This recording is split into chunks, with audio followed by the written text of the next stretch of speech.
White, Barney Phillips, Lawrence Dobkin, Stacey Harris. From Hollywood, it's time now for... Johnny Dollar. George Reed here.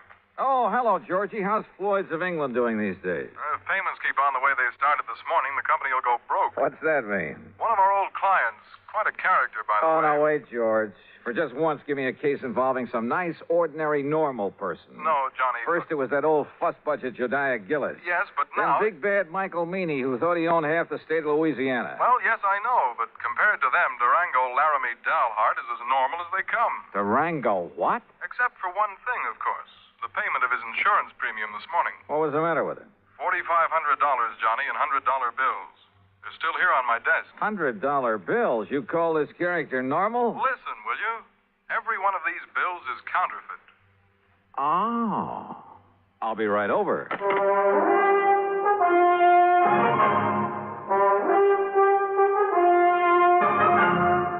Bob Bailey in the exciting adventures of the man with the action-packed expense account. America's fabulous freelance insurance investigator. Yours truly, Johnny Dollar.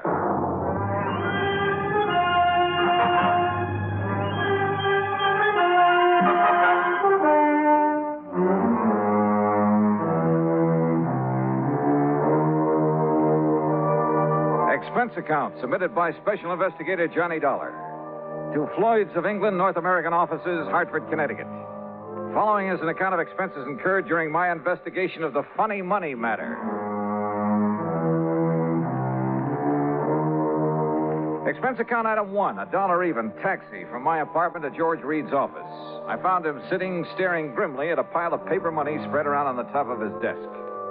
Well, there they are, Johnny. 45 $100 bills, and every one of them as phony as I've ever seen. Look at them. Yeah, I see what you mean. Whoever turned these out didn't even have sense enough to use the proper kind of ink. Yeah, it looks like he must have diluted it. Yeah. Have you ever seen such washed-out-looking money in all your life? Good tough paper, though, just like the real McCoy. Yes, real crisp and new. But, Johnny, look at those colors. Even the black isn't really black. Yeah. You'd think they'd at least have tried to wrinkle them up a bit and dirty them. Yeah. This is the most obviously flagrant... What are you looking at, Johnny? Well, this is unusual. For counterfeit, that is. What? Well, they've all been printed up with different serial numbers. See? Here. And here. Huh? How about that? Pretty smart. Funny, isn't it? The thing that usually makes this stuff easy to spot is the same number on all the bills. Sure. And whoever made these was clever enough to think of that. Had sense enough to use good paper, too. Uh-huh. But he certainly slipped up when it came to the color and quality of the ink. As for the press work... Well, I don't pretend to know much about phony money, George. Who needs to? And heavens knows I don't see too many $100 bills. But to me, this engraving looks just about perfect. That's just what I'm saying. Perfect plates, sense enough to change the numbers, good paper. Yet look at the result. Yeah. Has he ever tried anything like this before? What? Durango? Yeah. And just for the sake of the record, what is his real name? That's it. Durango Laramie Dalhart. Oh, I can't believe it. And the answer to your first question is no. Durango is as honest as the day is long. Well, maybe you mean he was. Well, maybe. But if so, I want to know why. There'd have to be a mighty good reason, believe me. Running out of dough is the best one I can think of. But he's always had plenty. After all, $4,500 to spend on insurance year after year. Well, just who is he? And where is he? He lives on a ranch in Oklahoma. What kind of a ranch? I don't know. But it must be awfully big. Where in Oklahoma? A place called Bumspun. Bumspun? Yes. Oh, now, look, George, this whole thing is beginning to get a little too thick. Durango, Bumspun, Laramie Dalhart, whatever it is. Look, counterfeit money is for the Secret Service, so why don't you just put in a phone call to them and let them carry the ball? No. Why? Because of Durango. I simply can't believe he'd deliberately hand over a lot of phony money. He's been paying on that policy for years. Always in cash? Always in cash. Crisp, new, legitimate $100 bills. Up till now. Were you here when he left these? No. Now, look, Johnny, if somebody is trying to take him, it's up to us to protect him. Well, that's a big if, George, from where I stand. Johnny, we've always tried to give more personal service to our clients than some of the other companies. Look, I want you to investigate this thing for us, without Durango's knowing, of course, on a fee plus expense account basis. Oh, an extra fee? That's not usual, George. With you, it is. You know as well as I do, the padding that goes on your expense account is plenty fee for anybody. Oh, George, you cut me to the quick. All right, where is where is Mr. Dahlhart now? Back in Bumspun, Oklahoma. Or at least on the way.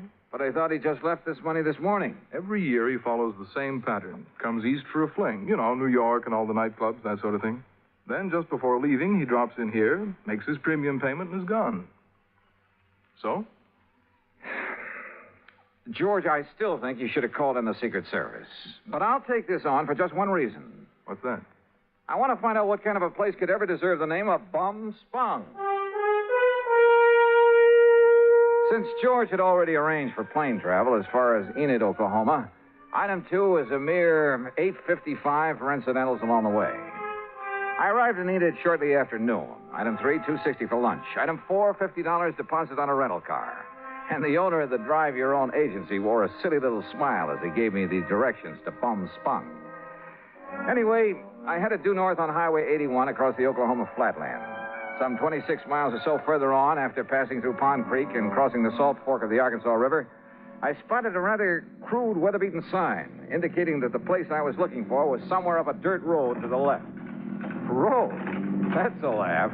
And it twisted and turned for seemingly endless rough miles along the riverbank.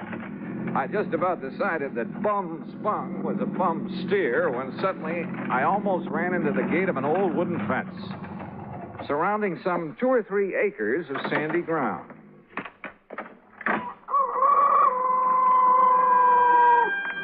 And there they were. A huge, ramshackle, unpainted building that passed for a house. An even more dilapidated affair, propped up with timbers that probably served as a barn. There were a couple of broken-down outbuildings, too. And on a small irrigated plot in the back, 2 cows. Steers? Well, anyway, 2 rather sad-looking bovines munched on the faded grass. There were some decrepit-looking chickens, a mangy old dog. There was a horse of sorts in a small corral. The windmill? Its whole tower sagged with fatigue, and the rudder on it slapped idly against the broken vanes. But right next to it, in complete contrast, stood a spanking new Cadillac convertible. And on the other side of the house, hanging some flimsy pretties on a clothesline, she was maybe 23 or 4, a brunette, and wearing a pair of well-tailored white riding breeches and a tight flowered silk blouse. She was slim, and she was pretty, and had a couple of rosebuds tucked in her hair. Hi. And about as out of place as anything I ever saw. I said hi. It was like seeing the vision of a goddess. Come on in. Just swing aside that post that you left. It's what Durango called the gate. Oh, yeah. Durango, did you say? Don't tell me this is Bumspun. It sure is. Didn't you see the sign down the road? The vast acreage within this broken-down fence is the cattle ranch of Durango Laramie Dahlhart, who happens to be my uncle. I'm Carol Dahlhart. Who are you? Why, my name's Johnny Dollar. Dollar? That seems to me I've heard that somewhere. Oh? What are you doing out here? Oh, just driving around, summer vacation. You look like a city man. I was intrigued by that sign down the road. Curious about what Bumspun could mean. Bad water. Bad spring, so the Indians called it Bumspun. Ah. Durango liked the name, so he bought up these 2 acres and settled here. And this is all there is to his ranch? What's the matter with it? He likes it. But I'd had an idea. Well. Yeah? Nothing. From what you've told me, I think I'd like to meet Durango. Is he around?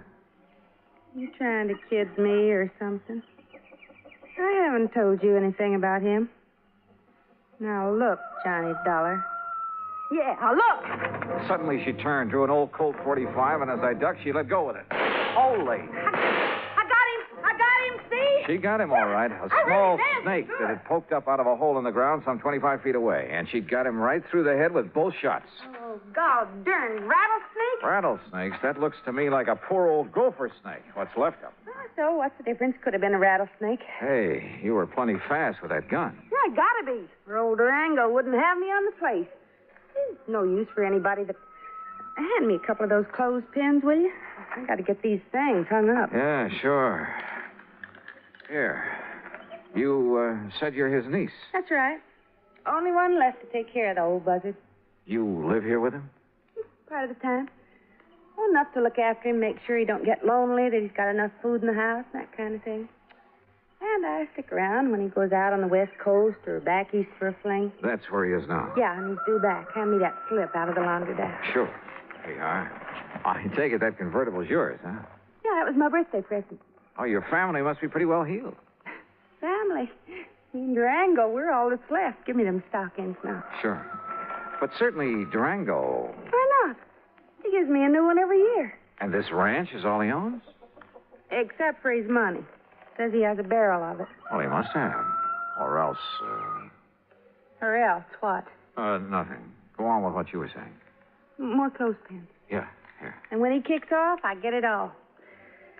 And I can give up the filling station. Filling station? Well, you must have passed it, just the side of Enid. Durango says a woman's no good unless she's got a job, so I got a filling station. Let somebody else run it for me, though, and Durango don't know the difference. Or at least he don't care. The main thing is I'm around to keep him happy and give him somebody to cuss at now and then. And say, why am I shooting off my face to you this way? I don't know, but don't stop. There. Them clothes will be dry in an hour, and if you're still here, you can help me take them down again. Okay. Carry that basket for me, and I'll give you a cool drink in the house. Hey, great. You say Durango's due back here, huh? Mm-hmm. Why he don't save himself time traveling by plane instead of train, I'll never... Johnny, if you're just around here on vacation, I'll eat my shirt. Why'd you come here? And don't give me any guff. All right, come on. Pour me that drink and I'll tell you. Now, I'll tell you. If you're here to pull something on... Oh! What's it? Son of a blasted gopher. Oh, Easy now. Don't you easy now, me. I busted my ankle. Oh, it's just a little sprain. Here, arm over my shoulder. Okay. Dang fool that I was to kill that gopher snake back there. Oh, Johnny, it hurts. Then I'll carry you. Here now. Oh, that's better. And hey, boy, you got muscles. Here now. Huh? What the? Well, take me over to the sofa. What's the matter, Johnny? What stopped me was the inside of the ramshackle old house. Clean, modern, well-furnished. Even the kitchen with its gleaming porcelain, electric range, huge refrigerator, and freezer. Modern in every way. Well, don't just stand there staring. Get some water, hot and cold for this ankle. While you're at it, pour us a drink at the bar over there in the corner. I could use a good, stiff snort.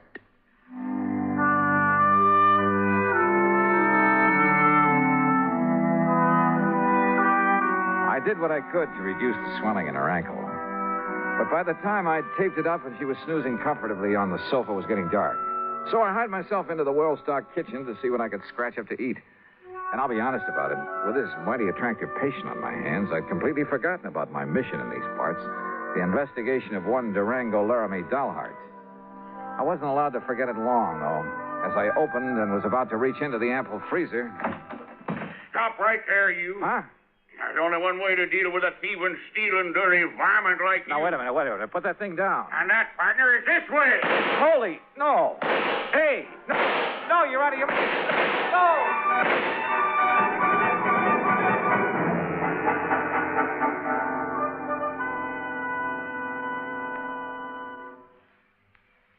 Act Two of yours truly, Johnny Dollar, in a moment. A number of years ago, it was said that, in spite of the large population of this planet, men and women remain the most inaccessible things on it. Today, we see this lack of understanding among peoples of the world reflected in headline stories. But it isn't because the people of the world are enemies. All people want to be friends. Long before the termination of World War II, Reverend Eugene Wood, a Methodist minister from Oceanside, California, went into a Scottsdale, Arizona camp where German prisoners of war were interned and offered his services to the imprisoned men. Among other things, Reverend Wood taught the men English, and he taught them about the United States of America. During the following years, after the men had been repatriated to their native Germany, nearly half of the internees corresponded frequently with Reverend Wood. Those men expressed a unique understanding of the people and the country of the United States of America. This great feeling of friendship and understanding prompted the minister to make a pilgrimage to Europe to seek out the men he had befriended in the prisoner of war camp in Arizona. This gesture on Reverend Wood's part gained him a fantastic welcome everywhere he went. In all the places he visited, he spread the gospel of love and friendship and had it returned to him. There were no enemies, only men with the love of freedom, the right of all men, everywhere. And now, Act Two of yours truly, Johnny Dollar and the Funny Money Matter.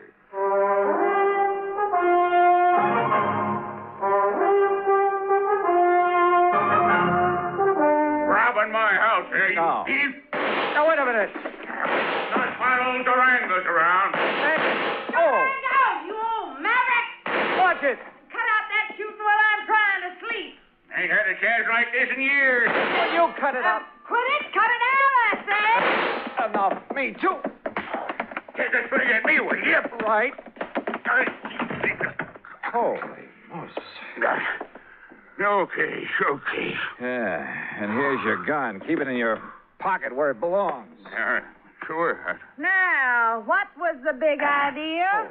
Well, whenever you bring one of these fancy boyfriends of yours around to my house, I got a right to have a little fun with them, ain't it? Fun? Is this your idea of You and fun? your crazy gall darn fun. Look what you did to the stove. You blowed it full of holes. The old wood stove would have held up. Here, buy yourself another one. There's $500 nice new dollars. Hey, wait, let Now, me what see about those. that window and the jars on the shelf? Okay, here. You should have saw him when I started throwing that lid all around him. Sure. Here, Johnny, let me wipe off some of that jam that fell on your head. Johnny? Johnny who? Johnny Dollar. And I take it you're Durango Laramie Dollheart. Nah, sure am. Fastest shot in the country, too. My pa learned how in Durango, my ma learned how in Laramie, and I'm better than both of them was. Only thing is, I get no chance to show off no more. Durango, you crazy idiot. What's the idea? No harm, man, no harm. Yeah, take a slug of this. You forget all about it. I'll get a glass. Glass, a man drinks out of the bottle. Go ahead, Johnny. Oh, well, thanks. Bad enough a he-man has to live around all this feminine fripsy and lace curtains and rugs all over the floor and You know, stuff. Dad, blame well, you like the way I fixed up this old dumpy ears Durango. Yeah. Now, wait a minute. Look, you two. Yeah, you know dang well a man gets tired just sitting around, no matter how pretty it is. Why else do you suppose I got to get away every now and then to San Francisco or New York or some of them places where they got some noise and excitement? Is that right, Johnny Dollar? Just leave him out of this. Why? What's he doing here, anyhow? Well? Well, Durango, I'll tell you why. Because he's just driving around on his vacation, and he happened to get to the end of the road, and I made him come in. That's why. Thanks, girl. You got any objections? Now, I'll say this. He's got a lot more get-up and guts than most of the boys you bring around here. That larrup on the chin he give me is... Yeah, well, I'm sorry about that, Durango. Sorry for what? Because you didn't act like some of them lily-livered kids she brings around and run for home? No, sir, boy, you're all right. Carol, what the Sam Hill you got on your foot? Well, it's high time you noticed. Well, what happened to it? I like to have busted my ankle in a gopher hole, and if it hadn't been for Johnny, I'd still be laying out in the yard howling with pain. Yeah, me, I'd seen that happen. I thought she'd broke her leg. I'd liable to took her out and shot her. But Johnny, boy, you done a real good job on my little ticket. Here, honey, I have to get back on the sofa. No, now, let Johnny. He's a lot gentler. And besides, well, I kind of like him. You hear that, Johnny? You better look out when a pretty girl starts talking to you like that. You're sure fixing to get lassoed and thrown. Well, I can think of a lot worse things. Durango, you just shut up and fix us up some victuals. We're hungry. Yeah, sure. No sooner than I get back here and some woman starts giving me orders. Take it easy now, girl. Oh, I don't need help. I'm feeling fine now. I just wanted to talk to you. Hey, you should have stayed on that sofa. What, missed all the fun? Fun? You too? You know. Oh, thanks. Hey, sit beside me, Johnny. Well, sure. Why not? Ah, now, none of that mush stuff. That isn't what I meant. Oh, I can't say as I'd mind it with you, Johnny. Well, now, if that isn't an Hey, invitation, you kids, some nice steaks, a couple of chops, maybe some pancakes and beans to fill you up, be all right? Just make it good and take your time. Or shall I do it? Woman, I can cook better than you any time. Oh. Well, Johnny, before you start that, What's the matter with some lights in there, you kids? It's getting dark. oh. just mind your own affairs. And I warn you, Johnny, you better watch out for yourself. Yeah, I'll risk it, Durango. You don't, want the light, do you, Carol? You know what I want? Hmm? What? I don't know why you come out here to Bumspun. Can't I wait? Hmm? Dollar, I bet you got somewhere else to go. It's going to be pretty late by the time we met. Or I might as well bunk here tonight. Got plenty of room. What do you say? Johnny? Sure, Durango. Thanks a lot. Now, Carol. You haven't answered my question, John. Tomorrow, I'll tell you tomorrow when we can be alone. Aren't we alone now? Oh, not as much as I wish we were. You're a mighty cute guy, Johnny. Oh, you don't know me, Carol. I'm really just an old wolf. Oh, I don't believe it. I don't. Ooh. Just one of the roses fell out of my hair. There it is. With buds of roses in her hair and kisses on her mouth. What's that? Pretty. Just a line from an old poem. I have the roses in my hair. What about the rest? Why don't you find out? You kids want to bell down on the jug while you're waiting? Oh, Oh, why don't you tend to your cooking? Johnny? that Durango, he certainly puts together a meal in a hurry. Too much of a hurry. And the meal itself, enough for an army. And to see him pack it away, you'd think he'd been out on the range for years. Yes, sir. Nothing like coming home to give you an appetite. Here, scoop yourself up some more beans, Johnny. I still hadn't made any progress in my investigation and encouraged him to talk about himself. He did, willingly. And how much of it was true was something else again. Said he left his father's little farm in Colorado to hunt for gold. Said he'd found it, too, a lot of it. Claimed he'd used that money exploring for oil, wildcatting. That everything he touched had turned to money. That he'd made and banked so much he could never spend it all. That's why he'd go on those flings to San Francisco and New York, just to get rid of it. Then come back here to this little plot of ground and rest up for the next excursion to the big city. His only regret was he was too old to make the new West like the old West. Yes, sir. If I was 20 years younger, I'd ride a horse into Dodge City and show all them law and order. I'd show them just exactly how it was in the old days. Like I read about in them magazines. But if all this were true, why the counterfeit money? Those phony, washed-out $100 bills I'd seen on George Reed's desk. The bed in the guest room was as comfortable as my own, but I couldn't get to sleep. Fortunately, for long after the house was dark, it must have been close to midnight, I heard the door of Durango's room open, heard him sneak out of the house the back way. Quickly, as quietly as I could, I slipped on trousers and shoes, took along my gun, and went after him. From the back porch, I could see that there was a light on in one of the small outbuildings.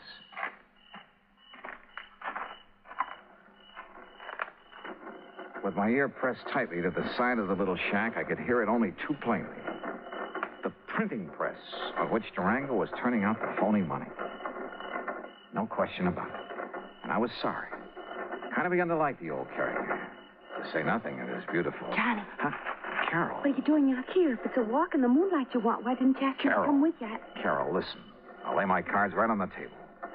What I really came to this place for was to find out, well, it was right here inside this little shack.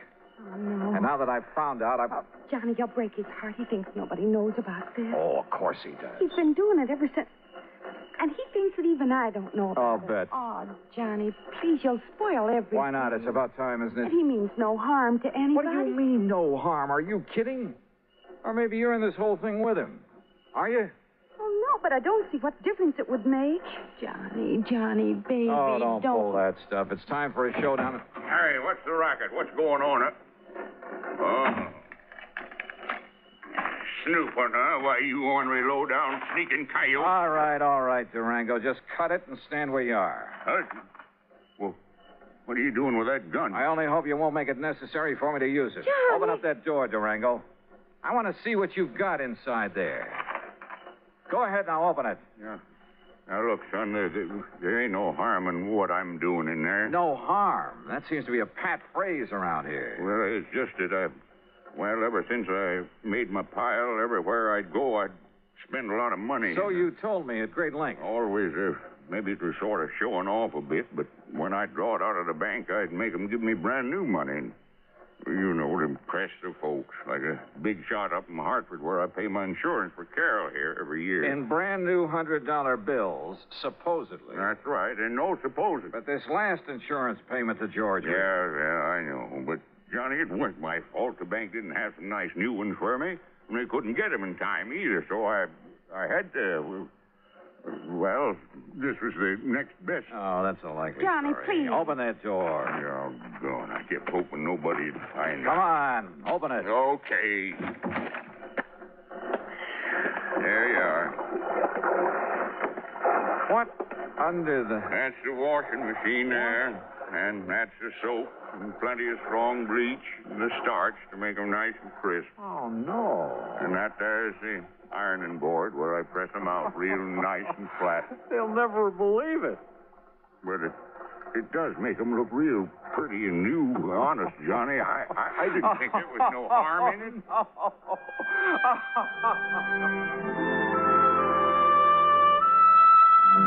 Well, there you have it, George. Full report on the funny money that turned out to be only cleaned up a bit. And the next time, call in the Secret Service, will you? No, I didn't mean that. Just don't question the charges on this account for the extra week I've spent out here. If you could see this pretty little Carol. Oh, that Carol. And if I ever get enough money, so help me, I think I'll retire to Bumspun, Oklahoma. Expense account total, including incidentals, and the trip back to Hartford, $171.25. Yours truly, Johnny Dollar.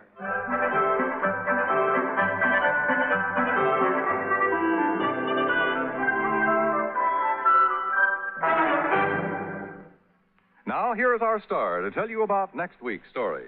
Next week, well, just remember one thing. That old saying about a cat having 9 lives. And be sure to join us, won't you? Yours truly, Johnny Dollar.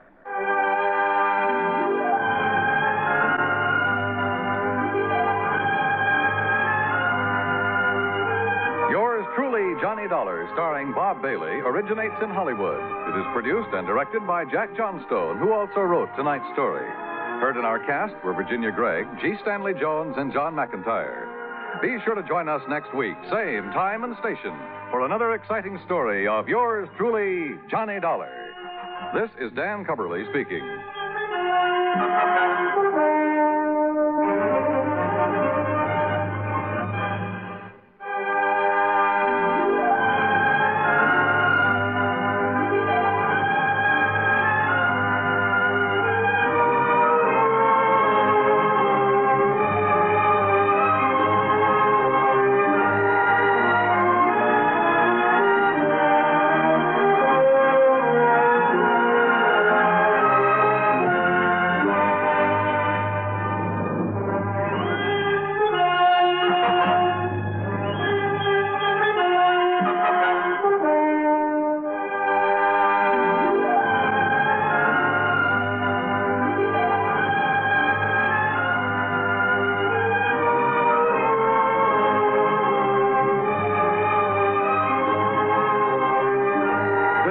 United States Armed Forces Radio and Television Service.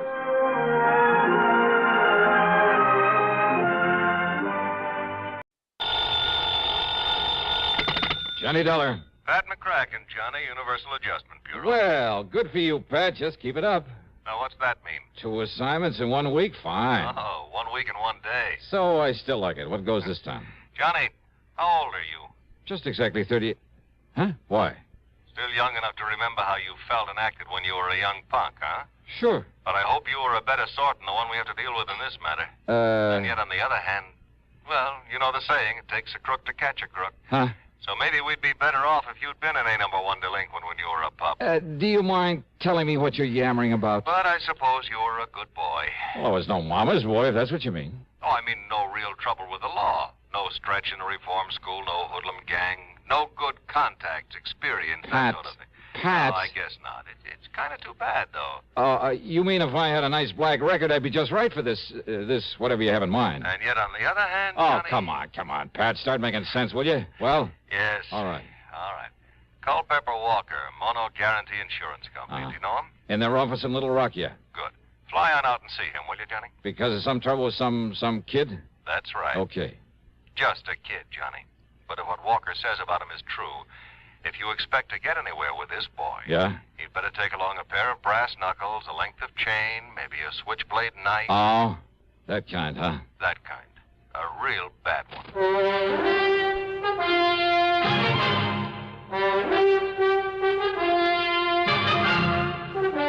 CBS Radio brings you Bob Bailey in the exciting adventures of the man with the action-packed expense account, America's fabulous freelance insurance investigator. Yours truly, Johnny Dollar.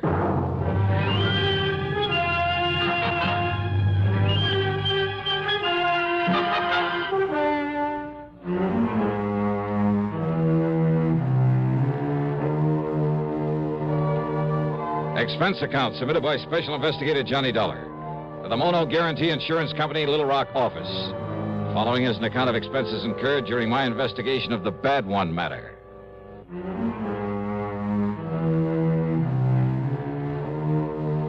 Expense account item 1, $2 for a cab to Bradley Field. Item 2, $81.10 airfare to New York to Little Rock, Arkansas. The plane had left New York at 6 p.m. At 8:50 Central Time, we set down at Little Rock Municipal Airport.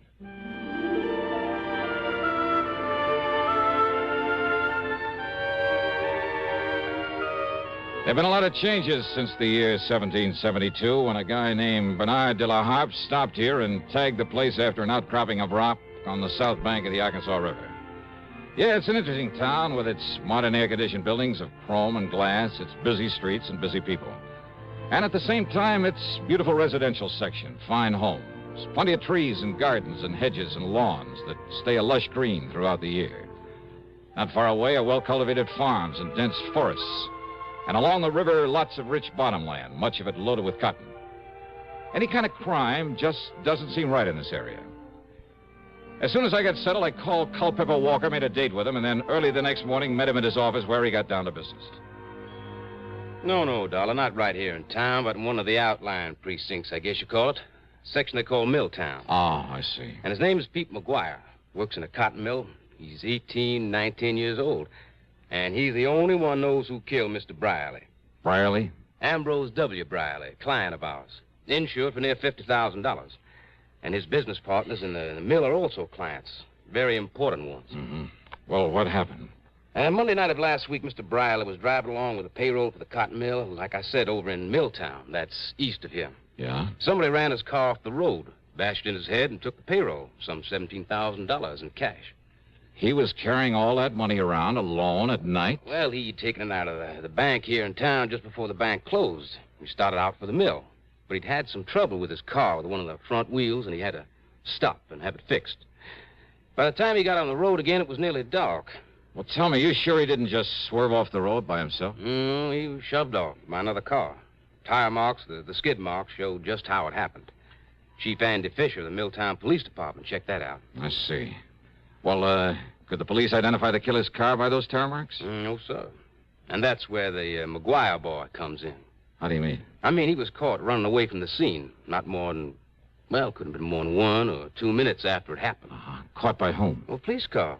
Chief himself was in it. Just checking the beat out there. He chased the kid down and brought him in for questioning. Well? Nothing. Nothing? What do you mean, nothing? All they could get out of that tough young punk was absolutely nothing. Well, then, what am I supposed to do if the police haven't been able to get anything out of him? Well, you could try, can't you? But it's a matter for the police. If it wasn't for Mr. Brierly's partners. Now, what have they got to do with it? Their insurance. insurance on the cotton mill. Thousands of dollars in premiums every year. So? Well, I can't afford to lose it, Dollar. Well, so why And should they're I... the ones, his partners, who insisted that I get you out here to investigate. Oh. Yes, sir. Mr. Dollar? Johnny? Okay, Culpepper. I'll see what I can do. Item 3, $50 deposit on a rental car, and I drove over to Milltown, to the one-room police headquarters in the city hall. Yes, sir, Mr. Johnny. I was right there at the scene of the murder in my prowl car, right after it happened. Oh? How come, Chief? Man at the bank had told me about Mr. Briley's car trouble. Getting dark, light rain falling, and Mr. Briley toting all that money. Well, I thought I'd better make sure he'd gotten to the mill all right, so I started out that way. But what happens? All right, what happens? I got there to Spring Road crossing, and there's his car in the ditch, and another car towing away up the road. Oh? And this young Pete McGuire trying to get his motorcycle started and get away from there. Kind of he seen me arriving on the scene. So when I found Mr. Briley's dying there in his car, I grabbed the kid. Yeah, if only I'd have had sense enough to follow up that other car. Now, you're sure this Pete McGuire didn't do it? Well, of course he said he didn't, and that was before he clammed up like now when he won't say anything. And he also asked me, didn't I see that other car that left a couple of minutes before I arrived? Well, Chief, that doesn't prove... And there was another thing, Mr. Johnny.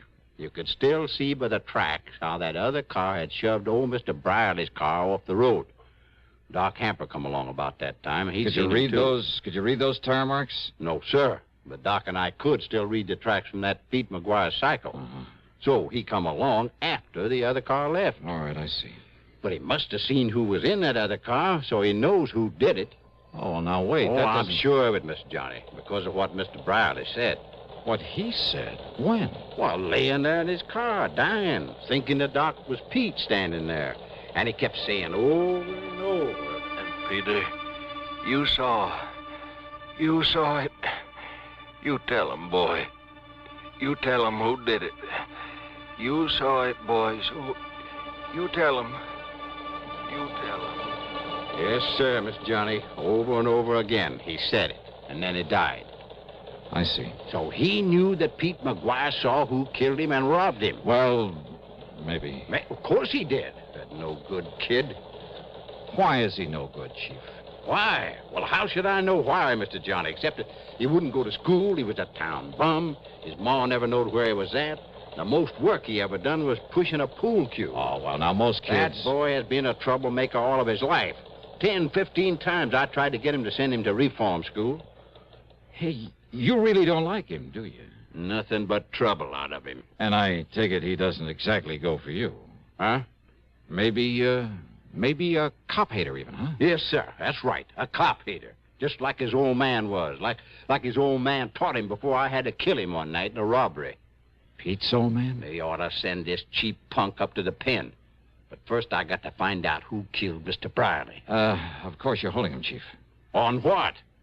Material witness, withholding evidence. There must be some way. Oh, with him claiming he's blacked out and don't remember anything? So that Percy Van Ashworthy Tetweiler upstairs... Percy Van who? What? The public defender. Got the judge to release Pete McGuire on his own recognizing or whatever it is. Recognizance. Yes, sir. So McGuire's out and free as a bird. But if he tries to run up before I can get him up before the jury... Oh, Chief, lots of But kids. don't you worry, Mr. Johnny. Everybody on that jury are my friends. So they'll lock him up all right. Yeah, I see. Be kind of revenge, huh? Because he won't cooperate with you. Now, look, Mr. Dollar. Or maybe just because he's a cop hater. Where'll I find this Percy Van, this public defender? Upstairs in his office. But do you think he could get anything out of that kid? Well, now, as the kid's defender, do you think he'll tell you if he did? But if he did, and you find out, you got to tell me. Yeah, we'll see about that. Mr. Johnny, I am not going out of here with a punk kid making me look like a fool. All these years working to keep order here in Middletown, having to retire a few months from now. Yeah, and going out no richer than when I was walking a beat. So maybe I'll have to live with some of my relatives somewhere out west. But do you think I'm going to leave with this kid making a fool out of me? I'll see you later.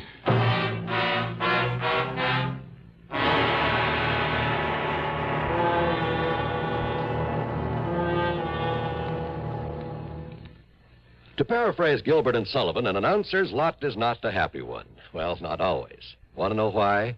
Tell you why. Take this safe driving business.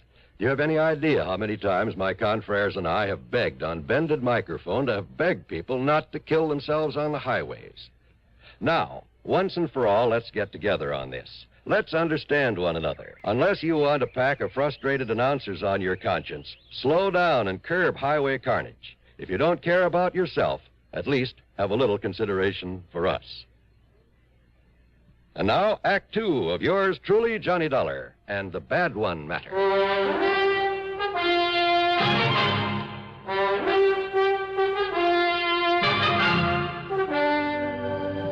Percy Van Ashworthy Tetweiler was hardly what his name might have implied.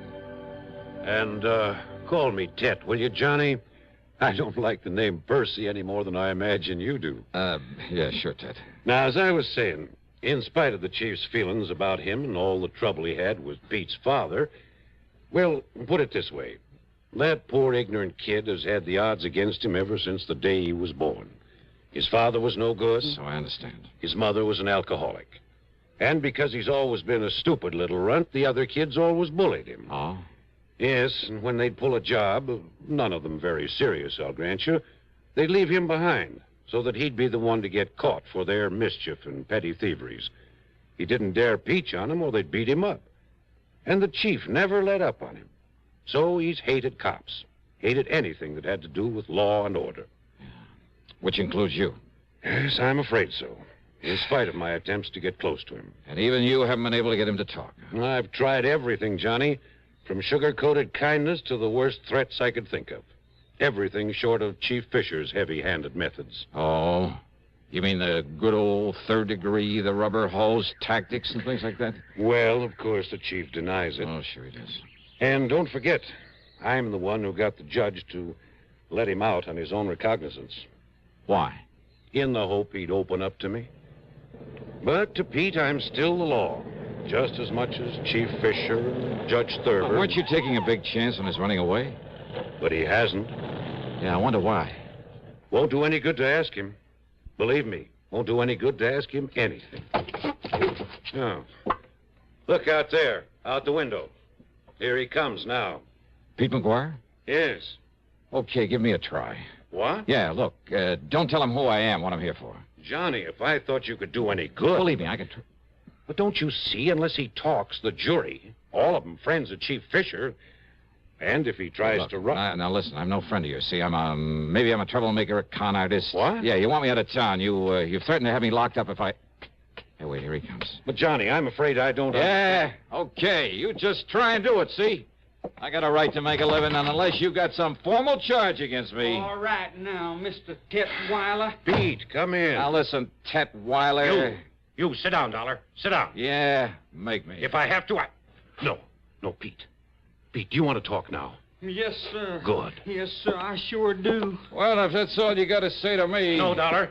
Stay, I'm not through with you. That's what you think. Well, Pete? Public defender, huh? That's right. And that's why You're I've tried to... all trying to trick me is all. What? So you got me out of the clink, huh? That's right. So's now you think I don't know I'm being followed all the time? By that chief of police or one of his men all the time wherever I go? And I think I know why, sir. But the chief promised me, Pete. Yeah, the chief promised you. You believe that dirty cop? I tell you, Mr. Tetweiler, you get him off my tail. Now, listen, Pete. And don't you see, if you just tell me what you know about the murder of old Mr. Brierly... Pete? Pete, please, boy. Pete, listen to me. If you're trying to protect someone by holding back... Did I say I was? I say I really know anything? Well, the chief says you do. Well? Oh, Pete, for the... Look, you're in trouble, boy. I'll get out of it my own way. No one's really proved you didn't kill him. So unless you tell me what you know... You just keep that cop off my tail. Hey, wait a minute, kid. Pete, come back here. See you later, Ted. No, Dollar, come back here. Drop it. Hey, wait a minute, kid. Hey, Pete, your name? What's it to you? So you don't like the cops either, huh? Either? Got a tail on you, huh? You want to learn how to shake a tail from an expert? Expert, huh? Yeah, that's right, me. He called you Dollar, huh? Well, that's a good name. Sounds like money. Oh, yeah, baby, yeah. Maybe plenty of money. And maybe I can use some help in this burg, huh? Help in what? Why not? Just wait. Talk here in City Hall with the cops liable to show. Hey, you got a car? I got a cycle. All right, good. I got a car, a good one. So tell me where to meet you, huh? You don't care if the cops are following me, if they follow you, too? You think I couldn't shake them? Maybe. All right, you head for wherever you want me to meet you, see? Now, and listen. if I spot somebody following Pete, I'll shake them so easy. You sure of that? Sure, I'm sure. Then I'll meet you wherever you say, huh? Because if they find out where I'm hiding out, you sure you won't tell them? Look, I promise I give you my word. Well? 7 Mile Road, out beyond Spring Road at the railroad crossing. Yeah?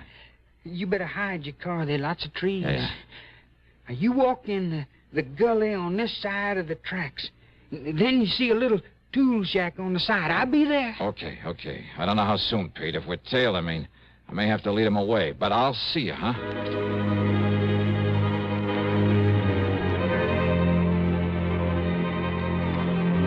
We were tailed, all right. And I could see by whom. And I wondered. To keep him from following Pete, I had to let the boy go on ahead. It was nearly an hour later then by the time I got to the tool shack. And I thought I'd lost the man who was tailing me. There was no padlock and a heavy hasp on the door of the tool shack. So y'all come on in, Mr. Johnny. Johnny? That's right, Johnny Dollar, the big eye. Oh, I see. So they brung you here to try to make me talk, huh? The insurance company, Pete, not the law, not the police. No? No. I know all about you, Mr. Johnny. I long admire you for a long time. I hear that you was coming here. Oh, I hear lots of things, Mr. Johnny. And I hear you coming here. I figure maybe you can... Help you, Pete? But unless I know whatever it is you know about that murder... Maybe I can tell you. Come on, Pete, try. But I couldn't tell the police. I'd tell any of them. I'd tell that defender you talking to. They don't believe me. You think they believe me over that chief, Mr. Johnny? You think they do? Oh, Pete, you must have a pretty sour idea of justice. And that chief, he run this town. And he liked to kill me. Like he killed my old man. He don't like him. Only he killed me because he'd say he'd catch me trying to run away. Now, Pete, you listen to me. And I don't really know who killed that Mr. Briley. But I think I know, and that's why I don't dare say what I think to that chief or to anybody. But when you saw the car, the killer's car, heading away from the place... But, Mr. Johnny, the only one I see is the police car when it comes from the direction of the mill. So From the direction of the mill? So I really don't know. But that chief say I do, and if I try and answer the questions... Oh, wait, the Pete. trick questions, like that chief trying to make me answer when he come there and see me there. Pete, listen. And I tell you, they only let me loose so they can make me try and run away. Then that chief, he can kill me, and nobody see it's wrong. Wait a minute. And he'd do it, too. And that's Ketweiler. why I gotta hide He away himself from said anybody. that. Yes, Dollar. The chief had me let him go in the hopes he'd have confidence in me. Talk to me. The chief had let him go. Sure. Maybe it was to get an excuse to kill him if he ran. And that other car, Pete saw no other car. So how would the chief know one had left the scene a couple of minutes before he got there? And there were other things. You think I'm going to retire with this kid making a fool out of me? Pride of an old man who's been running the town. Yeah, and going away no richer than when I was walking a beat. Oh, but he'd be rich enough with that 17,000 payroll. Sure. And meantime, he knew that Pete McGuire, in his ignorance of justice and his fear, didn't dare to say what he suspected, didn't dare accuse this man he thought would kill him with impunity. Yeah. And that everyone connected with the law was against him. They're all against me. And so I want to live, Mr. Johnny. I can't tell nobody, not even you. Yeah. Maybe you don't need to, Pete. And besides, I only think I know who killed Mr. Briley. Yeah. Well, I'm sure. As sure as I... Hey, Pete, that smell. Coal oil. Yeah, kerosene. Hey, look. Soaking in around this door. It's locked. Somebody's jammed something into that hasp out there. Mr. Johnny, fire! Now they're smoking this fire. You're right. Winds is locked in here. We'll be burned alive. Keep talking, Pete. He forgot the hinges are inside this door. What's it? Keep talking while I pull the pins out of those things. We're dying here. We're going to be cooked alive in here, Mr. Johnny. There's one. We're going to burn up in here, There's the Mr. other. Johnny. We're going to be cooked alive. Come on, Pete. Come on. Mr. Johnny, we're going to die. All right, Chief. Mr. Dollar? Yeah, that's right. I see this shack on fire. Yeah, well, you set this fire. There's further cover-up for having killed Mr. Brierly. This boy told you that. I'll kill him, too. Oh, no, you won't, Chief. Put away that gun. I'll kill you, too. Oh, no. Chief! You miss you, Pete? I'm all right, sir. Oh. So you killed old man Brierly. Mr. Dollar. And if this boy did know. But until you were sure he did, and you kept him too scared to talk. All right, Chief, you want to write and sign a confession? But if my people found out Or shall I use this gun of yours on you? No, please. Be justice, though, wouldn't it? Well? No. Oh, yes, sir. I'll sign the confession. Okay, then. Up on your feet. Up on your feet.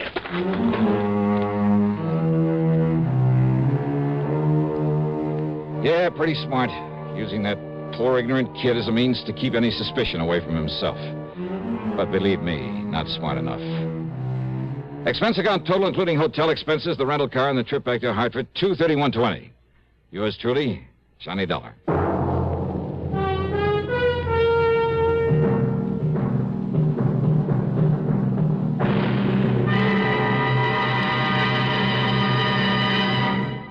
Catching a cold? Well, I guess most everyone knows that the smart thing to do when you feel a cold coming on is to get plenty of rest. But there are some days when no matter how miserable you feel, you just can't stay in bed.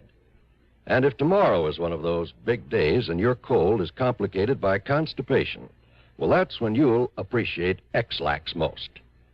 You see, X-Lax has the qualities doctors consider most important in a laxative. It's gentle, effective, and close to natural acting. Taken at bedtime, X-Lax won't disturb sleep. It works effectively, overnight, to help you toward your normal regularity.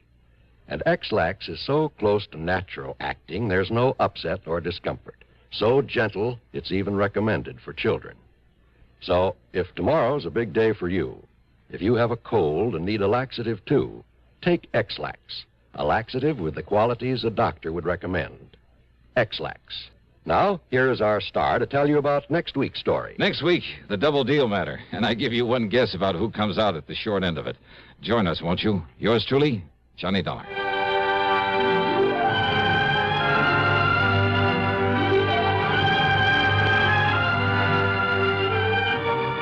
Yours truly, Johnny Dollar, starring Bob Bailey, originates in Hollywood and is written, produced, and directed by Jack Johnstone.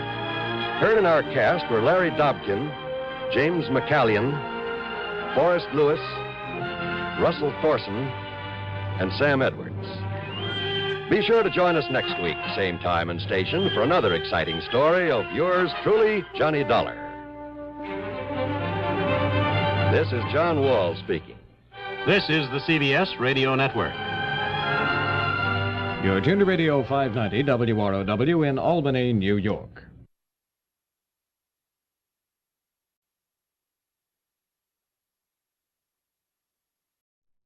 From Hollywood, it's time now for Johnny Dollar. Paul Hempel, Johnny, at Continental Insurance and Trust. Well, it's about time, Paul. I began to think you got yourself another boy. Matter of fact, the company has taken on a couple of staff investigators. Why, the dirty so-and-so. But I managed to convince the brass that you should handle this one. Which one? Protection for one of our clients, Johnny. His name is John R. Welton. Flight is being inspected. Oh, I get it. When there's a chance of somebody getting hurt, you don't want your own men to take any chances. Okay, I'll tell Randy Singer it's no go. Sergeant Randy Singer? Oh, he's a lieutenant now. 18th Precinct homicide down in New York? That's right. Now, Singer has told us that if we send you down there, he'll cooperate. He send anyone else, no. And another thing. What's that? there'll be a nice fee in addition to your expense account if you manage to keep this man Wilson alive. Oh? How much? $2,000. $3,000. 2,000, Johnny. Well? Well, it's been a long time since I've seen Randy Singer. Maybe I ought to run down there and say hello.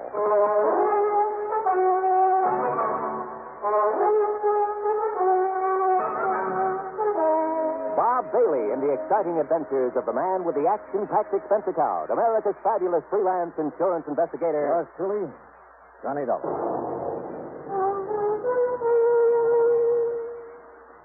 And now, Act One of yours truly, Johnny Dollar.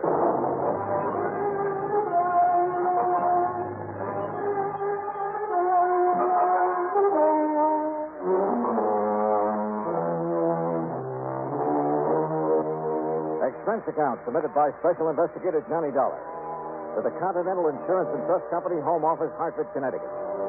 Following is an account of expenses incurred during my investigation of the Wayward Killer matter.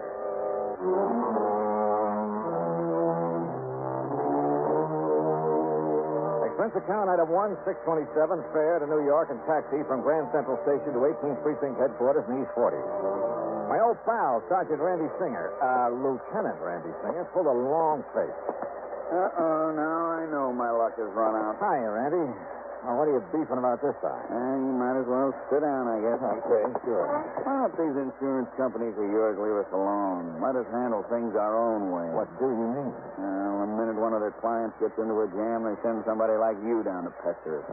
Johnny, there isn't a thing you can do about this man Welton. The company said something about his life being in danger. Yeah, that's what he said. Well, is it true? I doubt it. Why should his life be in danger? I don't think it should. Okay. Why does he think his life is in danger? Because he was a witness to a shooting, a murder. Oh? Where? When? You remember reading about the bookie who was killed last week over in an alley off of First Avenue? Me? Know anything about bookies? All right, now, did you read about it or didn't? Yeah, I read about it. Don't tell me a whole week has gone by and you haven't found the killer. We haven't found him. Even with a witness to the crime, this John Welton? Oh, Randy, you're slipping. Except for the description Mr. Welton gave us, we haven't a single solitary thing to go on. No fingerprints, no clues of any kind. The weapon? 38 special, make unknown. The same one apparently that was used to slug Mr. Welton. Just what happened, Randy? Well, it was Tuesday night, Steve. Last week, that is. Yeah? Late, about 2 a.m. Welton was taking his dog for a walk before going to bed. And he passed this particular alley, saw these two men struggling.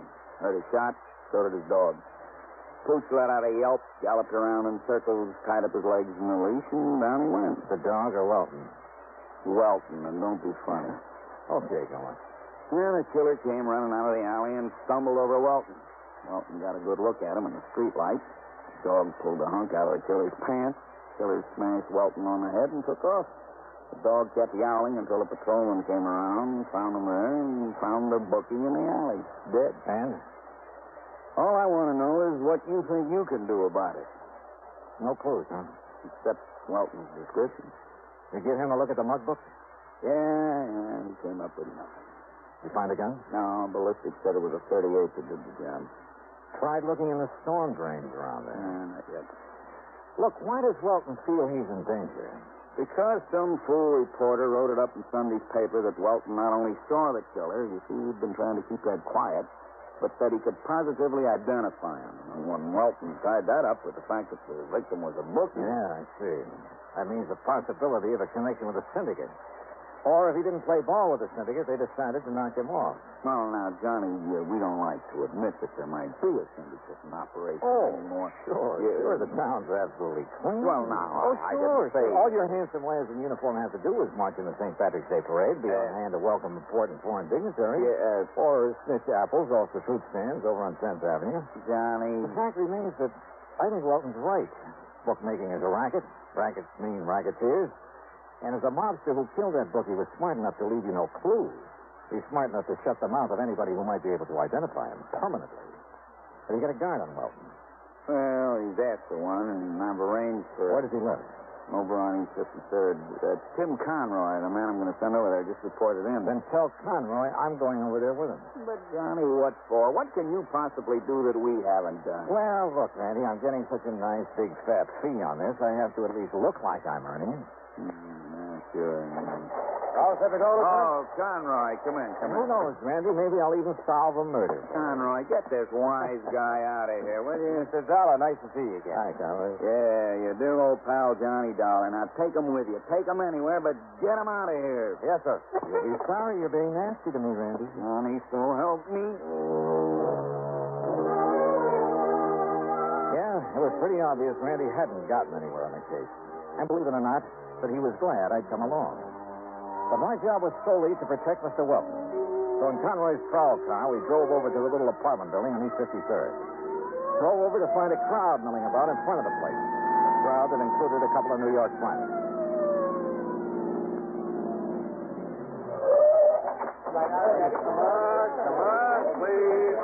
Come on, Johnny. Something's happened to you. Yeah, and I shudder to think what it might be.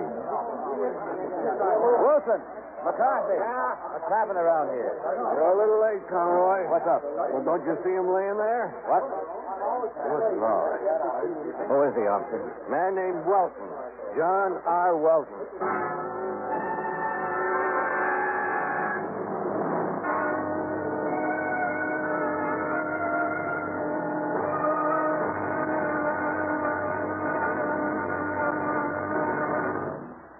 Act two of yours truly, Johnny Dollar, in a moment. Here is a message from the National Heart Institute of the Public Health Service. It looks like an electronic control board panel banked with meters and switches. It is knee-high and 6 feet in length, surmounted by what appears to be a cylindrical coil. Its price is comparable to the cost of a new 3-bedroom home. But in human lives saved and repaired, its value is limitless. This is the heart-lung machine. Its development has opened new latitudes in heart surgery. In closed heart surgery, with a finger or an instrument inside the beating heart, the surgeon must go by feel alone. This closed method has been in use for many years, and for some conditions it is still the method of choice. However, a great many heart conditions cannot be corrected by closed heart surgery. Only with the development of the heart-lung machine has correction of many of these conditions become possible. Today, the surgeon can open up the heart, empty it entirely of blood, and under direct vision make unhurried repairs of valves or other defects inside the heart. Exactly what does the heart-lung machine do? Its purpose is to function temporarily as a heart pump and to oxygenate the blood and rid it of gaseous waste. In surgery, after the heart has been exposed, plastic tubes from the heart-lung machine are inserted into the two great veins that normally carry blood to the heart from the upper and lower parts of the body. Once the hookup is complete, blood destined for the lungs is then cycled into the machine where it is refreshed and returned to the system through another tube inserted into the femoral artery in the groin. Know Your Heart was written and produced by the National Heart Institute, one of the National Institutes of Health of the Public Health Service, United States Department of Health, Education, and Welfare, Washington, D.C. And now, Act Two of yours truly, Johnny Dollar, and the Wayward Killer Matter.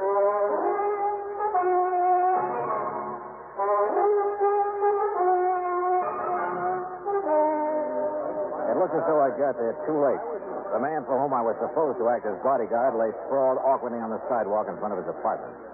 Yeah, that's Mr. Wilson, all right. Johnny, looks like you and your insurance company just lost a client. Hey, get this crowd back. He's still breathing. Come on, get him back. All right. Hey, get him there now. Get back, all of you. Get back in the car. Has anybody sent for a doctor? We got one on the way, Mr. Dollar. How did it happen, McCarthy? Do you know? Well, some kids were playing out here on the sidewalk, a couple of mothers with them. They heard a lot of noise up in Mr. Welton's apartment, up there on the second floor. What kind of... You see up there where the windows broke out of the frame? Yeah, I see. What kind of noise? Like a big fight, they said. And Mr. Welton yelling for help. He was yelling bloody murder, they said. They hear anybody else? Anything else? No, sir, not even the dog. You sure?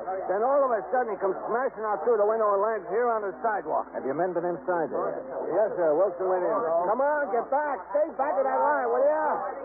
He said Mr. Welton's place is an unholy mess, like a big fight. Any sign of the assailant? No, sir, but the door of his apartment was flung open. So was a back door leading to a court in the alley. Yes, sir. That's what Wilson told me. That's a fire door that can be opened only from the inside. So it looks like whoever did this to Welton made his getaway through the alley. No doubt about it. Well, all I have to say is I hope this man lives. We'll soon find out, sir. Here comes Doc Strader.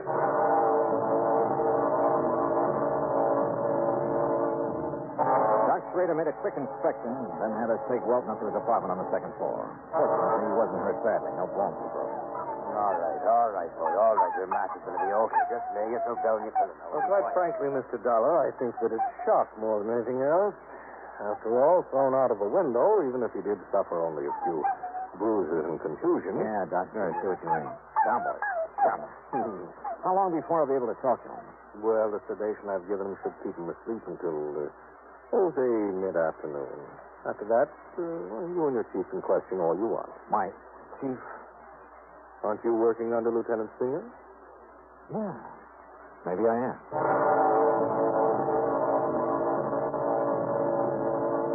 Randy Singer himself came over and took charge. While John Welton slept, he and his men closed off the alley and went over it with a fine-tooth comb.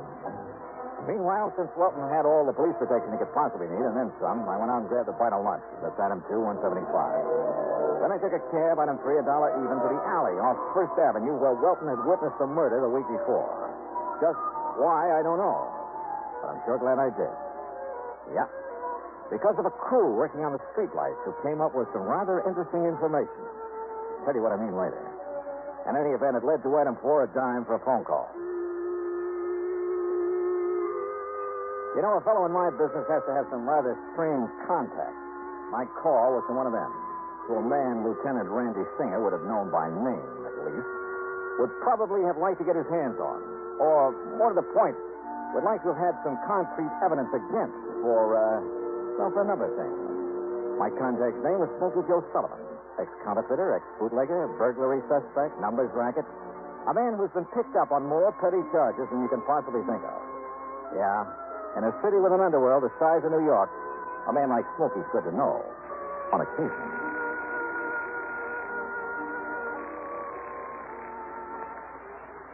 Yeah? Smokey? Yeah? This is Johnny Dollar.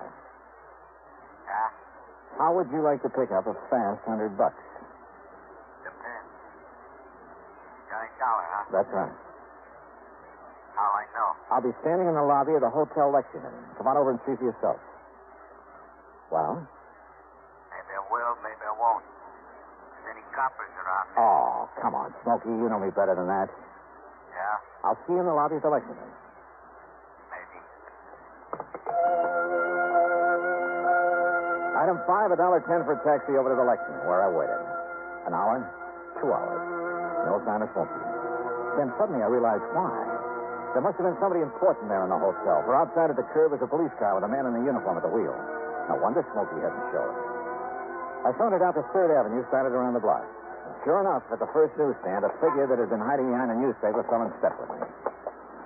What took you so long to spot that copper sitting out front, Johnny? Now, look, Smokey, I asked you if you'd like to pick up a fast C-note. Depends, Johnny. I need some information. What kind of information, Johnny? You been taking any bets on the horses lately? Guy has to make an honest buck now and then. Have you been working through the syndicate? Now, Johnny, you know you don't ask questions like that. But if the information I want is in the books of the syndicate... You don't want me to play stoolie. You know me better than that. Okay. Ask me questions. Yeah. Here's 20, 50. You said a C-note. You get the rest when you get the dope for me, if there's any to get. Okay. Go ahead. Ask me. All right. I want to know how much money, if any. I may be playing the wrong...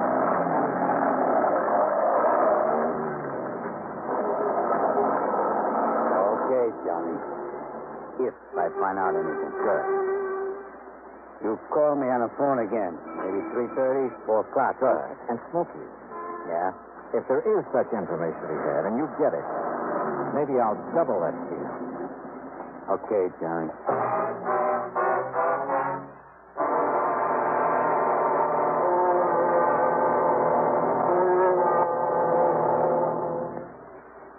3 of yours truly, Johnny Dollar, in a moment. Times have changed, and so has the man.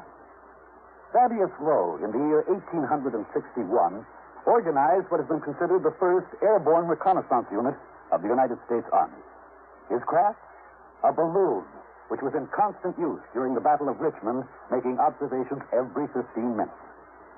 But because of the balloon's limited maneuverability and extreme vulnerability, military thinking and interest soon switched to the heavier-than aircraft experiments being conducted by the Wright brothers at Kitty Hawk, North Carolina. Finally, in 1909, the Army accepted the Wright brothers' 42.5-mile-per-hour aircraft. Contrast this with the faster-than-sound aircraft, the supersonic speeds of our modern planes. Contrast the skill, the technological know-how of the modern airman with that of the pioneers. You'll agree, I'm sure, that times have changed, and so has the man. And now, Act 3 of yours truly, Johnny Dollar, and the Wayward Killer Matter.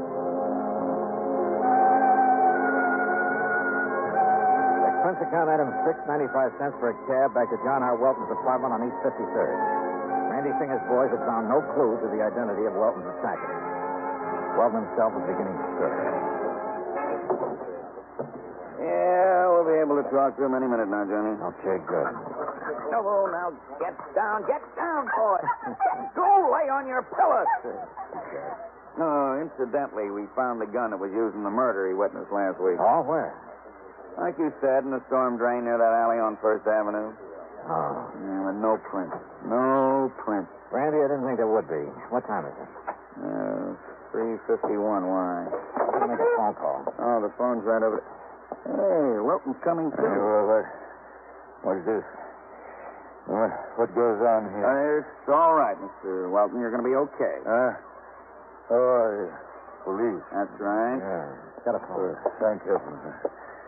I beg you. Yeah, I'm afraid we got here a little too late, but you're going to be okay. The doc says so. That man, the man who attacked me. The same one you talked to at the murder? Yes.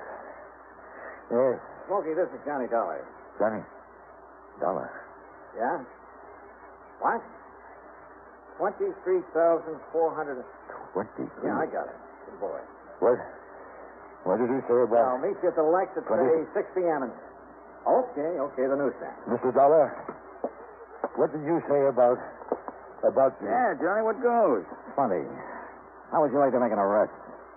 Arrest? That's right, Randy. Of the man who killed that bookie. Well, you know who he is? Yeah, Welton, I sure do. And, Randy, I'm ashamed of you. What? Come here, boy. Now, listen, Johnny, This pup really deserves the credit. Good boy. Yeah, good boy. Now, down. Johnny, what under the sun are you talking about? The night of that murder. Welton says the pup chewed a hunk out of the killer's pants. Yes.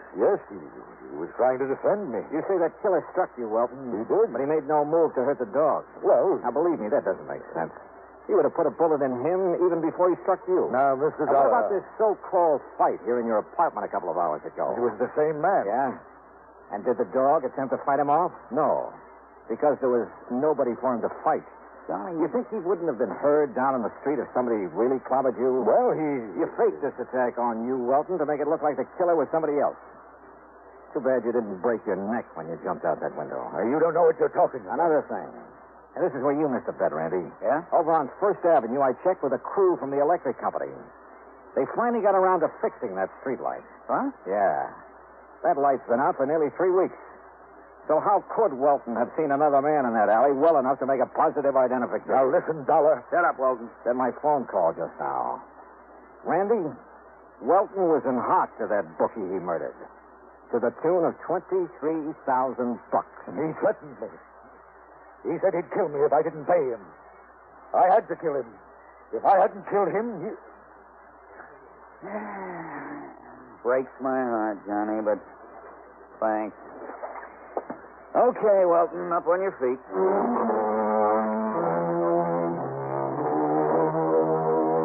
Item 7, $65 even for a night on the town. Randy needed some relaxation. Item 8, $200 to Smoky Joe Sullivan. Expense account total, including a trip back to Hartford, $315.17. And don't forget that $2,000 you promised me. After all, Welton's still alive. For a while, at least. Yours truly, Johnny Dollar.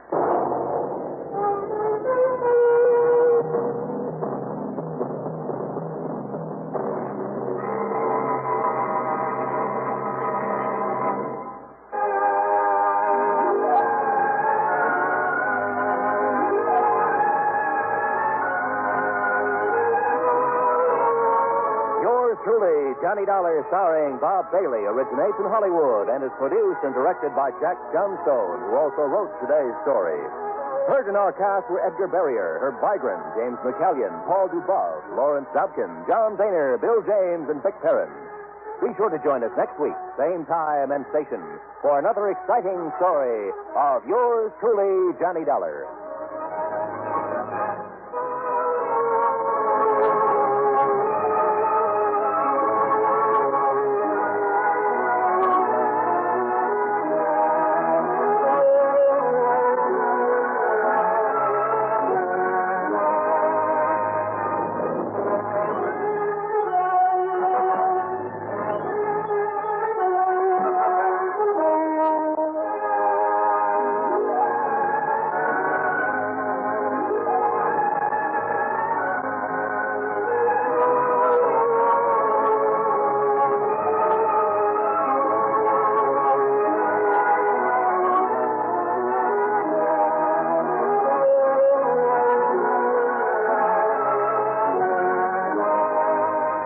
Johnny Dollar has come to you through the worldwide facilities of the United States Armed Forces Radio and Television Service.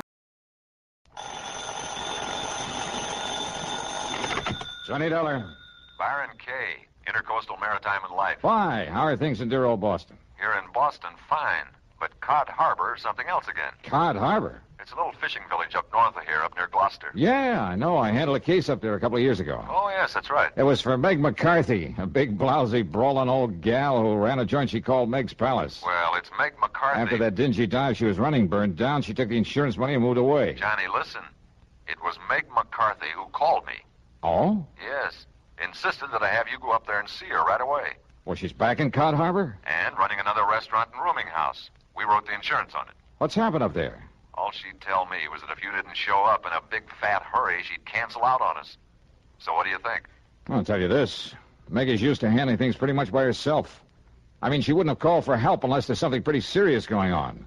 The last time, you know, it turned out to be a murder. I know. So if you're willing to pay my expenses... Go do it, Johnny. Right.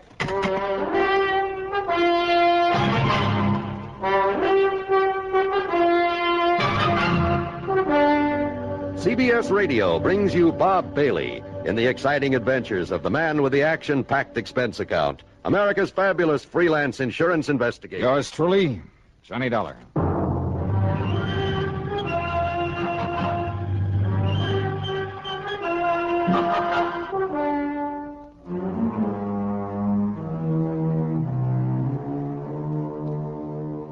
Expense account submitted by Special Investigator Johnny Dollar to the Intercoastal Maritime and Life Insurance Company, Boston office. Following is an account of expenses incurred during my investigation of the Silver Queen matter.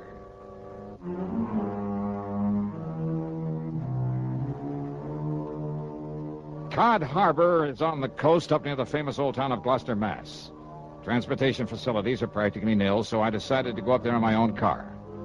Item one on the old expense account then is $4.95 for gas, and having got an early start, I arrived there shortly after noon. Yeah, it's quite a colorful spot, Cod Harbor, if you could somehow manage to lose your sense of smell. Or maybe if you were an artist bent on painting a picturesque waterfront. The residential section on a low hill a couple of 100 yards back from the beach consisted of a scattering of weather-beaten shacks. On the long wharf at the water's edge was an ice plant, a packing house, and a ship's chandler. At the end of the wharf, the disreputable-looking cafe and boarding house known as Meg's Palace. Alongside the piers that stuck out into the harbor were the really important part of the village, the fishing boats. There were schooners dating back to the last century and still carrying sail. There were power boats in all shapes and sizes, from 18-foot outboards to 80-foot diesel jobs. All of them used for only one thing, fishing the banks far out in the Atlantic with seines and trawls and trot lines. I walked on over to Meg's palace, wondering how much the old gal had changed since I saw her last. You know something? Meg McCarthy hadn't changed one bit. And you just listen here now to me, you lop-eared bladders. Meg, put down that blasted skid and leave me explain. Explain, huh? Just on account of you and that scurvy crew of swabs on that stinking tub of yours made a decent catch for once. It's no good excuse for coming over here to get drunk all over me lovely place. Ah, you crazy old biddy, will you listen to me? No! But I tell you, I'll pay you the money. I'll pay you double for them few dishes and the broken down table they busted up on you. And I tell you to keep your dirty, offensive money to yourself, Captain Andy, and get out of here and never come back. Now get! Meg, put down that frying pan. That's right square on the top of your filthy head, I'll lay it. No, Meg, Oh! Now get before I lose my temper and forget I'm a lady. You hear me? I see tell this. you, Meg, if you start throwing them things at me, I go... Back on here, and you stay out of here. If you hit me, I'll kill how yous from stem to stem. All right. I'm leaving me there as fast as I can. Leave me out of this here now madhouse. Ha! Now maybe we'll have some peace and quiet around here for... Hey. Now who are you standing there in the shadows? Get out! All right, Meg, just knock it off. Oh, knock it off, is it? Well, I'll show you sneaking in here like a...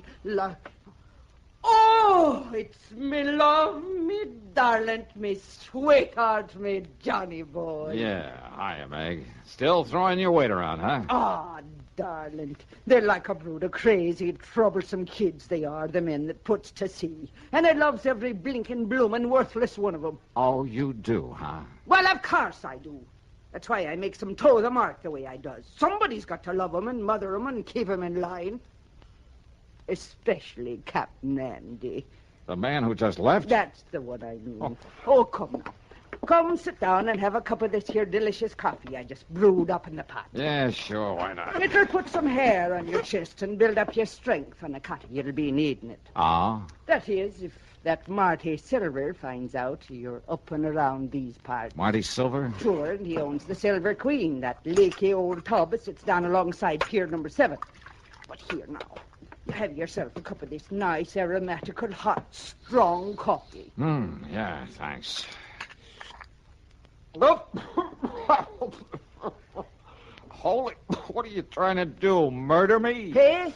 Good grief. Well, now, just a minute, me fine young, fair-feathered friend. Is it a snide and despairing remarks you be making about me lovely coffee, You is call it rat poison coffee? I'm most certain. Now, just you look here, you hairy-brained young incompetent. No wonder there's trouble up here in Cod Harbor. Oh, is that so? Well, if you think I'm going to let you sit here and make degrading remarks about me cooking... Okay, Meg, okay. Stop waving that coffee pot and settle down. Just you listen, you swab-headed young whisker Forget it, snapper. will you? Pipe down. Quiet, will you? Now, sit down. Yes, darling. Okay. Oh, Johnny. Johnny, you reminds me so of me dear, dead, departed, overbearing husband when you talks up to me like that. Oh, yeah, I'm sure. And I tell you, if I was a few years younger and maybe a mite prettier looking in the face, oh, I tell you, there wouldn't dare another girl so much as set her eyes on to you. Oh, that's true, Johnny. Okay, Meg. But now what about this Marty Silver? Captain Marty Silver, he calls himself. And he sailed in here a few days ago from up to Gloucester, he says, in that tub he calls the Silver Queen. Says he wants to sell the old wreck. Aye, and that he will, Maggie. And who invited you in here again, Captain Andy? There's already 2 or 3 suckers bidding up to buy the old wreck from him. He's pushing them hard to make a sale, he is. Then Andrew P. Hogginham, you keep them from buying it until Johnny Dollar here gets through his investigation. Investigating? Well, now, where's your manners? Shake hands with him. This here's Mr. Johnny Dollar, me lover boy from way back. Hiya, Captain. Lover boy? Him? That pasty-faced landlubber like him? Just you mind your manners, Andy, and get out here and don't let none of them boys buy the Silver Queen. Not yet. Now, look here, Meg. Go on with you. Or do I got to throw you out again? Well, whatever you say, Meg. But I warn you, woman, if you're being untrue to me in favor of this here Johnny Dollar... Ain't he handsome, Johnny boy? And we don't make it generally known, but Captain Andy is me very own fiancé. No. Yes, sir. And all this time I thought you only had eyes for me. Oh, well, now, Johnny, love it. Okay. Now, just tell me about this Captain Marty Silver. Well, now, listen, darling.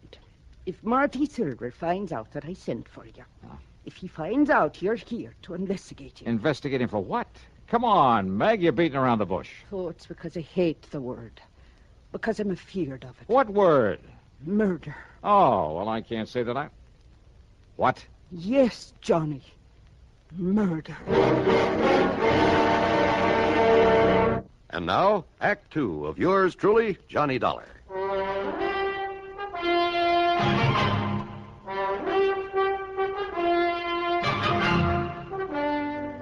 You're accusing this Captain Marty Silver of murder? I'm accusing him of preparing murder. That's why me and Captain Andy's been keeping the eye onto him. Well, just keep talking, Meg. Down from Gloucester it was. He said he'd come. But he telephoned me old friend Captain Lavery up there. And? Tom Lavery said he never heard of him. Oh, well, now, look, And that's... Tom has been living up there since every time in memoriam. Never heard of any Captain Marty Silver. So I says to myself, says I, if Captain Marty ever was there, he was using another name and maybe on forged papers. When I thought I had a suspicious mind. So then last night, I takes a real good look at his boat. The way the name was painted onto it. No wonder it was all fresh paint. Yeah? The count of the name before he painted over it was the Arctic Queen. Well, so what's wrong with changing the name of his boat? So I phoned up Captain Tom again, and you know what he told me? What, Meg? It was the Arctic Queen was supposed to have disappeared in a storm up there not 3 weeks before with the loss of all hands on board, consisting of only 2. Go on. Them 2 was the skipper and the deckhand by the name of Marty Flagg. So you figure that Marty Flagg and Marty Silver are one and the same? That I do. And that somehow, under cover of the storm, he did away with the skipper of the Arctic Queen. Then he changed the name to Silver Queen and brought her down here to sell her. Dearie, that's exactly what I figured. And you could be right. Now, look, if his papers are forged, and that includes the registration on his boat... Oh, many's the time it's been done, Johnny boy, and you knows it. That a phone booth I saw outside the front door? Well, it is, but what for? I'm going to check with the Coast Guard up in Gloucester. They'll know in a minute if they have a registration in the name of... Oh, but now, wait. Yes, dearie. Let's assume that he did kill the skipper of the Arctic Queen. Well, of course he did. Now, you and this Captain Andy think he's going to commit another murder. Yes. Here in Cod Harbor. Yes. Another skipper in order to get his hands on another, a better boat? Oh, lover. All right, then who? Me. What? You? Yes. But why? Because he knows I've been suspicious of him. That I've been keeping tabs on to him. And I think he's seen me when I was poking around his boat last night. Oh, no. Wait, Meg. That's not reason enough to think he might want to murder you. Oh, ain't it? All right, I'll keep an eye on him just to make sure. Oh, just to make sure, is it? Meantime, I'll check with the Coast Guard in Gloucester. Just to make sure he does want to murder me by letting him do it. Is that it now? Meg. Yes, well... Well, if I can prove his boat is the one supposed to have been lost at sea, and if his registry and papers are forged, okay, then the Coast Guard can come down here and take care of him. Meantime... What? But what about me? Meg, look, I think you're getting all worked up over nothing. My Nevertheless... own lovely life at the stake, and you pass it off. now, You Meg, pass I it didn't- off like I was nothing the more than that. Well, And I thought you was me friend, I- me beneficiary, and that you cared a little about what Listen, might will you happen. please- But no. You like everything else of the male sex that wears the pants. Oh, now, if just a a minute. person don't have a pretty leg or a pretty face full of powder and rouge, and her hair full of peroxide blonde... That's not and true. you... Meg, Oh, will you shut up a minute? Now, if you just let me finish. Yes, Mr. Dollar. I'll shut up me ugly old mouth. I'll smother me grief and me poor old broken heart. Look, listen. So maybe Marty Silvers is suspicious of you. Maybe he is the crook, the killer you think he is. And maybe he will try to get at you. So, look, I'll make sure nothing happens to you and until I can get this other stuff straightened out. Oh, Lord, love you, darling. I know that you wouldn't let down poor old Meg. Yeah, so why don't you go back in the kitchen and fix me something to eat? Oh, Johnny, love, it'll be the finest supper you ever put your teeth in. Good. Only after I've called the Coast Guard, I'll come back here, and I'll make the coffee to go with it. See you later. No, just a minute. Yeah, now what? If you're trying to make some more cracks about me coffee, Johnny Dollar. Meg, put down that I'll platter. put it down, all right, you bug-eyed young. Get out of here. Get!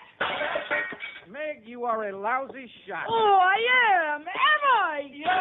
Yep. Oh, God love that boy.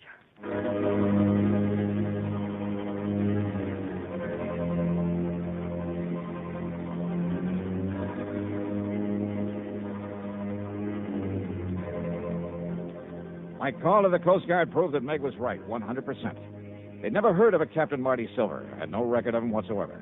As for the boat, well, it was pretty obvious now that he must have killed the skipper of it in order to steal it, bring it down here to sell. I promised them that I'd do nothing to alarm Silver to scare him away, but that I would keep tabs on him until they could come down here and arrest him. But I had to break that promise because of what happened exactly 2 minutes later. Yeah, right after I hung up that phone.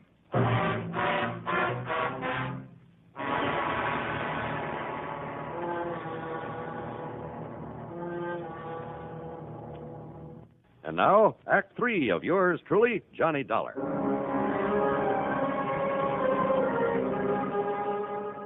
I left the outside phone booth and walked back into Meg's Palace Cafe. It was still cluttered with the pots and pans and crockery that she loved to throw at anyone who happened to disagree with her. In this case, it was Captain Andy and me, her lover boys. I heard a lot of activity off in the kitchen where she'd promised to cook me something to eat, and I hoped she'd hurry because I was hungry. But then I heard a door slam somewhere in the back and footsteps on the boardwalk that I knew led down to the piers. I wondered if she'd changed her mind about fixing that meal for me. But when I got to the kitchen... Meg, what's happened? What happened here? Oh, Johnny boy. Thank heaven you got here and scared him away. Who? If he hadn't heard you coming in the front, he would have killed me for sure. Marty Silver. Oh, he must have been hiding away here in the kitchen. He must have heard everything me and you were saying about him. All right, here now. Let me help you up on this chair. It's all right, darling. I think I can make it. But when I get a hold of that... There you are. But I thought Captain Andy said that Silvers was down at the dock trying to sell that boat. Hey, wait, listen. Yes. Stay right here, Meg, while I get in the back of that door. What? What is that? Oh. Out of my way, Dollar. Meg, I just seen Monty Silver coming up. Meg, who done this to you? Marty Silver, Captain. I'll kill him for this. Oh, Meg, me pet, are you all right? Yes, I'm all right. But where was you when Marty Silver come in here and attacked me? Like you told me to. I went back to the dock to keep an eye on him. He was right here in the kitchen. And when I went out to phone the Coast Guard... Oh, Maggie, darling, did he hurt you bad? I told you I'm all right. But if Johnny hadn't come back in here... Oh, I'll kill that dirty Hey, rotten... Captain, you said you saw him leaving here. That I did. Where'd he go? Down to the dock, to the Silver Queen. Well, he may have ideas for taking off, getting away from here. Well, of course, you barnacle-brained pair of... Look. Ah, what? Look there, out of the window. Yeah, you're right. Of course I'm right. That's the Silver Queen headed out to sea. Come on, Captain Andy, we're going after him. But he's got a start on us, a head start. And with the darkness and night coming on... Well, standing here talking about it won't get us anywhere. Come on.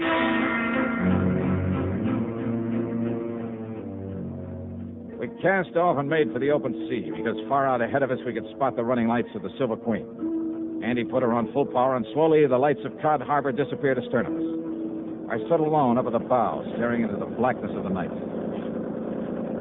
You keep your eye on those running lights, Johnny. We lose them, we lose the Silver Queen. I think we're gaining on them, all right. Not very fast. Don't worry, boy. There's nothing out of Cod Harbor can outrun this boat of mine. Anything you can do to give us some more power? No. Oh, yeah. There, maybe it is. Come on back here, Johnny. Take the wheel. All right, you are. You see him? You see his lights from here, all right? Yeah, I see him. And then you take the wheel. All right, I got it. What are you going to do? I'm going to lift this engine cover and... There. Now, I'll get to this carburetor and see if I can keep her wide open, Johnny. That she is.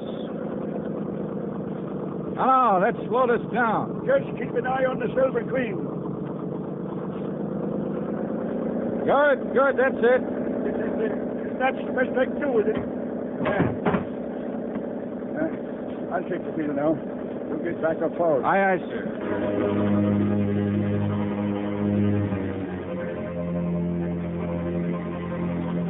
As we slowly but surely pulled up on her, I could see the vague shape of Captain Marty Silver at the wheel. Could see him turn and look back at us now and then. Just a few more minutes and we'd overtake the Queen. But if Silver had a gun, I eased my .38 out of the holster, made sure I had a full load, just in case. And then it suddenly occurred to me that if he could see us and our lights were far brighter than those of the Queen. I went on back to Captain Andy at the wheel. Keep going along now, Johnny boy. Hey, where's the switch to the cabin lights? Yes? If Silver is armed, then when we get up close to him, he'll be able to pick us off like ducks in a shooting gallery. You're right. The switch is right there inside this. No, look. Huh? Silver has turned them off. Turned off all these lights. We lose him. We'll never catch him now. Won't we? Hey, doesn't the spotlight work? Sure it does. Turn it on. I'll put out the other light. Good. Hey, where's the switch for this spotlight? Here. Running lights. Now the cabin lights. The switch, Captain. Now we're just as black as you. The switch for the... Oh, here it is. Now swing that lighter on, Johnny, so you cover the whole horizon with it. Right. When you get it on him, what's that? It's coming about. He's going to run us down. I see. Shove the wheel hard to port. Give it a gas. Yes, I am. But he's got us in the turn. We're losing way. Come on, faster, Captain. As soon as we get back on the straight course, keep the searchlight on him, square in his face. Maybe you can blind him. Maybe, if I'm lucky. On my other hand. Oh, we'll never make it, boy. We'll never make it. Now, hold it steady. But he'll ram us right across the Hold it steady. But, Johnny, don't you see?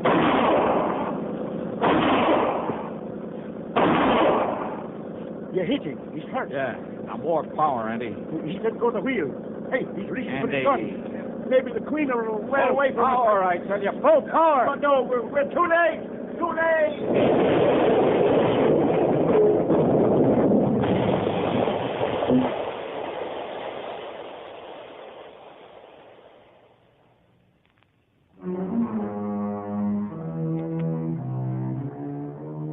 Well, I suppose I ought to make some crack about it being a long swim back to Cod Harbor. But I won't because it wasn't. The Silver Queen sank like a rock, and with the help of the spotlight, we finally managed to find and pick up the body of Marty Silver. Then, with both Andy and me bailing like mad, we slowly limped on back to port. And that's about it. Expense account total, including room and board at Meg's Palace and another tank full of gas, $58.35. Yours truly, Johnny Dollar.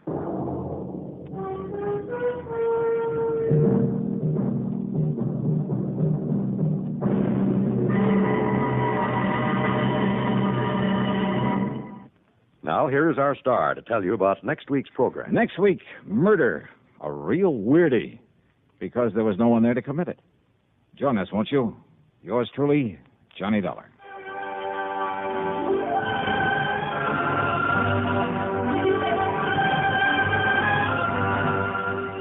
Yours truly, Johnny Dollar, starring Bob Bailey, originates in Hollywood and is written, produced, and directed by Jack Johnstone.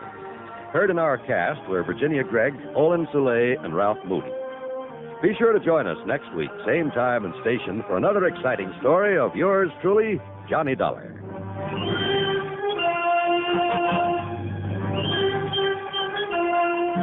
This is John Wald speaking.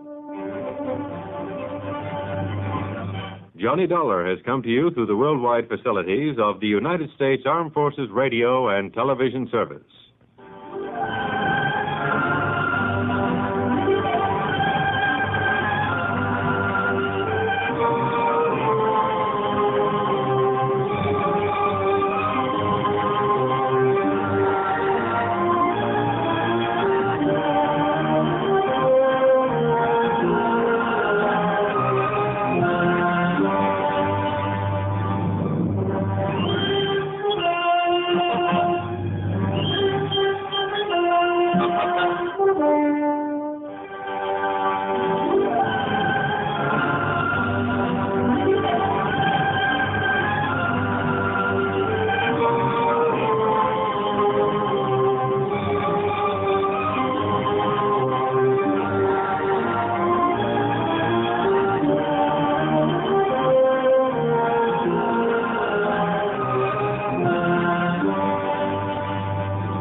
from Hollywood, it's time now for... Johnny Dollar. Mr. Dollar, this is Henry Parker with Continental Assurance out in Reno. Well, how are things in Nevada, Mr. Parker? Terrible, sir, just terrible. Well, I'm sorry to hear that. What seems to be... Excuse me, Mr. Dollar. Yeah? There's someone here who'd like to speak with you. Oh, who? Give me that. Who do you suppose it is, you sloth-eyed Pinkerton? Sounds to me like a cantankerous old character named Jodiah Gillis. Cantankerous? Why, you miserable... What are you doing in Reno, Mr. Gillis? I tell you when you get here. When I get... Oh, no, now, wait a minute. I can't wait. If I do, he'll be dead and it'll be your fault. Who? A feline friend of mine. A what? Oh, being uncouth like you'd probably call him a cat. Oh, no. Look, Jodiah. Also, he's rich. He's what? Rich, yes, sir. Last week he inherited $60,000. This week somebody's making sure he won't live long enough to spend it.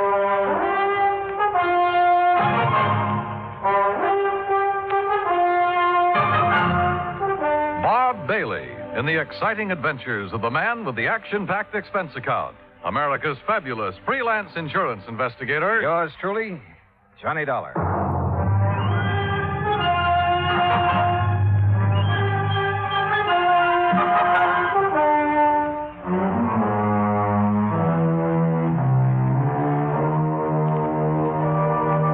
Expense account submitted by Special Investigator Johnny Dollar to the Continental Assurance Company, Reno, Nevada. The following is an account of expenses incurred during my investigation of the Felicity feline matter. Expense account item 1, $164 air transportation, Hartford to Reno. En route, I wondered again what Jodiah Gillis was doing in Nevada.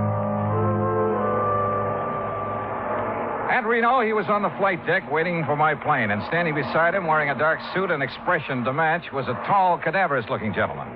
As I started down the ramp, Jodiah began calling me. Yeah, there he is. Dollar, yoo-hoo. Hey, John. Ah, hi, afternoon, Jodiah. Well, you are a sight for sore eyes, boy. Yes, indeed, you are. Johnny, this is my friend and business associate, Henry Parker. Mr. Parker? Oh, I'm certainly glad you've arrived, sir. That's so? Yes, yes. Mr. Gillis has been quite concerned over Felicity.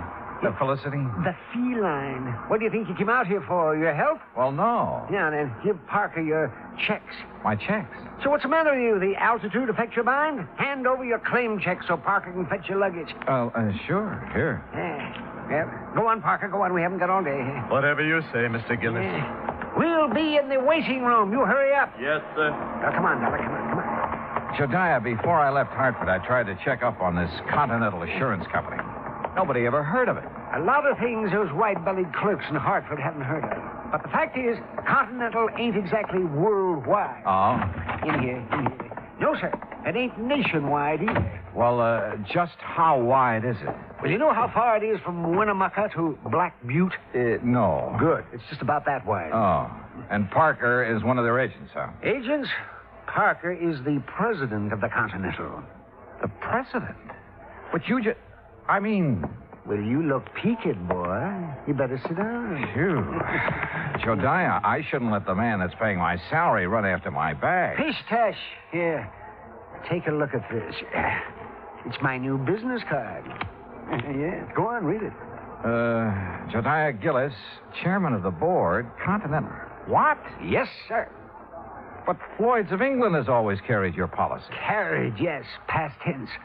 I don't take guff from anybody, especially a ninny of an insurance agent telling me what I can insure and what I can't. You had a fight with him? Yep. My cousin Rachel, she's a sweet girl. She lives in the Belgian Congo. She sent me an African anteater. Now, all I wanted Floyd's to do was insure it for $15,000. And of course they wouldn't. Nope.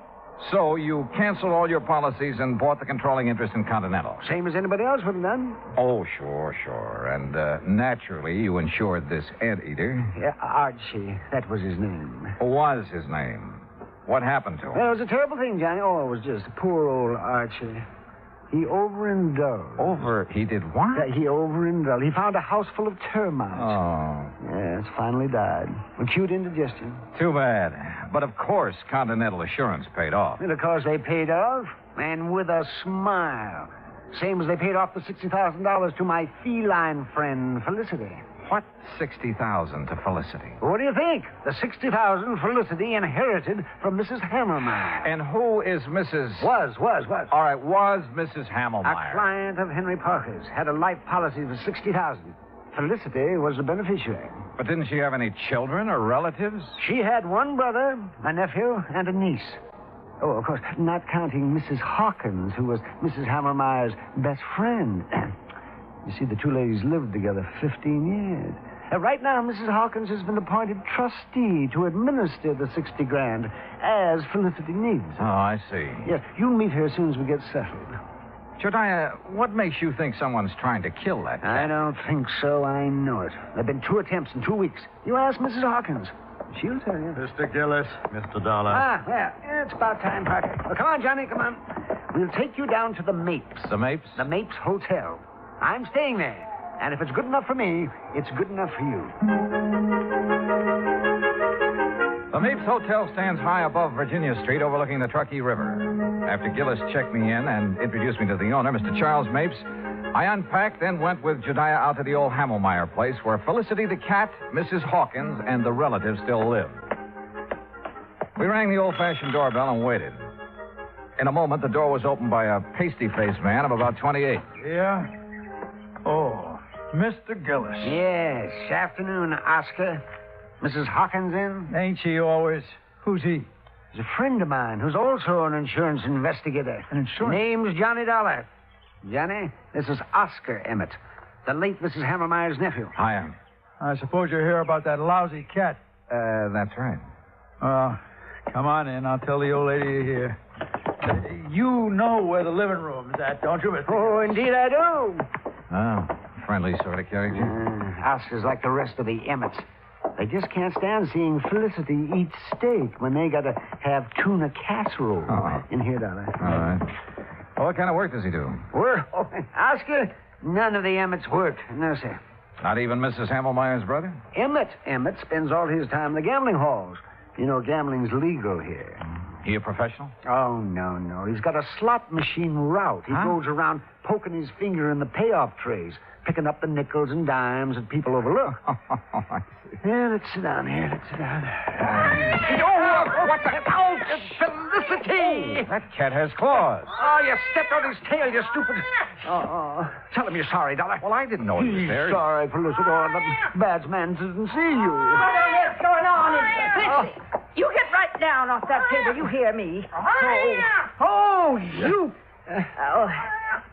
Mr. Gillis, would you use your influence, please? Well, I'll certainly try, Mrs. Hawkins. Felicity. Come on now, honey. That's a good kitty. There. Now. I just put out a nice dish of scallops for him. Oh, you hear that, Felicity? Scallops. Oh, yum. Sure. So you run along now. Bye-bye. Oh, I do declare I've never seen a man who has such a way with animals. Well, And that goes for lonely widows, too, Mr. Gillis. Oh, now, Leona, stop. Jediah. Oh, yeah. Mrs. Hawkins. Leona is just fine. Yeah, well, this is the young fellow I was telling you about, Johnny Dollar. Oh, well, this is indeed a pleasure, Mr. Dollar. Jediah told me so much about you. Oh, is that so? You're much more handsome than I imagined, Mr. Dollar. Yeah, now, good gravy, Leona. Now, you just tell him what's been going on around here. You mean about Felicity? Yeah, that's what I mean. Well, somebody's after him. Trying to kill him. Tell me, has an actual attempt been made on his life? Wednesday night a week ago. I let him out just before I went to bed like always. He'd been out about an hour when it started to pour. And knowing Felicity hates to get wet, I opened the front door to call him. Well, just as he was crossing the street, I heard this big car start up, and it zoomed straight for Felicity. Whoever was driving it almost turned over, trying to hit him. You didn't get a good look at the driver, huh? I didn't get any kind of a look. It was too dark. What about the car? What make was it? If I knew that, I'd have already told you that. I haven't any secrets from him.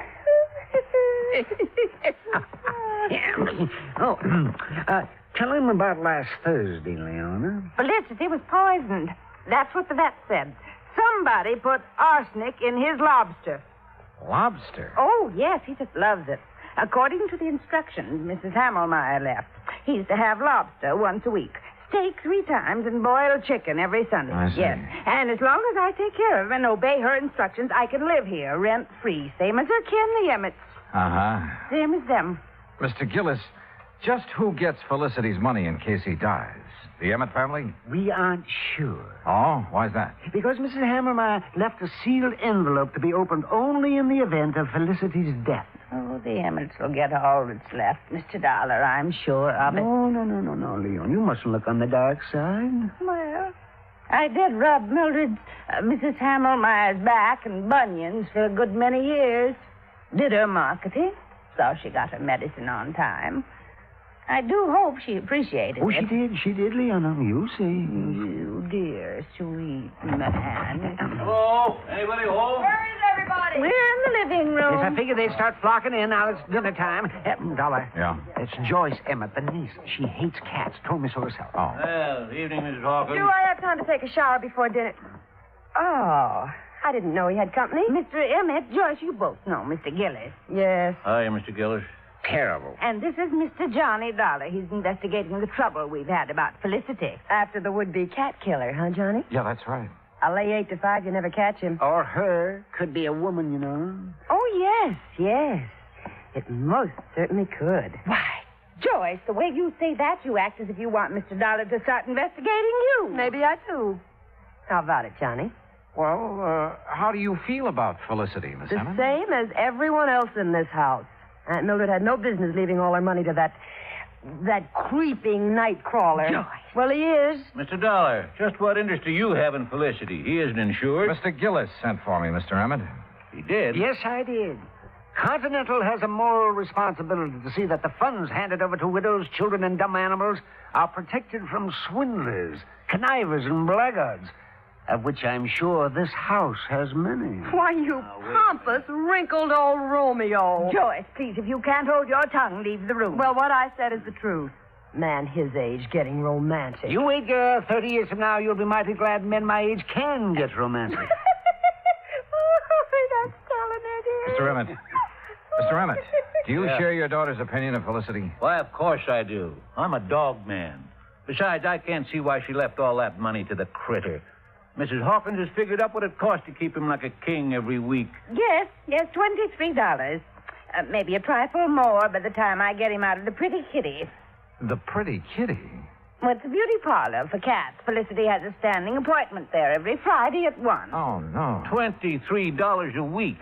You know how many weeks it'll take him to spend that $60,000, not counting the interest that'll add up while he's doing it? No, not exactly. No, 2,600 weeks. 50 years. And believe me, the odds of any cat living to be 50 years old, well. I'll lay you 10 to 1 he doesn't live another 6 months. Joy. Oh, speak of the devil. Well, hello there, Felicity. Oh, did you know we were talking about you? Did you finish up all your dinner, Felicity? He sometimes doesn't eat all his scallops. Last week I gave them to Oscar. Oh, it's disgusting. Well, look at him. He thinks he owns us. What do you mean, thinks? A few minutes later, Jodiah drove me back to the Mapes. Whether it was the Emmets or Mrs. Hawkins who wanted Felicity out of the way, I didn't know. But I did know we should get him out of that house as soon as possible. I changed my clothes, met Jodiah and his friend Charlie Mapes in the Sky Room for dinner, did a bit of gambling, then went to bed. Must have been about 3:30 when the phone rang. Hello. Oh, Mr. Dollar, please answer me. Who is it? Mrs. Hawkins, I tried to get Mr. Gillis, but he left word he wasn't to be disturbed. Oh, well, what is it, Mrs. Hawkins? What's wrong? Oh, it's terrible. Oh, it's just terrible. What is it? What's happened? Felicity, he... Felicity, what? I let him out about 10, but he's disappeared. Mr. Dollar, I know he's been killed.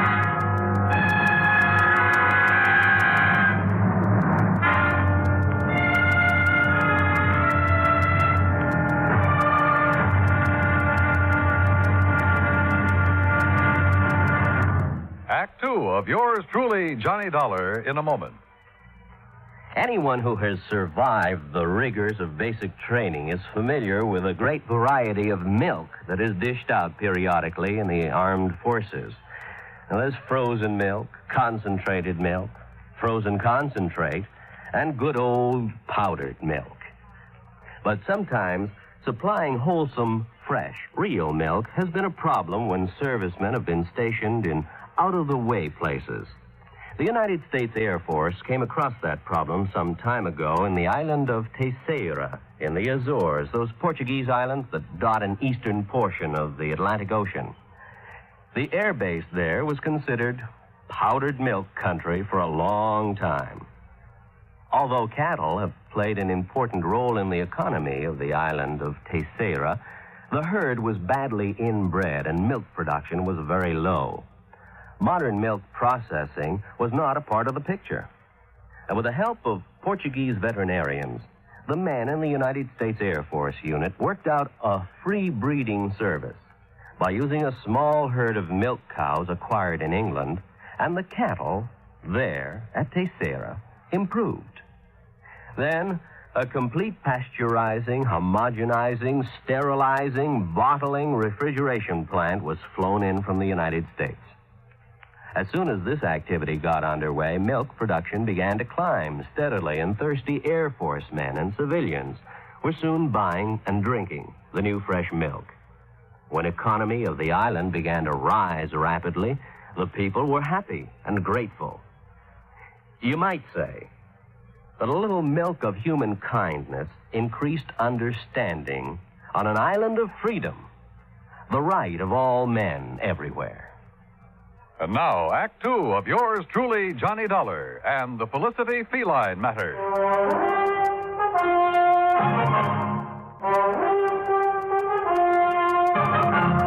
A few minutes later, Jediah Gillis and I were at the old Hammelmeyer home.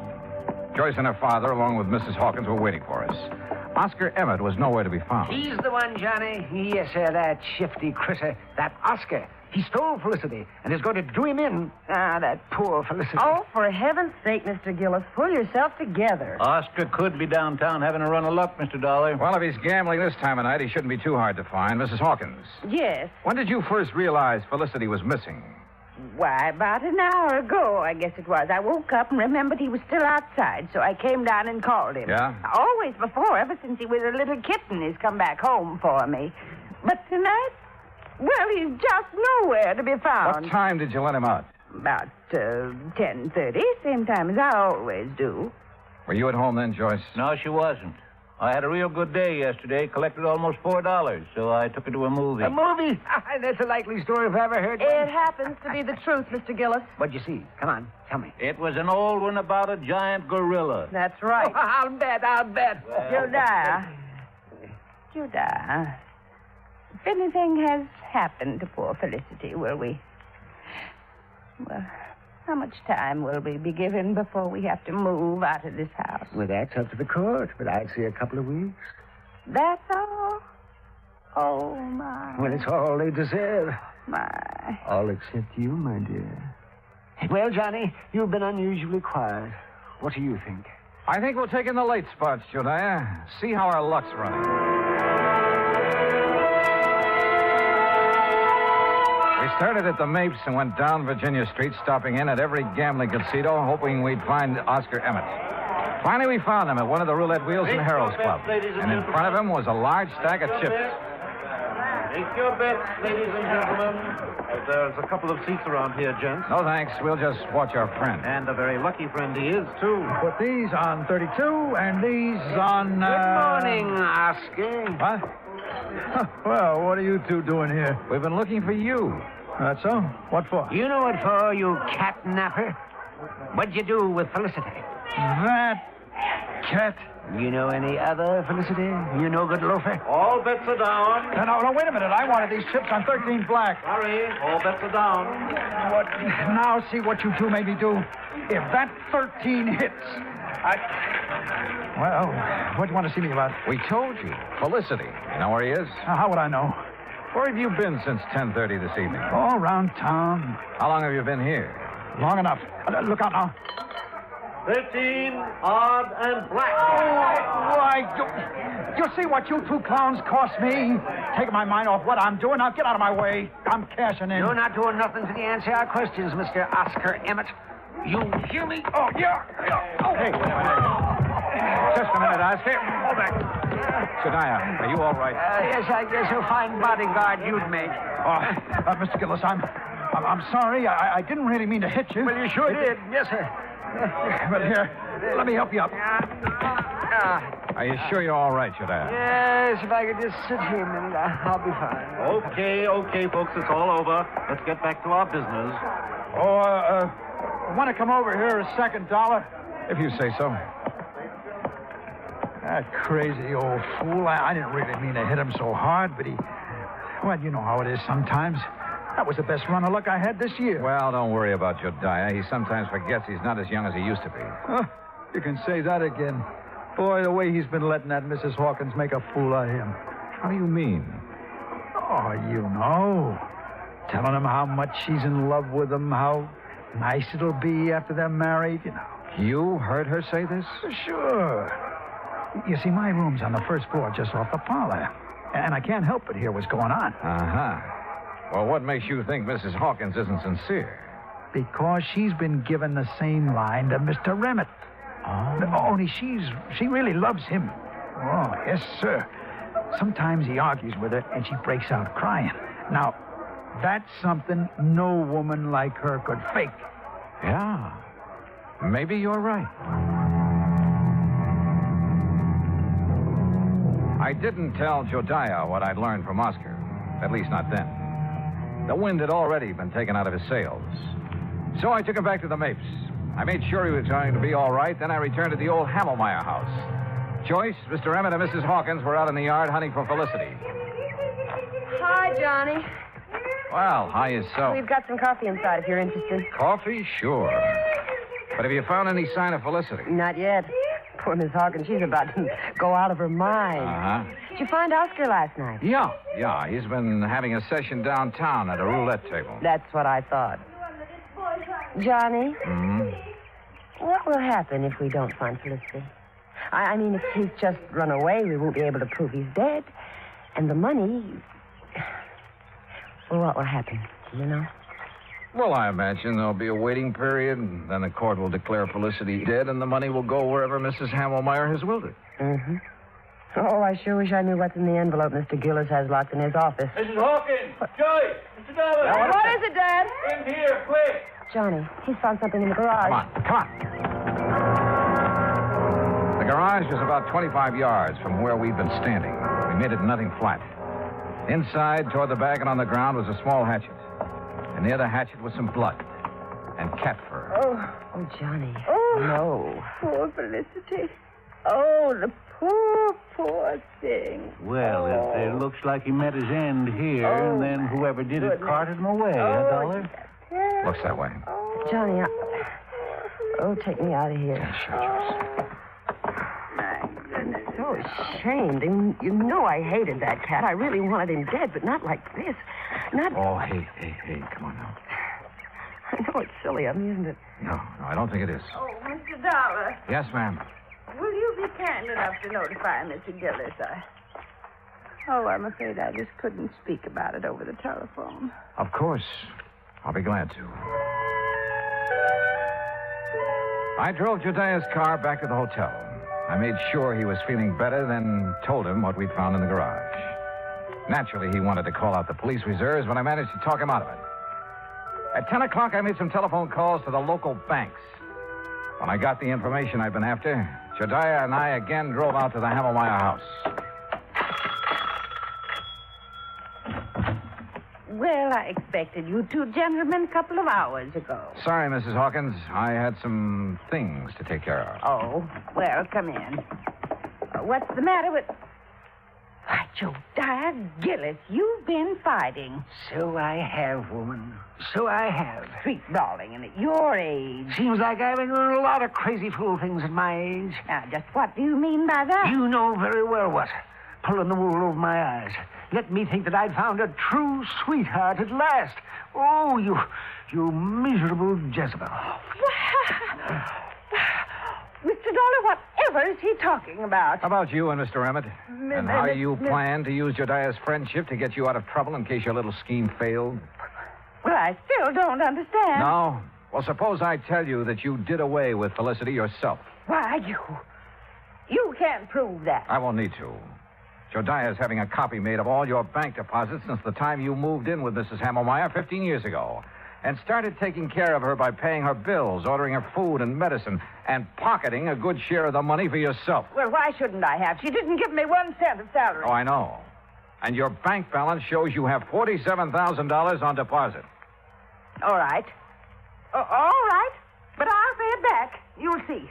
Oh, they won't be able to do a thing to me. No, sir. Mildred Hammermeyer appreciated me even if nobody else did. Or does. You'll see. My name will be in that envelope. She wanted me to have that money all the time. I know she did. Hi. Ready to read the will? Yeah, just about. Joyce, you and your father sit over there, huh? Mm-hmm. Wherever you say, Mr. Dollar. Okay, Jediah. Open the will. Sure, I will. But if it does give the money to... Jediah. Well, Mrs. Hammermeyer should spin in her grave if it does. Read it if you dare, you old goat. You miserable female woman. Yes, right, I'll read it now. Here we go. Codicil to the last will and testament of Mildred Emmett Hammermeyer. Witnessed by... Yes, there's a lot of legal gab here. Here we are. The monies unspent after the death of the cat known as Felicity shall... Well, hold it smooth. Mr. Gillis. This is no time for laughing, Gillis. Read it, Jediah. Yes, please. Oh, doggone. I'll read this thing again. The monies unspent shall then go to the descendants of the original heir. The what? Huh? What? Yes. Well, how... The original heir is Felicity. Now, the money goes to his descendants.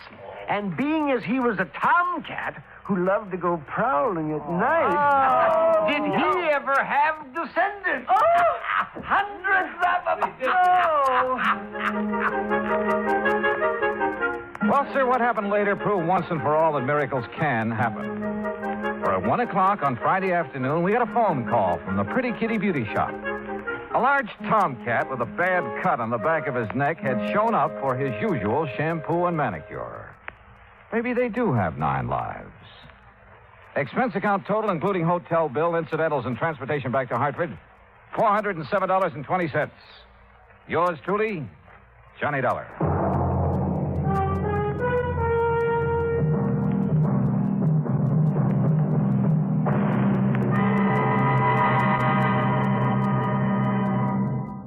Now, here is our star to tell you about next week's story. Next week, an actor who talked nothing but Shakespeare and who talked himself into his grave. Join us, won't you? Yours truly, Johnny Dollar.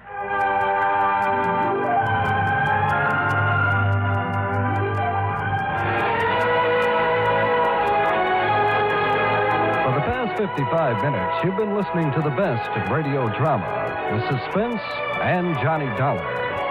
Be sure and join us again tomorrow night at the same time, 9:05, when FEN presents The Phil Harris Show and The Life of Riley.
From Hollywood, it's time now for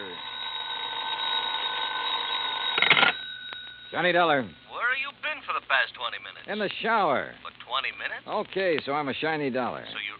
Oh. Who's that? Max Green at Assured Equity. Oh, hi, Max. What's on your mind? 7 years ago... Our fathers brought forth, but that doesn't answer my question. Johnny, you ever hear of the Meeks? New England family, stood away on the Mayflower, speak only to their money. That's the Meeks. What about them? No, not about them. It's about Mariah Meek and Lincoln's Gettysburg Address. She's lost her copy of it. Well, it shouldn't be hard to find her another one. That's where you're wrong, Johnny. Huh? It would be very hard. Might cost us $100,000. Bob Bailey in the exciting adventures of the man with the action-packed expense account. America's fabulous freelance insurance investigator. Yours truly, Johnny Dollar.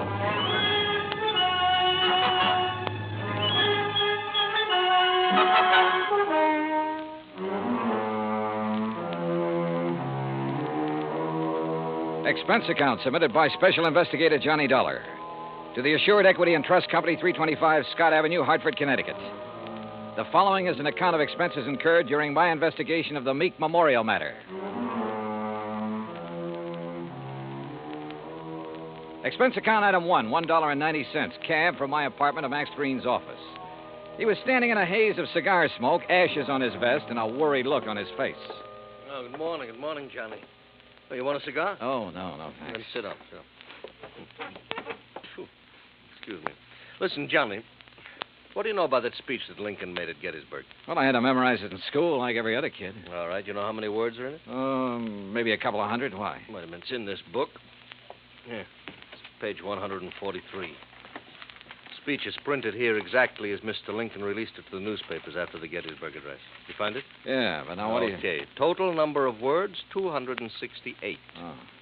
But the first two drafts of that speech, including the one he read that day, contained only 266 words. So he padded his part. That's right. 2 more words. Mm-hmm. How come? Oh, according to the historians, Lincoln ad-libbed the 2 additional words at the time he read it. Later on, when he made 3 new copies of the speech, he included those 2 words. You with me so far? Keep going, Max. Yeah. All right. Right down at the end of it, just before of the people, by the people, where he said that this nation under God shall have a new birth of freedom, the words under God do not appear in the first 2 drafts you wrote. Yeah. Well, this is all very interesting, Max, but I still don't see what it is or what it has to do with me. Well, Mariah Meek's copy has disappeared. Oh? And, Johnny, that copy happens to contain just 266 words.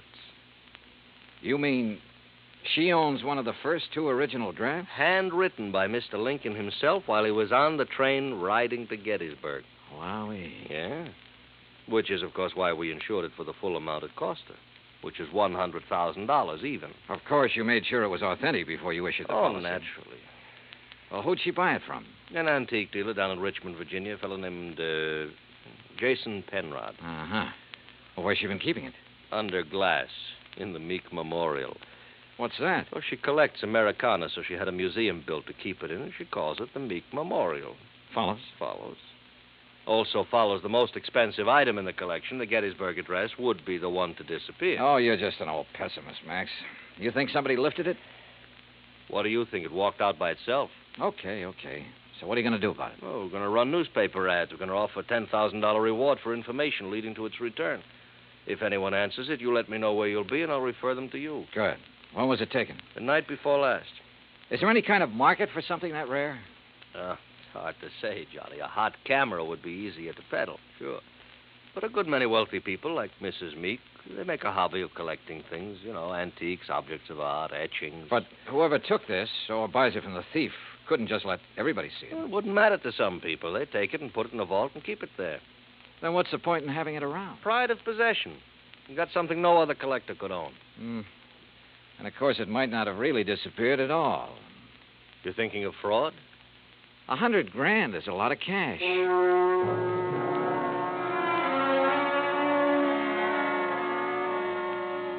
Expense account item 2, $1.90, cab fare back to my apartment. I wasn't particularly intrigued by this assignment. Rare documents, like anything else antique, have always seemed to be just one step from decay. And that sometimes goes for the people who collect such things. Item 3, $16.10, transportation, including a round-trip ticket, Hartford to New Bedford, and cab fare to the Whalers Hotel. There was a convention in town, so I was lucky to get a room. After checking in, I called the Meek residence. Mrs. Meek was expecting me and said she'd have her car pick me up. I had just put down the phone when someone knocked on the door. You in there? Depends on what you're looking for. Oh, looking for Mr. J. Jay, did you say? Nobody by that name here. Oh, yeah. I see. I guess I got the wrong room. Yeah, well, why don't you ask down at the desk? Huh? Yeah. Oh, sure. Yeah. Funny. Or is it? I cracked the door open again. Watched him walk to the stairs. Then I took the elevator down the 8 flights to the lobby. Half an hour later, I was in the back seat of the Meek limousine heading toward the home out on Buzzards Bay. It was a big, sprawling frame building facing on the beach. About 50 yards behind it, closer to the road, was the Meek Memorial Museum. I was starting up the front steps when the door opened. Mr. Dollar? That's right. I'm Paul Meek. I understand you have an appointment with my grandmother. Right again. Now, come in, please. She's waiting for you upstairs in the sitting room. Okay, thanks. Before you go up, I wonder if I could have a few words with you. Why not? In here, then. You've never met my grandmother, have you? No, I haven't had that pleasure. Some people consider it a dubious one, Mr. Dollar. Oh? Mr. Dollar, this is my wife, Janice. Mrs. Meek? Hi. How about a drink? Thanks, not just now. How about you, old stick in the mud? You want another one? After a bit, Janice. And if I were you, I wouldn't have any more. But you're not me, are you? You will have to excuse my wife, Mr. Dollar. Well, we've both been under a severe strain since moving here. Grandmother is blind, you know. No, I didn't know. Her sight began failing about 4 years ago. I'm surprised the insurance agent didn't tell you. Well, Mr. Green was so concerned over the theft of the Lincoln manuscript, I imagine it slipped his mind. Mm-hmm. And just how do you intend to locate that manuscript? I'm not so sure that I can. It'd be a pity if you couldn't. Be just awful. It's grandmother's prized possession. She hasn't been herself since it was stolen. And being quite elderly, well, we're all very much concerned. Oh, my, yes. We're afraid she might die and leave us all that lovely money. Janice. It's the truth. You see, Paul and I don't have any money of our own, Mr. Dollar. We'll never have any until she does die. Instead of giving it to us now while we're young, you know what she does with it? Spends it buying junk for that silly old museum. Now, look. That's gratitude, isn't it? I bathe her, feed her rubber feet, and do all her dirty work. Janice, you've said quite enough. Mr. Dollar isn't interested in our personal problems. Oh, stick in the mud. All right. I'll be in the den if you want me. And that's the funniest thing I've said all day. If you want me. I'm sorry. She doesn't mean half of what she says. That's grandmother's signal. Then hadn't we better go up? Yes, we'd better.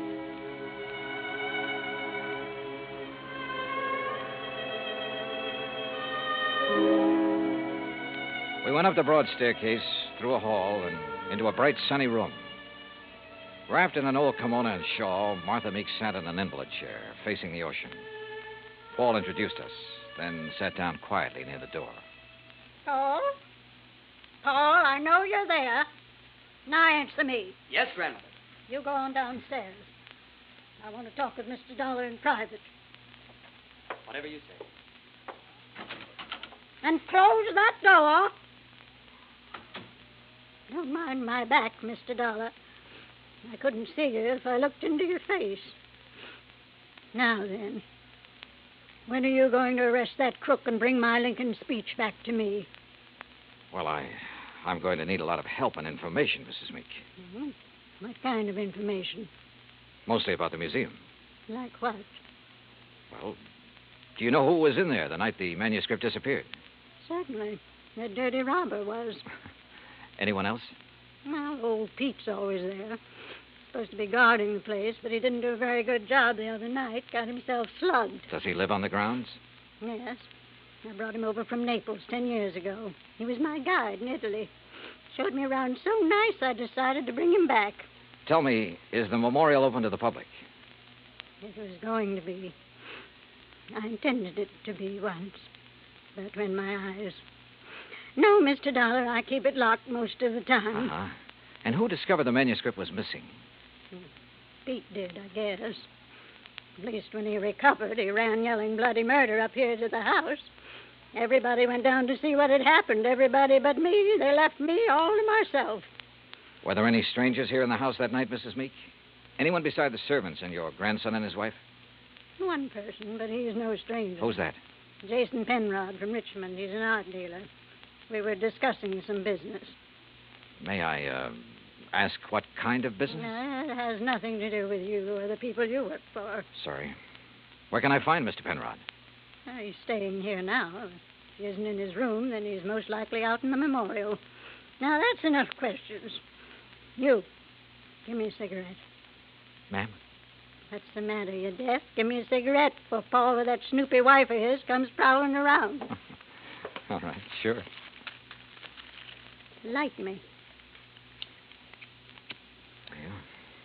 Yeah. Well, you want any more information, Pete's the one to talk to. All right, thanks. But what about your son and daughter-in-law? Were they inside the house at the time of the robbery? You don't suspect them, do you? Right now, I suspect everybody, Mrs. Meek. Even me? Yes, ma'am. Even you. Well, bless you, boy.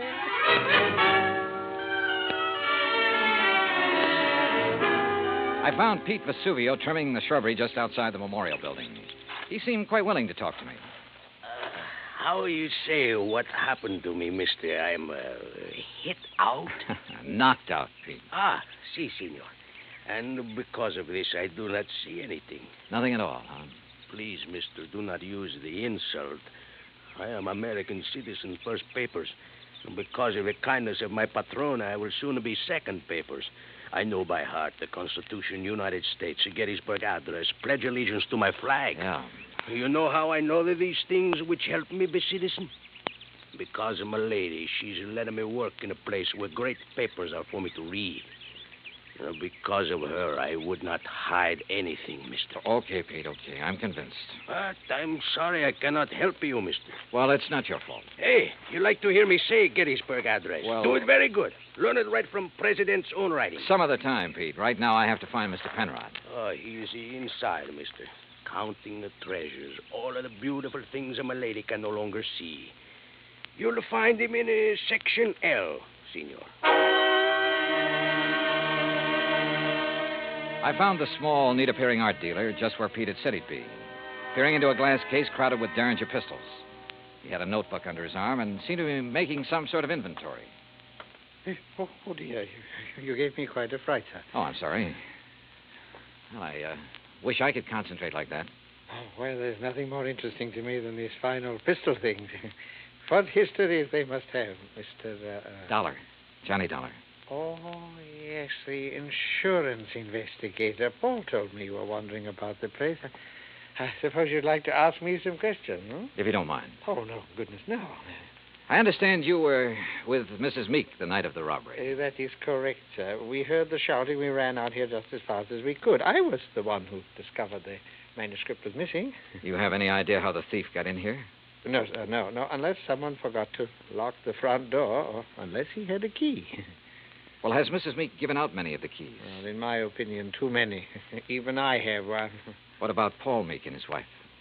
No, I don't think so. Well, they really aren't interested in the museum at all, Mr. Dollar. Oh.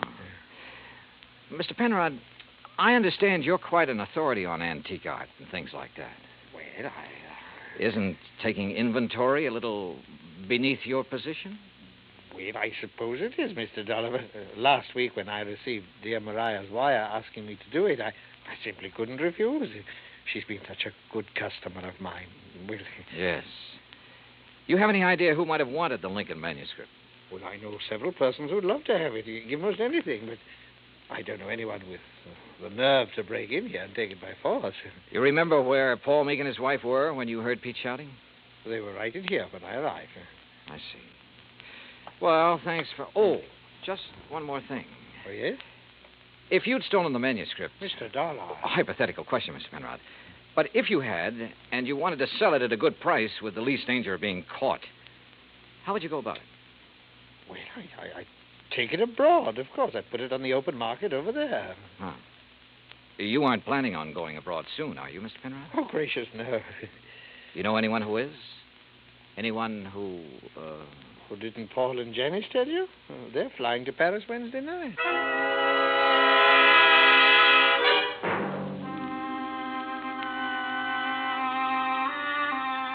I left the memorial and walked back to the house. The Meeks were in the study, engaged in their favorite pastime. When I told them what the art dealer had said, Paul set down his glass long enough to confirm the fact that they did have reservations and insisted that he had a logical explanation for not having told me of those plans earlier. Very logical explanation, Mr. Dollar. Let me handle this, Janice, please. Sure. Drink, Johnny? Now, first I want to hear that explanation, if you don't mind, Paul. Of course I don't mind. Janice and me were fed up. Why didn't you tell me about the plane reservations? Well, why should I have? I'm not even sure I'm going to use them. Oh? Grandmother's upset enough over losing that manuscript. Something else might... Well, anyhow, if the manuscript doesn't turn up within 48 hours, we're canceling our trip. Oh, no, please. Sorry, Janice, but that's the way it's got to be. She did it. What do you mean? It's an act, don't you see? Jason Penrod told her we were going to leave, so she had him hide the manuscript. And now this thing about her being so upset and having such a weak heart. It's an act to keep her precious darling boy tied to her apron strings. I don't believe that. Well, just wait. You will. Anything else, Dollar? What does a trip to Paris cost, Paul? Well, it's not inexpensive. Your wife was complaining about being so broke. Haven't you ever heard of flying now and paying later? We have friends in Paris, Dollar. It won't cost as much to live once we get there. And we'll worry about paying for our ticket when we get back. Any other questions, Mr. Snooper? Yeah. Later. It was after 7 when I finally got back to my hotel room. I ordered a drink and tried to make some kind of sense out of the information I'd gathered during the day. But it all added up to 0. I called Hartford and asked Max Green to look into the Meek finances. Then I dressed for dinner. I was about to go downstairs when the phone rang. Johnny Dollar. Mr. Dollar, I was told to call you. Yeah? It's about the ad.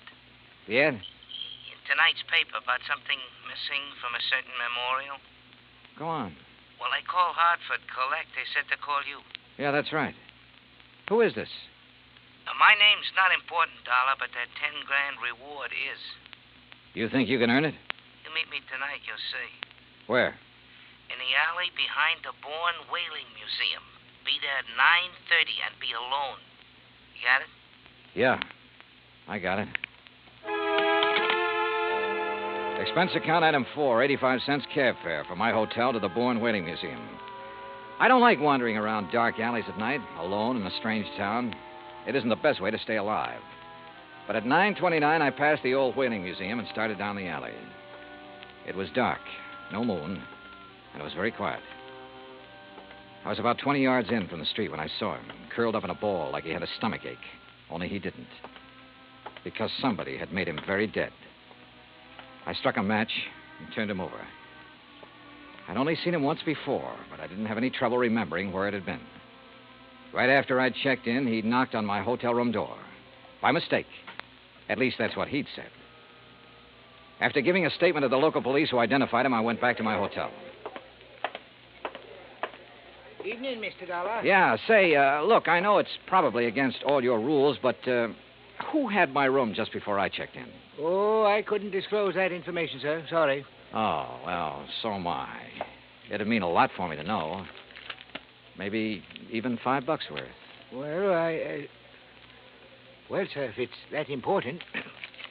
Thank you. Now, let's see. Yes, here it is. Can you read his signature, Mr. Dollar? Yeah, thanks. Just fine. The name I'd seen scrawled on the hotel register wasn't important now. At least not without something more to back it up. There was no law against checking out of a hotel, but there was a law against murder, if it could be proven. And that would be hard to do without finding a motive. So I went back to the Meek house to look for it. I paid off the taxi, that's item 5, and started up the front steps. Oh, hi, Johnny. I thought it might be you. That's so? Mm-hmm. I hope you aren't mad at me for the things I said today. No, not at all. I've been a very bad girl. But everything's going to be all right now. It is. Mm-hmm. Or haven't you heard? Heard what? About dear old grandmother. She's had a real bad stroke. Isn't expected to live. You aren't a bit sorry, are you? Would you be, if you were me? Dollar, you mind coming up here? No, not a bit, Paul. I'm trying to reach you at your hotel. Thank goodness you've come here. Did Janice tell you? Yeah. How is she? Bad. Doctor's given up. Says it's only a matter of hours. She told me to send for you, Mr. Dollar. Oh? I don't know why. I've never been able to figure out a lot of things she did. All right, where is she? In there. Old Pete's with her, but go on in. Thanks. Would they increase devotion to that cause for which they here gave her the last... Who is it? Oh, it's Mr. Dollar, my lady. Hello, Mrs. Meek. Oh, thank you for coming, Mr. Dollar. I go now. No, wait. Mr. Dollar, you have a moment, haven't you? Of course. I promised Pete the last time I visited the museum. I promised I'd let him recite some of the things he's learned while working there. Haven't been able to keep that promise till now. Go on, Pete. Please. Yes, my lady.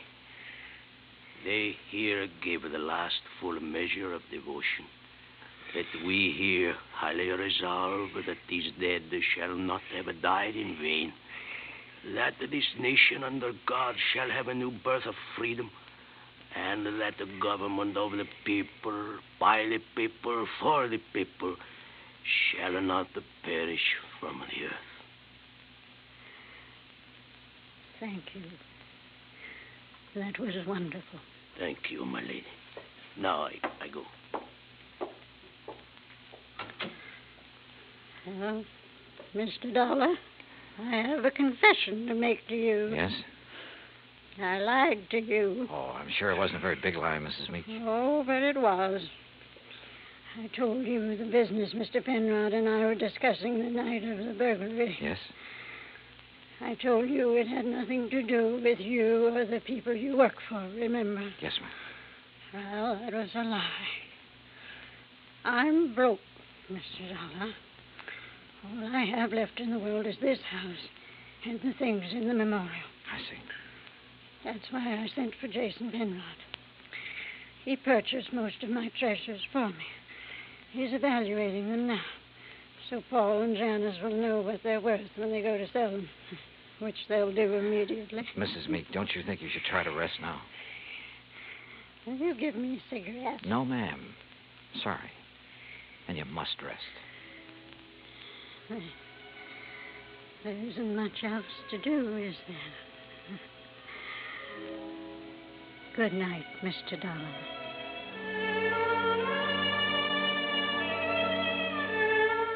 Outside in the hall, Paul and Janice Meek were talking quietly to Jason Penrod. Off in the corner, standing with his back to the others, was Pete Vesuvio. Mr. Dollar, is she... She's resting quietly. Oh, Dio grazie. Why did you lie to me, Pete? What? I never lied to nobody. Who say I did? I say you did. You're crazy, mister. What lie I tell you? You said you learned the Gettysburg Address right from Mr. Lincoln's own writing in the museum. That's no lie. What's the matter? You don't believe that, mister? I believe you, Pete. But I just had to be sure. Come on, let's join the others, shall we? See. Well, good evening, Mr. Dollar. Mr. Penrod? Tell you any of the family secrets, Johnny? Not too many. You learn anything in there you didn't know before? Yeah? I know which one of you stole the Lincoln manuscript. One of us? Why, you're crazy, Dollar. We were all in the house at the time it happened. That's right. But one of you hired a little man named Leo Jones to do your dirty work. Jones called me earlier this evening. He was going to tell me which one of you it was. Evidently, he didn't like the deal he was getting. What was he doing, Penrod? Trying to blackmail you? What are you talking about? I don't know any Leo Jones. Then why did he come around to my hotel room this morning? The same room you just checked out of. Well, that doesn't mean a thing. I imagine several persons have been to that room today. Sure, but they're still alive. Now, let's get to the phony Lincoln manuscript. Phony manuscript? It wasn't phony, Mr. Dollar. Wasn't it? Well, you correct me if I'm wrong, Penrod. After Mrs. Meek purchased one of the first two drafts of Mr. Lincoln's Gettysburg Address, she started losing her sight. When she closed the museum to the public, you saw a chance to make yourself another $100,000 sale.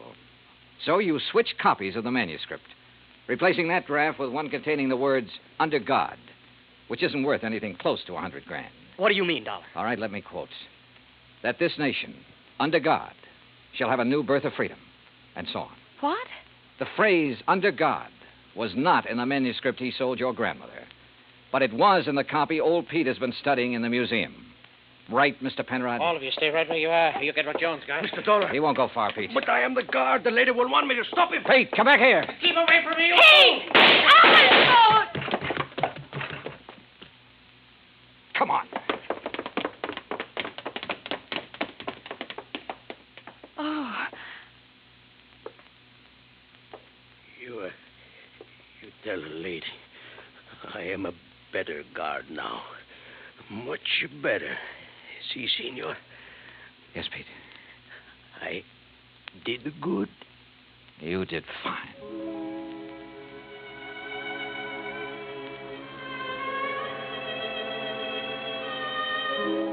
Pete Vesuvio will live to apply for his second papers. And in time, probably open a spaghetti joint in New Bedford. Penrod will be tried for murder. As yet, he hasn't disclosed the name of the person who purchased the stolen manuscript. But in time, I'm sure he will. As for the Meeks, well, Mariah passed on later that night. But as she said, there was nothing left for her but to rest. Expense account total, including hotel and numerous incidentals, $98.30. Yours truly, Johnny Dollar.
Johnny Dollar has come to you through the worldwide facilities of the United States Armed Forces Radio and Television Service.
From Hollywood, it's time now for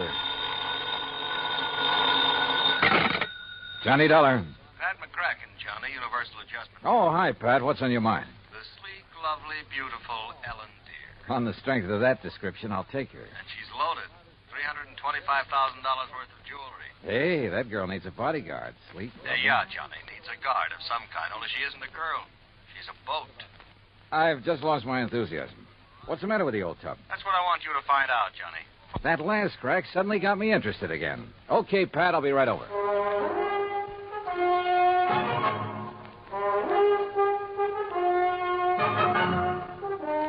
Bob Bailey in the exciting adventures of the man with the action-packed expense account. America's fabulous freelance insurance investigator. Yours truly, Johnny Dollar.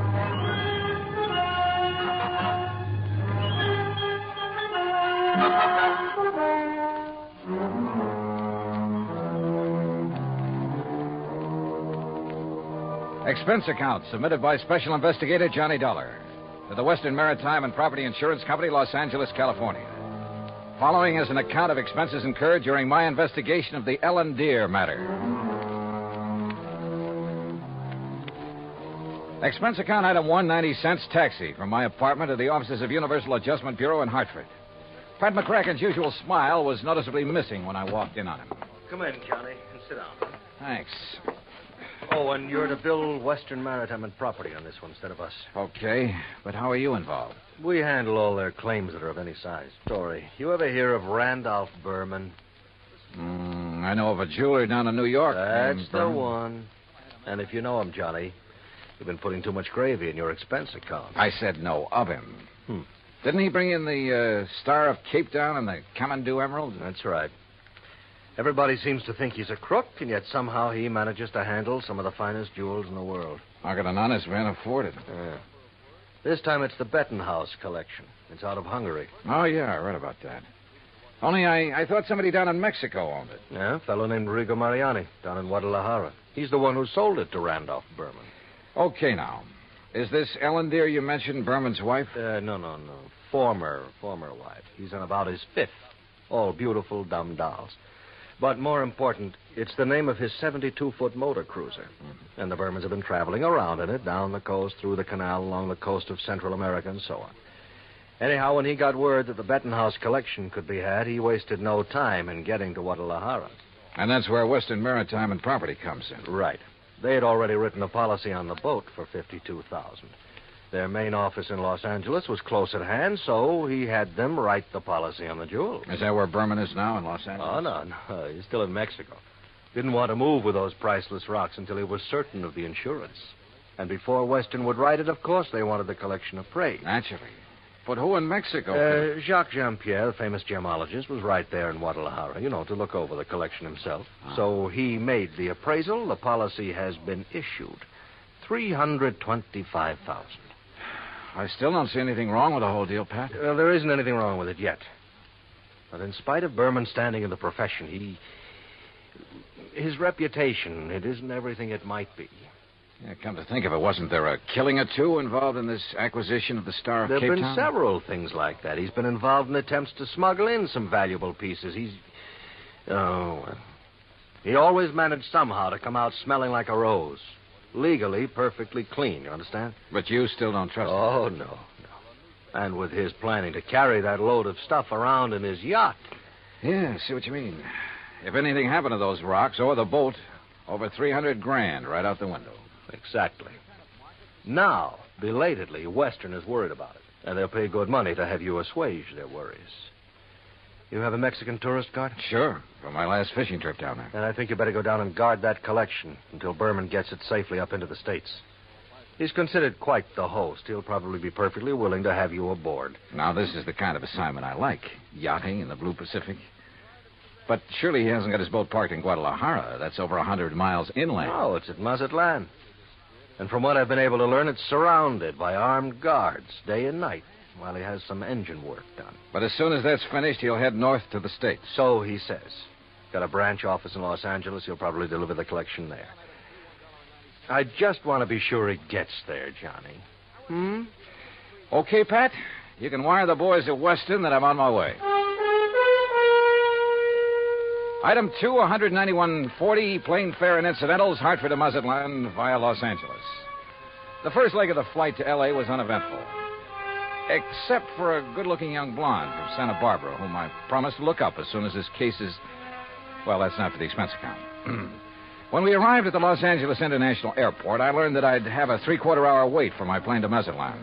So I grabbed a magazine, that's item 3, 35 cents, when I heard my name being called on the PA system. Johnny Dollar, report to Pan American Airways desk. With the thought in mind that perhaps my little friend from the plane might have decided to stay over in L.A. Her name was Rita, by the way. I lost no time in getting over to the Pan Am desk. Mr. Dollar? Yeah? Johnny Dollar? That's right. I'm Arthur, Western Maritime and Property Insurance Company. Oh, yeah. How do, Mr. Arthur? Planning to go on down to Mazatlan with me? No. But meet Monsieur Jacques Jean-Pierre. Monsieur Dollar, I am honored. How are you, Mr. Jean-Pierre? This is the gentleman who appraised the Bettenhouse collection for us. Oh, yes. I am so an that we could expert. issue the policy on it to Mr. Berman. Oh, yes. Yes, he's done this sort of thing for us many times. Oh, I don't know now, how I'm many. afraid that he's brought us rather bad news. Something's already happened to the collection? Well, not exactly. Not for the whole collection. No, not the whole... please. That is, I'm not quite sure. What I mean is... Yeah, just what do you mean, Mr. Arthur? Perhaps I should explain to Monsieur Dollar, eh? Well, I think somebody better. Yes, you go ahead, Jacques. Yeah, very well. And while you're doing it, I'll cancel the rest of Mr. Dollar's reservation to Mazatlan. Yes, I'll do that. Oh, Claire... Oh, no, wait a minute. First, let me find out what this is all about. Oui. Oh, very well. Jacques here was in Guadalajara when the Bettenhouse collection became available for purchase. Yes, Monsieur Dollar. I had gone there in the hope that some of the pieces might be purchased separately. So? Alas, such was not the case. The Mariani firm decided to dispose of the collection only as a whole. I see. Well, what's this bad news you have? I am getting to yes, that. you see, it's this no, way. Please. Well, then go ahead, Jacques. Thank you.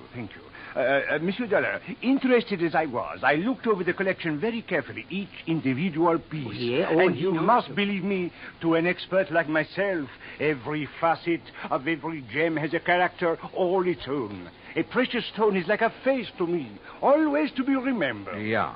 Well, go on, please. I simply wish to make it clear to you, monsieur, that every item in the Bettenhouse collection is completely familiar to me. Oh, it is? As are many other important gems throughout the world. You know, each is like a friend. And each stone in them is like a face to you. Precisely. Always to be remembered. Yes. Allô. Well, The collection is purchased by Monsieur Randolph Berman. Yes, Mr. Berman. Please. He wishes to insure it in Monsieur Arthur's company. Yeah, I know all that. Well, Monsieur Arthur requests by telephone that I appraise it. $325,000. Then you know. I know. So I stay at Guadalajara a few days to wait Monsieur Arthur's check for my service. You want to be sure the check please. I visit some of my old friends among the jewel setters. And then, on the third day, what do you think happens? You tell me. Johnny, this is it. In the shop. No, please, Monsieur I'm sorry. In the shop of my friend Garcia Hernandez, I watch him work on the mount for a beautiful diamond. And suddenly, I see that the stone is an old friend. One from the Bettenhouse collection? Oui. The Calabar diamond that was supposedly in the possession of Monsieur Berman. You're sure of the identity of that stone, Mr. Jean-Pierre? Oh, please. As I told you, monsieur, a precious stone to me. Yeah, it's like a face to you. So what you figure, Arthur, is that you've insured a boatload of $300,000 worth of gems on the way to the USA, and maybe they're not on board. Exactly. Unless, of course... Mr. Jean-Pierre, did you tell Mr. Berman about this one stone? Oh, I went immediately to Mazatlan, where I knew he had his boat, the LMD. Well, what did he say? Alas, he had sailed away. Did you learn his destination? Oh, yes. Los Angeles, Johnny, right here. He has a branch office. Well, has he had time to get here yet? I don't think so. Have you tried radioing to his yacht? No, I've done nothing. You see, I didn't learn about this until Mr. Jean-Pierre arrived just a few hours ago. Yes, I came up on the aeroplane, the better to arrive and speak with Monsieur Arthur before Monsieur Berman would arrive. Do you know where Berman plans to dock his boat? Well, I'll tell you. Probably the port in San Pedro, if he's coming here. But who can be sure? Usually on vacation trips, he docks down the coast at Balboa, the yacht club. Or who knows, he might even... Yeah. He might have no intention of coming up to the States at all. He might not even have the jewels with him. Arthur, do you know where his branch office is? Oh, yes, it's in Los Angeles. Well, actually, it's in Beverly Hills. Got a car? Yeah. Then let's go. Though he couldn't quite put his finger on it, Arthur was convinced that Randolph Berman was up to something and that his insurance company was going to have to take the rap. On the way into Berman's Beverly Hills office, we dropped Jean-Pierre at the Beverly Hilton and told him to sit tight in case we needed him again.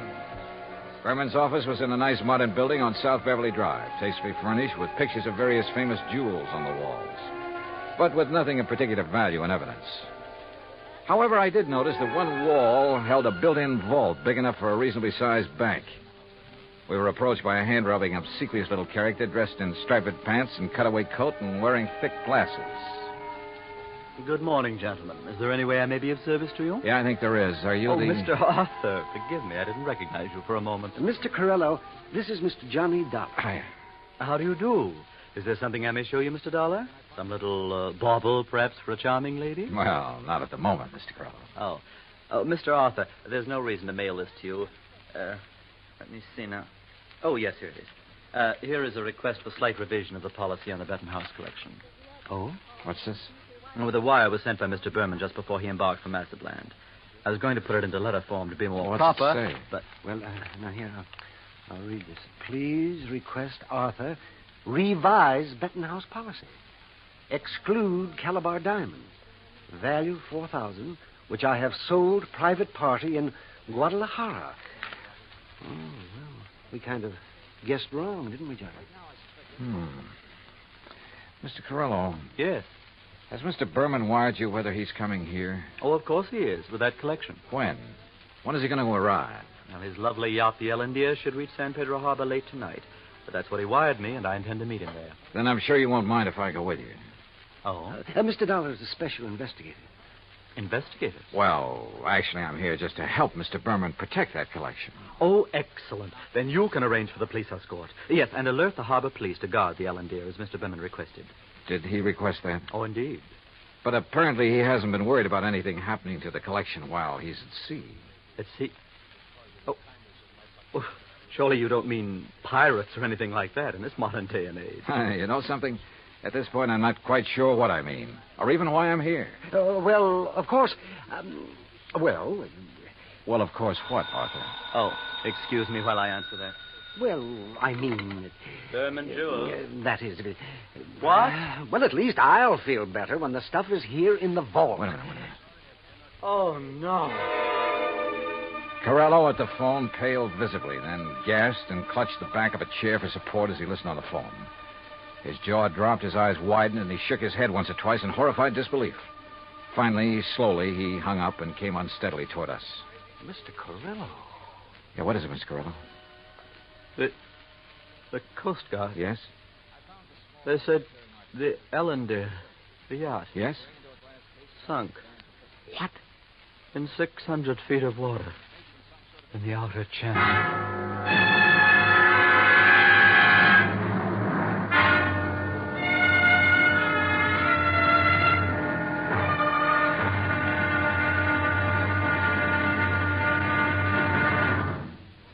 Act two of yours truly, Johnny Dollar, in just a moment. Democracy. What has it to do with money, the medium of exchange of mankind? A couple of thousand years ago, it was said that money alone sets the world in motion. That's one way of saying that money and economy are virtually one and the same thing. The economy of a nation depends on its commerce. Commerce depends on manufacturing and services. It has been proven that those nations which practice democracy have the greatest economics. That means money, more money for more people, and a greater freedom of opportunity to earn a higher standard of living. That's why democracy provides mankind with its richest legacy of freedom. Now, Act two of yours truly, Johnny Dollar, and the Ellendeer matter.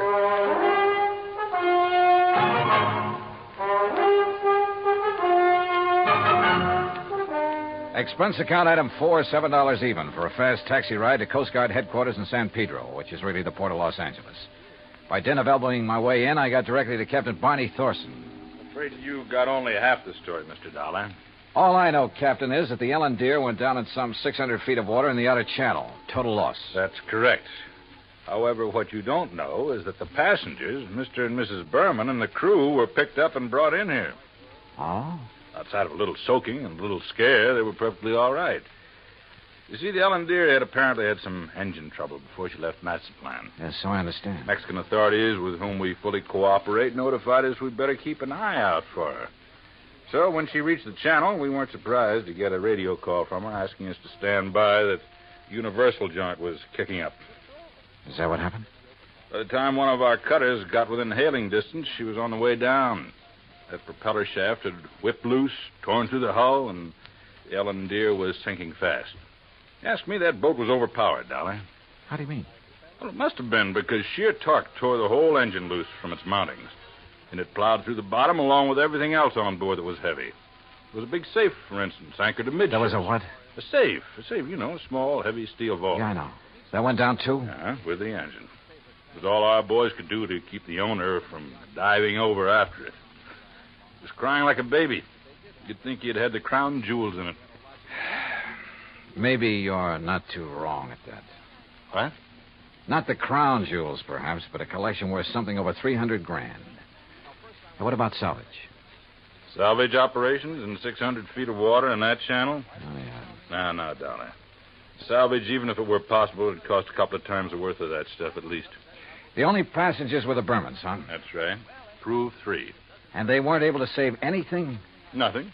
Not of any consequence, that is. One of the crew didn't even have his shoes and shirt on. What about Berman and his wife? It's funny what people will do in an emergency sometimes. What do you mean? Well, you've heard about the man whose house catches fire. He gets panicky, throws all the china and the glassware out the window, and carries out the mattress. What are you getting at, Captain? The only thing that Berman saved in his excitement was 2 beat-up old hats and a fishing rod. Oh, yeah, I see what you mean. And all his wife brought along was a handful of nylon stockings. She was hanging on to them for dear life. Oh, yeah, a big hat box with an evening dress half hanging out of it. And that's all? That's all. Hey, you know, that Mrs. Berman's quite a dish. Not too bright, but a real looker. Where are they now, Captain? They're headed for Beverly Hills. Beverly, Wilshire was the hotel, I think. In any event, Dollar, I'm afraid your company is going to have a big, fat claim to pay. On the yacht, yes. What's that mean? What do you think? Item 5, 320, long-distance call to the police in Mazatlan. I wanted to be sure that the Bettenhouse collection had been on board the Ellen Deer when she left port down there. Inspector Romulo assured me it had, that he'd checked the safe on the boat himself before allowing it to sail. Furthermore, he had insisted his own maritime service keep tabs on it up to the point where it made contact with the U.S. Coast Guard. In other words, the loot couldn't very well have been passed to someone else at sea. Item 6, 580 cab fare to Beverly Hills, where I dropped in at Berman's office. No, Mr. Dollar. He and Mrs. Berman are at the Beverly Wilshire. I'm sure you understand it's been necessary for them to buy a lot of clothes and things. Yeah, but he will come here. Oh, yes, indeed. From his last phone call, I'd say he'll be here within the hour. All right, then I'll come back. Please ask him to stick around and wait for me if he doesn't mind. Of course, Mr. Dollar, I shall be glad to. Oh, incidentally, he has had me phone Mr. Arthur and ask that claim forms for both the Bettenhouse collection and the loss of the cruiser be brought here to the office just as quickly as possible. Yeah, I'd figured as much.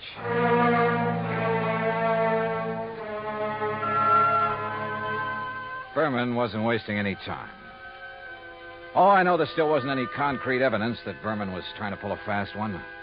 Ostensibly, the only reason for my trip out here was to watch over that fabulous jewel collection. A lot of good I'd been. He'd lost the collection and his boat, and the company'd have to pay. Then a wild idea hit me. I suddenly remembered something that had happened months ago. Last July, to be exact, when a big passenger liner, the Andrea Doria, had sunk off the Atlantic coast. According to the papers, when the survivors were brought into the port, the usual customs inspection was waived. And it occurred to me at the time that every one of those people could have easily smuggled in anything he could carry or conceal in his clothing. I'm not saying it did happen. I'm sure it didn't. But it could have. And if such an idea occurred to me, why not to a man like Berman, who was already pretty well known for his tricks to evade customs? Item 6, 20 cents, phone call to the Coast Guard and Captain Thorson. Thorson speaking. Johnny Dollar, Captain. Answer me just one question, will you? Sure, what? When you brought them in, were the Bermans required to pass through customs? Well, no, of course not. There'd hardly be any reason to... Thank you very much.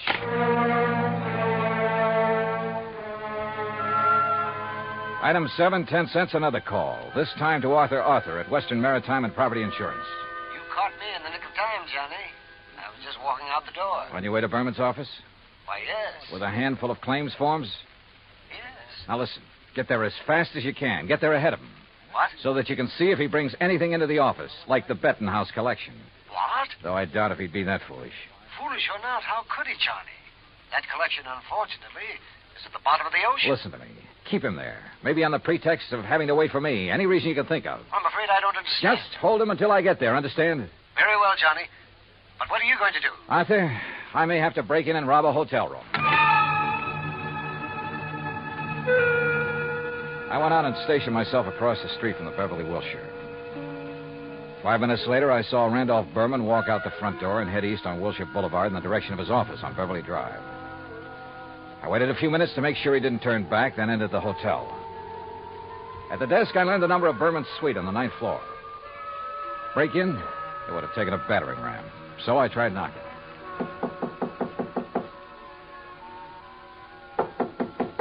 All right. You don't have to bust down the door. What's the matter? You forget your key and... No. Get out of here, buddy. Randy said not to let anybody in. He's out buying us clothes. Oh, he'd tell you to let me in, baby. Hey, who are you? Hernandez sent me up here from Guadalajara. Oh, well, then come in. Oh, you are in? Yeah. Well, have a drink then. No, thanks. A girl's entitled to a couple of drinks after that dousing in the ocean, and you might as well... What about Hernandez? Your husband sold him the wrong stone from that collection. Sold? Oh, he gave it to him. Oh, then you know about it. Oh, sure. So he could make a legit-looking change in the insurance and convince everybody he was on the up and... You sure you're from Hernandez? You kidding? How else would I know about the whole deal? I don't know. Hey, Randy said not to let anybody in here or he'd kill me. Dumb blonde, he called me. You? A smart, beautiful girl like you? Oh, hey, you're okay. My name's Vi. Come on, let's have a drink. No, thanks. Listen, Vi. I've got to get the right stone from that collection, the caliber diamond. Then I'll leave this one I've got in my pocket here. Which one you got? Let me see it. Oh, no, only Mr. Berman. And only when he gives me the caliber. Well, which one you got there, huh? Oh, never mind. I'll show it to Mr. Berman. I just want to see it. Not until I get the caliber from the collection. So, if he isn't here, if he's taken it to the office, I'll just... You think he's crazy? Let everybody know he...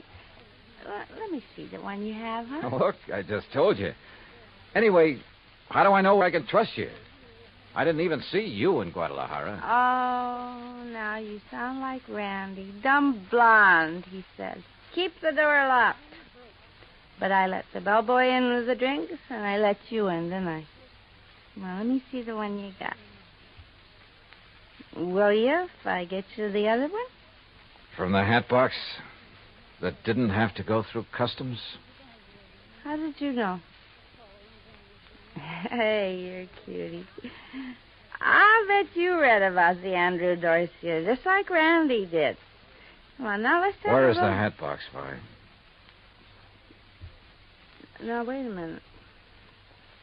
Maybe I am dumb. Who did you say you are? Where's the hat box?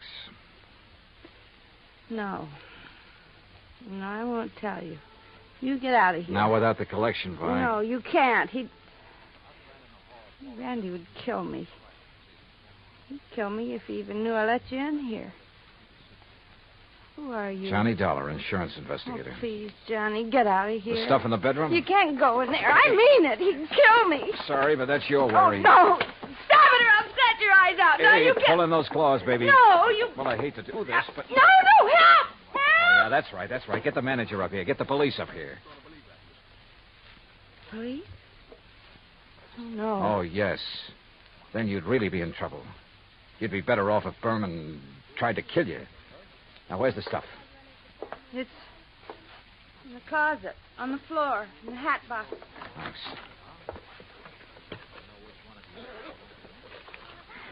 Well.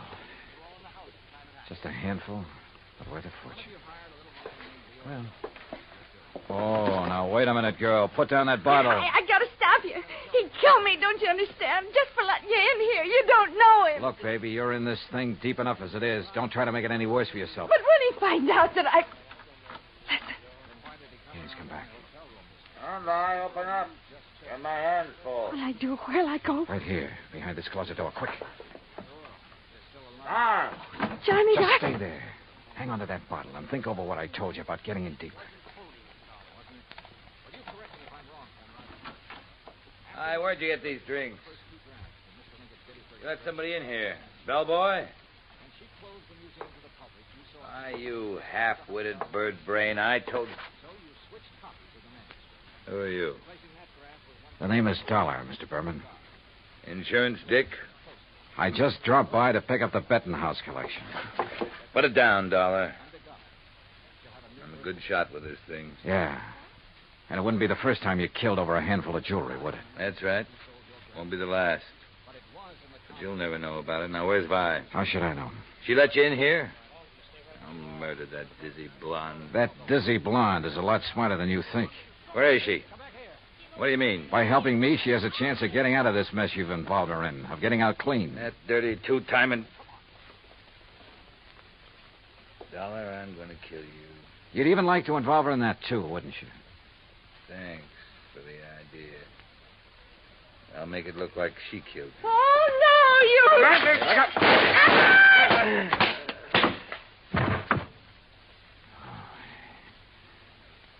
Nice work with that bottle, Vi. Sorry you missed you. Please, you won't let him... No, don't worry, baby. He won't bother anybody. Not for a long, long time.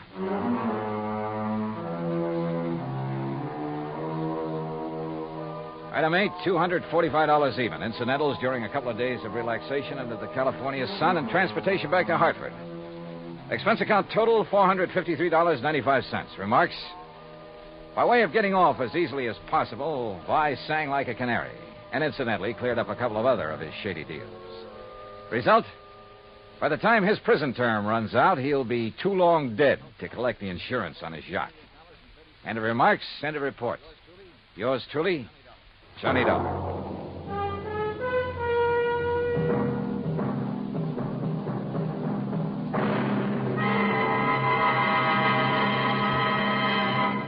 Now, here is our star to tell you about next week's story. Next week, the DeSalle matter, and I promise you a double-barrel thrill in it. Join us, won't you? Yours truly, Johnny Dollar. Yours truly, Johnny Dollar, starring Bob Bailey, originates in Hollywood. It is produced and directed by Jack Johnstone, who also wrote tonight's story. Heard in our cast were Virginia Gregg, Lawrence Dobkin, Howard McNear, Jay Novello, Jack Edwards, Barney Phillips, and Raymond Burr. Musical supervision is by Amerigo Marino. Be sure to join us next week, same time and station, for another exciting story of yours truly, Johnny Dollar. Dan Cubberly speaking.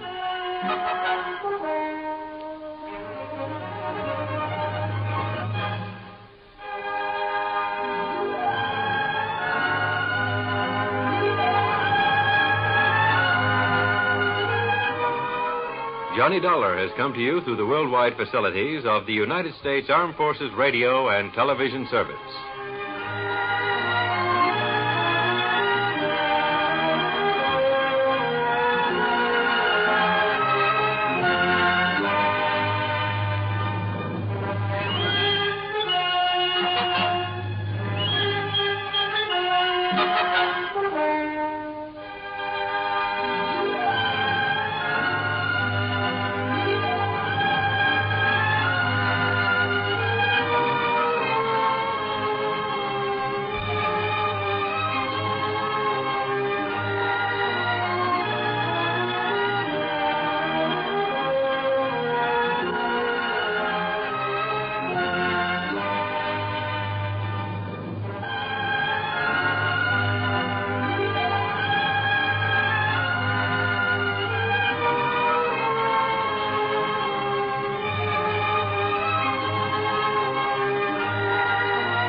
From Hollywood, it's time now for...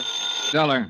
This is Ed Porter, Mr. Dollar. You called my office? Yes, I'd like to see you as soon as I can, Mr. Porter. Well, of course. How long have you been in town? About a half an hour. Are you all squared away? I've got a room and I've had a bath, if that's what you mean. Well, then I guess you're ready to go to work. I will be as soon as I put on some pants. You sound in a rush. I'm always in a rush when I think somebody might be gypping us out of $100,000.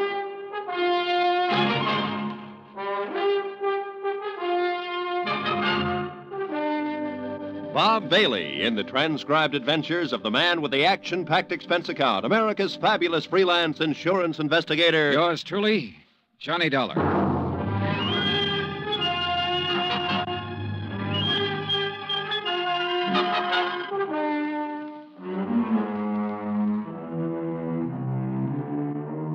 Expense account submitted by Special Investigator Johnny Dollar. to Western Life and Trust Company, 826 Spear Boulevard, Hartford, Connecticut. The following is an account of expenses incurred during my investigation of the Markham matter.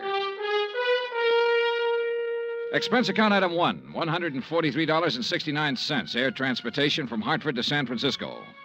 Item 2, $17 for incidentals along the way, including transportation from the airport to the St. Francis Hotel. I walked the 8 blocks to the Commodore building where Ed Porter had his office on the 4th floor. He was a short, thin insurance broker with a face like a tight drum. He apologized for the clammy weather as though it were his fault. He asked me how things were out on the East Coast, invited me to sit down, and looked as uncomfortable as he was. I got the telegram you were coming last night. Investigator. I've never met one in all my years in the business. Must be very interesting work. Yeah. Look, I don't want to take up too much of your time, Mr. Porter, but I would like to get some information from you. Oh, certainly, Mr. Dollar. What can you tell me about a man named Floyd Markham? Markham? Well, he's the husband of a client of mine. I've met him, but I really can't tell you too much about him. My dealings have always been with Mrs. Markham. She's my customer. Then tell me about Mrs. Markham. Oh, certainly. I'm not going to ask why. I'm sure you have a good reason for coming all the way to San Francisco. The Home Office thinks I have an excellent reason. Yes. Mrs. Markham. Well, I've known her for 20 years as a customer. She's wealthy, always has been, and she handles her money well, and she lives rather well. Mrs. Markham's the one who has the money, huh? Mr. Markham is a salaried man, an industrial engineer. Frankly, I think he depends on Mrs. Markham for his livelihood. Ah, yeah. These 2 checks were issued to Mrs. Markham this year. Recognize them? Yes. Full payments on 2 endowment policies, $50,000 apiece. And they've cleared the bank. Anything wrong with them? Nothing wrong with the checks. On payoffs like this, I always take it in person. It's a custom, of course, to call and make an appointment and deliver the check to the client. Mm-hmm. And try to sell a little more insurance in the bargain. Well, that's about the idea, yes. Yeah. Anything strange about Mrs. Markham when you delivered either one of these checks? Well, no. Before I left Hartford, I looked up her insurance records. Her premiums are always paid right on the button. Mrs. Markham doesn't have a business office or a business manager handling her affairs. The checks are always personal checks on her personal account. Now, can you explain why someone like that might forget a 3rd endowment policy? Why, no. Well, there is a 3rd endowment policy. It matured this month. I have the check with me for $50,000. Well, yes, but this business of forgetting... Floyd Markham called Hartford and spoke to the head of the endowment division. He explained that Mrs. Markham was ill and didn't know whether or not a 3rd policy existed. He said he was checking for her. Uh-huh. Now, you say you've known Mrs. Markham over a period of 20 years. Well, is she the kind of person who'd forget $50,000? Oh, no one forgets $50,000. Did you notice that both of those checks were deposited in the Markham's joint account? Well, no. Oh, so they were. Maybe Mrs. Markham's feeling generous these days. Why do you say that? Well, they have a rather strange relationship as far as I've been able to perceive. I mean, what money he makes is his, and what she has is hers. Oh, yeah. I always like to get out of that house because they never seem to me to be a very close couple in any way. But this seems to make sense now. How's that, Mr. Porter? Well, now, I called up and made an appointment to deliver both of these checks. The first time I went over, Mrs. Markham was ill. And the second time, she had just stepped out for a few minutes. Well, who accepted the checks? Mr. Markham. Both times? Yes. As a matter of fact, now that I think of it, he made the appointment on the phone both times. When was the last time you saw Mrs. Markham? Last spring. A check with the bank revealed that Mrs. Markham had not personally made a deposit since June the 18th. The deposit slips were initialed by Floyd Markham. The checks were endorsed by Leslie Markham. There had been no unusual withdrawals. Expense account item 3, $30, stenographic and notary services for the attached statements. Mrs. Markham's been having her hair done here for nearly 10 years now. Once a week, every Thursday morning. Then she just stopped. I called her home, and Mr. Markham informed me that she was away on an extended trip. Mr. Markham called us, it was last June, and informed us that Mrs. Markham was resigning her membership in the bridge club. I telephoned the house twice to see what was the matter. Mr. Markham answered both times and said Mrs. Markham was out. Well, she used to come in here 2 or 3 times a month. Made us go over the car from top to bottom. She hasn't been around now for 7 or 8 months. I don't know who's taking care of the car. Expense account item 430 cents, 3 phone calls to the Markham residence.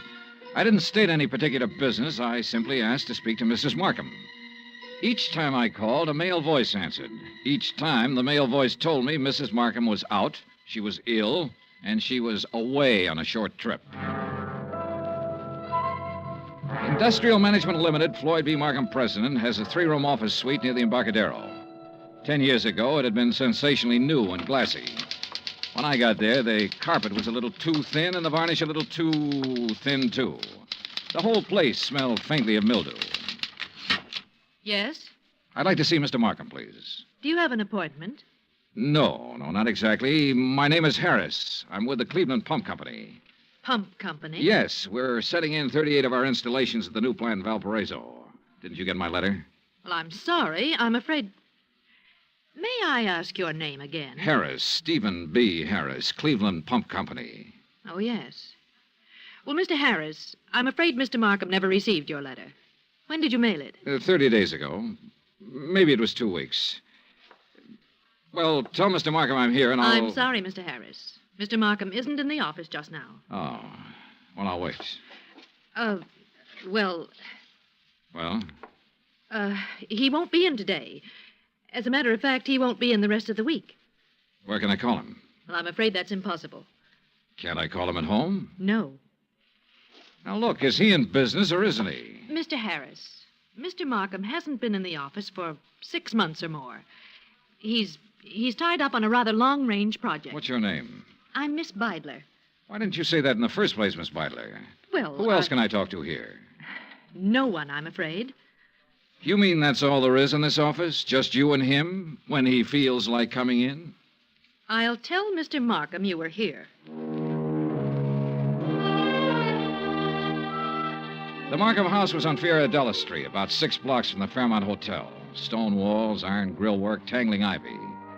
An old house that had been built by rich people for rich people to live in. The kind of shabby-looking place that only New Yorkers and San Franciscans can get by with and still be called wealthy. I used Ed Porter's car with the Western Life and Trust Company emblem on the door, parked it in the driveway as close as I could to the entrance. It was exactly 1 o'clock when the door opened. He was tall and pretty, with black hair and broad shoulders. Yes? What is it? I'd like to see Mrs. Markham, please. I'm Mr. Markham. Can I help you? My name's Dollar. I'm with Western Life and Trust Company. Mr. Porter called you? No, he didn't. Oh, well, I must have slipped his mind. He said he was going to call. What's it about? I brought a check from Mrs. Markham on her 3rd endowment policy. Oh. Well, I'll give it to her. She isn't in right now. Well, I'm supposed to deliver it to her. I'll come back another time when she's in. No, you can give it to me. I'll see that she gets it. I'm sorry, Mr. Markham, but I have Look, to give I it... know you want to give her the check and try to sell her some more insurance. She's just not in the market. And you can save your little spiel where it'll do some good. Oh, you misunderstand me, Mr. Markham. I have to deliver this to her in person. What's your name again? Dollar. Johnny Dollar. Come in. I'll wait till she comes back and make an appointment. Mr. Porter told me he'd made it for 3 today. She's here. Just come in. Why the runaround, then? Mrs. Markham is desperately ill. I don't want to disturb her with things like this. Well, I'm sorry to hear that. What's the trouble? Very serious anemia. So if you'll just give me the check... I have check, a report to make out when I deliver this. I just Only take a minute to hand her the check. Then it'll be off my mind and off your mind. Now, look here, Mr. Didn't you call the company's home office about this check? I called because Mrs. Markham requested me to call. Oh, yes. Just wait here. In the little swirl of his exit, I smelled shaving lotion and guessed at the brand name. I also guessed that his suit cost $300, even if I didn't know what San Francisco tailor had made it. The shirt, the tie, the shoes were expensive, too. Yeah, Mr. Floyd Markham liked expensive things. I wondered if he dyed his hair to keep it all black. I wondered if he was 45 or 50.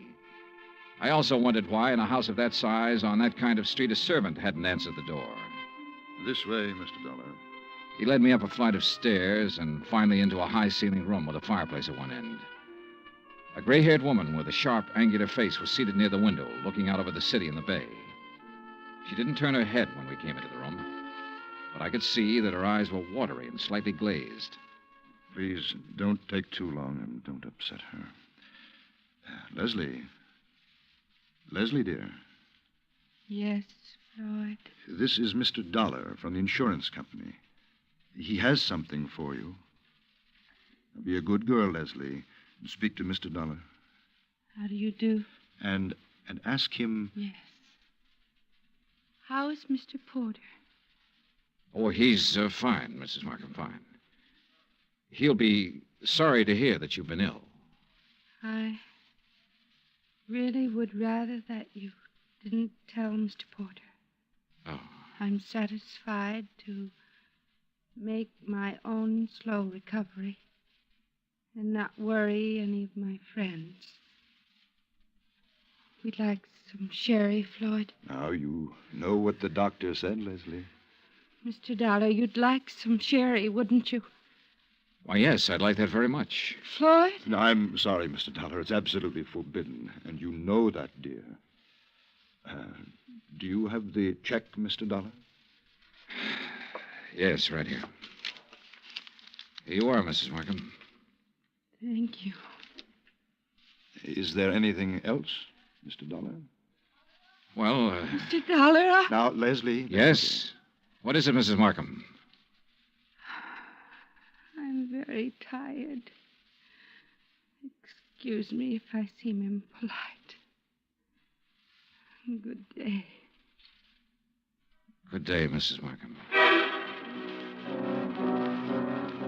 Expense account item 5/10 phone call to Ed Porter at his office. Yes, Mr. Dollar? Look, Mrs. Markham's 5'5", about 120, black hair, gray streak to the right of the part, blue eyes, looks about 40 years old, a good 40. Why, yes, that sounds like her. You mean you've seen her? I've seen what's left of her, Mr. Porter. Oh, good Lord, she's not dead. Almost. What? He's killing her, Mr. Porter. My guess is he's been at it for about 6 months.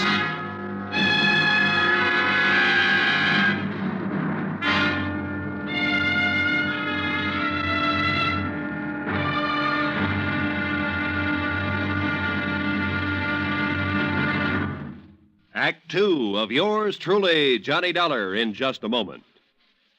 Nobody will take a frown at face value anymore now that the word has gotten around about Jack Benny's return to the air.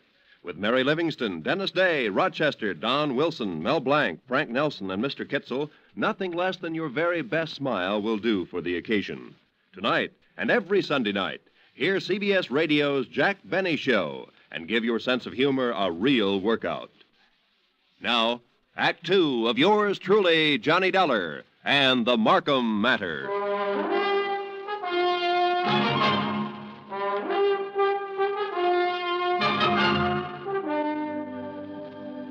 Take a rich old house on a rich old street in San Francisco. Walk in with a legitimate insurance check for $50,000 and tell a man named Floyd Markham you want to deliver it to his wife. Tell him this when you know that no one has seen or heard from his wife in 6 months. Just tell him you want to see her. Insist that you see her. Then stand around and listen to him lie a couple of times. Then let him take you to her. Give her the check. Say goodbye. 20 minutes after I walked out of the Markham's house and picked up Ed Porter, we drove back to the house and parked 100 feet from the entrance. This is the darndest thing I ever heard of, Mr. Dollar. I'm not sure it's all clear to me. What's our position? Oh, I wouldn't know that, Mr. Porter. That's up to the legal department. This much I'm sure of right now. Markham's already deposited $100,000 of her insurance money into a joint account. If I'm not mistaken, this last check will go into that account, too. Right now, while we're sitting here, she's probably endorsing that check. Well, then I don't see where it's any of our He's business. making her endorse the check. He's making her stay in that house, in that room, away from everybody. Well, how? What way? He said she was ill. You said she appeared ill. I don't know how he's doing it, but I'm going to find out. Are you sure this isn't all surmise on your part? You weren't in the room when she said, "Let's have some sherry. Please, let's have some sherry." Well, I must be pretty She was dumb. really trying to say she wanted him to leave the room so she could talk to me. So she could have one little minute to tell me what the matter is, what's going on. His next move is to deposit that check. Then one big withdrawal, the whole $150,000, and bye-bye Floyd Markham. Mr. Dollar, I'm just an insurance broker. I don't understand that. Well, how'd you like to be an investigator for about 10 minutes? Me? Yeah. You see that car that just pulled up in the driveway? Well, yes, The yes. girl driving it holds down that dummy office of Markham's. Her name's Beidler. She might be in on this with him. And that's Mr. Markham leaving the house. Good. Now, look, here's what you do. Follow them. I think I know where they're going, but you follow them and make sure. Well, where are they going? To the bank to deposit that check. Oh. Well, where are you going? To have that glass of sherry, Mr. Porter. Ed Porter pulled his hat down low over his face and put both hands on the wheel and took out after that '55 Cadillac sedan. I crossed the street, went back up on the porch of the house and knocked. I didn't expect her to answer. I didn't expect anyone to answer, but I wanted to make sure. I went around to the garden. There wasn't a sound in the big old house when I opened the garden door and went up the stairs again. The door to her room was closed. She wasn't by the window anymore. She was stretched out on the divan. I felt her wrist for a pulse. It was there, faint, but there. About 3 inches up her arm, there was a series of little marks. I lifted one eyelid and felt her neck muscles. She was doped to the ears. Mrs. Markham. Mrs. Markham, can you hear me? Look, I've come to help you. Help me? Yes. Yes, I'm going to take you out of here. Now, don't be frightened. Mr. Dollar? That's right. That's right. That's the ticket. Insurance company. Yes. Now I remember. Yes, that's right. Thank you for bringing my check. I don't want Want what, Mrs. Markham? Want any of my friends to worry. Oh. I'm improving, but I don't want them to know I'm ill. Just say I'm out of town for a while. He told you to say that, didn't he? Yes. He told me to say exactly that. Mr. Dollar, don't fool me. Please don't fool me. What? You will help me get out of here. You aren't fooling me, are you? Are you? I carried her downstairs and put her in my car and drove her to the St. Regis Emergency Hospital. Expense account item $6,100, deposit with the hospital office. I explained as much as necessary to the intern who promised to advise me when Mrs. Markham became rational. After that, I drove back to the house. Ed Porter's blue coupe was parked across the street. I didn't know what to do but come back here. And when I got back, I didn't know what to do either. Slow down. You're doing fine. Oh, you were right. You were absolutely right. They went straight to the Bank of America to deposit that money. I kind of thought they might be back here by now. No, they're over at Angelo's having a drink and some dinner. I followed them there. You're getting to be quite a sleuth, Mr. Porter. Well, I try to do my best and use my head. Mr. Dollar, did you talk to Mrs. Markham? As much as I could. She was doped. I took her out and put her in the hospital. Oh. Well, should you have done that, Mr. Dollar? I could have left her up in that room to die, Mr. Porter. Oh, yes. Yes. Well, what's our next move? Ours? Well, certainly. I can't quit now, Mr. Johnny. Well, let's go to Angelo's, Eddie. Ed Porter settled the hat lower on his ears and gripped the wheel harder, and we took off for Angelo's on Stoker Street. When we got there, we didn't have to go inside to see if our people were still around. The Cadillac sedan was in the parking lot. So we took up a plant across the street. Well, why wait? Why not go in and take them out of there and take them down to the police? Well, that might blow the whole thing. Now, we have to wait and see what Mrs. Markham has to say when she's well enough to talk. Yeah, but... I'm sure she'll have some charges to prefer. In the meantime, we wait and see what's what. Yeah, what do you think he'll do when he goes home and finds her gone? Well, that'll be pretty interesting. What do you think he'll do? Well, I imagine he'll think she got up and walked out. No, he knows better than that. He's had her doped up for 6 months. He knows he can go out of the house and she'll stay right where he left her while he's gone. No, that isn't it. Oh. Well, then he'll know that she had help. That's more like it, Mr. Porter. I liked Eddie. It gives me kind of a feeling. Okay, Eddie. Now answer the question. Oh, what'll he do? Well, he'll try to get out of town. That's it. He'll try to leave town. He'll know that he's had it. Come on. Huh? They're pulling out. We followed them to a cocktail lounge near the Presidio. We waited around outside the place for 2 hours. Expense account item 7.25 cents. I called the St. Regis Receiving Hospital. Mrs. Markham's condition was unchanged. Item 8, $2, 2 hamburgers, 2 Cokes, and cigarettes for Mr. Porter and myself. We had just finished eating when Floyd Markham's Cadillac turned out onto the street. We followed it for 10 minutes. When Markham parked on a dark hill, we cut our lights and came to a stop. Mr. Dollar, Yeah, Eddie? can you see what they're doing? Yeah? What? Necking? Huh? Necking. You know. I should have telephoned my wife. At 12:10, Floyd Markham turned the car around and drove back into town. We followed once more. We saw him double park outside a 4-story apartment house on a steep hill, let the woman out, then drive on. Eddie? Yeah, Johnny? Think you can handle something else alone? Oh, I'd love to. Women sometimes talk a lot easier than men. You keep on him. When he finds his wife absent, I want to know where he goes. Wherever it is, I'll let you know. You gonna shake her down? Something like that. Yeah. Get going.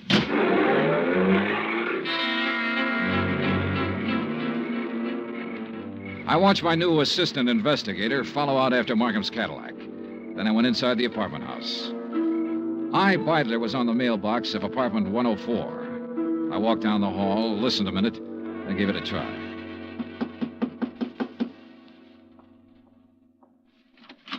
Yes?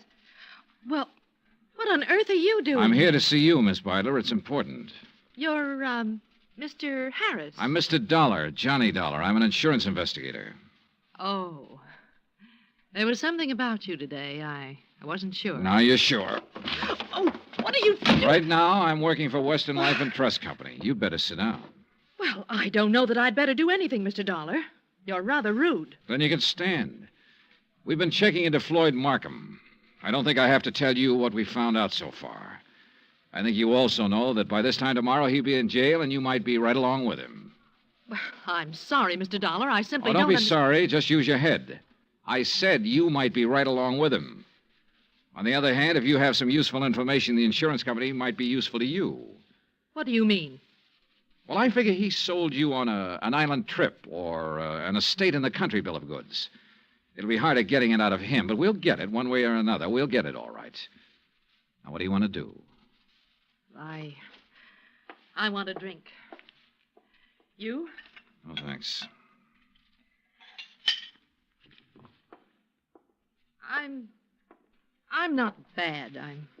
I'm not a criminal. I've never been in trouble. You are now. Why? Because I fell in love with him? Because you were helping him kill her. What are you talking about? Mrs. Markham. She's in a hospital right now.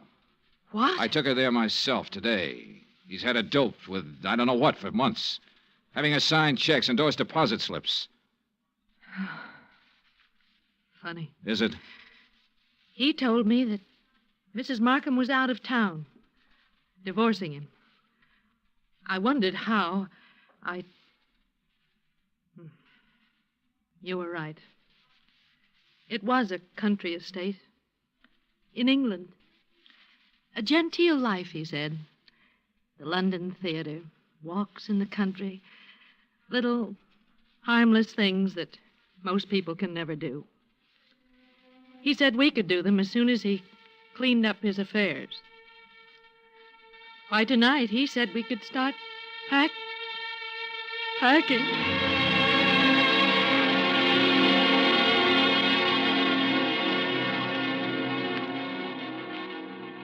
I took Iris Beidler with me back to the Markham house.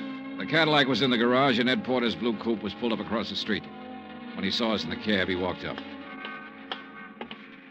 Hi. Hi. How's he doing? You can talk in front of her. Well, he hasn't done anything. No, I saw the light go on upstairs in Mrs. Markham's room, then it went out again. He's downstairs now, sitting in the living room. Okay. Wait here.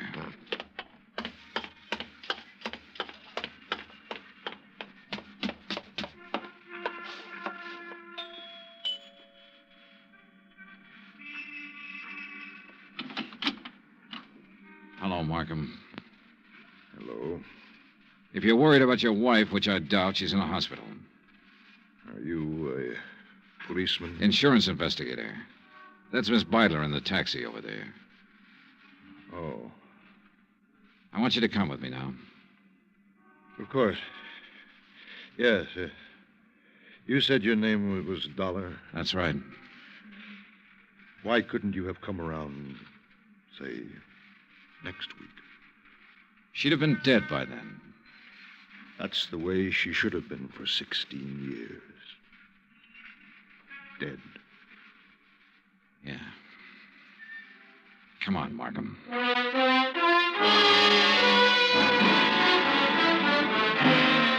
Expense account, item 9, $102, hotel and board in San Francisco. Item 10, $116, airfare back to Hartford. Item 11, $42.16 miscellaneous. Remarks? This one will wind up in court. Mrs. Markham's charges will include attempted homicide, attempt to defraud, attempt to... In the end, it was his attempt to run away, and it didn't work. It never works. Even if you get away, you find something new to run from.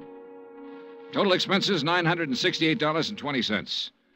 Yours truly, Johnny Dollar.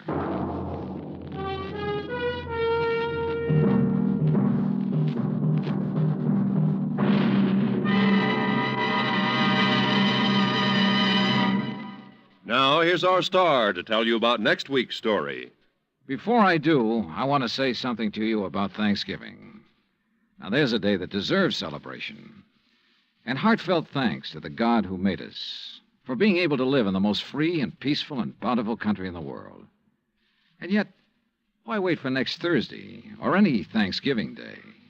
For Americans, it seems to me, Thanksgiving should be every day. Think about it, won't you? Next week in our story, New Orleans, the French Quarter, a beautiful girl, and high adventure. Join us, won't you? Yours truly, Johnny Dollar.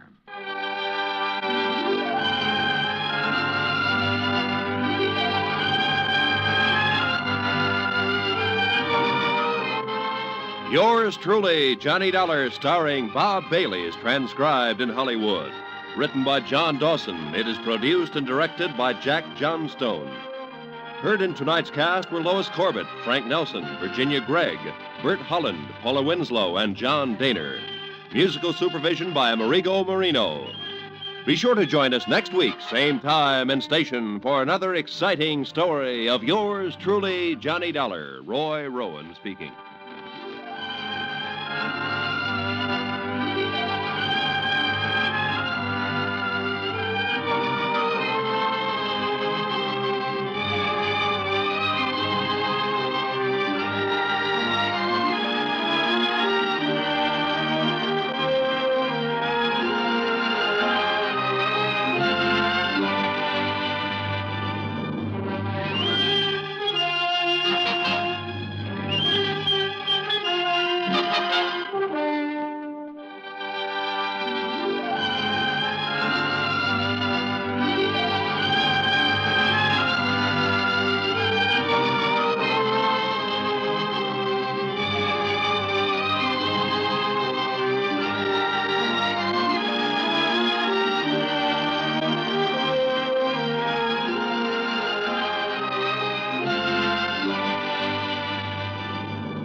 From Hollywood, it's time now for Johnny Dollar. The bases are loaded and there's nobody out. What? And you're pitching, Johnny boy. Bert McGraw. Yep, right as rhubarb. What's in your mind, Bert? You and a job you didn't finish. A job I didn't... What are you talking about? The Mason-Dixon matter, remember? Well, sure. Ruth Dixon's body was found on Newport Beach. But you didn't find out who killed her, Johnny. I figured that was a job for the police. They want to talk to you about that. And so do we. Oh? Yeah, Ruth Dixon was insured with our company. For how much? $1,000. 1,000? You don't expect me to go back to Newport for the commission I'll make off that, do you? Nope. But if you'll go, we'll foot the bill. Oh, how come? Tell you when you get here. Interested? Yeah. Now.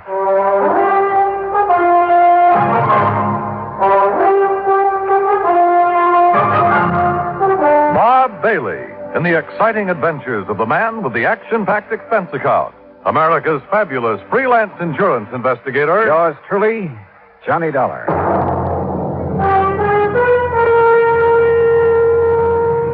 And now, Act One of yours truly, Johnny Dollar.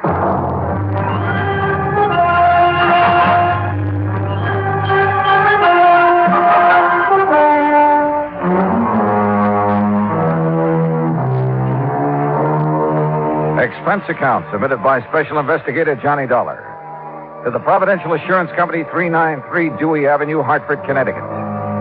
The following is an account of expenses incurred during my investigation of the Dixon murder matter. Expense account item 1, $1.20 taxi from my apartment to the Providential building. Along the way, I did some thinking. A week ago, a girl's body had been found on Newport Beach. The Masons and the Dixons had each identified it as the body of their missing daughter. I managed to locate the Mason girl. That meant that Ruth Dixon was the girl on the beach. Who had killed Ruth? Well, I didn't figure that was my job. But evidently the brass at Providential did. Why? Well, I hope Bert McGraw would tell me. Oh, Johnny, come in. Morning, Bert. About this Dixon matter. I suppose you're wondering why I was so anxious for you to go back to Newport. Well, I am kind of curious, Bert. Well, I told you, Ruth Dixon was insured with our company. But for only $1,000, you'd save money by paying it off and forgetting it. Maybe. But it isn't that easy. Oh, why not? Because of the Newport police, for one thing. Well, what have they got to do with her insurance? Oh, not a thing. But they have got plenty to do with our company and its representatives. And last week, you were one of them. So, the Newport police, Captain Lewis of Homicide to be exact, called here this morning. Who's Lewis? Miller was the man I worked with. Lewis took over because Miller didn't follow up on you. And he's very unhappy with you, Johnny. I can't imagine why. No? Well, Captain Lewis says you left Newport without giving his office all the information you had on the Mason girl. The Mason girl? What's she got to do with the Dixon investigation? Well, how should I know? Darla Mason didn't even know Ruth Dixon. Lewis says different. But that's beside the point. We can't afford to have any police department in this country feeling the way the Newport boys do about our investigators. Oh, come on now, Bert. It isn't at all that serious. Johnny, we have to have police cooperation. And we can't force them to cooperate, so we try to build up a sufficient amount of goodwill. But, Bert, No, it's too late to apologize. Who's apologizing? Captain Lewis chewed out my boss. My boss did it to me, and I have orders to do it to you. Okay, so get it over with. Well, I'm almost through. Except that no matter what it costs us, it's going to be worth it to have goodwill restored. You understand? Sure. And whatever you do in Newport, please keep Captain Lewis informed. If you stumble onto something that might lead to the Dixon girl's killer, tell Lewis about it. Okay, Bert, whatever you say. No hard feelings, Johnny. No. Everything's just fine. Oh, good boy. Glad to see you understand. For an expense account like the one you're going to get, I could understand the theory of relativity.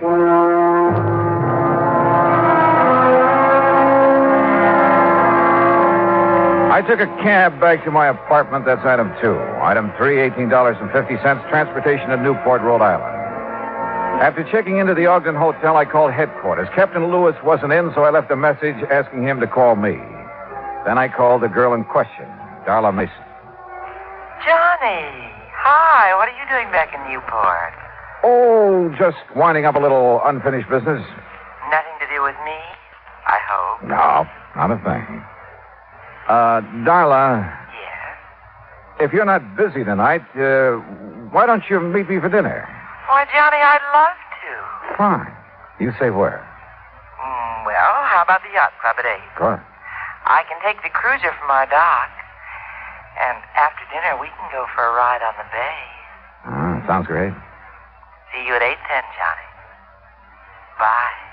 Bye. Expense account item 4, $15 worth of American Beauty roses for Ruth Dixon's mother. I rented a car and drove out to the Dixon home. The moment I stepped into the house, I could smell the heavy, sweet odor of oriental incense. While Mrs. Dixon put the flowers in water, I located the source of the incense. It came from an ornate burner on the mantel in the living room. Behind the burner, draped in black, was a large photograph of Ruth Dixon. And on each side of the photograph were 2 lighted candles.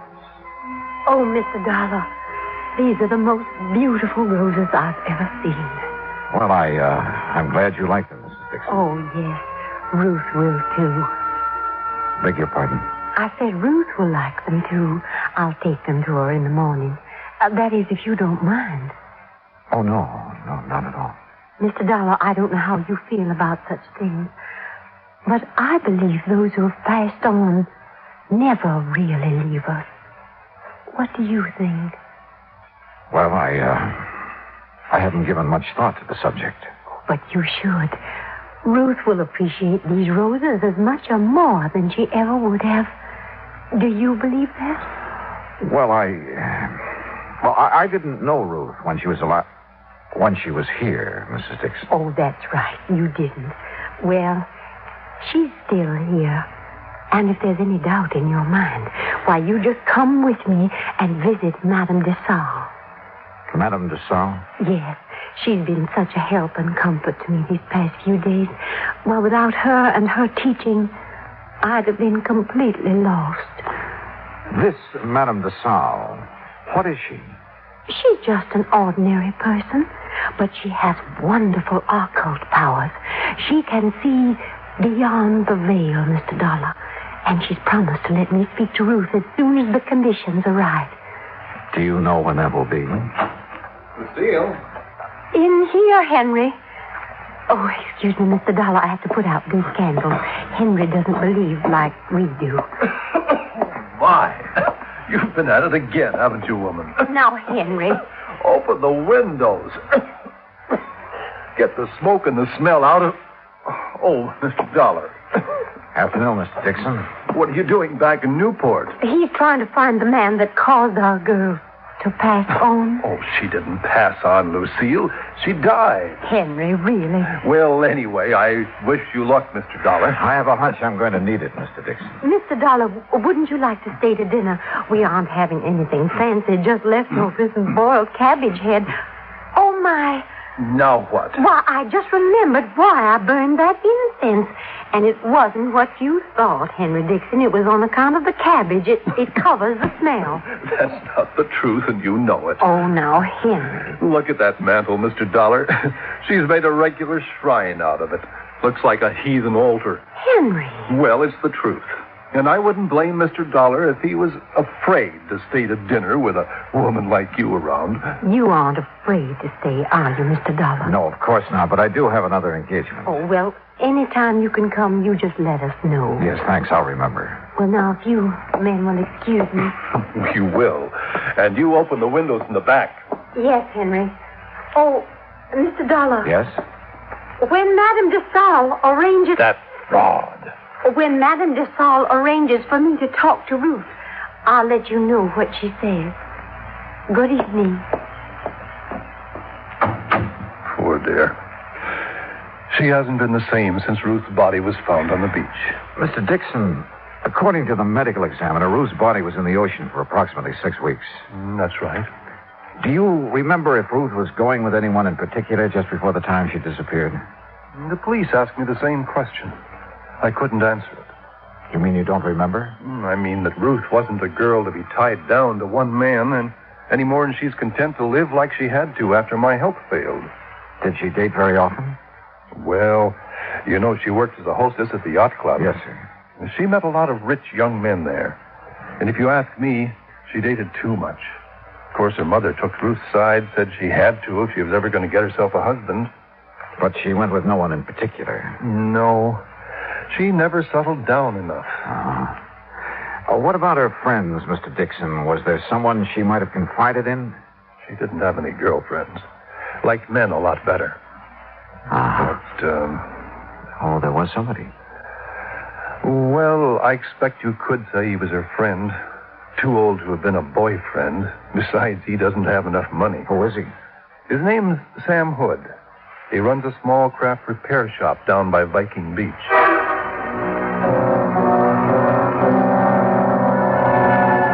Viking Beach is on the Atlantic side of Newport, approximately a mile from Land's End, where the Dixon girl's body had been washed ashore. Once there, I didn't have any trouble locating Sam Hood's repair shop. It was on the end of a large wharf. For a moment, I thought the wharf was deserted. Then I heard it. Below the wharf, sitting low on the water, was an old converted PT boat, and standing on deck, tinkering with the controls, was a heavy-set man wearing thick glasses and greasy dungarees. I was about to call him when he looked up. Afternoon. Hi. Can I help you? Yeah, I hope so. I'm looking for Sam Hood. He ain't here. Gone on his vacation. Oh, fine. Can I do anything for you? I'm his brother, Leroy. Well, yeah, Leroy, maybe you can. You want me to come up or you going to come down? I'll come down, but how do I do it? Stairs over to your left there. Oh, sure. You're a stranger around here, ain't you? Yep, that's right. Well, I'm always glad to meet up with a stranger. This is such a little bitty place. Most everybody along the waterfront's heard everybody else's stories so many times till they're sick of it. What'd you say your name was? It's Dollar. Johnny Dollar. Well, welcome aboard the Connemore, Mr. Dollar. Connemore? That's an odd name for a boat. Sure is, ain't it? But I found it in a book. Sure fits her, and me too. What's your line, Mr. Dollar? I'm an insurance investigator. Well, now, that must be mighty interesting work. Yeah, sometimes. You chew tobacco? No, thanks. Oh. Well, I got a brand new plug of brown mule here. Ain't had it out of the wrapper. So if you want some... No, thanks, Roy. You sure missing something? Yeah. Yeah. Ooh. Man, my tooth. You want to take a look around? Go ahead. Of course, the Connemore ain't no fancy yacht. Excuse me, what did you say? I said the Connemore ain't no fancy yacht, but she's all mine and Sam's, and I'm proud of her. Oh. So where did you say your brother was, Leroy? Sam? Oh, he's visiting our folks down in Augusta. I would have gone too, but somebody had to stay in mind the store. Yeah. You know when he'll be back? Not for sure. But anything Sam knows about, so do I. We got real runny mouths in our family. Tell me, Leroy, did you know a girl named Ruth Dixon?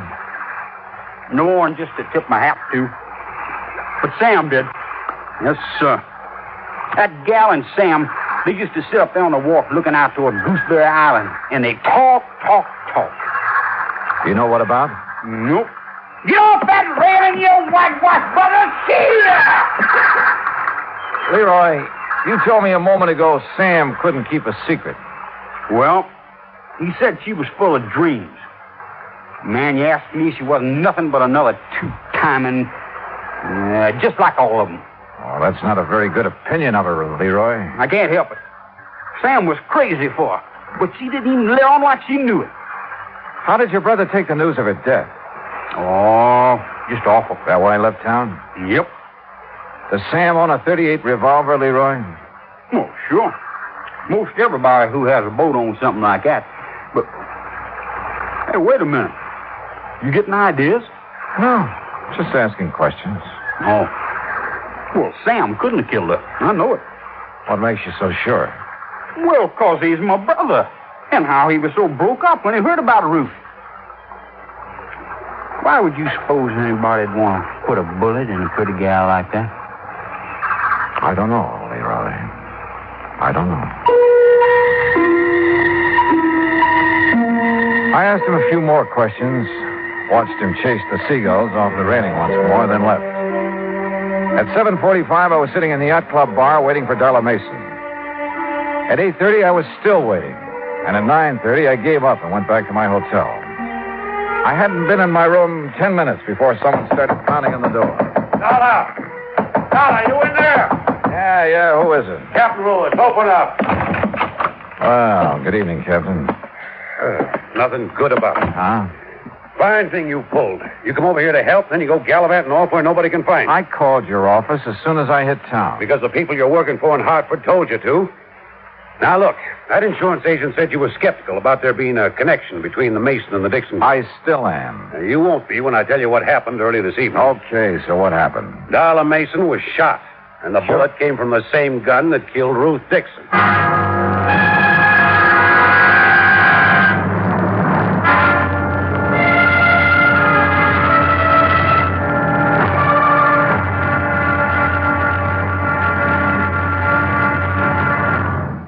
Act two of yours truly, Johnny Dollar, in a moment. It is a very well-known fact that symbols are important to men everywhere. Whether they be symbols of country, religion, or honor, they're a cherished part of the culture and tradition of all peoples. As in almost all countries of the world, the people of Spain are very religious. And in the Spanish town of Vendrell, the people were having difficulty with a symbol. A 300-pound angel sitting on top of a 150-foot church steeple. The angel had been there since 1784 and needed repairs to keep it from falling down on the heads of the parishioners. But 150 feet is a long way up, and 300 pounds are a lot of weight to bring down. Now, there was a great deal of head-scratching over the problem until someone casually mentioned the problem to someone else who happened to be stationed at the United States Air Force Base in Zaragoza, Spain. It wasn't long before visions of a helicopter came to mind. Because Americans like to help other people everywhere, the Air Force whirlybird lifted the angel from the church steeple, brought it down for repairs, and later returned it to its perch. So grateful were the people of Vendrell for this act of friendly cooperation that they held a mass celebration of American Day to show their appreciation. Television and newsreels carried the story of kindness. So did the newspapers and magazines throughout Spain. This gesture on the part of the United States Air Force created a new symbol, a symbol of friendship and understanding. It became a symbol of freedom, the right of all men everywhere. Now, Act Two of yours truly, Johnny Dollar, and the Dixon Murder Matter.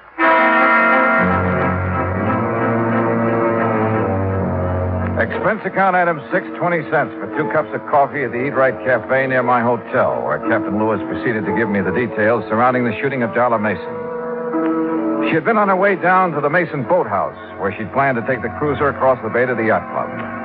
As she neared the boathouse, someone had fired at her, and the bullets that wounded her came from the same gun that killed Ruth Dixon. So there was a connection between the Mason and Dixon girls. And if you want more proof, I have it. Like what? Well, they both spent a good deal of their time at the yacht club. Yeah, but for slightly different reasons.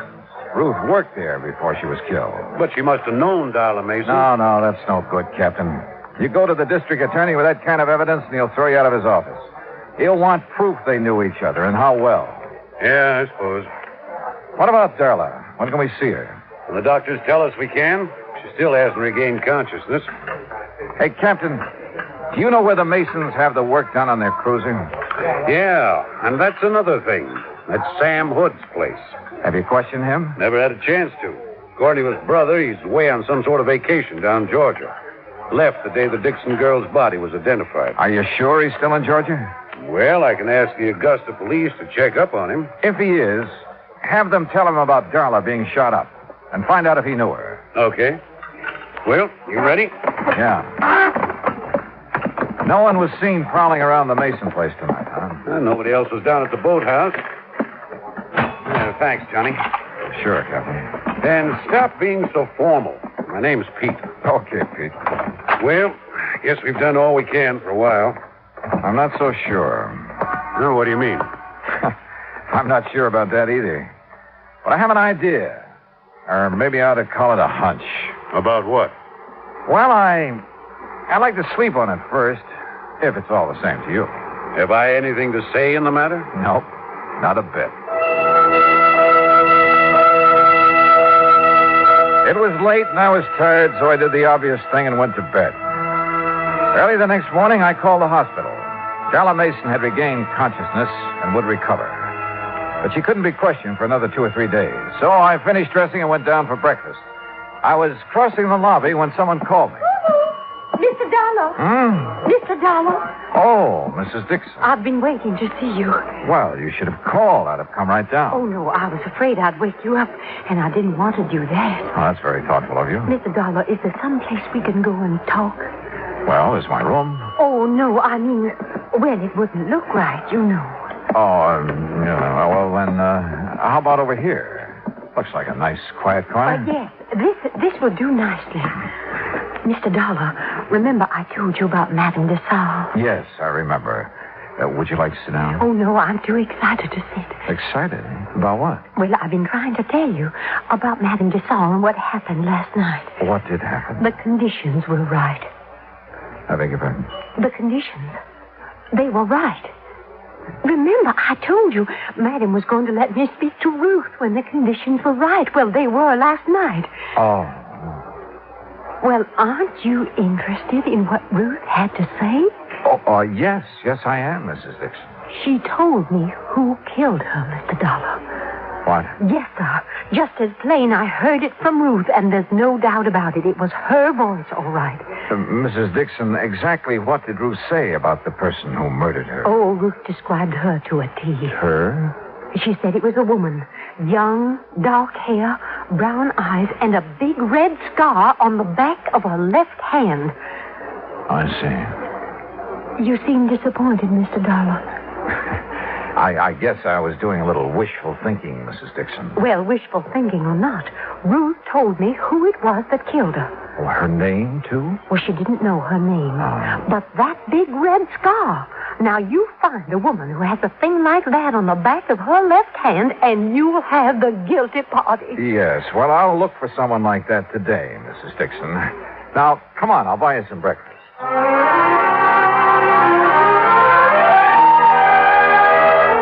An hour later, back in my room, I put in a call to Captain Lewis. Morning, Johnny. Morning, Pete. Anything new? Well, we heard from the Augusta police. Yeah? Sam Hood's in Augusta, all right. Been there for over a week. Uh-huh. Did they ask him if he knew the Mason girl? I said he did. Said the Masons used to let him and his brother service a cruiser. Uh-huh. Johnny, when are you going to stop playing games and tell me your ideas? Hunch, you mean, Pete. And I'll tell you just as soon as I get back from the library. The library? Oh, and while you're waiting, call back the Augusta police. Have them get hold of Sam Hood again. What for? Ask him who named his boat. What? Yeah, ask him if it was his idea to name it the Connemore or his brother's. Johnny, are you feeling all right? Never felt better. And I'll see you in about an hour. I found what I was looking for in the library. Then went back to Captain Lewis's office and told him what I was now beginning to believe. While I was there, Sam Hood called from Augusta with the answer to the question the police had asked him. Then I went alone down to the wharf on Viking Beach. Roy Hood was sprawled lazily over the deck of the Connemore, trying to sleep and at the same time keep an eye on a fishing line he tossed over the side. I started down the steps toward the boat. Well, doggone. Hi there, Mr. Dollar. Morning, Leroy. Man, I sure didn't think you'd be back down here so soon. You know, Sam ain't back yet. Yeah, I know. You having any luck? No, just making believe. For real fishing, you got to go out beyond Gooseberry Island. Oh, how about taking me someday? Why, sure. Man, you just say the word and we'll go right now. Well, no. I'm afraid I couldn't do that this morning, Leroy. Well, you just let me know anytime. Yeah. How fast this boat cruise? 25 knots. Now, ain't that something? Fastest boat between here and the Navy station. How long would it take you to get over to the Mason home and back again? Why, it wouldn't take no time at all. How come you asked that? Did you know Darla Mason was shot last night? Heard something about it, yeah. Do you know Darla Mason, Leroy? How could I know somebody like that? I don't know. But if you didn't know her, why did you try to kill her last night? You joking? No, not a bit. Oh, come on now, man. What you mean I tried to kill her last night? Just what I said. That ain't funny. That ain't one bit funny. But it's the truth, isn't it? The truth? Now, who told you that? Darla. What? What? She couldn't have. No, why not? Because the papers say she's still unconscious. Besides, she couldn't have seen nobody around that boathouse last night. It was too dark. Dark as it was the night you killed Ruth Dixon. You know, you're beginning to get me riled, Dollar. That's so. It sure is so. Coming around here with all kinds of lies saying I killed Ruth Dixon. I didn't say it. Your brother did. Sam? Oh, man, now you really lying. Sam's in Augusta. You ain't seen him. We talked to him on the phone this morning. He told us about you and Ruth Dixon and the Mason girl and every other woman who comes around here. Well, just because I try to make a little time with him, that don't mean I killed nobody. Sam told us differently, Roy. He told us that you can't stand to have a woman laugh at you. Every time a girl has, you've tried your best to make her sorry for it. He really... You really did talk to Sam? What do you think? But why would he tell on me? Why? He never has before. He didn't want to, Leroy. That's why he left here when he did. He needed time to think. Decide what to do about his brother. About you. What you gonna do about it? What I have to do. Take you in. No. Nobody's taking me anywhere I don't want to go. And anybody cries, they're going to be sorry. Leroy, come out of there. I'm coming. You look out, dog. You look out. You don't try stopping me.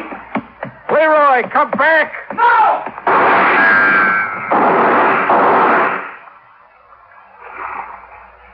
Johnny? You all right? Oh, yeah. I'm just fine. Come on up. All over. Yeah, Captain. I know.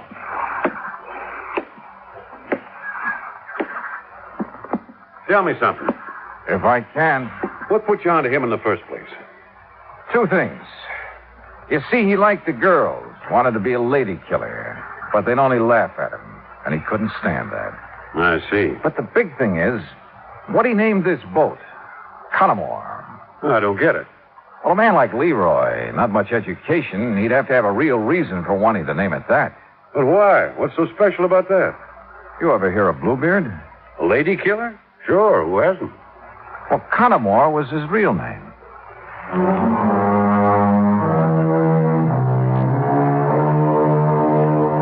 I saw Mrs. Dixon late that same afternoon. I'm afraid she was a bit disillusioned, having been so sure that the person who had killed her daughter was a woman. But there was one funny thing.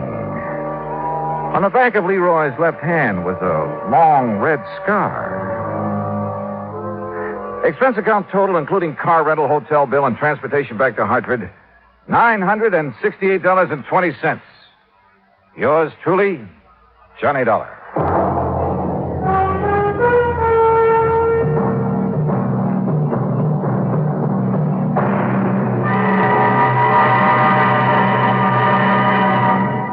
Now, here is our star to tell you about next week's story. Next week, a case that couldn't be solved because there was no solution. And yet, well, join us, won't you? Yours truly, Johnny Dollar.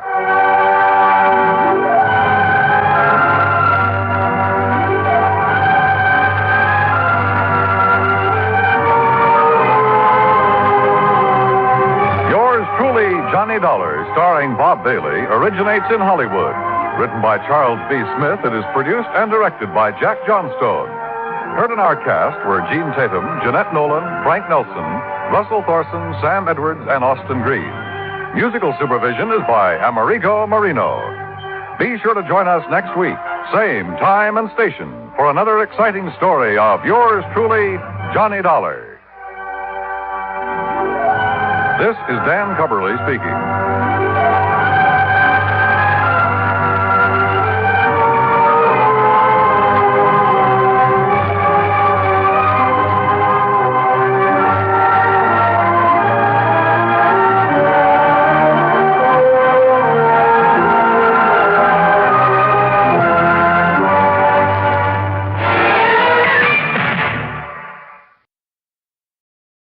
From Hollywood, it's time now for Johnny Dollar. Fred Wills, Assurity Mutual Limited, Johnny. Oh, hi, Fred. What's on your mind? At the moment, San Francisco. Oh, nice town to have on your mind. What's new out there? That's what I hope you're going to tell me. What do you mean? Johnny, there's an importer out there named Andrew Foreman. We're carrying a $50,000 policy on his life. So? So have you ever heard of an importer getting exported? I don't get you, Fred.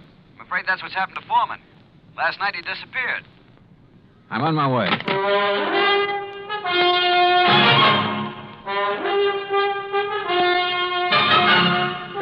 Bob Bailey in the exciting adventures of the man with the action-packed expense account, America's fabulous freelance insurance investigator. Yours truly, Johnny Dollar.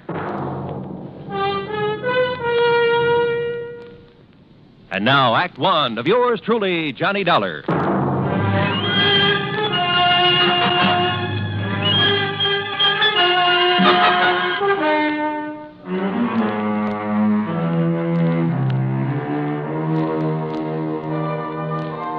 Expense account submitted by Special Investigator Johnny Dollar.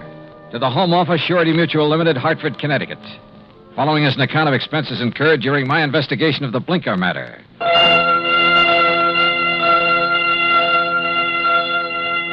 Expense account item 1, $178.50, transportation and incidentals to San Francisco. On the flight out, I studied the dope Fred Wills had sent me. Andrew Foreman, age 51. Occupation, importer. Health, good. Judging from the hefty premium he had to pay, his importing business must be okay. Wife, Marcia Foreman, age 35. 16 years younger than her husband. And Marcia was the sole beneficiary. My plane landed about 8 in the morning. An hour later, I was at the Foreman's apartment. It was spacious, modern, with a lot of glass and the kind of view of the bay that you had to pay plenty for. Yeah, there was money written all over the place, and Marcia Foreman looked right at home. I'm just having coffee on the terrace, Mr. Dollar. Won't you join me? Oh, thanks. I could use some. Out here. Oh, you sure got a beautiful view here. Yes. I never get tired of watching the bay, the ships. There's always something going on. Well, here you are. Thanks. What is it, Mr. Dollar? Oh, I'm just looking up the bay. Alcatraz? Yeah. Such a grim-looking place. Yeah, it's a real exclusive club. But I managed to get a couple of new members into it. I don't think I care for the kind of job you have, Mr. Dollar. Trouble wherever you go. Suppose we talk about your troubles. All right. I told the police all I know when I filled out the missing persons report. But I'll go over it again for you. If you don't mind. Your husband disappeared the night before last. Yes, that's right. What time? Well, I'm not sure. Oh? Around 9 o'clock that night, somebody came to see him. A strange sort of man. How do you mean strange? Well, he was dressed in rough clothes, a seaman's jacket. He said he was an old friend of my husband's. Did he give you his name, Mrs. Foreman? Only Blinker. Blinker? Yes, he said that's what everybody called him. I guess because he kept blinking his eyes very rapidly. I see. Well, I showed this Blinker person into the den where my husband was and left the two of them together. Uh-huh. A few minutes later, my husband came out and told me he was going to drive Blinker downtown and find him a hotel room. So I went to bed. I was tired and went right to sleep. And? Well, my husband and I have adjoining bedrooms. When I went in to call him yesterday morning, he was gone. The bed, it hadn't been slept in. I called his office thinking he might have decided to work late, but they hadn't seen him. Then you called the police. Yes. Mrs. Foreman, had your husband ever mentioned this man Blinker before? No, I'm quite certain he hadn't. Can you describe him? Well, he wasn't above medium height. Age, maybe in the 40s. A scar on his right cheek, a thin nose, and dark, rather beady eyes. I'm afraid that's the best I can do. Well, considering that you only got a brief look at him, I'd say that was a pretty complete description. Mr. Dollar, do you think this person Blinker could have done anything to my husband? I don't know, but I'm sure the police are looking for him. Just one more question, Mrs. Foreman. Suppose Blinker had nothing to do with your husband's disappearance. I'm afraid I don't follow you. Oh, well, what I mean is, can you think of any reason at all, why your husband might want to disappear? No, Mr. Dollar. Absolutely not.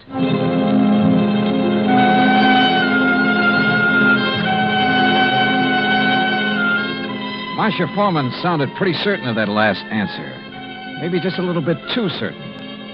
Expense account item 2, $1.80 cab fare to the office of an old friend of mine, Detective Lieutenant Scapella. Jono, if Foreman took this character Blinker to a hotel, it's no hotel we ever heard of. We've covered them all. You think Blinker could have killed Foreman? It's a possibility. What's another? Maybe there is no Blinker. Yeah, Scapella, I thought about that, too. Jono, didn't it hit you there was something strange about Mrs. Foreman's story? She said she let Blinker in the apartment. She showed him to the den. Now, she could have only seen him a couple of minutes. Yet she rattled off a complete description of him. Yep. Sure is to me, Scapella, right between the eyes. And the way she described it. Yeah, I know. Seaman's jacket, beady, blinking eyes, scar on the right cheek. Oh, he sounds real distinctive. Real distinctive. Or real faked. Well, the trouble is, smelling a fake's one thing. Proving it's another. What do we got for a motive? For one thing, $50,000. She was Foreman's sole beneficiary. It's interesting. That's real interesting. Excuse me, Johnny. Capella. Oh? Oh, yes. What? I see. Yes, okay. Yes. All right, thanks, Mr. Arnold. John, it looks like we've got to back up and start all over. What do you mean? That was Wayne Arnold. That's Foreman's attorney. He had a telephone call this morning. From Foreman? No, but from somebody just as interesting. Blinker. Yeah, Blinker.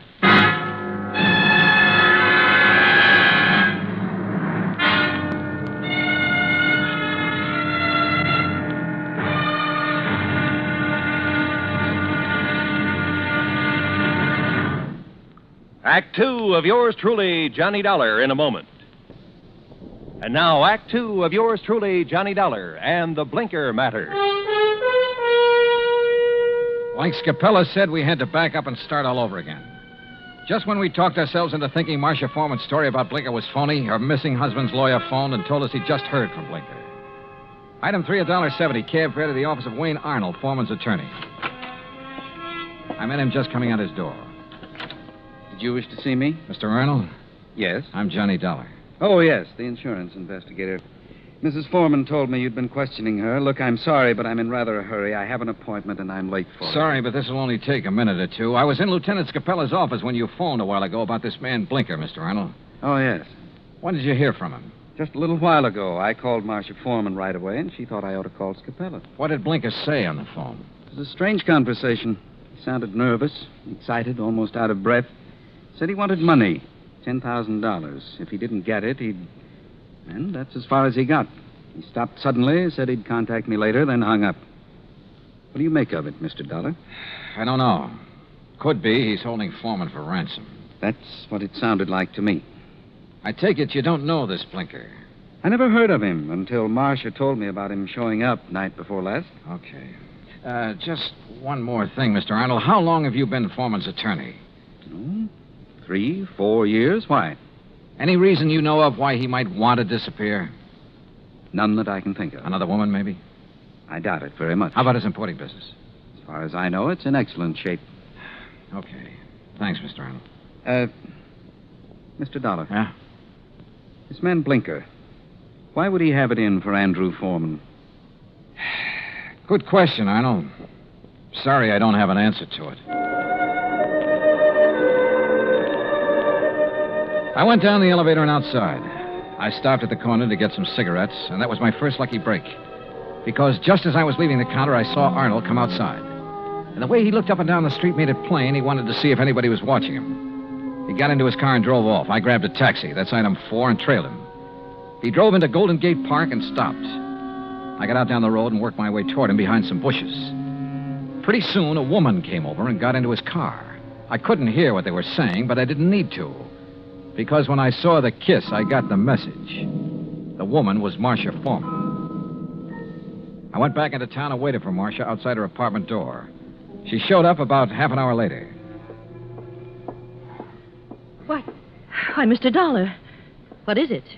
Is something wrong? Yeah, something's real wrong, Mrs. Foreman. I want to talk to you. All right.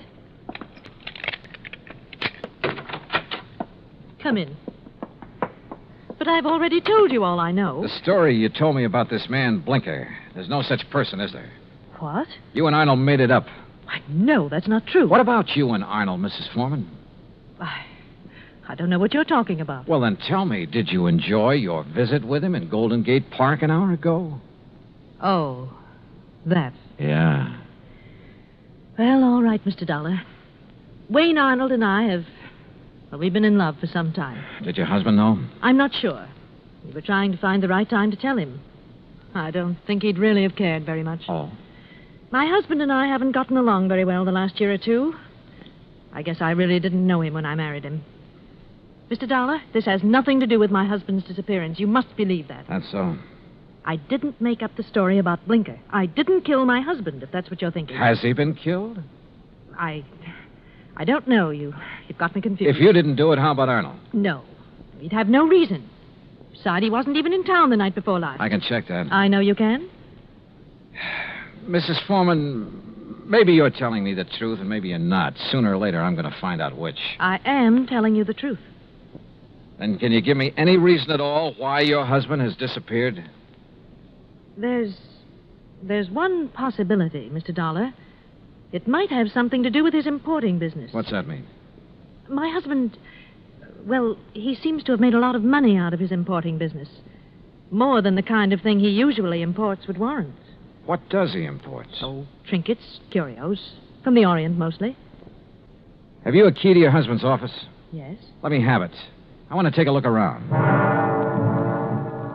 I went over the papers in Foreman's office and found out his last shipment had come in 3 days ago on the Indian Princess. Mrs. Foreman had said Blinker was wearing a seaman's jacket. I headed for the waterfront, but the ship was gone. Near the pier was a beat-up eating place called Gus's Cafe. A woman with an apron came over. She was about 6 feet tall and almost that wide. What can I do for you, buddy? I want to talk to the owner, Gus. That's me. You're Gus? Short for Gussie. What's on your mind, buddy? Johnny Dollar. I want some information. You a cop, buddy? No, I'm not a cop. You look like a cop. Now listen, that freighter that shoved off from this pier, the Indian Princess. Docks there regular. You know any of the sailors from her? Just about all of them. They all come in here. Hey, look, Gussie. Gus. Okay, Gus. You ever happen to hear of a sailor named Blinker? Sure. You know him? Sure. About medium height, scar on the right cheek, blinks his eyes all the time? I said I know him. What do you want, an affidavit? Oh, Gussie, you're the most beautiful thing that's happened to me all day. That's what they all tell me, buddy. But flattery don't get 'em a thing. Might help you, though. You're kind of cute. Yeah. Look, did Blinker sail on the Indian Princess? Nope. Then where is he? Fact is, I don't know. Blinker's disappeared. Act 3 of yours truly, Johnny Dollar, in a moment. And now, Act 3 of yours truly, Johnny Dollar, and the Blinker Matter. And you don't have any idea where Blinker is now, Gus? Not the slightest, buddy. Oh, great. Then I'm right back where I started from. Blinker was mixed up in something, all right. What do you mean? The Indian Princess docked the other night. Blinker come in here for a cup of coffee. That's one thing the sailors around here all miss when they're out to sea. My coffee. There's no one makes coffee like me. Why, there's nobody on the whole coast. Yeah, I know. About Blinker now. Well, he seemed pretty pleased with himself. Said he was onto something good. Did he say what he meant by that? No. Just sat there looking pleased with himself. Oh, yeah. He showed me the elephant. Said it was going to make him a lot of money. What elephant? He had a carved elephant about 6 inches high. Must have picked it up somewhere. Maybe he was going to sell it. I don't know. Foreman imported curios from the Orient. His last shipment came in on the Indian Princess. That elephant could have been part of it. Foreman? Who's he? Never mind. Well, I wonder where I go from here. I wonder what I'm going to do with all Blinker's stuff if he don't show up for it. Maybe I'm... What did you say about Blinker's stuff? What stuff? I got a back room where I let the boys keep their gear when they're ashore. You've got Blinker's things there now? Sure have. Why didn't you tell me? You never asked me. In the back room, I went through Blinker's sea bag. Near the bottom, I found the carved elephant.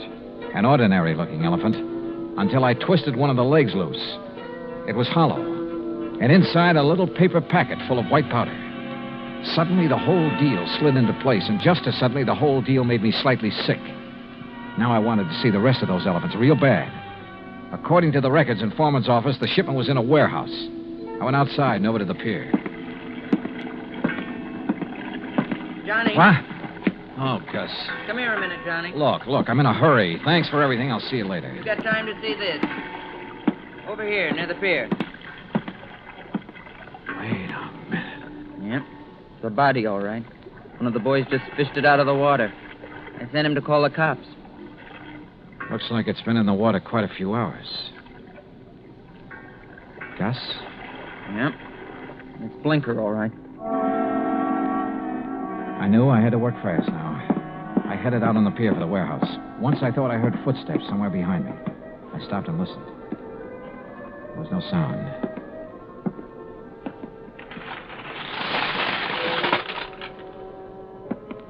It was dark inside the warehouse, but with the help of matches, I located Foreman's shipment. I took a crowbar and opened one of the crates. It was full of carved elephants. I picked up one of them. Yeah, it had a hollow leg. And the hollow leg was full of the same white powder. I I hit the floor fast. The shot had come from over near the door. I eased my gun out and waited. 5, 10 minutes went by. I kept quiet. Then suddenly a shadow loomed up near the crates. We saw each other at the same time.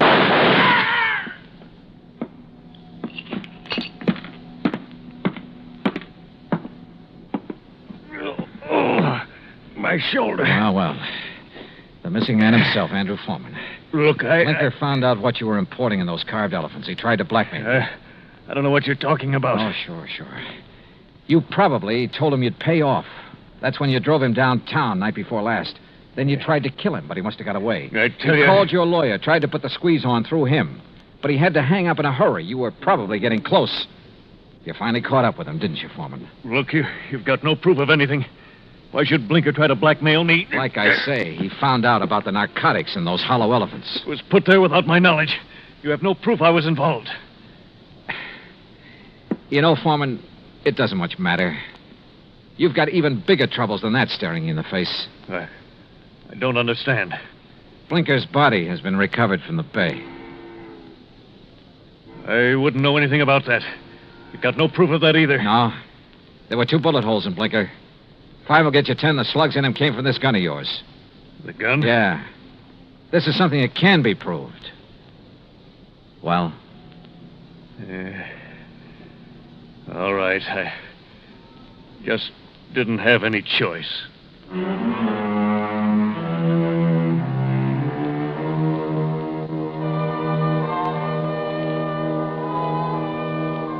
Item 5, $183 even, transportation and incidentals home. Expense account total, $434.50. Remarks? Andrew Foreman made a complete statement to the police. The murder case against him is open and shut. So, it looks like he's going to beat the narcotics rap after all. The hard way.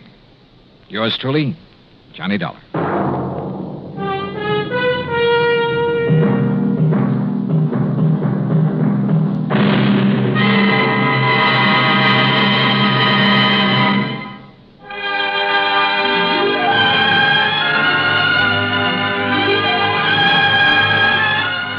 Truly, Johnny Dollar, starring Bob Bailey, originates in Hollywood and is produced and directed by Jack Johnstone.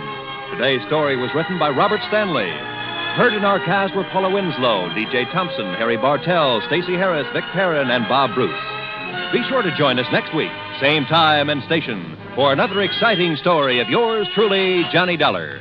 This is Roy Rowan speaking.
Johnny Dollar has come to you through the worldwide facilities of the United States Armed Forces Radio and Television Service.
Hollywood. It's time now for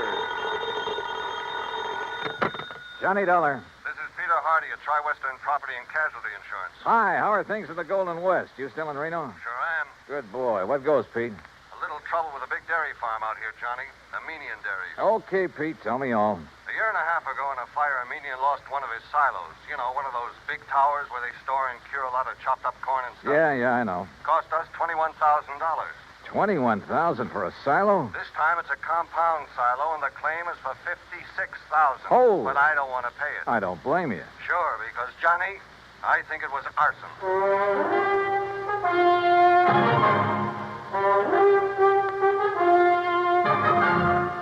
Bob Bailey in the exciting adventures of the man with the action-packed expense account. America's fabulous freelance insurance investigator. Yours truly, Johnny Dollar. And now, Act One of yours truly, Johnny Dollar.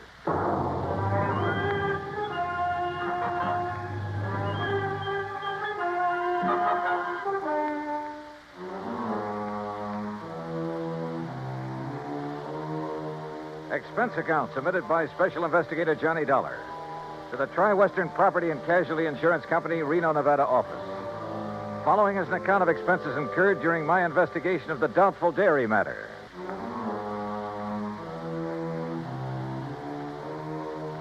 Expense account item 1, $141.20. Transportation and incidentals, Hartford to Reno, Nevada. It was about 9 a.m. when I arrived, so I checked into the Mapes Hotel, then walked over to Pete Hardy's office. Armenian Dairies is just north of here, Johnny, in Warm Springs Valley off Route 33. Well, then I'd better rent me a car. Or you can use mine. Now, Pete. How can I run up my expense account unless I have something to run it up with? Johnny, for once... Anyhow, the reason why these silos Armenian has are so expensive... Is that the owner's name, by the way? Yes, Aram Armenian. And I take it he's Armenian? Strangely enough, no. Now, he's had all his silos very specially built. Oh, how specially can you build a silo? Just a concrete base, a lot of long wooden staves to get the circular shape, and a good roof on top. Well, he has some trick with them inside. Like what? That's his deep, dark secret. But he claims it makes better silage for his cattle than is possible anywhere else in the world. And one of these things burned up a year and a half ago. The word exploded best describes it. Yeah. And as I said, cost us $21,000. And now the replacement has gone up in flames. Yes, day before yesterday. He filed the claim the same day. Well, why do you suspect arson? Did the local authorities find anything suspicious? No, but you go out and talk with Armenian, Johnny. And if you don't end up with the same kind of feeling I have, well, I'll leave my shirt. Expense account item 2, $50, deposit on a drive-your-own car. Finding the Armenian Dairy and Ranch some 20 miles north of the city was easy. It was spread out all over the countryside. Hundreds of acres of well-irrigated, lush green pastures. Square in the middle of the ranch sat one of the cleanest, most modern dairies I ever saw. Aram Armenian gave me the grand tour, and I must say I was impressed. There was close to 200 well-kept Guernseys in the main barn, which was clean as a whistle. The milking machines, coolers, separators, clarifiers, and so on were the same. Yep, a prosperous-looking setup. Finally, Mr. Armenian took me out to where a small group of workmen were cleaning up what was left of his compound silo. As you can see, Mr. Dollar, only the concrete base is left. That must have been a pretty big silo, Mr. Armenian. Yes, the largest and most efficient in the entire West. Still, $56,000. Oh, the size had nothing to do with that. It was the inner construction, known only to Barnwell, the man who built it for me, and to myself, of course. Well, what was so special about it? Principally a method of venting. Venting? Yes, it increases the phosphorus and lactic acid content. Well, I thought the point in a silo was to keep it pretty well sealed up. Venting within, Mr. Dollar. But that's all I'll tell you about it. It cost me $56,000 to have Barnwell build it. And I wish the company to pay my claim as quickly as possible, because I'm starting construction on a new one immediately. Of the same type? Oh, vastly improved type. Oh, then it was to your advantage to lose the old one. Just what do you mean by that? Your loss came at just the right time, didn't it? Now, just a minute, Dollar. With the insurance money, you can build a new and better one. And when it gets out of date, I suppose you'll have another fire. Oh, I see. You think perhaps these last two were deliberately set? Were they? Ridiculous. Is it? But if they were... Yeah? If they were, I certainly wouldn't know it. Oh, come on now. After what you've just said. And what's more, Mr. Dollar, I'm sure you'll never be able to prove it.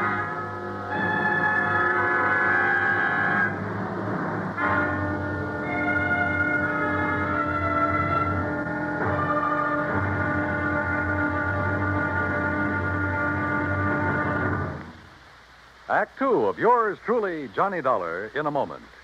We sometimes wonder, what is the life of a human being really worth? Not too much? Or maybe a great deal? Does it depend on whose life it is? Whatever the answer, one thing is certain. Fred Hargesheimer, since World War II, has felt that his life is worth quite a lot of gratitude.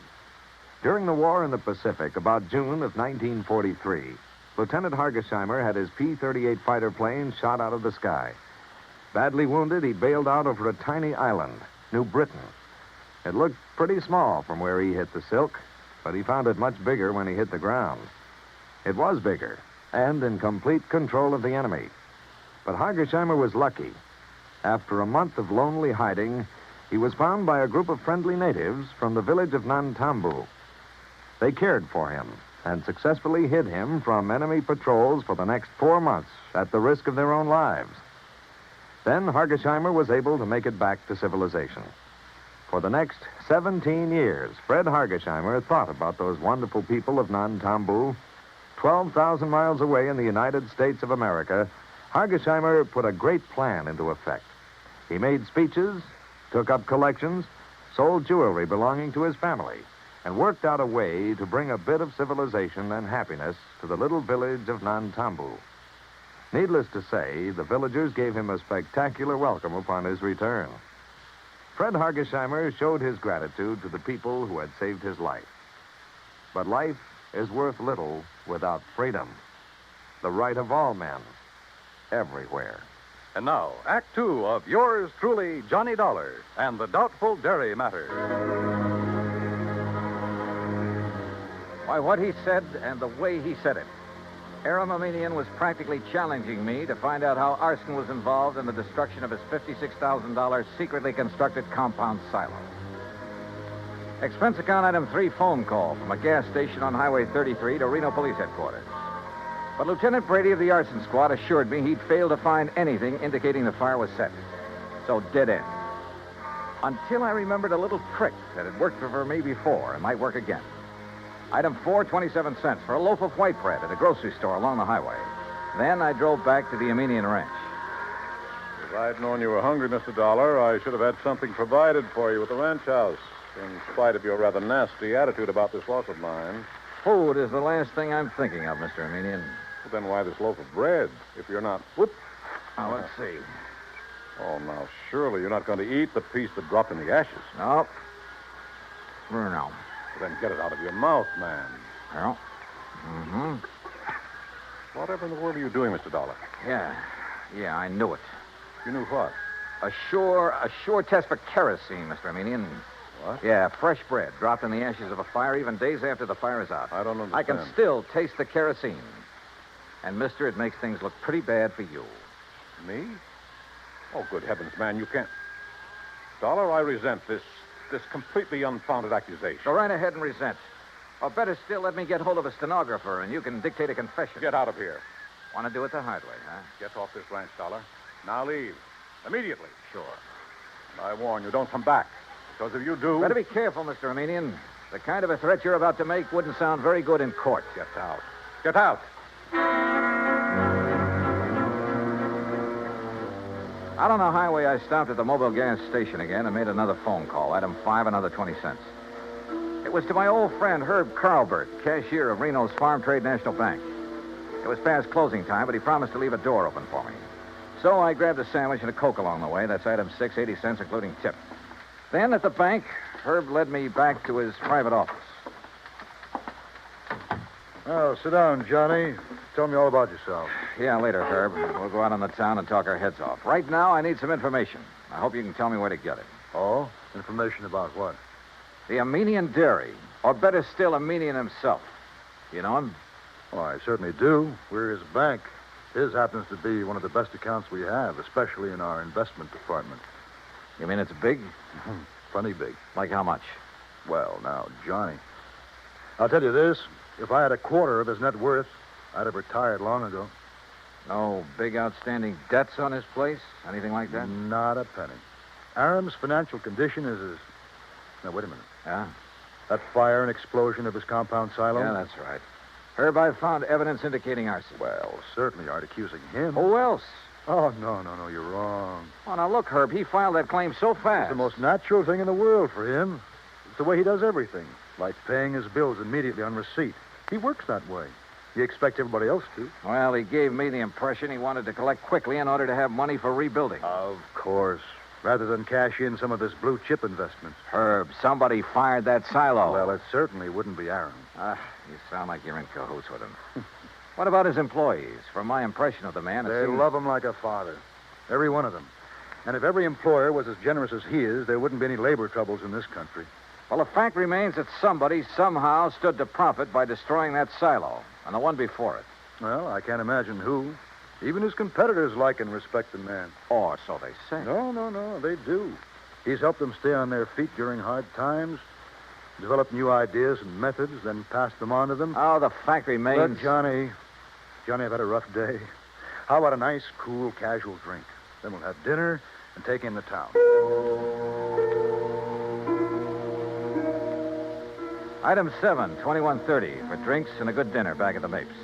But I didn't enjoy either. Because Herb in his defense of a median was no help at all.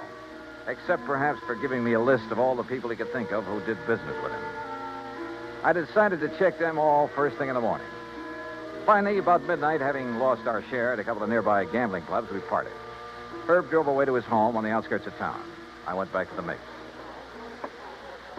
Take Mr. and Mrs. Kenworthy to room 314, boy. Yes, sir. What can... Oh, Mr. Dollar. Just my key, please. Certainly, sir. Here you are, sir. And I hope you enjoy a pleasant night's rest. Thanks. Oh, by the way, there was a gentleman here looking for you early this evening. Hung around quite a while. Said he'd be back. Well, who was he? He didn't give his name, sir, nor did he wish to leave a message. Mr. Armenian? Mr. Armenian the dairyman? Oh, no, sir. I'm quite sure. Okay, thanks. Yes, sir. Good night. Good night, sir. Oh, Mr. Dollar. Yeah? There he is. There. Huh? Going out the door, the dark brown coat. You're sure? Yes, sir. The same man. I wonder. Yeah, so do I. But if he knows you, sir, and saw you, sir... By the time I got out the front door, the man in the brown coat was halfway down the block and walking fast. Faster and faster, as a matter of fact, as I gained on him. He turned the corner, and by this time, both of us were running. Hey! Hey! Were you looking for me? By the end of 3 or 4 blocks, it was a real foot race. Then suddenly he turned into an alley, and like a darn fool, I plunged into the darkness of it after him. Hey! Hey! Right here. Oh, no, you...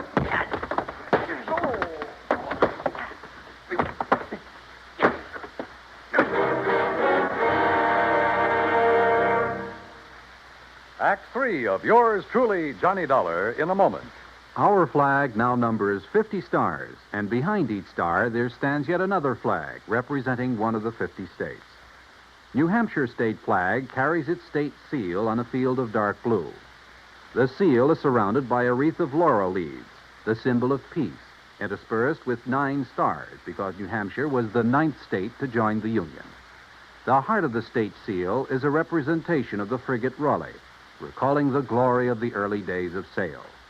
New Hampshire state flag, the flag of the 9th state to enter the Union, was adopted on April 29, 1931. And now, Act 3 of yours truly, Johnny Dollar, and the doubtful dairy matters.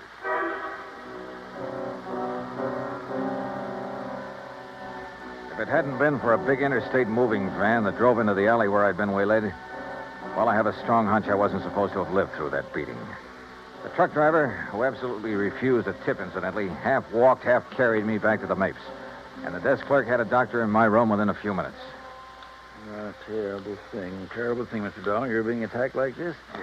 And, of course, I'll have to make a report of it to the police. Oh, do anything you like, Doctor. Just get me patched up, will you? And you, easy now. You have no idea who could have done this to you. Believe me, I intend to find out. Judging by this swollen hand of yours, you got in some good licks, though, and whoever... What's the matter? Well, this is a very unusual ring you're wearing. Oh, some kids in the YMCA gave it to me a couple of years ago. I helped them with the softball team. Oh, yes, of course. That's the Y insignia. Yeah, one of them made it. And the 3 raised points stand for spirit, body, and mind. Yeah, that's right. Well, now, if you just... Oh, wait, what's that for? To make sure you get plenty of rest. Oh, no, now, wait. I'm the doctor. Roll up your sleeve, please. Here, I'll do it. Look, if this shot leaves me groggy in the morning... You'll wake up feeling fine. There you are. Incidentally, that ring... Listen, before you notify the police... Ooh, hey, this shot works pretty fast. Yep. As I started to say, if that ring of yours didn't leave a mark on whomever you defended yourself against out there in the alley, I'll be very much surprised. In a few seconds, I was out like a light. But then a whole set of weird dreams began to plague my somewhat battered mind. And questions about who had attacked me and why. Only the why was only too obvious to keep me from finding an arsonist who... Yeah, who probably bore the mark of my ring on his kisser. I thought of the names Herb had given me and his insistence that none of them could be guilty. Wait a minute. There was one name he hadn't mentioned, but Armenian had. Of one man who stood to gain a lot by the destruction of the silos. Or maybe it was just a crazy hunch, part of the wild dreams that came from the beating I'd taken. In any event... In the morning, as soon as the bank was open, I was in Herb Carlbert's office again. Well, yes, he has an account here, too, Johnny. At least he did before. How about loans? Has this man we're talking about taken out any loans? Well, yes, but, Johnny, you know I can't... Yeah, I know. The fact remains he's pretty hard up for dough, isn't he? Well, I didn't say that. Although, of course, if that's the conclusion you choose to draw... Tell me this. He owes the bank money now, doesn't he? Yes. All right. Did he also owe the bank a lot of money about a year and a half ago? Johnny. Yeah. Well? Johnny, you're right. But who would have suspected? And when you consider that Aram Armenian is the one man who has given him money for all the work he's... I can't believe it. Herb, it started out as a pure hunch, but right now I'd bet my... Where can I find him? Well, if Aram plans to go ahead with new construction, he's probably... Sure, out there at the dairy. You want to come along? Well, maybe I'd better after the way Aram threatened you. I guess I owe him an apology for the way I tore into him. Let's go. Johnny. Yeah? What if we're wrong? What if this man we think is the arsonist... Will you agree that the firebug is the same man who attacked me in the alley? Well, I suppose so. Then we'll soon know. Because believe me, he's a marked man.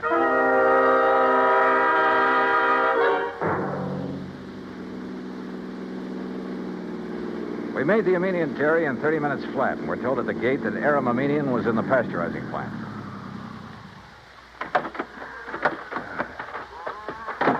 Maybe you better let me talk to Aram first, Johnny. It's not Aram that I'm interested in, Herb, and you know it. Hold just a minute. Huh? What's the matter? Hold it a second, will you, while I tie my shoelace? Yeah, sure.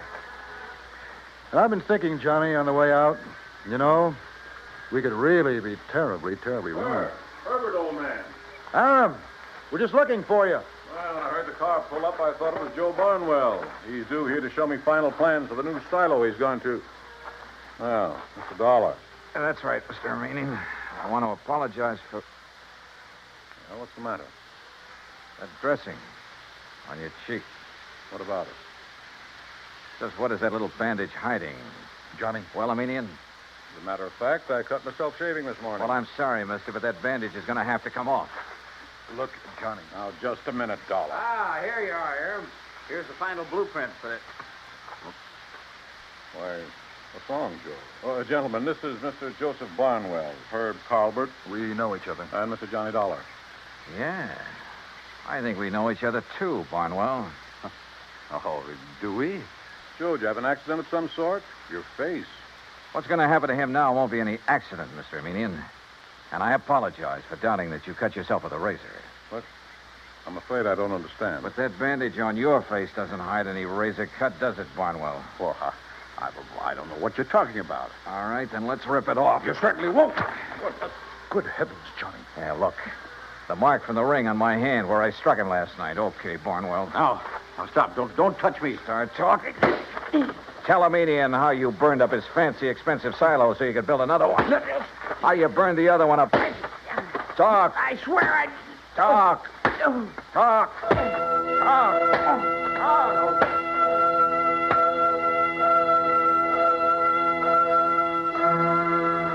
Yeah, he talked all right, plenty. About a racket so old I hadn't heard of it in years. The crooked builder who burned out his own clients to get himself more work. And in this case, a natural, because he was the only one who shared Aram's secret construction plans. And by the time I was through with him, he blabbed about some of the other clients he'd taken the same way. Expense account total, including incidentals and the trip back to Hartford, $418 even. Yours truly, Johnny Dollar.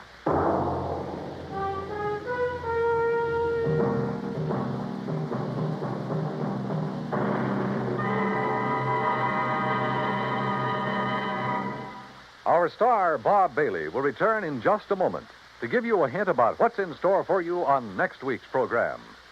Meantime, listen carefully. There is a biblical verse which promises life is going to be better for everybody in the world when mercy and truth are met together and righteousness and peace have kissed each other. When the people of the United States of America express that thought, it is not in idleness, but in deeds. Today, it is common knowledge that when the gigantic earthquakes and tidal waves struck the Republic of Chile in South America not too long ago, thousands of lives were lost and tens of thousands were left homeless, hungry, and suffering. Immediate aid in the form of food, medicine, clothing, supplies, and professional and technical help were flown to Chile by the United States Air Force in a Mercy airlift.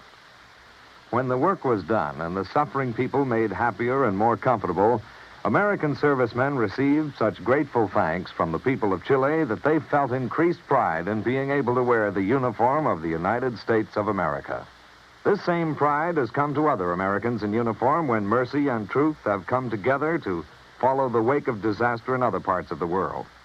After the earthquake in Agadir, Morocco, after 2 devastating cyclones swept across the Bay of Bengal into East Pakistan, after a typhoon rocked and battered Japan.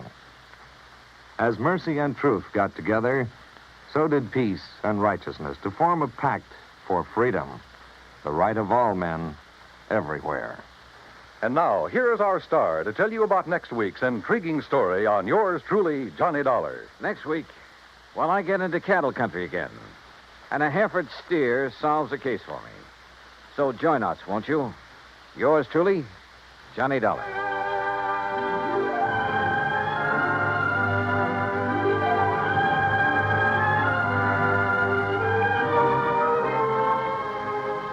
Yours truly, Johnny Dollar, starring Bob Bailey, originates in Hollywood. It is produced and directed by Jack Johnstone, who also wrote tonight's story. Heard in our cast were Paul Duboff, Will Wright, John Daner, Harry Bartell, Parley Bear, and Forrest Lewis. Be sure to join us next week, same time and station, for another exciting story of yours truly, Johnny Dollar.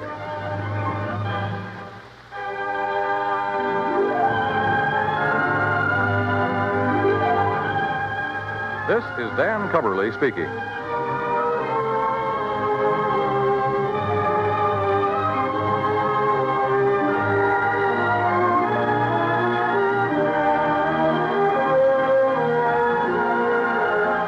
This is the United States Armed Forces Radio and Television Service.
Johnny Dollar. Johnny, this is Don Boomhauer. Down in Sarasota, Florida? That's right. Don, how are you? How's the real estate business? Just fine, and business is booming. Yeah, I haven't seen you since I flew down there to do some fishing with our mutual pal, Earl Poorman. That one with his misguided sense of value. Now, what's that mean? Oh, his trips out to California all the time. And this time it looks as though he might stay out there. Don, I think all you Floridians are jealous of California. Now, Johnny, you think we'd ever admit it, even to ourselves? Be rank heresy. Anyhow, with Earl Poorman out of town, at least for a while, I'm kind of holding down the office of Tri-State Life and Casualty these days. So what happens? Trouble. Trouble. Client's name is Thomas Patterson. All right, what's happened? Somebody knock him off or something? No, not yet. But a few years ago, when he was living up in Jacksonville, well, Tom was the sole witness to a murder. Yeah? The killer was tried and sent to state's prison. Uh-oh. Huh? So now this killer's on the loose, and you figure Tom Patterson's life isn't worth a bag of beans. That's it, exactly. Want to come down here and see what you can do about it? Nope. Now, But, Johnny. okay, Don, I'll grab the first plane I can.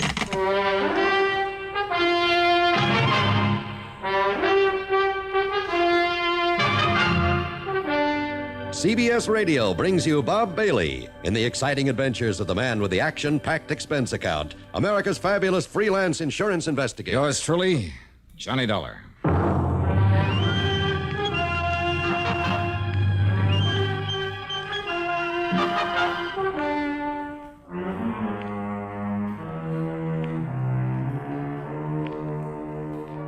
Expense account submitted by Special Investigator Johnny Dollar to the Tri-State Life and Casualty Insurance Company, Sarasota office.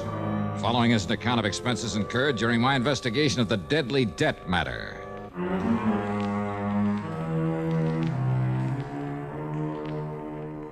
Expense account item 1, $79.40, taxi in a plane out of Hartford. The flight was good, and by early afternoon, I was in Don Boomhauer's real estate office in Sarasota, Florida. After the usual amenities. Now, let me lay it all out for you, Johnny. Yeah, sure, Don. Go ahead. And to begin with, the life insurance policy involved has a face value of $70,000. Let's see then. My commission will come to, Don't you ever think of anything but money? Sure. Like what? Well, right now I'm thinking about the chances of staying alive. After all, with a killer on the loose, well, at least the thought of a few bucks coming to me could help me die happy. The insured's name you said is Thomas Patterson? It is now. Huh? Some years ago, Johnny, young Tommy lived up in Jacksonville, worked as a milkman. Uh-huh. Early one morning, that was in 1951, he pulled up in front of an alley just in time to see a man named Casey Carey shoot down a fellow named Harker, who just happened to be busy at the moment blasting away at Carey with a .38. Oh, so Carey pleaded self-defense, huh? Well, he tried to, but the jury wouldn't go for it. You see, there'd been a long-standing feud between the two of them. Uh-huh. Only reason they didn't give Carey the chair is because Harker had a record as long as your arm. I see. Instead, Carey was given 10 years to life. I see. The point is that Tommy Patterson's testimony was what really convicted him. So, of course, he made the usual melodramatic threat. Oh, yeah. That he'd get Patterson if it was the last thing he ever did. He didn't care when. He'd be in no hurry. But sooner or later, he'd track him down and kill him. Mm-hmm. So what's happened? Tom had just got married, started a nice little family, 2 boys and a girl. So Carey's threat scared him as much because of the wife and kids as for himself. Yeah, but now, Don, you know as well as I do how little those courtroom threats usually mean. Now, wait. Yeah? About that time, some relative died and left Tom a considerable sum of money. So he changed his name, legally. Changed it to what? To what it is now, Thomas K. Patterson. What it was before doesn't matter. Okay, go on. Then he and his family moved on down to Venice, a few miles south of here. Yeah, I remember the town. Well, there in Venice, he set up the Excellent Dairy Products Company. Nobody down here has known him as anything but Tom Patterson, so he's felt perfectly safe. Until, that is, about 6 months ago. Yeah? He was up in Jacksonville on a business trip. He was just walking along the street one day, turned a corner and bumped into a man coming from the other way. Uh-oh. Yes, he took one look at the man's face and started running like a scared rabbit. Casey Carey. Well, what do you think? But now, wait, Don. If Carey got 10 years to life in 1951... I know. When he stopped to think about it, Tom couldn't believe it. But he went down to the public library and dug into the old newspaper files. Yeah? Sure enough, Thanks to good behavior, model prisoner, and all that sort of stuff. Carried, got out? Carried, got out. Legitimately. But to Tom Patterson, that would only mean one thing. Carey was out to get him. In the exciting history of great American inventions and inventors, there is no one who stands out with the eminence of Thomas A. Edison. Among his hundreds of great inventions, Edison gave us the phonograph, the microphone, a telephone system, various improvements for telegraphy and motion pictures, and most significantly, the electric light or incandescent lamp, originally referred to as bottled light. When Edison was still in his 20s, he set out to invent an electric lamp which could operate on low power and would be safe for use in homes and other buildings. He knew that resistance to electricity would make wires and other substances glow for an instant with white heat, but they would be instantly consumed.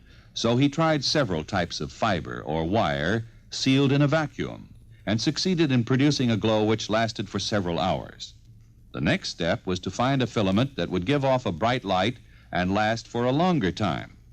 In his search for the right substance, which he could seal in his vacuum bulb, he tried 6,000 different substances, ranging from human hair and tar to foodstuffs and vegetable fibers.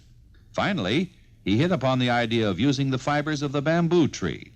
Carbonized, these threads provided the filament he sought, and thus the incandescent lamp became a reality. It was discovered not by accident nor by profound scientific knowledge. It was the result of tireless effort and endless trials. Edison, like so many geniuses before him, found success through determination and the philosophy which has blessed the work of most American inventors. Somehow there must be a way. Let's find it. And now, Act Two of yours truly, Johnny Dollar.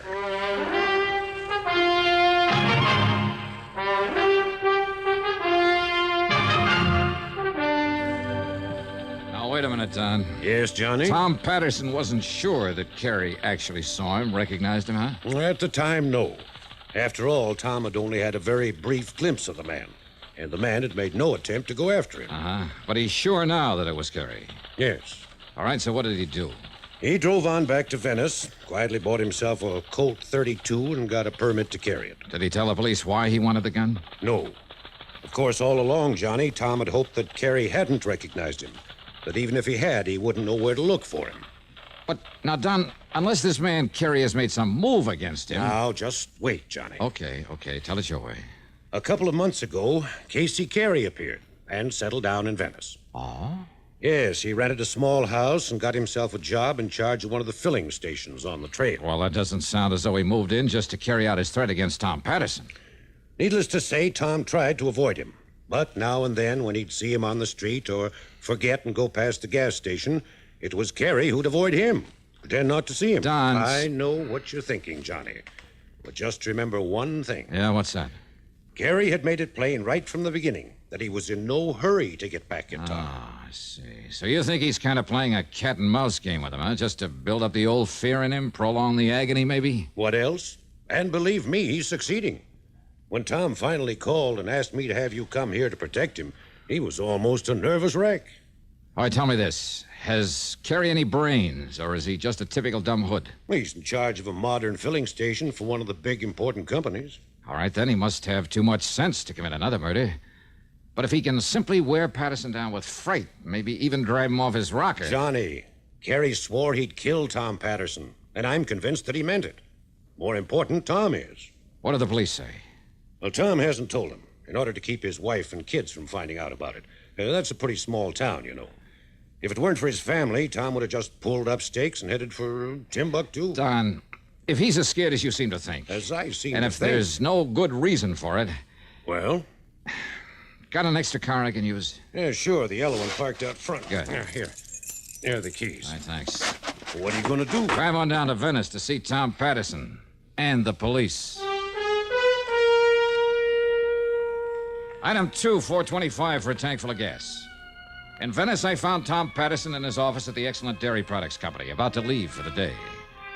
What Don Boomhauer had said about him was true. He was just about beside himself with fear. and someone against his wishes, I hauled him over to police headquarters. Brad Younger, the chief, was most cooperative. But... Okay, Billy, let me know when he comes in. That's it. And yes, Mr. Dollar, I know all about Casey Carey. Oh? Then why haven't you done something about him? No. Why do you let him settle down here in Venice? Now, just a minute, Mr. Tom. If you know who he is, that he's the man who's threatened to kill me. I said just a minute, Mr. Tom. Now, you just sit there and be quiet. Yeah, please. Go on with what you were saying, Chief. Mr. Johnny, I learned all about Carey from the big oil company he works for. All about him, including that foolish thing he said in court 9 years ago. All right, then. So I had a little talk with him, and we kind of kept an eye on him. Of course, only the boys on the force, and I know that. We weren't sure that Mr. Tom here knew about him being here or recognized him. Of course I did. There was no reason to scare him or that nice family of his. Very considerate, Chief. Considerate?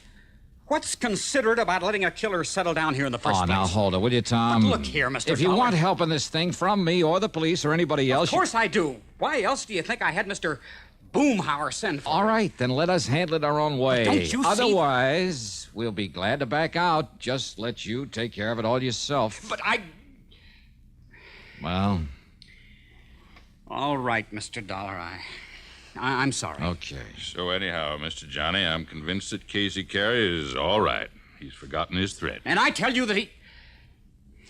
No, Chief. I've got to have protection against him. Somebody to watch over me night and day. Tom, suppose Carey hasn't forgotten his threat to kill you. I'm sure he hasn't. And suppose Chief Younger were to give you protection for a while, and the hope Carey might try to make a move. For a while, did you say? That's right. He said he'd be in no hurry to get me. I know and that. he's waited 9 years so far. He'll wait longer if he has to, but sooner or later he's... And what about my family? Excuse me, Chief. Here's that report you asked. Oh, okay, Billy, okay. I'll be through here in a minute. Yes, sir. Now, you're a very upset man, Mr. Tom. Well, wouldn't you be? And I see there's a pistol permit listed in your name. You have that gun on you, Mr. Tom? It's at home in my bureau. What about it? Now, don't you think it might be real sensible if you turn it in before you get excited and do something foolish? No. No, I don't. Why not, Tom? Because if you won't help me, then maybe I'd better help myself.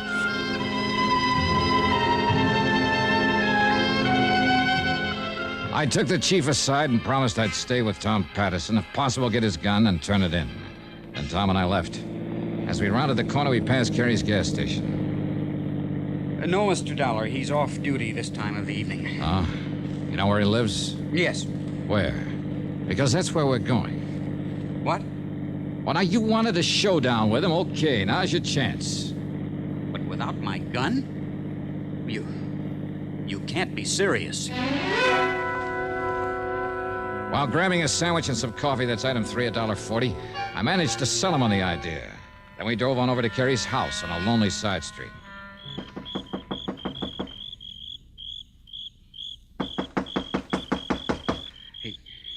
He must have seen me, Mr. Dollar, and he's probably waiting in there Ask in the dark. me. There's evil in there, mister. Huh? Yes? Oh, what did you say, ma'am? And who are you, please? I'm one of the neighbors, mister, that's what. And when I heard that shot in there You heard a while shot? ago, well, then I kind of thought about it for a while, and then I called the police. While we were sitting in that restaurant having... Come on, Tom, this door's open. There's got to be a light switch around here. Here it is. Mr. Dollar. Huh? This is Casey Carey? Yes, sir. Only... Yeah. Shot through the head.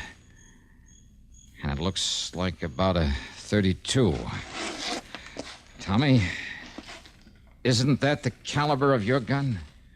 Why, yes. And where did you say it is?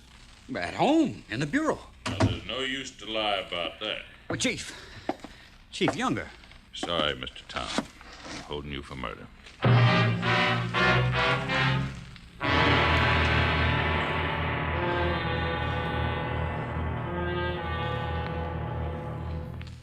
Gold is considered more precious than silver. And because it is, we find it hard to understand why silver takes precedence over gold in the military insignia of rank in the United States. At one time, except for the silver stars of generals worn on epaulets of gold, the color of an officer's insignia of rank depended on his branch of Army service. Infantry officers wore epaulets of silver with insignia of gold. All other officers wore the opposite. In 1851, all epaulets were gold with silver insignia, but majors and second lieutenants had no insignia at all, except for a difference in size of the epaulet fringe. Between the Civil War and the Spanish-American War, most epaulets were abolished, and majors were given gold leaves to indicate their rank. But the poor second lieutenant had to wait for his gold bar until, and believe this or not, 1917. Regardless of the date of establishment, all military insignia have been a source of pride for members of the armed forces of the United States of America. And now, Act 3 of yours truly, Johnny Dollar and the Deadly Debt Matter.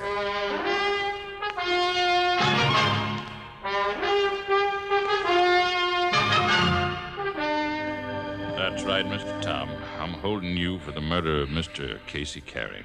No. No, Chief, you're wrong. Am I? Looks to me like this is his dead body laying here, and I'd guess this hole in his head was made by a .32 caliber bullet. Chief Younger, look, Mr. listen. Tom, that's the same as this gun of yours. So, here you are, Mr. Dollar. Here's a murder weapon. That's my gun. Where'd you get it? Mr. Tom, I hate to say this, but I had a feeling your coming to see me was a bluff. Bluff? Yes, sir. To make me think you hadn't yet done any harm to Mr. Carey here. Wrong, Chief. Am I? I had to practically drag Tom over here to see you. Well, then, let's just say he was more willing than he let on. That's not true. And when some woman phoned about hearing a shot out here, and young Billy Barker came in... Barker? One of my new boys on the force. When he laid this gun on my desk and the number on it checked out against your permit, Mr. Tom... Where'd you get this gun? Right where you throwed it off to the side of the road over toward Midnight Pass. What? That's right. If young Barker hadn't stopped to fix a tire on his squad car and stepped on it, it could have laid there forever, nobody the wiser. But I told you, I left it in my bureau at home.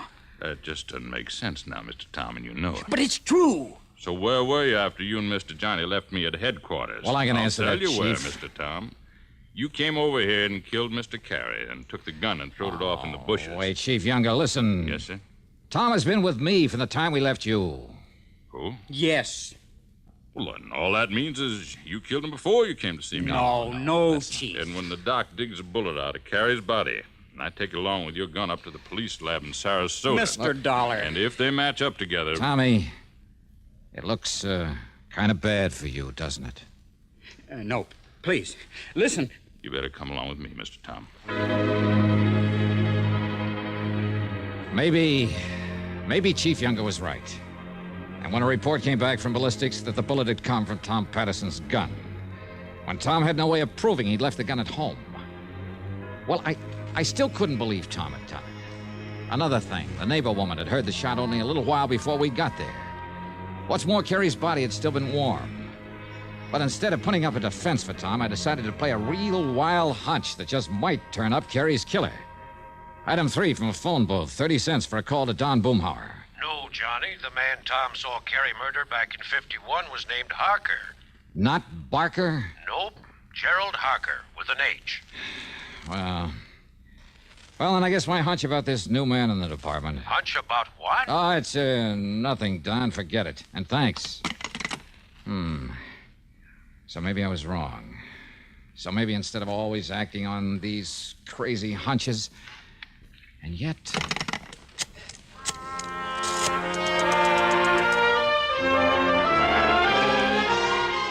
Item 4 was $1.10 for a call to Jacksonville to Mike Kirby in the city room of the Times-Press. And bless him, he came up with some mighty revealing information for me. And then he worked for a while on the police force, Johnny. Oh, they're in Jacksonville? That's right. Looked to me as though the boy was trying to live down the family reputation by putting himself on the side of law and order. Maybe. And a month or two ago, he handed in his badge and moved to... Hey, what was that maybe you threw in? About his being on the side of law and order? That's right. But, Johnny, if he was a cop... And here's another maybe. What? Maybe that boy still is. What? A cop. Thanks a lot, Mike.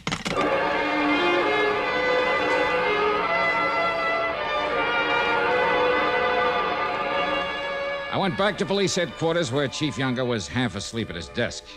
I told him I wanted to have a little talk with one of his men. No, Mr. Johnny, but it's after midnight, and he doesn't come on duty until late in the morning. But okay, if you insist, I'll call him, get him out of bed, and have him come down here.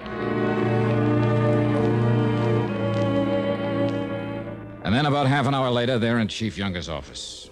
Something special, Chief? Getting me out of bed this way? Billy, I want you to meet Johnny Dollar. Mr. Johnny, this is Billy Barker.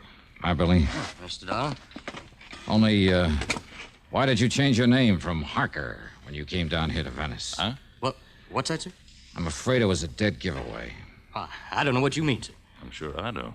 That and the fact you didn't move down here until Casey Carey did. Oh, you mean that man that was killed this afternoon? That's right. The man who'd killed your own father back in 51. Is that true, Billy? How did you know, Mr. Dollar? Casey Carey, the man you swore you'd someday get even with for killing your dad. How did you know that? I didn't. I was guessing. Looks to me like you guessed right, Mr. Johnny. Now, look. When you learned that Carey was getting out of jail, you joined the force up there, hoping that maybe you could find some excuse to kill him in line of duty. You don't know that. But before you could do it, he moved down here to Venice. So you followed him and joined the force down here. You think that's the reason I came down here? All you could do was bide your time. Until this afternoon, when you heard us talking in here and found out about Tommy Patterson recognizing Carey, being so wild with fear that he was willing to kill him. Now, you listen. So all you had to do was get hold of Tommy's gun. I don't know how or when. That's beside the point. Mr. Johnny, you sure of this? I'm not sure of anything, Chief. You bet you are. But if Billy is willing to go over to the police lab in Sarasota, let them make a paraffin test of his shooting hand. Well, Billy. All right, you two. Oh, you don't kill!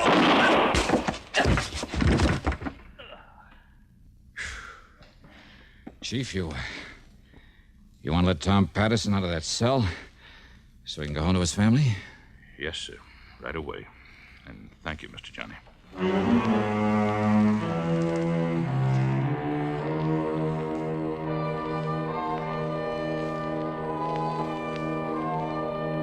Expense account total, including our motel room, some fishing out in the Gulf with Chief Younger the next day, then the flight back to Hartford. Call it $200 even. Remarks? The fishing was great. Yours truly, Johnny Dollar.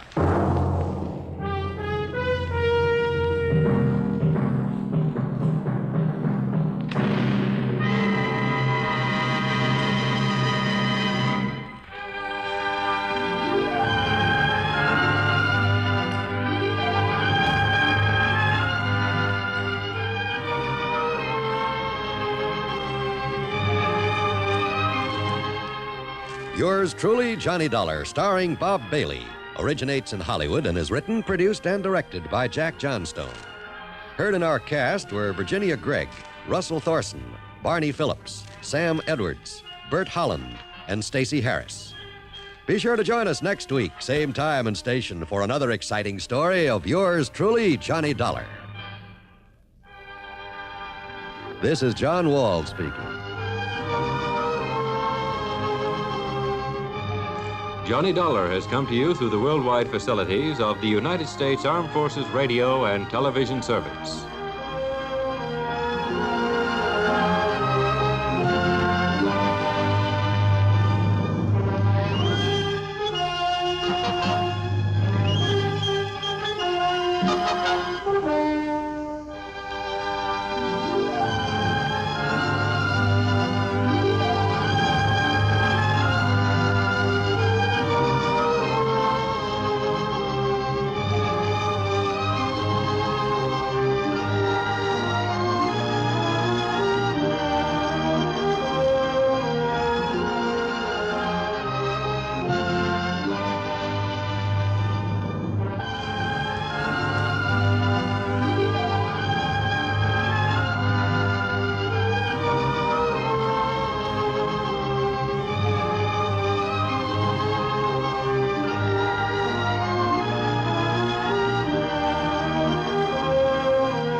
Dollar.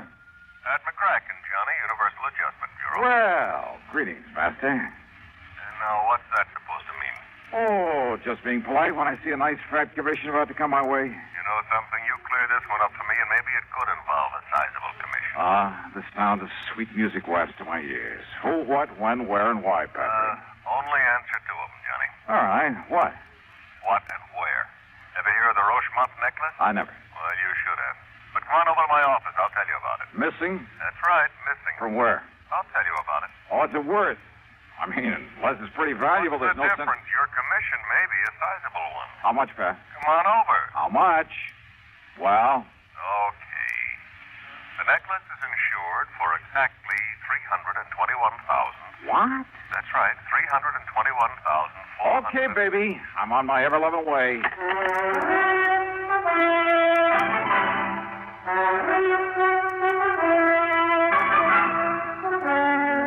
CBS Radio brings you Bob Bailey in the exciting adventures of the man with the action-packed expense account, America's fabulous freelance insurance investigator. Yours truly, Johnny Dollar.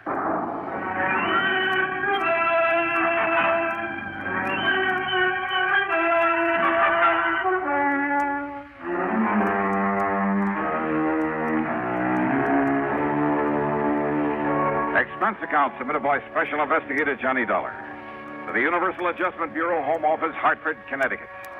Following is an account of expenses incurred during my investigation of the super salesman matter.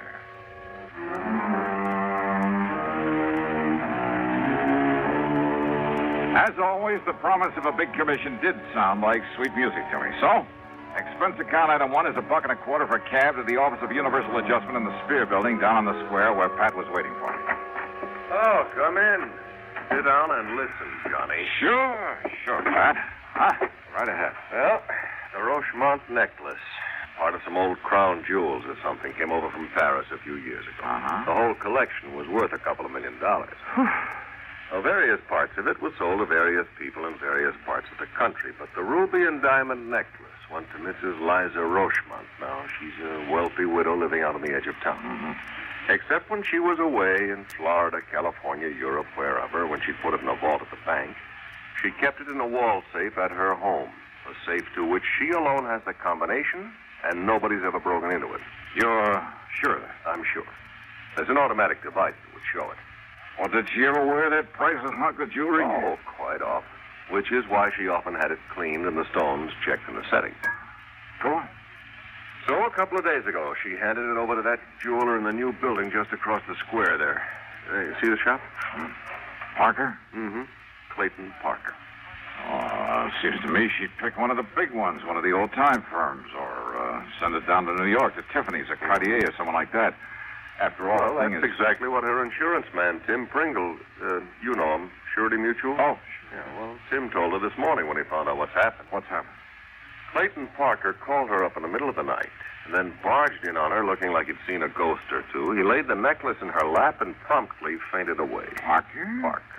And when he came to, with the help of a little brandy, he shakily told her that her necklace, instead of the genuine article worth over 300 G's, was paste, was a fake. You are kidding. No. She took it over to Wilson Brothers, her regular jewelers. They told her Parker was right, so she fainted. Well, now, look. Well, when she came to, she notified Tim Pringle. He notified me. I called you. That is, after I took time out for a little thinking about it. Yeah? A Universal Adjustment Bureau serves a lot of companies. I know. All over the country. I know. We get reports on every client company's problem. So? Well, something rang a bell. I went through the files. Johnny, this very same kind of thing happened back in '56 out in Chicago, down in Philadelphia, that was in '59. And in each case, the jeweler who discovered the switch answered the description of Mr. Clayton W. Parker. Has anybody been through Parker's shop? Well, now, Johnny, we've got a little problem there. Problem? Like what? Well, if Tim Pringle openly sicks the police or even a private investigator onto Parker. Well, yeah, I see what you mean. Now, if Tim were to pull a boo-boo, make a wrong charge against his own new client... So, what am I supposed to do? Bust into Parker's shop some dark night? Blow his safe, maybe? Well, Johnny, He does not have a burglar alarm in that little shop of his, nor on the safe inside. So what? And it is easily accessible from a dark alley out in the back. Oh, no. Wait a minute. Well? Are you asking me? Are you Of suggesting course not, Johnny. I'm not asking a thing. What kind of a company do you think this is? Well, don't be ridiculous. However, if somebody were to find the genuine necklace in Parker's safe, someone that is unknown to us. What did you say your name is? I didn't. And yours? What's it to you? Okay.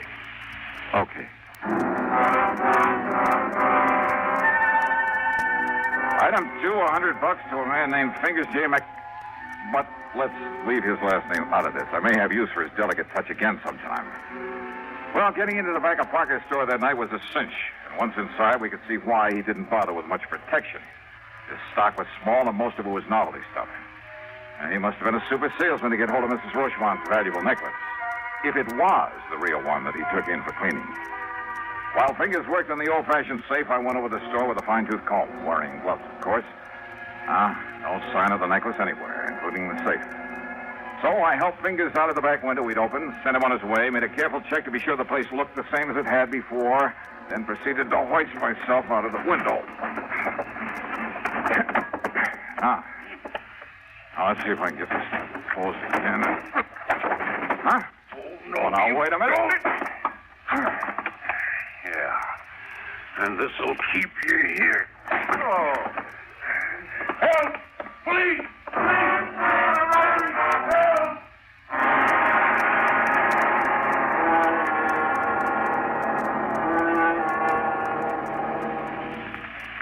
Listen carefully. Get the picture. Timber needed for thousands upon thousands of new houses is needlessly destroyed. Watersheds supplying vitally needed water for industry and life itself are laid waste. Wildlife is cruelly killed, their habitats ruined for many years to come. Sorely needed outdoor recreational areas are burned black. Homes are leveled to the ground and human lives destroyed. And what causes this terrible destruction, this tragic loss? It can be as tiny a thing as one paper match. 90% of our forest fires are caused by people. People who are careless for just one fatal instance with their cigarettes, matches, campfires. Every American, every one of us, man, woman, or child, is a potential firebug. It takes only a moment's carelessness or thoughtlessness to set fire loose in the forest. Let's all observe the simple common sense rules of forest fire protection. Remember, only you can prevent forest fires. And now, Act 2 of yours truly, Johnny Dollar.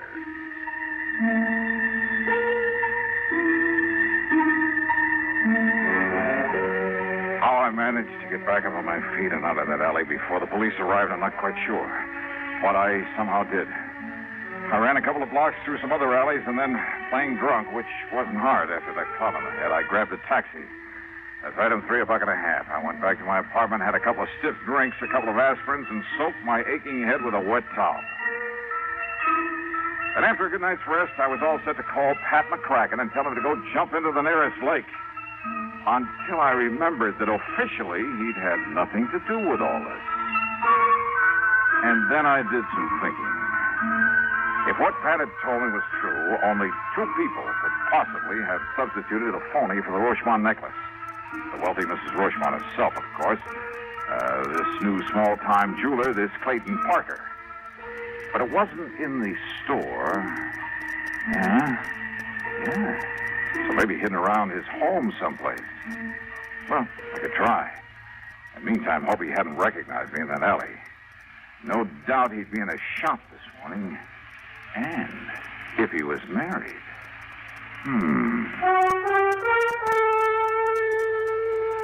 Expense account item 4, $5 for a handful of business cards at the shop of a small printer.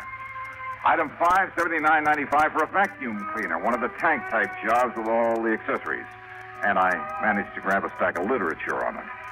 Item 6, $2 1/4 at a pawn shop for a beat-up fiber suitcase.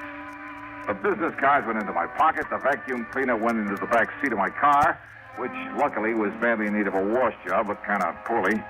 The accessories and literature went into the suitcase, then into the back also. Then I crossed my fingers and took off.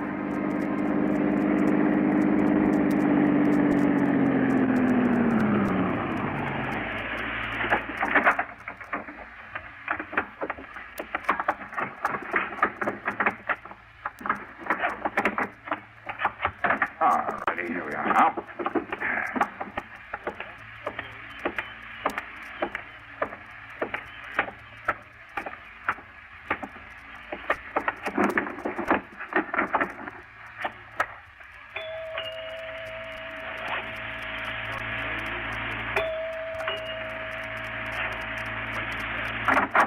Yeah.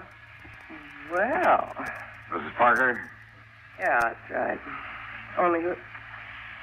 Now, wait a minute. Yes? Didn't you see that sign over the doorbell?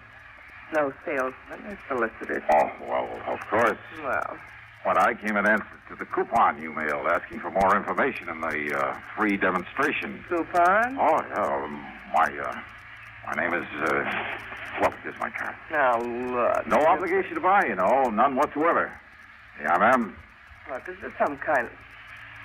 James Dakin, sales engineer, and a national vacuum cleaner service. Yes, ma'am. What the sales engineer?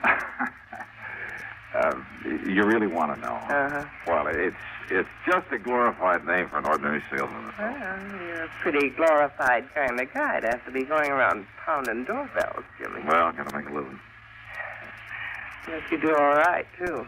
A beautiful, lonesome, long-suffering housewife. See a good-looking guy like you at the door and pop off to work somewhere. You probably do all right. Oh, now, wait a minute. You should see some of those lovely, lonely housewives you're talking about. No makeup, hair still up in curlers, a pair of dirty bedroom slippers chewed up by the family pet. What? Yeah, and all decked out in a sloppy house coat with an old apron full of soap suds from the breakfast dishes. Oh, what a picture. Yeah, and maybe even kind of hung over from the night before. You mean that's what you usually run into? Oh, run away from. Are you cute, Jimmy? And that's why it's such a relief to be met by somebody like you. I mean, well, that is. Well?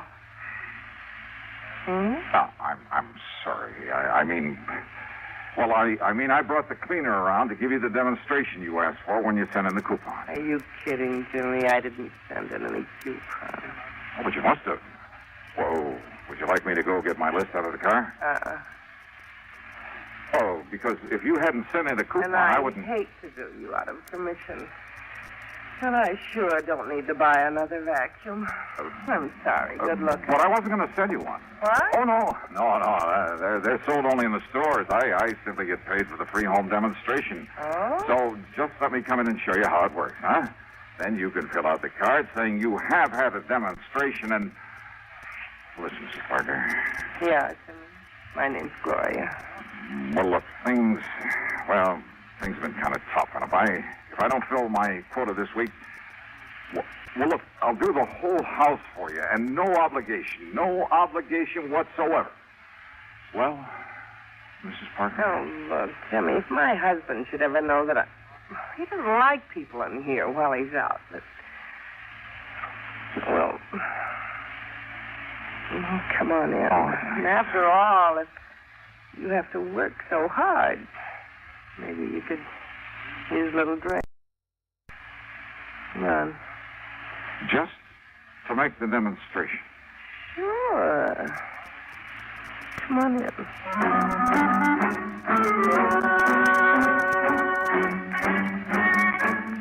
Oh, now just a minute. I'm a man of high principles. I had a job to do. Which is to say that as soon as I got inside, I unpacked the equipment, hooked it up, and went to work vacuum cleaning the whole house.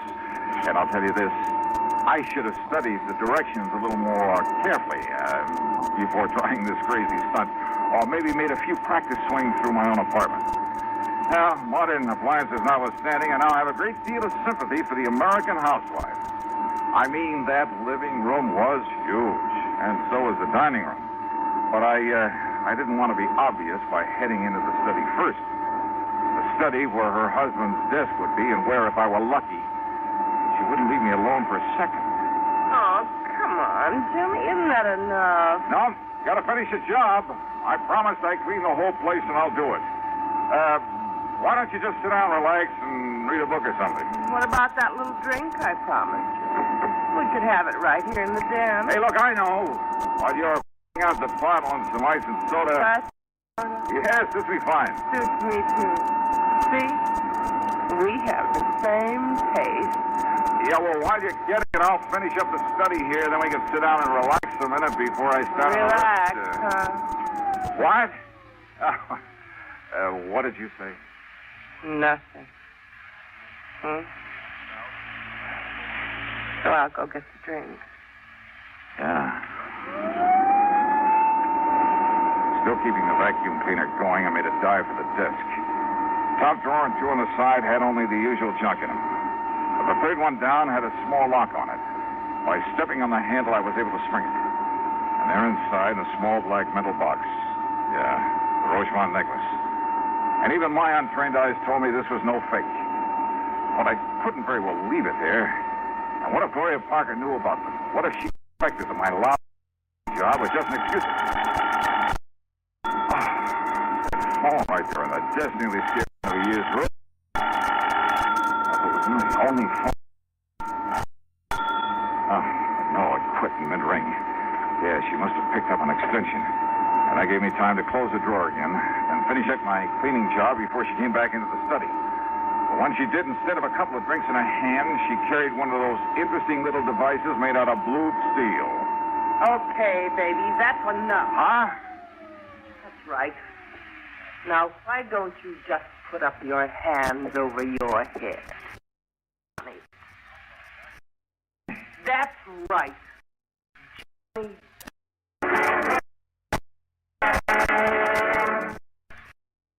You one of those people who newsmen are on the move all the time, always in the direction of developments of the day. Schedule practical understanding of the value listeners put upon their services. They know you rely on them for accuracy at all times. And they have a first-hand appreciation of the importance of clarity and brevity as well. That all of these standards are kept in mind by our highly skilled, highly experienced men. Here are. The busier you are, the more you'll appreciate the efforts of our CBS News staff. These men offer you a direct link with history day by day. But more than that, they do their job with full regard for your busy schedule.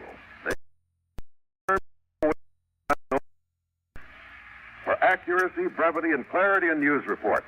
For news at frequent intervals at the most time. Every day. Now, Act 3 of yours truly, Johnny Dollar, and the Super Salesman Matter.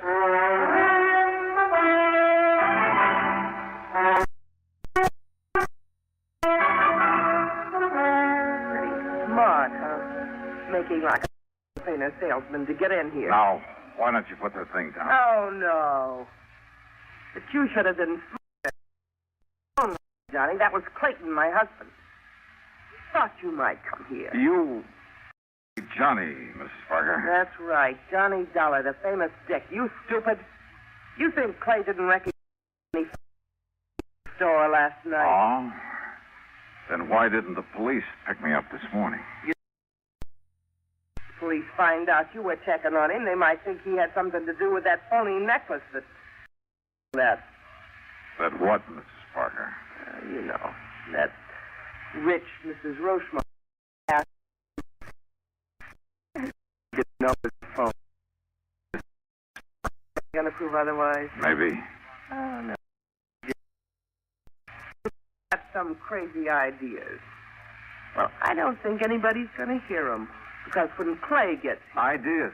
What? What if I have some proof? Any...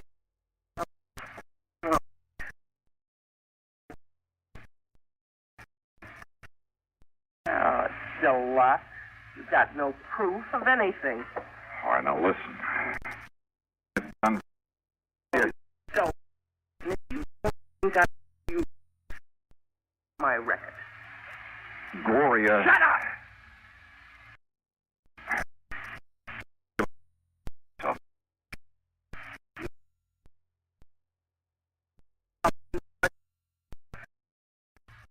once. You're waiting. You'd better pray.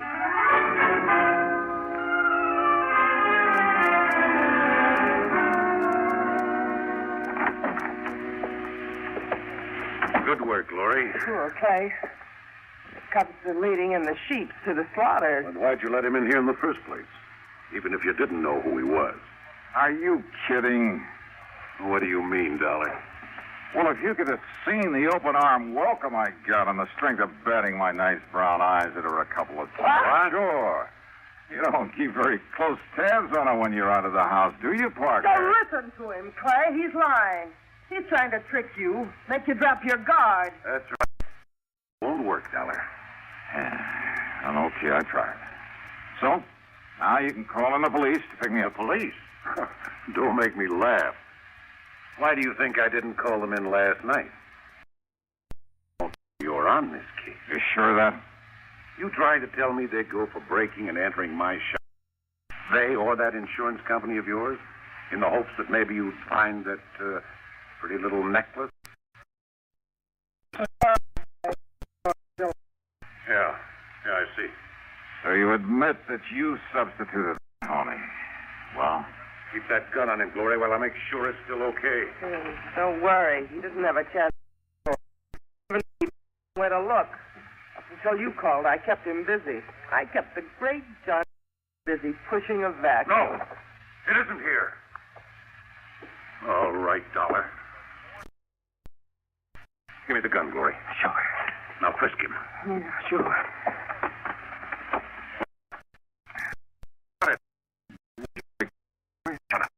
Perfectly willing. Shut up! Not on him. Is anybody else in this house? No, Clay. And I only left him alone in this room for... Here, then. And shoot him down if he makes one move. Worry. He turned the room upside down, looked in and around, even outside the windows.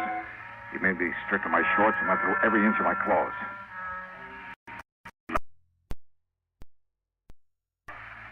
Glory, are you sure? Yeah, I'm sure.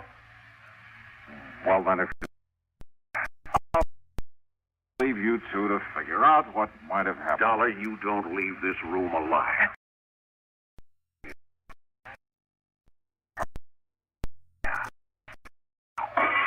Police! Yeah, well, they don't get...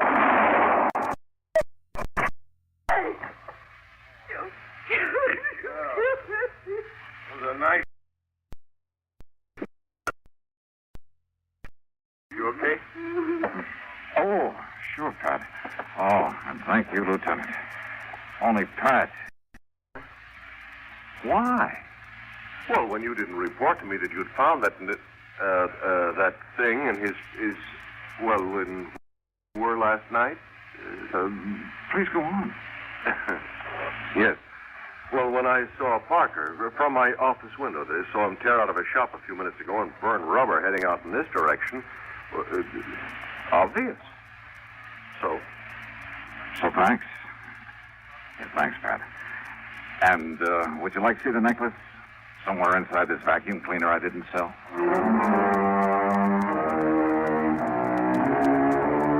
Parker is dead. His wife yammered all over the place in the hope of getting off easy. Optimist. So that's that. Expense account total $189.95. Oh, and by all means, don't forget my commission over $320 grand. Yours truly, Johnny Dollar.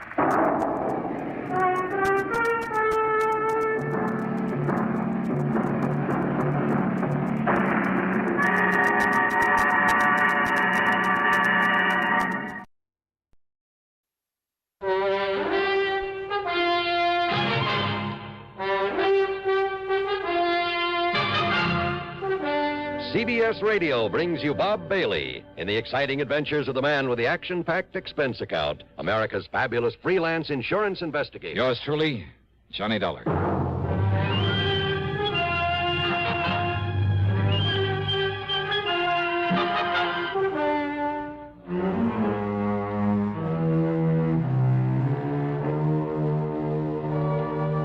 Expense account submitted by Special Investigator Johnny Dollar. The Mono Guarantee Insurance Company, Little Rock office. Following is an account of expenses incurred during my investigation of the double deal matter. Expense account item 1, $14.10, plane ticket from Hartford to Philadelphia, PA. Item 2, $6.25, taxi and tip for the ride into Eastern Trust and Insurance on Walnut Street. Hiya, Ted. Mighty glad you could make it, Johnny. How are you? So they made you the big wheel in this office, huh? Made me the goat is more like it. Sit down. Yeah, sure. Now, what's this about Mickey the Hood? Michael Jonathan O'Banion. Oh, it's a nice, respectable-sounding name, but... Oh, brother, what a character. Bootlegger, among other things, wasn't he? Rum runner, gun runner, smuggler, jewel thief. Probably a killer, too, back there in the 20s. Only they could never pin it on him. Yeah, a real nice boy. Well, after he served his term, in order to fill out his parole, he worked for one of the drug companies here in town. Oh? And then about, 2 years ago, he opened a little importing company. Probably just a front. Importing? Yeah, drug imports, mostly from the Far East. And that's when Bruce Terwilliger sold him all his insurance. Terwilliger? Yeah, my predecessor in this job. Oh. That's when he sold Mickey all his insurance. Nearly $500,000 coverage on his business. I'm sure it's not worth a tenth of that. And over $250,000 on his life. Sounds as though he's still in the rackets. Sure. And wants plenty of coverage in case he gets bumped off. And he should have been, long time ago. All right, who's his beneficiary? Oh, hold your hat, Johnny. Mary Toodles Baker. Toodles? Yeah. She's a cheap stripper, right out of the saloon circuit. So you want to take him off your books, huh? Well, he's a bad risk. He's constantly behind in his premium payments, and he... Well, I just don't want him as a client of this office. Well, I can't say I blame you. But this dear old saintly conservative company won't let me cancel his policies until I can get some legal proof. Prove he's still in the rackets, huh? Yeah. And, Johnny, that's your job. Oh, now, wait, Ted.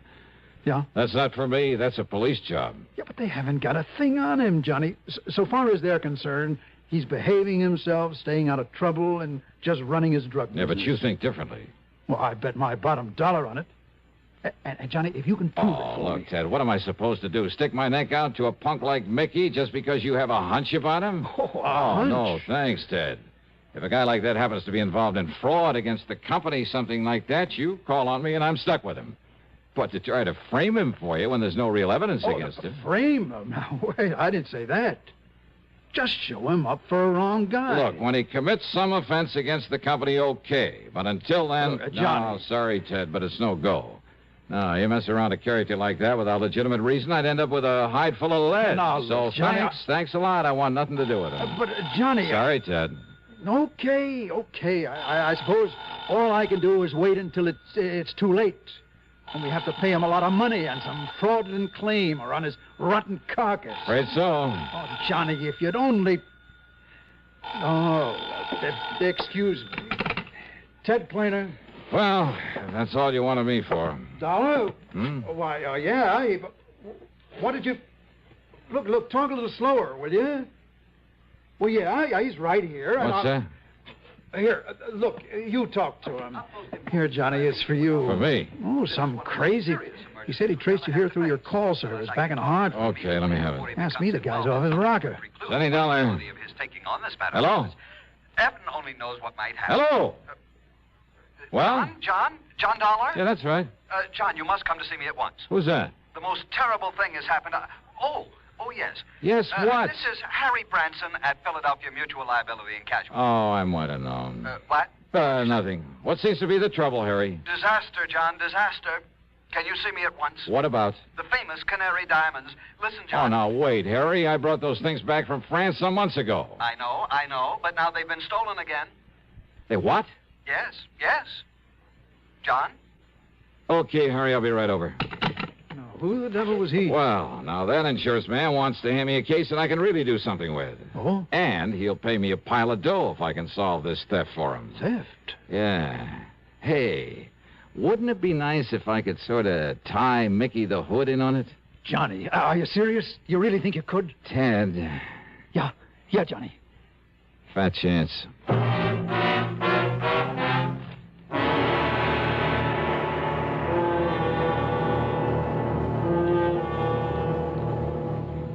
Act Two of yours truly, Johnny Dollar, in a moment. Have a commander, welcome aboard. Have a commander, welcome aboard. The cleaner the tobacco, the better it tastes. Have a commander and see. The cleaner the tobacco, the better it tastes. And in Commander, the tobacco is vacuum cleaned. Have a commander, welcome aboard. Treat yourself to a pack of new king-size Philip Morris Commanders, made on a new machine, the Mark 8, that takes rich, full-flavored Philip Morris tobacco and gently vacuum cleans it.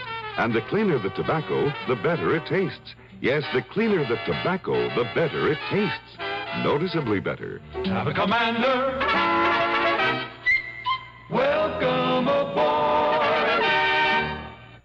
And now, Act Two of yours truly, Johnny Dollar, and the double deal matter.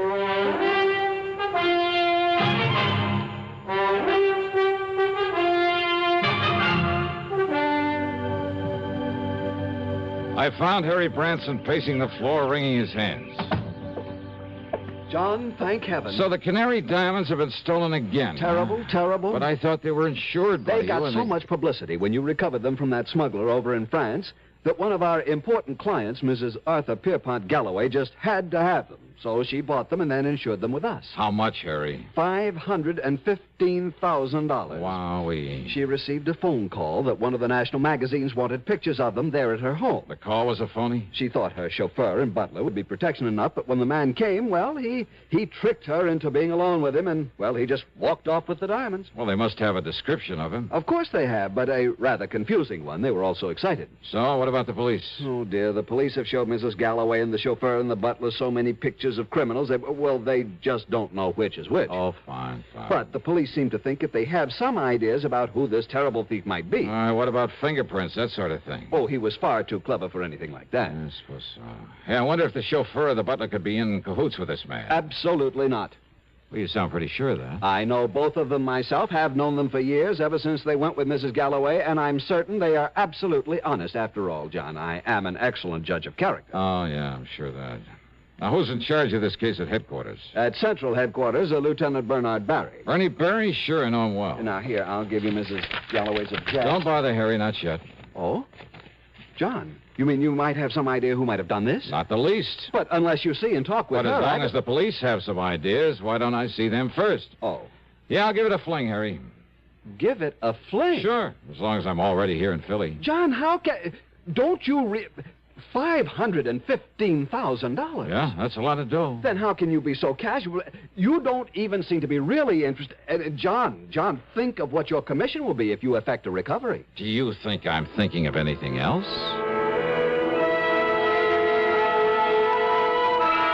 I walked on over to Central Police Headquarters and talked to Lieutenant Bernard Barry.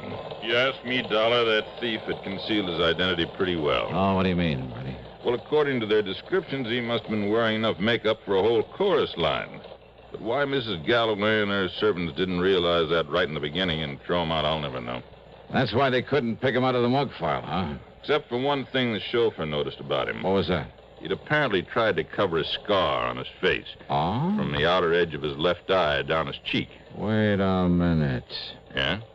Maybe 5 feet 8 or 9. Very heavy, say a couple of 100 pounds. Yeah, darling, I'm way ahead of you. And say about 51 or 2 years old. Well, with all that makeup, it was hard to tell. But black hair, bushy eyebrows, maybe? We'd powdered his hair to make it look gray. We found traces of the powder. But Mickey the Hood. Mickey O'Banion. So we've had a tail on him every minute since the robbery was reported. And? Nothing, darling, nothing at all.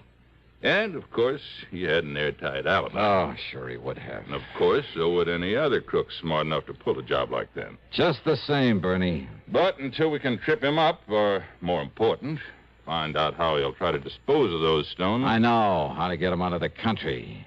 Hey, but wait, his drug importing business. Yeah, importing, Dollar, not exporting. But he must ship stuff around in this country. And any shipments he makes will be gone over with a fine-tooth comb. Unknown to him, of course. Yeah? What do you mean by that? Well, if he did take these stones, he'll know everything you're doing. Maybe. You're thinking, of course, about how they were gotten out of the country before, and those cases of canned goods you found in Paris. Yes. I'm also thinking how impossible it would be to dispose of them here in the U.S. Even broken down? Taken out of the settings? Oh, look, Bernie, the distinctive color of the canary diamonds, all of them perfectly matched. That color's so unique that, well, he'd have to get them abroad. But where and how? Dollar, all we can do is keep an eye on him. Of course, keep an eye open for anyone else who might have stolen them. Well, Bernie, I'll concentrate on him. Well, what'll you do? I mean, that we're not already doing. Well? Bernie, I haven't the least idea. Oh, sure. Maybe someone else had taken those stones. But I've played my hunches before, and somehow they've usually paid off. And sure, if Mickey did steal them, why, maybe he was smart enough to simply sit tight for a while until things cooled down. I looked up the address in the phone book, then spent item 3, $1 even for a cab to a small building on South 23rd Street marked O'Banion Drug Imports. It was a small kind of store building with a combination office and sales room in the front. Much to my surprise, there was only one person there. That's right, Michael J. O'Banion. Well, sir, my name is Russell. Peter Russell. Mr. Russell? Yes, sir, I own a small chain of drugstores in the South. And we get a lot of calls for anything unusual down there. Our customers seem to go for unusual, exotic-type drugs and medicines. Oh, so I understand. So when I saw your ad in the Yellow Pages, I thought I might take a look at your stock. Oh, fine.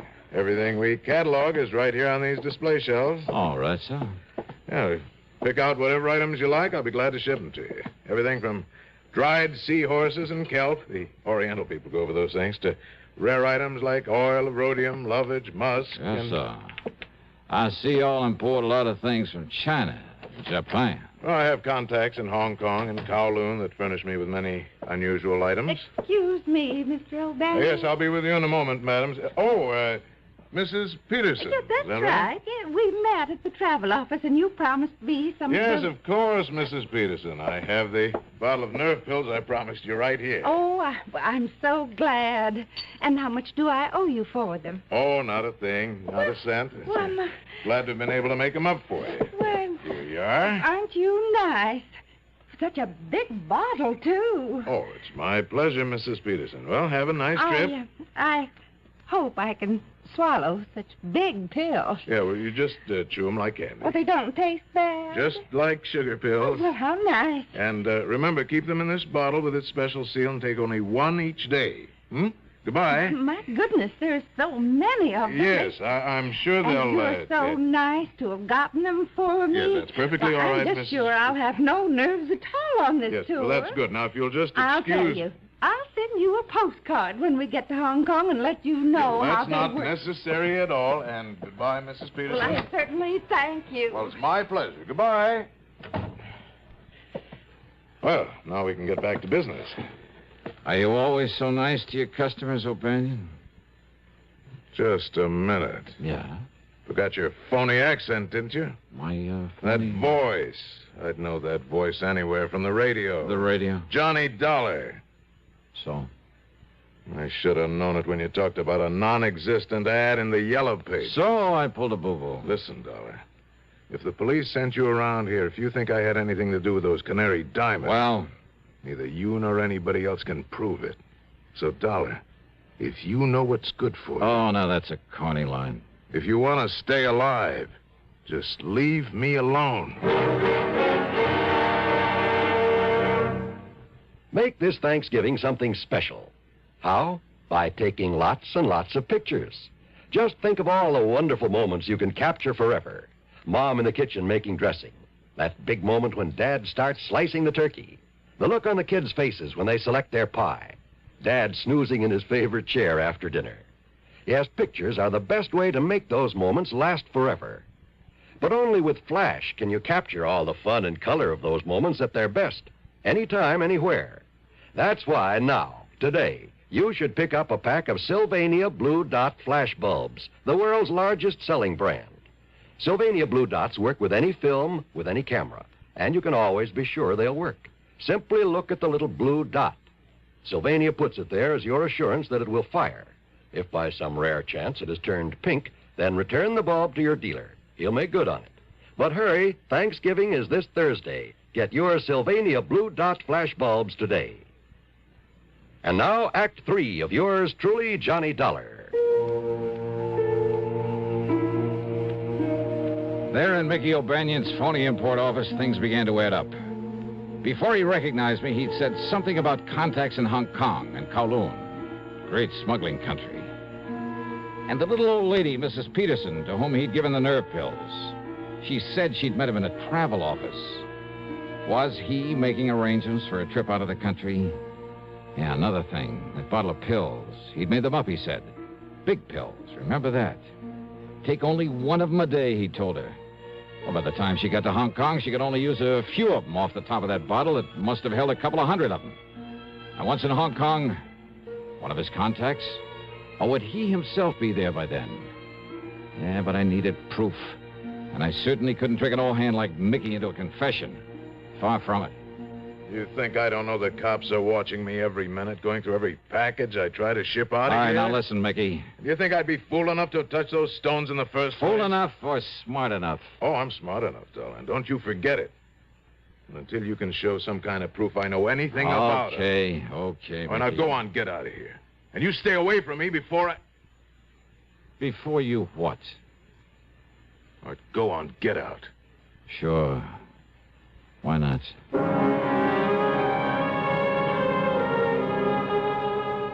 If only I'd had sense enough to follow that Mrs. Peterson. While I was standing there talking to Mickey, she could be on her way to a plane, a train, or steamship. Item 4, $1.30 in a phone booth, calling every travel agency, airline, steamship, company, railroad I could find listed until I got the one who'd arranged her round-the-world tour.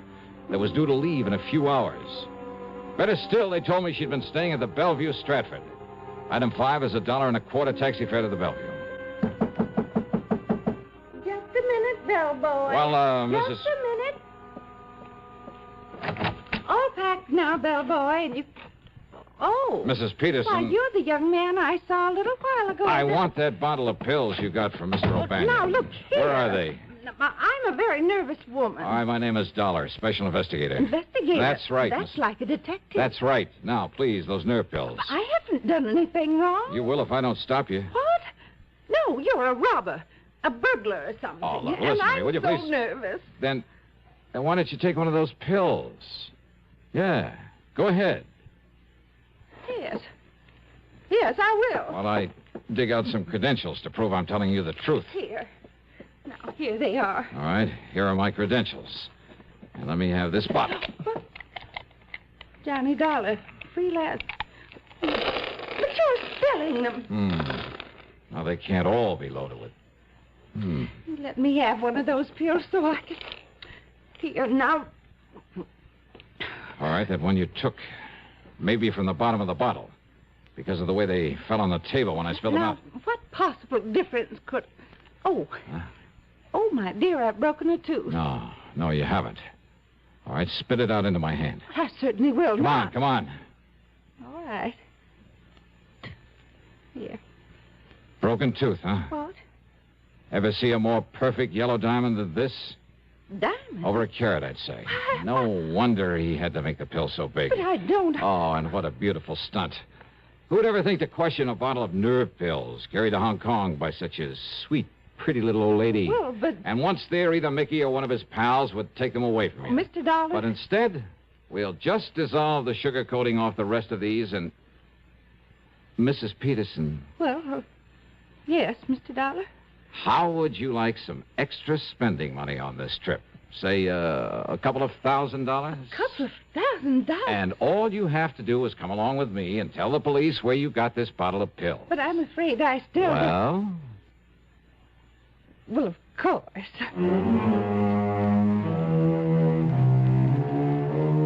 Proof. That was all Lieutenant Berry needed. The Canary Diamonds are home again. And that'll save Philly Mutual from having to pay off a big claim. And Eastern Trust and Insurance has plenty of reason to drop O'Banion as a client. After all, he ought to be out of circulation for a long, long time. Expense account total $2,044.25. Yours truly, Johnny Dollar.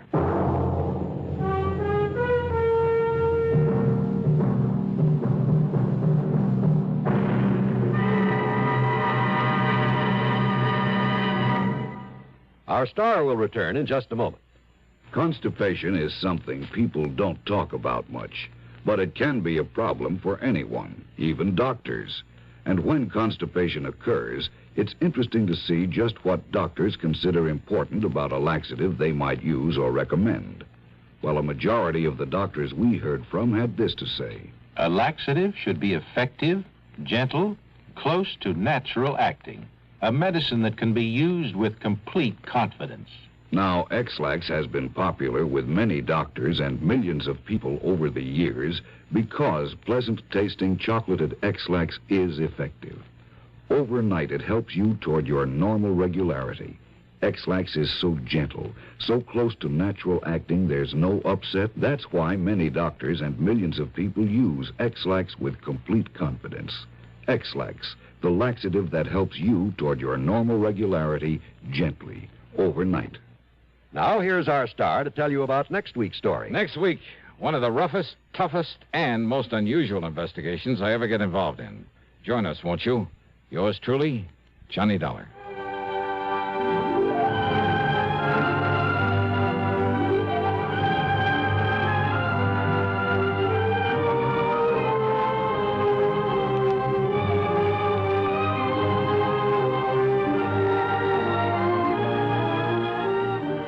Yours truly, Johnny Dollar, starring Bob Bailey, originates in Hollywood and is written, produced, and directed by Jack Johnstone. Heard in our cast were Virginia Gregg, Chet Stratton, Harry Bartell, Barney Phillips, and Paul Frees. Be sure to join us next week, same time and station, for another exciting story of yours truly, Johnny Dollar.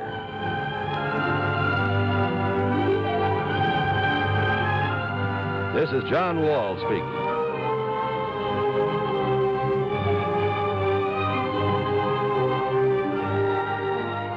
Stay tuned now for another tale well calculated to keep you in suspense. This is the CBS Radio Network. You're tuned to Radio 590 WROW in Albany, New York. From Hollywood, it's time now for... Johnny Dollar. Hi there, Johnny. This is Buster. Buster? Buster Favor, Lake Mojave Resort over on the Colorado River. Oh, well, Buster, how are things? Oh, you never really did get in the fishing we promised you over here. No, but so help me, I'm going to one of these days. Is that what you called me about? No. Johnny, you remember old Mike Kirby? Kirby. Oh, sure. The sweet old fella I met down at your boat dock. Guide or something? That's the one. Oh, sure, I remember him. How is he? Well, that's what I'm calling about. He isn't. What? And, Johnny, I think it was murder.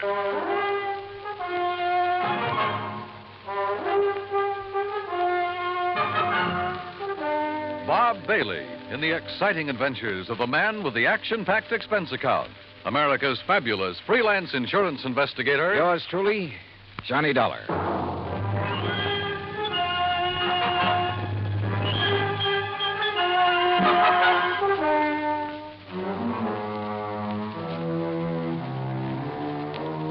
Expense account submitted by Special Investigator Johnny Dollar to the Tri-State Life and Casualty Insurance Company, Home Office, Hartford, Connecticut. Following is an account of expenses incurred during my investigation of the Kirby Will matter. As soon as I hung up on Buster, I lost no time in making the necessary plane reservation to Las Vegas and picking up a handful of American Express traveler's checks. That's item one on the expense account, a total of $320. Then I packed a bag, was about to take off when the phone rang again. Johnny Dollar. Oh, Johnny, I'm glad I caught you in. It's Danny Newcomb at Tri-State Life and Casualty. Oh, hi, Danny. Johnny, I need you badly, and I need you fast. Now, there's only a $5,000 policy involved. Danny, the circumstances are such I'm that sorry, just... Dan, but I can't handle it. I'm about to catch a plane out of here. No, Johnny, now listen. There may be a killing involved in this case, so we don't dare waste any time. And what's No, more, you listen. There may be a killing involved in what I'm going out What's more, the death of our client occurred at one of your old stamping grounds. Sorry, At Dan. the Lake Mojave Resort. Danny, I told you. What? Yeah, that's right. Mike Kirby? Yeah. Okay, Danny, I'm on my way.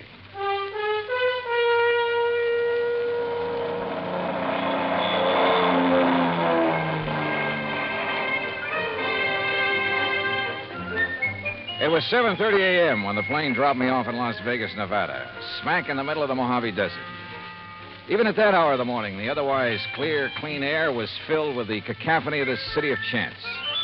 The stuttering clicks of the ball on the roulette wheels, the rattle and gallop of the ivories on the dice table, the endless drone of the croupiers, the flat clank of the chuck-a-luck cages, the snap of cards by the blackjack dealers, the never-ending click of poker chips and silver dollars. And over it all, the interminable chunk and whir of the slot machines, day and night from one end of the town to the other. Fabulous. I grabbed breakfast, that's item 2, then rented a car and headed south and east on Route 93 toward Kingman, Arizona. Then, just 5 miles short of that town, I swung right on 68 down toward Davis Dam, down to Lake Mojave Resort. Mile after mile of nothing but sun-baked rock and sand, sagebrush and Joshua trees, tumbleweed and cactus. And right in the middle of it, the clear blue waters of Lake Mojave. Buster Favor, who's general factotum of the resort, was waiting for me. After a hearty greeting, he led me into the office, and we sat down and got to work. Yeah, it was murder, all right, Johnny. Sure. Yeah. And by the way, I don't know how much you knew about Mike Kirby. Well, only that he seemed to be one of the fixtures around here. Was obviously well-liked. Well, he'd been a businessman back east, owned a string of restaurants, made a fortune. Uh-huh. And about 10 years ago, he retired. Did a lot of traveling, all over the world, I guess. Oh, lucky man. Did he have any relatives, Buster? Oh, only some nephews and nieces. I see. Anyhow, a little over 3 years ago, he settled down here to spend the rest of his life just fishing, taking it easy. Can't think of a better place or way to retire. How old was he, Buster? 61. Didn't look it, though. No. Well, if I remember right, he was pretty fit. He was. Well, I had the impression when I was here before that he was just a hired fishing guide, something like that. Oh, he used that as an excuse to meet folks. Half the time, he clean forgot to charge for his guide services. Accidentally on purpose, no doubt. Well, now you said... Now, don't rush me, Johnny. I got to give you the background. Okay, shoot. He kept saying over and over and over again how glad he was to be out from under a lot of responsibilities. Then one day, about 6 or 7 months ago, he suddenly transferred title to his boat, his motor, his fishing tackle, and his old beat-up Ford to us. Oh? I know. I asked him at the time if he wanted to get him off his personal inventory, why not give him to his relatives? Well, what'd he say to that? Said he didn't like him. Felt they were just waiting around for him to die so they could get their hands on his money. Oh. Said he just wanted to make sure that if anything happened to him, the stuff would end up with us on account of we'd use it and appreciate it. Also, Johnny, he plunked down $10,000 in cash and insisted that we take that, too. $10,000? What for? His rent on his cabin for as long as he lived. Oh. Buster, did he leave a will of any kind? Well, now I'm getting to that. Anyhow, last Friday afternoon, he went out fishing alone like he often did. And just before dark, one of the rental boats came in with 2 young kids. Yeah. They'd seen old Mike's boat up on the beach in that big cove just above the power line crossing. They found Mike laying on the sand beside it, as still as death. Well, they came tearing in to report it, scared half out of their wits. Well, I sure hope you... Oh, sure. I grabbed Ham Pratt and a big flashlight. You remember Ham. Oh, yeah, the manager of the resort. Yeah. Well? Well, we found him there. And he was gone, the poor old fella. Go on, Buster. Well, Ham took one look at him, and rattlesnake, he said it. Rattlesnake did it. Mm-hmm. You could tell by the way Mike looked, laying there. Fang marks? Yeah, on his right leg, just above the ankle. And a big bruise on his head, like he'd hit a rock when he fell. But on the phone, you said you thought it was murder. And a minute ago, you said you're sure of it. Well, we put him in our boat, hitched his on behind, and brought him back here. We phoned Tad Harding of the Kingman Police Department. Oh, I remember him. Good man. Yeah, well, Chief Harding took one look, and he agreed with Ham. Poison from a rattler. Well, they took him into Kingman, and I telegraphed the relatives. But, Buster, now look, you... Then I got to thinking. There was something wrong. What do you mean? Well, there are very few rattlers in this part of the country because of the heat. They can't take it. If anybody'd know better than to fool with one, it'd be old Mike. And they always sound a warning before they strike anyhow, don't they? Sure. So early next morning, I went back to the cove. And? Number one, there was no sign of any rock that Mike might have hit his head on when he fell. Go on, Buster, go on. There was no trail from any kind of a snake anywhere around. Well, the sand could have drifted over them. No, sir. The footprints Ham and I and the kids had made were clear as crystal, but no tracks of a snake. All right, go on. Well, then I noticed it. where another boat had been beached. Strange one, not from our landing. It was right next to where Mike's had been, right alongside. Any footprints from it? Well, if there were, we and the kids had mashed them all out.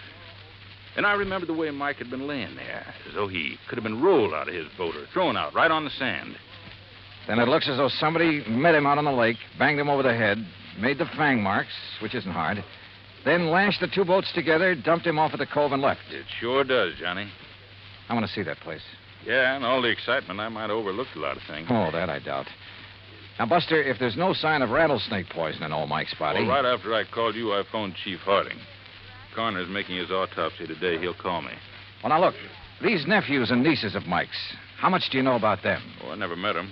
But according to their answering telegrams, they're going to descend on us like a swarm of locusts. There are a lot of them? Well, no, I was thinking of the way that they... Well, one, there's a woman named of Martha Woodbury who... Excuse me. Mr. Faber? Yeah, I'm Buster Faber. I am Miss Martha Woodbury. Oh, well, Miss Woodbury, we were just at... this is Mr. Johnny Dollar. Miss... How do you do? Mr. Faber, I'm a niece of Michael Jonathan Kirby, and probably the major beneficiary of his estate. I wired you that I would be here, and I am. You got here kind of fast, too, didn't you? I also wired Uncle Michael's attorney in Kingman that I saw no reason why he should delay the reading of Uncle Michael's will. Lawyer Guilford phoned me about that, and I guess you weren't the only one. You should be here late this afternoon. I also wish to make funeral arrangements befitting one of his financial status. Won't you sit down?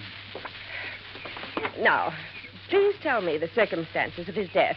And, of course, I wish to see the poor darling's body. Miss Woodbury. Yes? What do you do for a living? Why, if it's of any concern to you, I teach at Armand College. Toxicology. Toxicology, huh? Yes. Poison. Very interesting. Is it? Why? Who are you, Mr. Dollar? Well, I'm a special investigator for your uncle's insurance company. What? Yes, you see, we have good reason to believe your uncle was murdered. Murdered? Murdered? Who said that? Hello, Martha.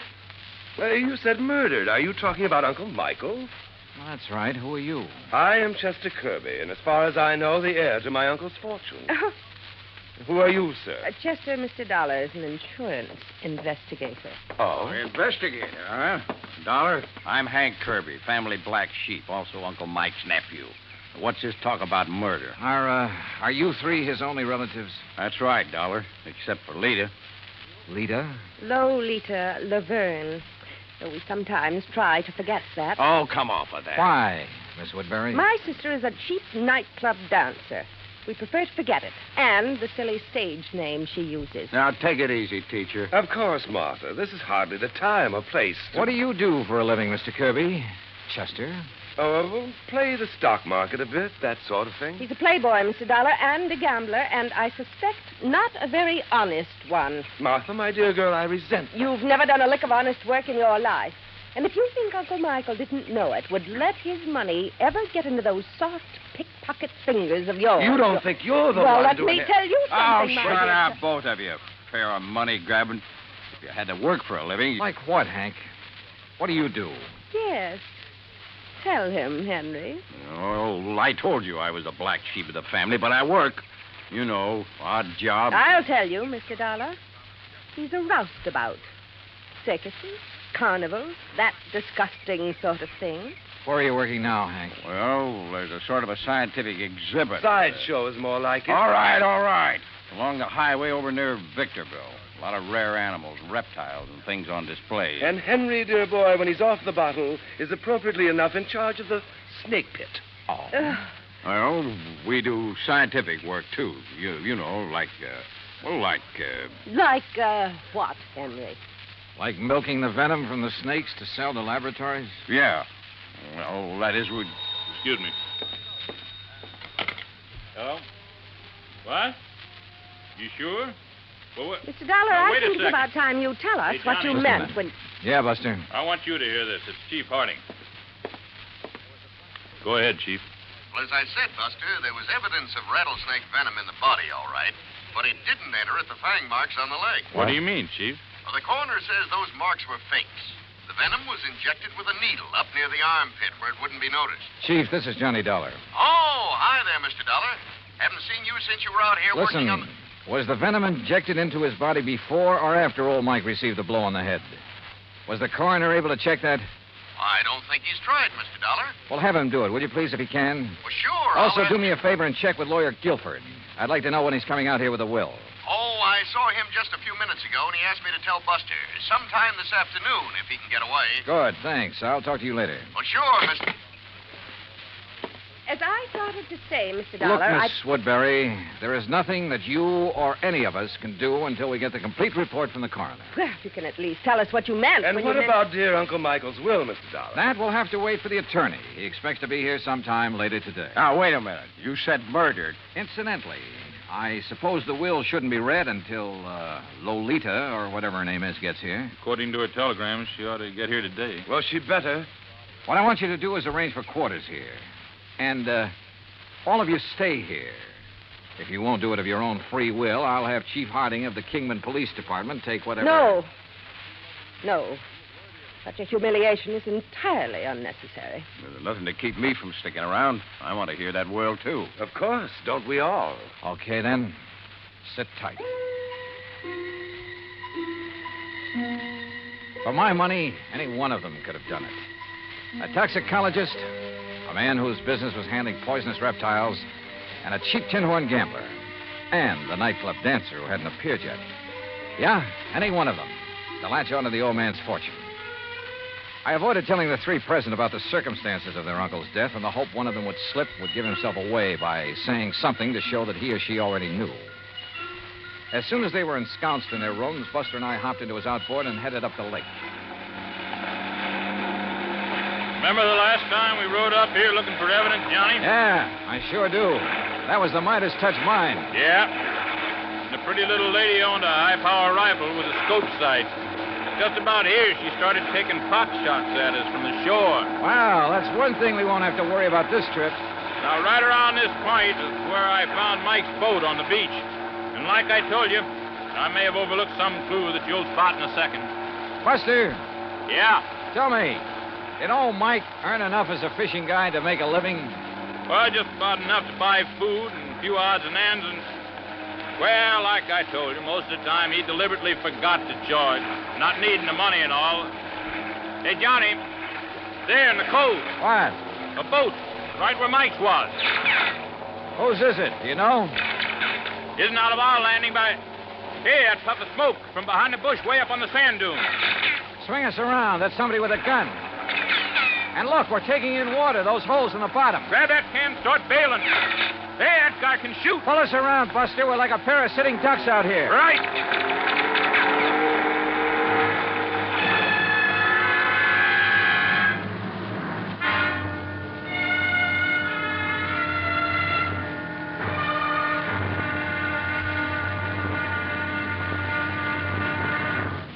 Act Two of yours truly, Johnny Dollar, in just a moment. Democracy. It takes an awareness of life and a respect for mankind to make democracy work. But when this happens, democracy works in mysterious ways to better the lives of everyone. Why? Because democracy is concerned with everyone. One could say that democracy is people. For the people rule themselves in a democracy. No tyrant stands a chance. No dictator can get a foothold. The systems of laws and justice in a democratic government is made and operated by the people, for the people. And people like to be free. That's why democracy gives mankind its finest legacy of freedom. Now, Act Two of yours truly, Johnny Dollar, and the Kirby Will Matter.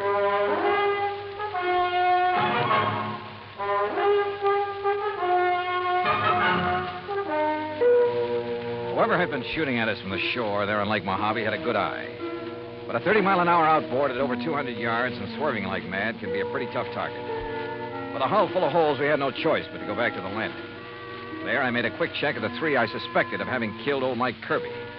First, his nephew, Chester. Right here in my room, Mr. Dollar, reading. Then a brief walk in the hills. Why? And when is that lawyer coming to read Uncle Michael's will? Then the niece, Martha Woodbury. Gathering a few desert plants, as you must know.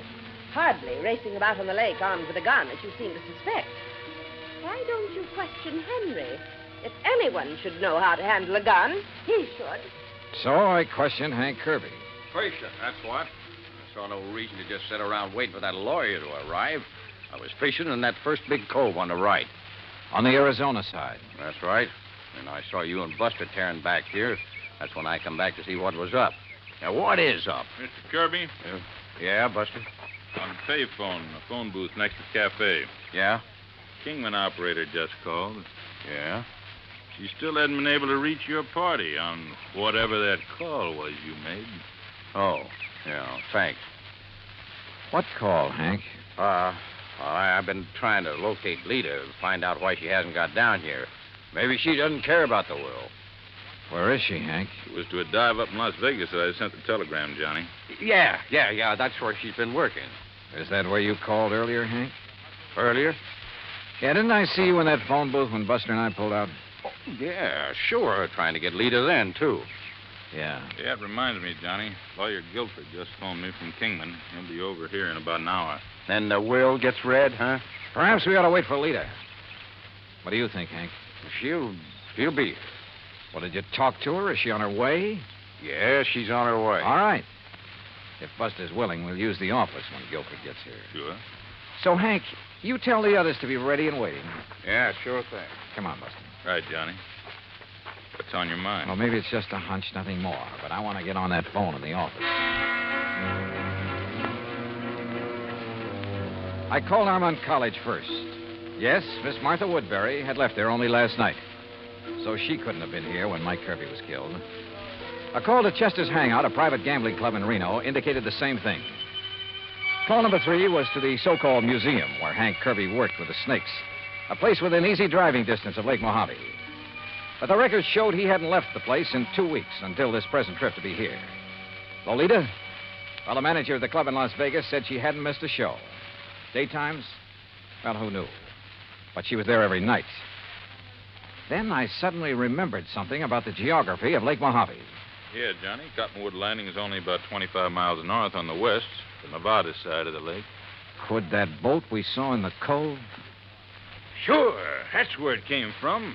I knew there was something familiar about it. Hey, what are you going to do, Johnny? Kingman. Operator, get me Cottonwood Landing, please. Yes, sir. It's one of their rental boats, Johnny. Yes, sir, I'm sure of it. Any number? Any identification on it? All that I didn't see. Anyhow, they rent so many to fishermen every day. Uh-huh. Hey, here comes Lawyer Guilford driving up. Good. Cottonwood. Hello, this is Johnny Dollar, special investigator. Yes, sir. What? I want to know if you rented a boat today to a girl named Lolita Laverne. Laverne? I'll meet him, Johnny, and I'll bring them all in here. Okay. No, sir. Nobody by that name rented today. Well, what about Friday? Friday afternoon. Friday? Yeah, that's right. Well, the only women we rented to on Friday was old lady Newberry, down from Canada for a couple of days. No, this is a young girl. Well, the other was a Miss Hancock. Hancock? Lucy Hancock. Okay. Thanks very much. I've never seen Johnny, this is Lawyer Guilford. Lawyer, Mr. Johnny Dollar. It's a pleasure, Mr. Dollar. How are you, sir? Now, if you'll all please sit down. All righty. I'm a little pressed for time, so I'll waste none in getting to the reading of Michael Kirby's will. Good. Well, you don't think we ought to wait for Lita to get here? It won't be necessary. Now, I possess a full accounting of the net value of Mr. Kirby's estate. Excellent. It may surprise you, by the way. Fine. This will confirms that valuation. It is dated, by the way, just 5 months ago. You must have made it out right Oh, after. look, let's get to the will. Now, let's read it. Yes, come on. Please. His real property consisted only of his clothes, then the outboard motorboat, and an old car which he transferred to the Lake Mojave Resort, together with a sum of money to provide for his living here. How much? Only $10,000. Oh, well, good. Some years ago, he turned all other of his real property, including some rather important real estate and business holdings, into cash. Well, where is all the cash deposited now? Surely you aren't considering adding bank robbery to your rather questionable career, Henry. Martha, that is quite uncalled for. Now, why don't we proceed with the will? Yeah. There is one asset specifically set aside that perhaps I should mention since it concerns Mr. Dollar. He is the beneficiary? Oh, no. I refer to the insurance policy for $5,000. Well, don't worry about a piddling amount like that. Let's have the will, man. The insurance policy is to cover burial expenses and nothing else. All of it is to be used. Okay. Let's have the rest of the will. Yes. Can't you leave all that out? Very well. I, Michael Jonathan Kirby, do make, ordain, and declare this instrument to be my last will and testament. Oh, why don't you skip that stuff? Please. Being of sound mind and body, determined to enjoy the fruits of an industrious life to the fullest. The bequests, man. Life to the fullest. And rather than burden others with the responsibility that money demands. What? For these and other reasons, I have carefully spent every dollar I ever owned. What? No, he was out of his mind. He couldn't do that. That is the will of Michael Jonathan Kirby in its entirety. Good day. Good day. What fools we've made of ourselves. What fools. And it's no less than we deserve. I only wish that Lucy had been here. Wait a minute. Lucy? Yes, Lucy. Her real name, her proper name, not Lolita Laverne. It's Lucy Hancock Woodbury. But as I told you before... Now listen, all of you.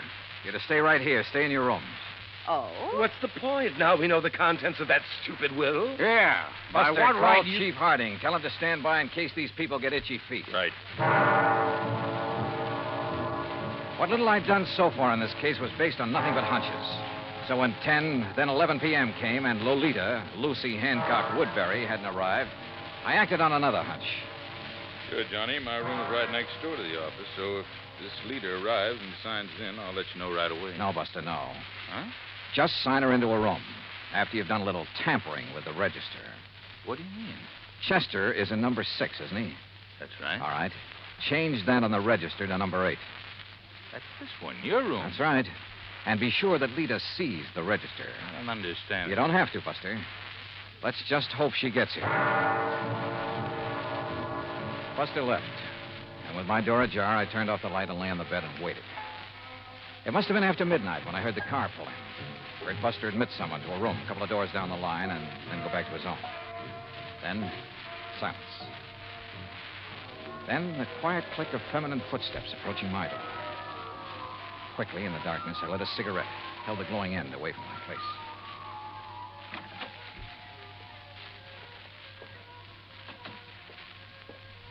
Well, darling. Yeah, about time. About time you got some sense, Chet. No, don't turn on the light. The others asleep. Their rooms are dark. Uh-huh. Listen, dear cousin, have you lost your mind? Hmm? Shooting at that boat from over the ridge between the two coves. What were they? Police? Detectives? You should have known you couldn't have hit them that far away, Chet. You should have waited till they got on shore looking for me. Well. Did they fall for the rattlesnake bite we made on the old man? Uh-huh. Well, they'll never find the needle I used. It's at the bottom of the lake. And look, if the cops question you, I hope you had sense enough to remind them what Martha and Hank do for a living. No chance. And what about the will? Would you be surprised? What? Say that again, Chet. Say anything. You sound like somebody else. Yeah, like Johnny Dollar. Let's have some light.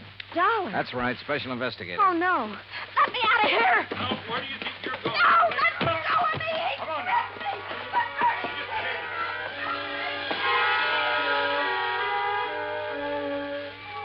Yeah, all 4 of them had wanted to see old Mike dead. But Hank, the only honest working man of the lot, didn't have the brains. Martha wouldn't have used the means that tied in with her toxicology work, and probably didn't have the nerve. So Chet, who lived by his wits, and Lita, who was a real cheap, no-account... Well, the courts will take good care of them. And I still have to chuckle over poor old Mike's will. Being of sound mind, I have spent all my money. Which reminds me, expense account total, including transportation back to Hartford, $331.25. Yours truly, Johnny Dollar.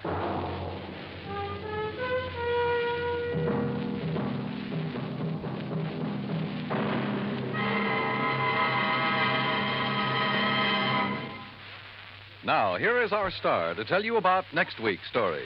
Next week, the most complicated case in years comes up with the simplest, most obvious solution.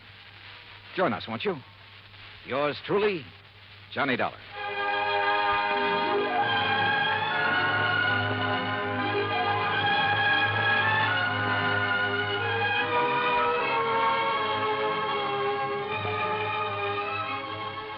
Yours truly, Johnny Dollar, starring Bob Bailey, originates in Hollywood. It is produced and directed by Jack Johnstone, who also wrote tonight's story. Heard in our cast were Virginia Gregg, Barney Phillips, Shirley Mitchell, Stacey Harris, Carlton Young, Forrest Lewis, Frank Nelson, and John Taylor. Musical supervision is by Amerigo Marino.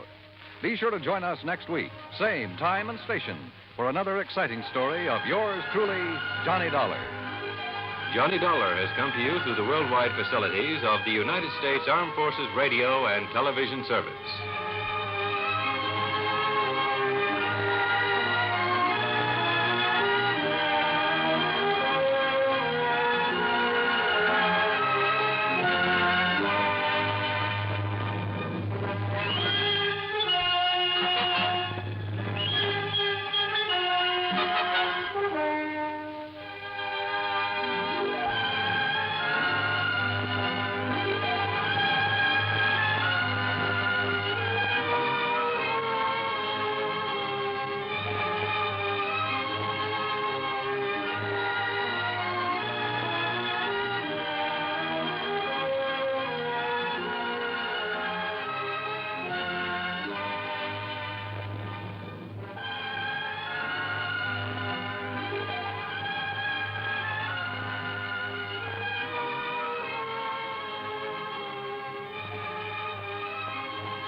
Johnny Dollar. Dollar, my name is Hal Barker, Tri-Western Life Insurance Company. Out in Los Angeles, California. No, I'm holding down the branch office here in Reno, Nevada. Well, made a change, huh? That's right. Well, how are you, Mr. Barker, and what can I do for you? Are you available for an assignment? Can you fly on out here right away?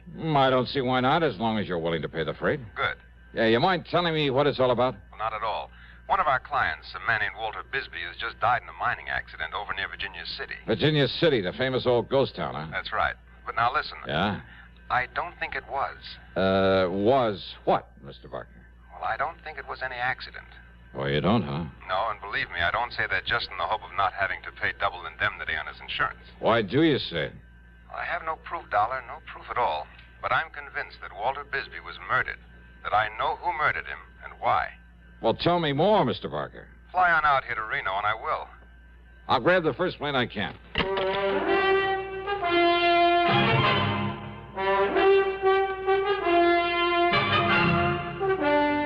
CBS Radio brings you Bob Bailey in the exciting adventures of the man with the action-packed expense account, America's fabulous freelance insurance investigator. Yours truly, Johnny Dollar.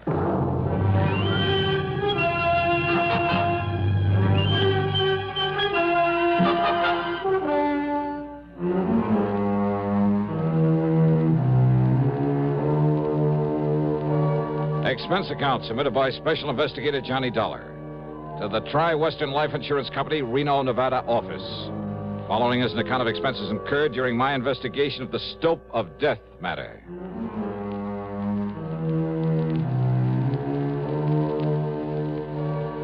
Expense account, item 1, $176.25, a jet to Los Angeles. Item 2, $32.70 for the flight to Reno, Nevada. Hal Barker met me at the airport, and we headed south on 395, then southeast on 17 toward Virginia City. Virginia City, by far the largest and most famous of the old mining towns of the West, with its quaint, colorful streets and fascinating buildings left over from the days when the Comstock Lode was the richest silver strike the world had ever known. Where it didn't take much imagination to visualize the grizzled old characters with burrow and pick and shovel who roamed the desert hills in a stubborn search for gold-bearing quartz, who worked and fought and often died violently to keep others from getting their hands on the precious yellow metal. and who finally realized that the heavy blue mud they'd been discarding was the real bonanza, was loaded with rich silver ore. Yeah, you could almost see their ghosts walking the streets or stopping for a drink at the fabulous Crystal Bar or the lowly Bucket of Blood Saloon, depending on their luck. During the 23-mile ride over to this fascinating historical spot, Hal Barker filled me in. Yeah, thanks to modern methods, modern tools of the trade, so to speak, Walter Bisbee and his partner did fairly well, Dollar. Uh-huh. They'd explore these old abandoned mines around here, supposedly all worked out, and they'd locate new ore strata that would pay off. Like I say, with modern, efficient recovery methods that weren't even known about during the gold rush days. Yeah, like the big petroleum companies that found ways to get more oil out of wells the old-timers thought were pumped dry. That's it exactly. And Bisbee and Hargrave would locate these profitable veins, then take a royalty from whoever worked them. And they'd go off and hunt for another spot. They made no fortune, but, well, they did pretty well. For a while, at least. Hey, you said Hargrave. Bisbee's partner, Hal? That's right, Bill Hargrave. Each of them claimed he couldn't do the job without the help of the other, so we wrote a partnership policy for them. How much? Upon the death of either one, the other was to receive $35,000. Double that for accidental death. And now Bisbee is dead. Want to tell me just how it happened, Hal? Well, the old mine where it happened is up here just off the 6-mile road, the old Caterwall number 2. Caterwall number... That's the name of a mine? Yeah, well, you should hear the name of some of them. Anyhow, old Bill left Walter at the mine a couple of days ago, exploring one of the stopes, while he drove into Carson City for supplies. Uh-huh. When Bill finally got back here to the Caterwall, he says he found the ceiling of the stope had collapsed. Hey, wait a minute. He says. Why do you put it that way, Hal? According to a state geologist I talked to early this morning, a man who knows the mine, has been inside of it many times, there was no reason in the world why it should have happened. Unless somebody helped it to. Oh? Well, that set me to thinking about the bad luck Bisbee and Hargrave have been having lately. And about how much it would benefit either one of them to have the other one die. Especially accidentally, on account of the double indemnity clause in that insurance policy. Oh, well, now, Hal, that's... And then, when the geologists found where somebody had planted a charge of nitro... Oh. Well, are they holding Bill Hargrave? Why? Why? Well, unless the police find Bisbee's body, there's no actual proof he's dead. Remember, Dollar, Hargrave was in Carson City when it happened. Plenty of witnesses to that. I see. But he's the only person, I'm sure of it, Johnny, he's the only person who could possibly benefit by Walter Bisbee's death. Oh, now, Hal, that doesn't make a case against him. Now they're up ahead. That's the old Caterwall number 2. Hey, what are they doing there? They're trying to get into the stope, find Bisbee's body. Oh. Hey, there's a surprise on that hill on top of the mine. The man standing there by that block and tackle they've rigged up there? Yeah, that's Bill Hargrave. Uh-huh. And he was perfectly willing for them to try to get in there and look for the body? Well, yes, he was. And look, by the way he's waving and shouting at that police officer down there. It looks like he's found something. Come on, Johnny. We'll see what it's all about.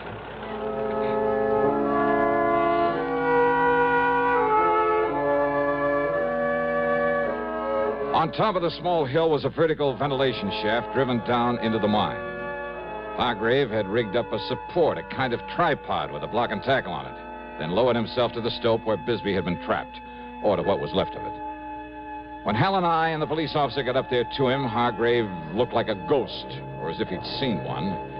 There was a strange expression in his eyes, his mouth half open, and his weather-beaten face so pale it was almost gray. When we questioned him, he simply stared at us until the police officer took him by the arm and shook him. Well, come on, Hargrave. Did you get down there all right, down to the stope? Yeah. Yeah, I got down there. There's a clear space where Walter was working. Did you find him? Well, come on, Hargrave. Yeah. Yeah, I found him. And listen. Well? He was murdered in there. Walter was murdered. Well, the political conventions are long gone. Is it all over but the voting? Hardly. From now to November, we're in for some hard campaigning. Details, of course, from CBS News. And your candidate, whoever he may be, is in for tough sledding before he gets into office, if at all. Your responsibility to your candidate is, of course, to give him your vote. Your voice will help, too. But there's something else that helps put across a campaign. It's money. The best candidate in the world can't get elected without incurring expenses. If you believe in your man enough to vote for him, believe in him enough to get out and work for him. Then put some money on the line, too. That's the real test of your interest. We haven't covered the subject of whom to vote for, whom to support, whom to help with the contribution. That's strictly your own business. But if the people who like the other man dig in for him, and you don't do likewise for your man, well, that could be the difference right there. So think it over and make sure you vote. And now, Act Two of yours truly, Johnny Dollar, and the Stope of Death Matter.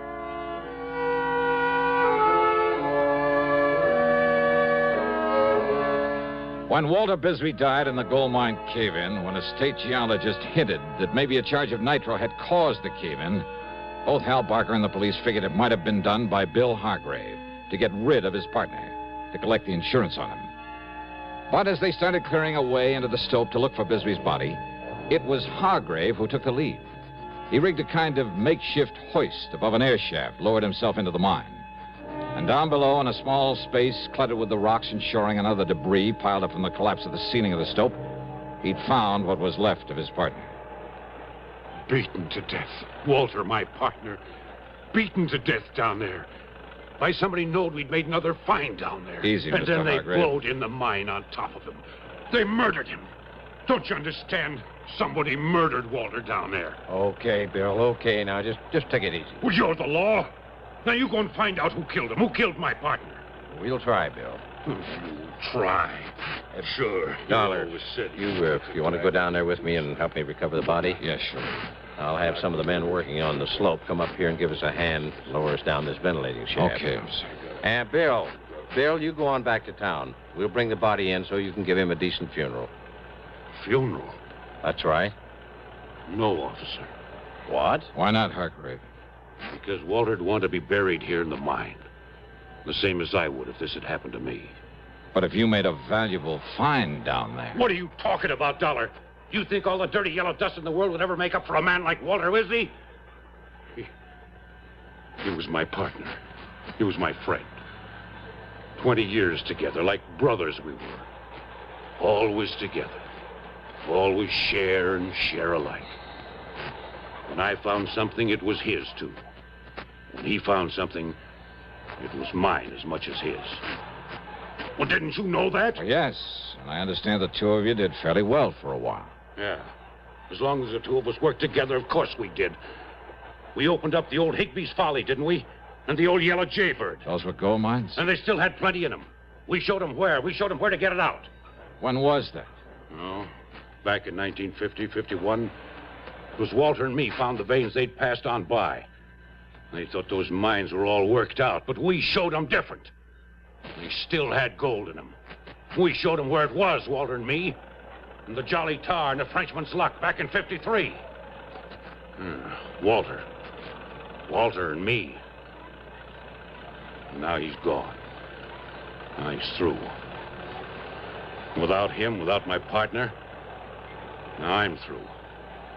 And I never want to see a mine again. All I want is to get away from here, now, and forever. So, officer, you go on down there. You'll find him laying there, Walter, in the mine. It's the way he wanted it. It's the way that it's happened. And if the law says it's all right, you can leave him there, God rest his soul. Well, now, of course, that's something that we'll have to... And with those machines you got there on the slope, you can fill up this shaft and bury him. The way he'd have done for me, if I'd gone first. Well, maybe we can do that, Bill. Officer, I'd be mighty beholden to you if you would. Now, you go on back to Virginia City, and if necessary, we'll talk to you later. Thank you, sir. Now, Dollar, let's get down inside the mine so I can verify the death and make out my report.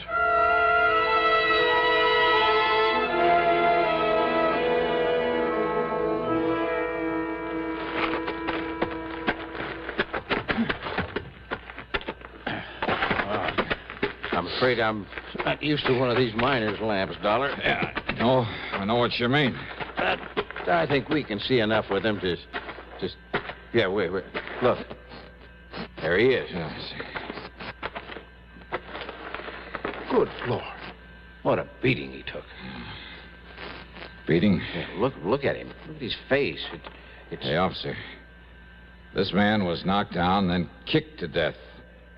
Yeah, these marks on him, on his face. Hobnails. Yeah, you're right, Dollar. Whoever did this to him stood right here. You see? Yeah, I see. And you see the print of his right foot deep in the dust? Where he stood while he kicked and kicked with the other one? And he is Walter Bisbee. Yeah. Maybe we're going to have to leave him down here. What do you mean? Oh, 240, maybe 50 pounds. Up through that air shaft? Oh, yeah. Maybe you got something there. You and I, a couple of skinny guys, we barely made it. Only there was something around here could tell us who did this to him. That footprint. Hmm? Hey, Dollar, there isn't a hard rock miner in this whole area doesn't wear shoes like that. Here, look, you see here? These other footprints, huh? Yeah, well, those are probably Hargrave's from when he came down here through the air shaft to look for Bisbee. Yep, that's right. Same kind of shoes, but newer. Uh-huh. You can tell by the nail marks. Yeah, but does it prove that Hargrave came down here only after his partner was killed? Oh, now, wait a minute, Dollar. You're forgetting that Bill was in Carson City when this happened. Yeah? When what happened? The murder? Or the caving in of the stope? Now, what do you mean by that? Murder him, then try to cover it up with a cave-in. Now, look, Dollar. Hal Barker says that a state geologist told him he found signs that a small nitro charge may have been used near the entrance to this mine.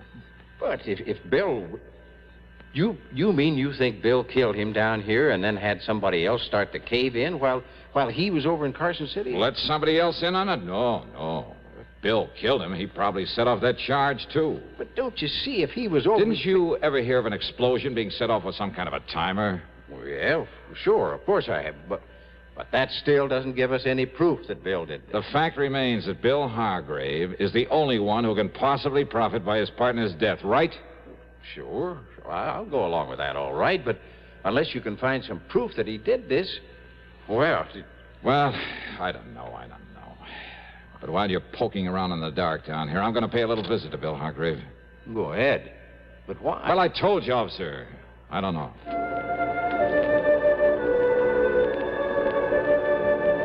The police officer stayed inside the mine in the hope of finding some definite clue to the killer of Walter Bisbee.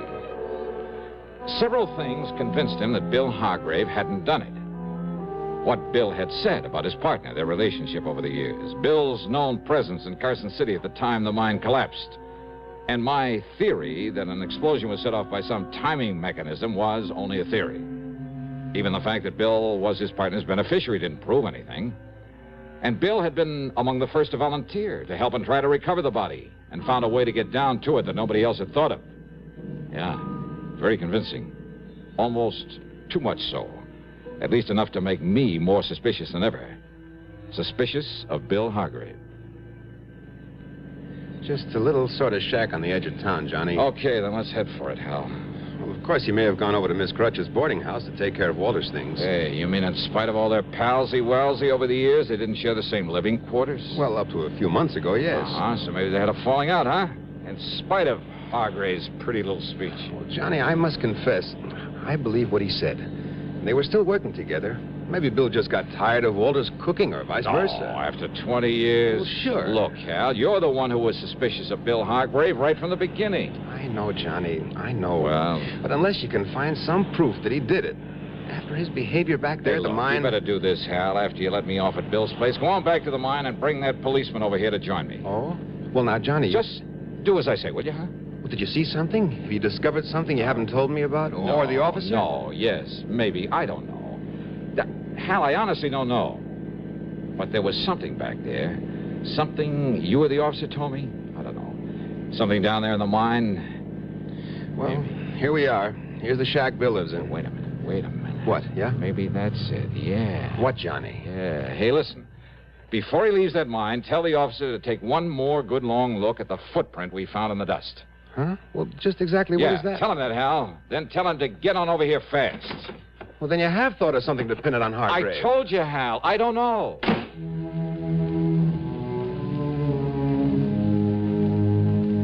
Hargrave wasn't there. Maybe he had gone over to the boarding house to look after his partner's belongings. Maybe. Well, with the help of my pocket knife, I managed to slip the catch in the front door of the shack. I closed it after me and took a look around. Well, it was pretty obvious things hadn't been going good for Bill, and for quite some time. I looked first for the pair of shoes, one of which could have made the print on the floor of the mine. But I didn't really care, and a pair of shoes could easily be gotten rid of. Oh, no. I was looking for something else, but just what I wasn't sure. That is, until I found it, hanging on the wall above the cot where he slept, just to one side of the door. Yeah, it was an old lever-action rifle. Unusual in this part of the country? Hardly. There were thousands of these old 30-30s around here. Guns of this make and type had been part of the history of the Old West. Still were a part of it. Oh, no. There wasn't a thing unusual about finding this kind of a gun hanging on the wall of a miner's shack. But about this particular one, there was something unusual. And as I laid it down on the bed and looked at it, as I thought about that footprint back in the mine. Hey! Oh, why, Mr. Dollar. Yeah, come in, Hargrave. Sure. Yeah, what are you doing here? Oh, just looking around. You mind? Oh, of course not, only... You see, when a man's partner gets killed, I like to know all I possibly can about him. His habits, where he lives, how well he's been doing. Yeah, but this is my place. I know. Walter was living over at Miss Crutcher's boarding house. I was just over there taking care of his... Oh, you mean you want to know all about me? That's right. Well, now, Mr. Dollar... Sit down, Bill. And tell me just what kind of a timer you used to set off an explosion in that gold mine. What? Or do we have to tear that hill apart in the hopes of finding bits and pieces of it? What are you talking about, Mr. Dollar? Too bad the blast didn't fill up that stope completely, though, isn't it? What? Yeah, then the rocks would have pounded Walter's body enough to hide any sign of the way that he was kicked to death. Well, now, look, sir, So when you came back from Carson City and found the police were going to clear a way into that stope, you played it smart. Dollar, you don't You played know along with them. You found a way into the mine through the ventilating shaft. You found the body. You told us that Bisbee had been murdered. Well, it really fooled him, Bill. It convinced him you were clean. But you overlooked one thing. You don't know what you're saying. That footprint down there in the dust. Oh, you changed shoes after you killed him. And no doubt you got rid of those old ones where no one would ever find them. And you left new prints with the new shoes you're wearing now to show they're different. But that one footprint, Bill. What about it, Dollar? When you stood there and kicked him, stood on your right foot and kicked him with your left. So what? What about it? And then when I came here a few minutes ago and found that rifle there on the bed, found the shiny spot on the right-hand side of the stock. Yeah, look, there. See how shiny it is? Do you see it, Bill? Well, what about it? What about it? Only a left-handed man polishes the right side of a gun stock when he rests his cheek against it. All right, The Dollar. same as he stands on his right foot and uses the left one to kick his partner to death. Well? All right, so I killed him, but you won't live to tell anybody that. Oh, you're a fool, Hargrave. You're going to be a dead one. Do you think I would have left that gun on the bed with the shells in it? You mean... I mean this! Phew. Son of a gun. I guess I really should have thought to take the shells out of that thing.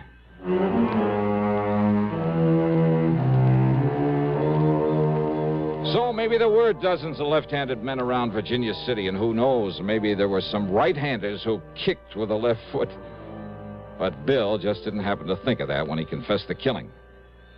Expense account total, including all the incidentals I can think of, and the flight back to Hartford, $248.75. Yours truly, Johnny Dollar.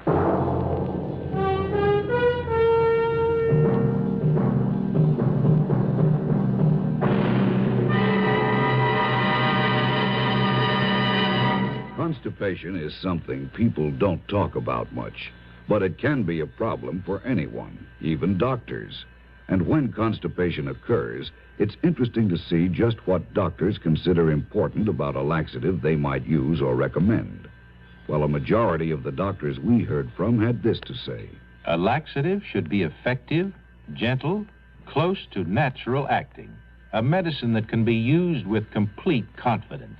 Now, X-Lax has been popular with many doctors and millions of people over the years because pleasant-tasting chocolated X-Lax is effective.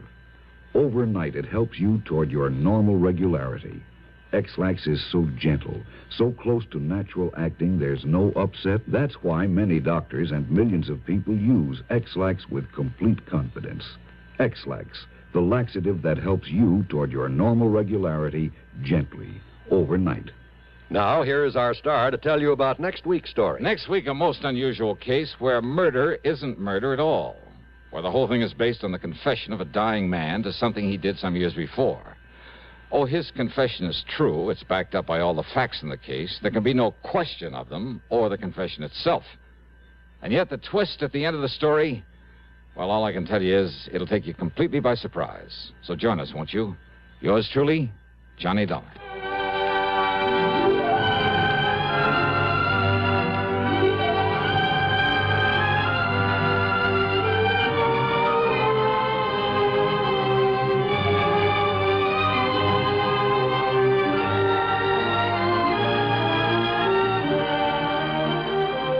Yours truly, Johnny Dollar, starring Bob Bailey, originates in Hollywood and is written, produced, and directed by Jack Johnstone. Heard in our cast were Herschel Bernardi, Russell Thorson, and Forrest Lewis. Be sure to join us next week, same time and station, for another exciting story of yours truly, Johnny Dollar.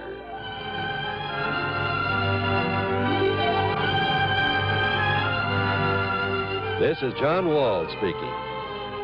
An expectant mother and an adventuresome son are the elements of suspense. Next on the CBS Radio Network. WROW in Albany, New York.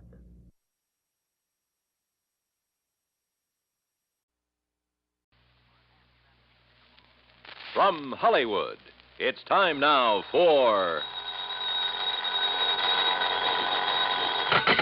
Johnny Dollar. Fred Larkin, Johnny. New Jersey Fire and Casualty. Hope I didn't get you out of bed. Well, you sure did, Freddie, but how are things in Trenton? In Trenton, fine. In the little town of Vineland, I'm not so sure. Vineland. About halfway between Philadelphia and Atlantic City? That's the place. What goes down there? Fire. Arson? That's what I hope you can find out. Well, any reason for suspicion? Yes. The man who holds the policy on $83,000 worth of bedding. Bedding? Mattresses, box springs that went up in smoke 2 days ago. Okay, Fred, I'll grab the first train.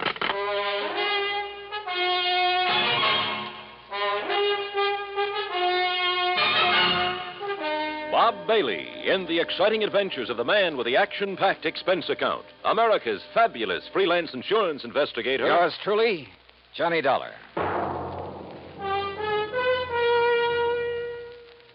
And now, Act One of Yours Truly, Johnny Dollar.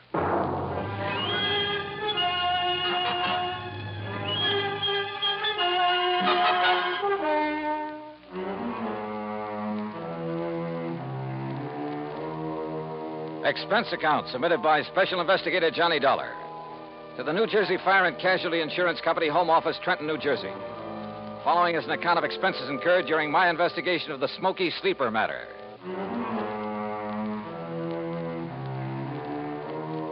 Expense account item 1, 1075, fare and incidentals, Hartford to Trenton.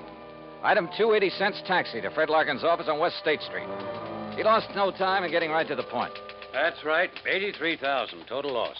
Well, who's filed the claim, Fred? Name is Ben Murray, sole owner and manager of Ben Murr Furniture Sales in Philadelphia. Sort of a small chain scattered around all over the city. I thought you said the loss was in Vineland. It was. That's where he had a big warehouse. Well, if his stores are in Philly... He claims it's cheaper than maintaining a big warehouse in the city. Also, apparently, it's close to a couple of sources of supply. He's been a good account, Johnny. We've made a lot of money on his policies. Well, it sounds like you've issued him quite a few. Well, we have. You see, in addition to the usual coverage on his stores, we've issued him a lot of short-termers on warehouse contents from time to time. I don't quite see what you mean. His whole business is based on special sales. Pre-inventory, going out of business, distressed merchandise, fire and water damage sales, summer, winter, spring, and fall sales. Anything you can think of. No kidding. Periodically, he loads up his Vineland warehouse with stuff he's accumulated for the next big sale, and we insure it. This time it was $83,000 worth of box springs and mattresses. Wow, that's a lot of bedding for just one sale. Don't worry. He'd have got rid of it. His salesmen are the sharpest bunch you ever saw. Too sharp, if you ask me. Almost like a bunch of con men. You know what switching means in the retail trade? Isn't that when they advertise a well-known item at a very low price? That's it. Then when you try to buy it, they just happen to have sold the last one. That's it. But by that time, they've got you in the store where they can use the high-pressure pitch to sell you some inferior item at an even higher price, and on a no-return basis. Yeah, by the time the customer gets wise, it's too late. Exactly. I suspect they're not above using the label switch, too. You know, have some local manufacturer make up a cheap item, then put a nationally recognized label on it, or a pretty good copy. My, what nice clients you have, Freddie. Well, what can we do, Johnny? As long as we don't catch them red-handed in something that directly affects us. Well, you don't need to write any more policies. The company says different. At least until such a time as they try to pull something on us, or we find proof of such doings. I see. Oh, where'll I find this Ben Murray? Either at his main office in Philadelphia or down in Vineland, looking over what's left in the shell of that warehouse. On what exactly does Murray base the amount of his claim? Face value of the policy, which in turn was based on the cost of the goods to him. Huh? You mean you used the figures he gave you? Hardly. We got the figures from the actual bills sent him by the manufacturer. Well, I wondered. I don't blame you. No, Johnny, that $83,000 is exactly what the mattresses in Box Springs cost him. It was a special order from one manufacturer, made up especially for one big sale. Can your secretary check on Murray's whereabouts for me? Sure. All right, then let me use your phone. I may be able to save us all a lot of time, labor, and soap.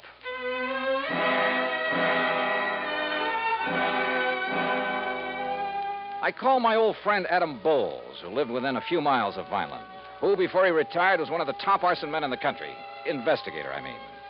He wasn't home, but I left word for him to drive to Vineland and meet me in the lobby of the East Landis Hotel whenever I got there. Meanwhile, Fred's secretary had learned that Ben Murray was in his Philadelphia office. Expense account item 3560 for a train to Philadelphia and cab to the main office of Benmer Furniture Sales. The place was a madhouse. Okay, Dollar, go ahead in. It's that first office on the right. Thanks. And listen, wait a minute. Sales department, call me back, I'm busy. Listen, Dollar, if you can get a word in edgewise with Ben, ask him where's the contracts for that West Philadelphia deal, will you? Oh, sure. Sales department. Yeah? I'll turn a hose on some of that stuff and call it a flood sale. Something like that. Make the picture in that advertisement look good, see? Put a lot of stuff around. Pictures on the wall, rug on the floor, stuff like that. Yeah, make the suckers think they're getting a 25-piece dining room suite, not just a table, 4 chairs, and 20 crummy dishes. Dollar, sit down. Thanks. Yeah, make it look like they'll be getting everything they see in the ad. Yeah. Now'd you get them sofas in from Sterling? Okay. Put a price ticket of $95 on them. And then mark it down to $49.95, and we'll clean out the whole... Mr. Murray. Huh? He what? Sterling charges $25 for those lousy sofas. Listen, we're giving them $22.50 for them, except for the demonstrator we show on the floor, the good one. Who does he think he is telling me the price he's going to charge me? Oh, the lousy bunch of chiselers trying to hike the price on me. Boy, what a business. From the looks of that outer office, you've got plenty of it. Yeah, volume, Dollar. That's what does it. I work on a narrow margin, see? Oh. Yeah, sometimes I even lose money, just to keep the volume up. I got 9 stores, see? They're all over Philadelphia. Hey, Ben. Yeah, what's the matter now? Pine Street wants to know the sale prices on those 3 grades of Night Cloud mattresses. What'll I tell him? What are the cost prices? All the same, $13 a piece. Cost us $13, huh? Well, price them at $39.95, $49.95, and $69.95. Okay, Ben. Hey, Larry. Narrow profit margin, huh? And now, look, Dollar, your card says you're an insurance investigator. That's right.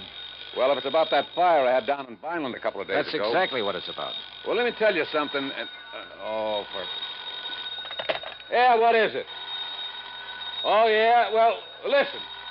Hey, pick that other phone off the hook, Dollar. That noise is killing me, will you? Why not? I might learn something. Well, you tell him I don't care if he's the Department of Internal Revenue in person. Hello. We pay Hey, for protection Ben, against guys I got like a him, dame here in and the he'll look store at found whatever out set that of bed books we want sent to her look wasn't at. the You hear same that? one she saw on the floor. Well, now, wait just a minute. She threatens to go see the Better Business Bureau. Well, look, this isn't Ben. Huh? That's what I mean. Just hold on a minute, will you? Hold on. And you tell that bookkeeper we got there, he either keeps the books the way I tell him, or either he... well, look, I'll call you back, see? Did you hold that call for me, Dollar? Yeah, here. Yeah. Hello? Yeah? Yeah? Well, don't take any chances. Give her anything she wants. Give her the one she saw on the floor. Go out and buy her one, a good one. Just make her happy. Keep her from... Oh, you know what I mean. Yeah. Troubles. Well, now, look, Dollar. You think there was anything wrong with that fire, you prove it, I'll give you this whole business. What do you think I am, a crook? I haven't said that yet. Then what's the idea of investigating? Not you, but that fire. We always investigate when a claim this large is involved. Oh, yeah? Do it automatically. Look, I'm trying to run an honest business here, just barely scraping by. That phone call just now. A customer ain't 100% satisfied, we make her satisfied. Oh, sure. To keep her from blabbing about the way you rooked her. Oh, look, get out of here, would you? Can't you see I'm busy? I try to run a decent business here, and punks like you come in and... Oh, if I'm... Yeah, hold on. Look, you got some legit reason to investigate, Dollar. You come around then. Maybe I will. Now go on, get out, will you? Gladly. Listen, Charlie, you tell him he tries to outsmart me, I'll sue him for every cent he's got. Expense account item 4, $50 deposit on a drive-your-own car. I crossed the Delaware River Bridge and finally picked up Route 47 for the 35-mile drive down to Vineland. Flat country, this, with plenty of beautiful trees and rich farmland, and occasional cranberry bog. The soft smell of ripening peaches greeted me from the vast orchards I passed. It was all very pleasant. Certainly a complete contrast to the noisy, unhealthy joint I just left. And I could see only too plainly why Fred Larkin suspected arson in the warehouse fire. Sure. If a character like Ben Murray didn't resort to arson, he'd feel he was missing a good bet. Proof of arson, however, is a different matter, and not always easy to come by. That's where I wanted the help of Ed Bowles. But Ed hadn't got to the hotel when I arrived in Vineland, so I drove over to the police headquarters at 610 Wood Street, a block north of Landis Avenue, the main drag. There I found Sergeant Louis Tomaso, who'd been working on the case. Be glad to take you over there, Dollar. Just the other side of Chestnut Avenue. That's over south of town. All right, Sergeant. I'd like to see that warehouse, or what's left of it. Oh, there's plenty left of the warehouse. All metal construction. Come on. That in itself might make it hard to spot arson. Dollar, we went over that. Lieutenant, Mr. Dollar and I are going out to the Benmer warehouse. We went over that place with a fine-tooth comb, both during and after the fire. Came up with nothing, huh? Nothing that would give any cause for suspicion. Sergeant, do you know a man by the name of Adam Bowles? I certainly do. He's been giving me a lot of help with this. You know, just to sort of keep his hand in. And he's found nothing? Not a thing. But of course, he's the kind that never gives up. Yeah. Well, let's get on over and take a look at that place.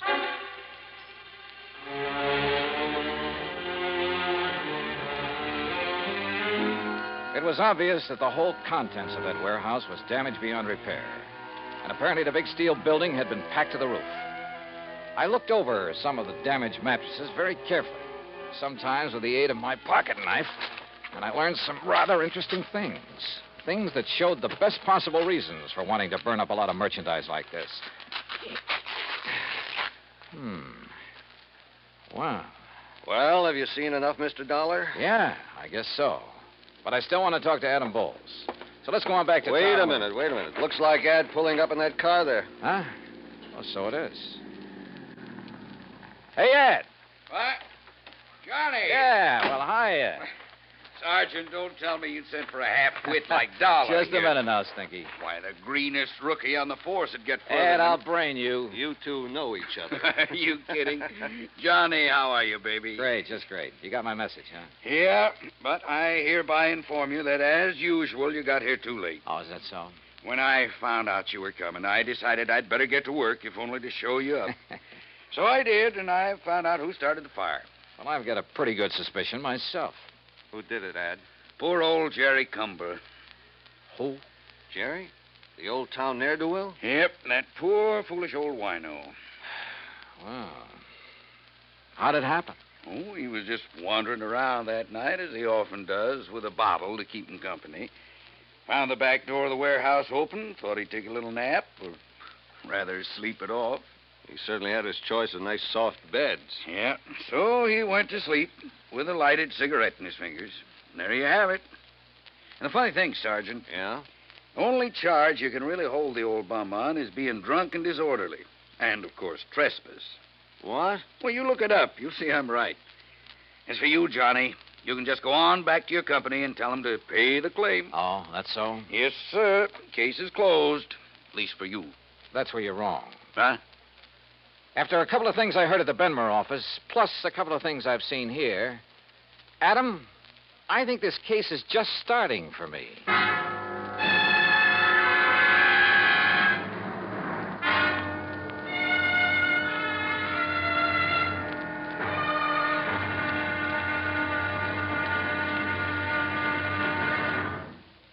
Act Two of yours truly, Johnny Dollar, in a moment.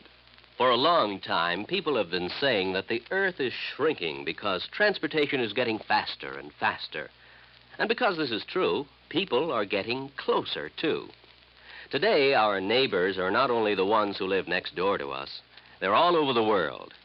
It is axiomatic that one should help his neighbor. But Americans have gone a step further. In addition to individuals helping individuals, now many American cities help many other cities through the Sister City program. Now, perhaps you've heard how it works. If not, here's an example or two. In the fall of 1959, a large area of Nagoya, Japan, was struck by a devastating typhoon. Her sister city, Los Angeles, California, sent tons of relief materials to Nagoya by way of an Air Force plane headed for the area. The Marines and the Navy rendered vital emergency aid during the disaster. When earthquakes shook Viña del Mar, Chile, during the summer of 1960, her sister city, Sausalito, California, sent hundreds of dollars worth of relief materials to help out. Another case in point, the school children of Clovis, New Mexico, sent a number of cultural exchange packages to students in their sister city of Adana, Turkey. There are hundreds of such examples because there are hundreds of sister cities. By using this means of diplomacy, friendship and understanding have increased throughout the world and paved the way for permanent freedom, the right of all men everywhere. And now, Act Two of yours truly, Johnny Dollar, and the Smoky Sleeper Matter.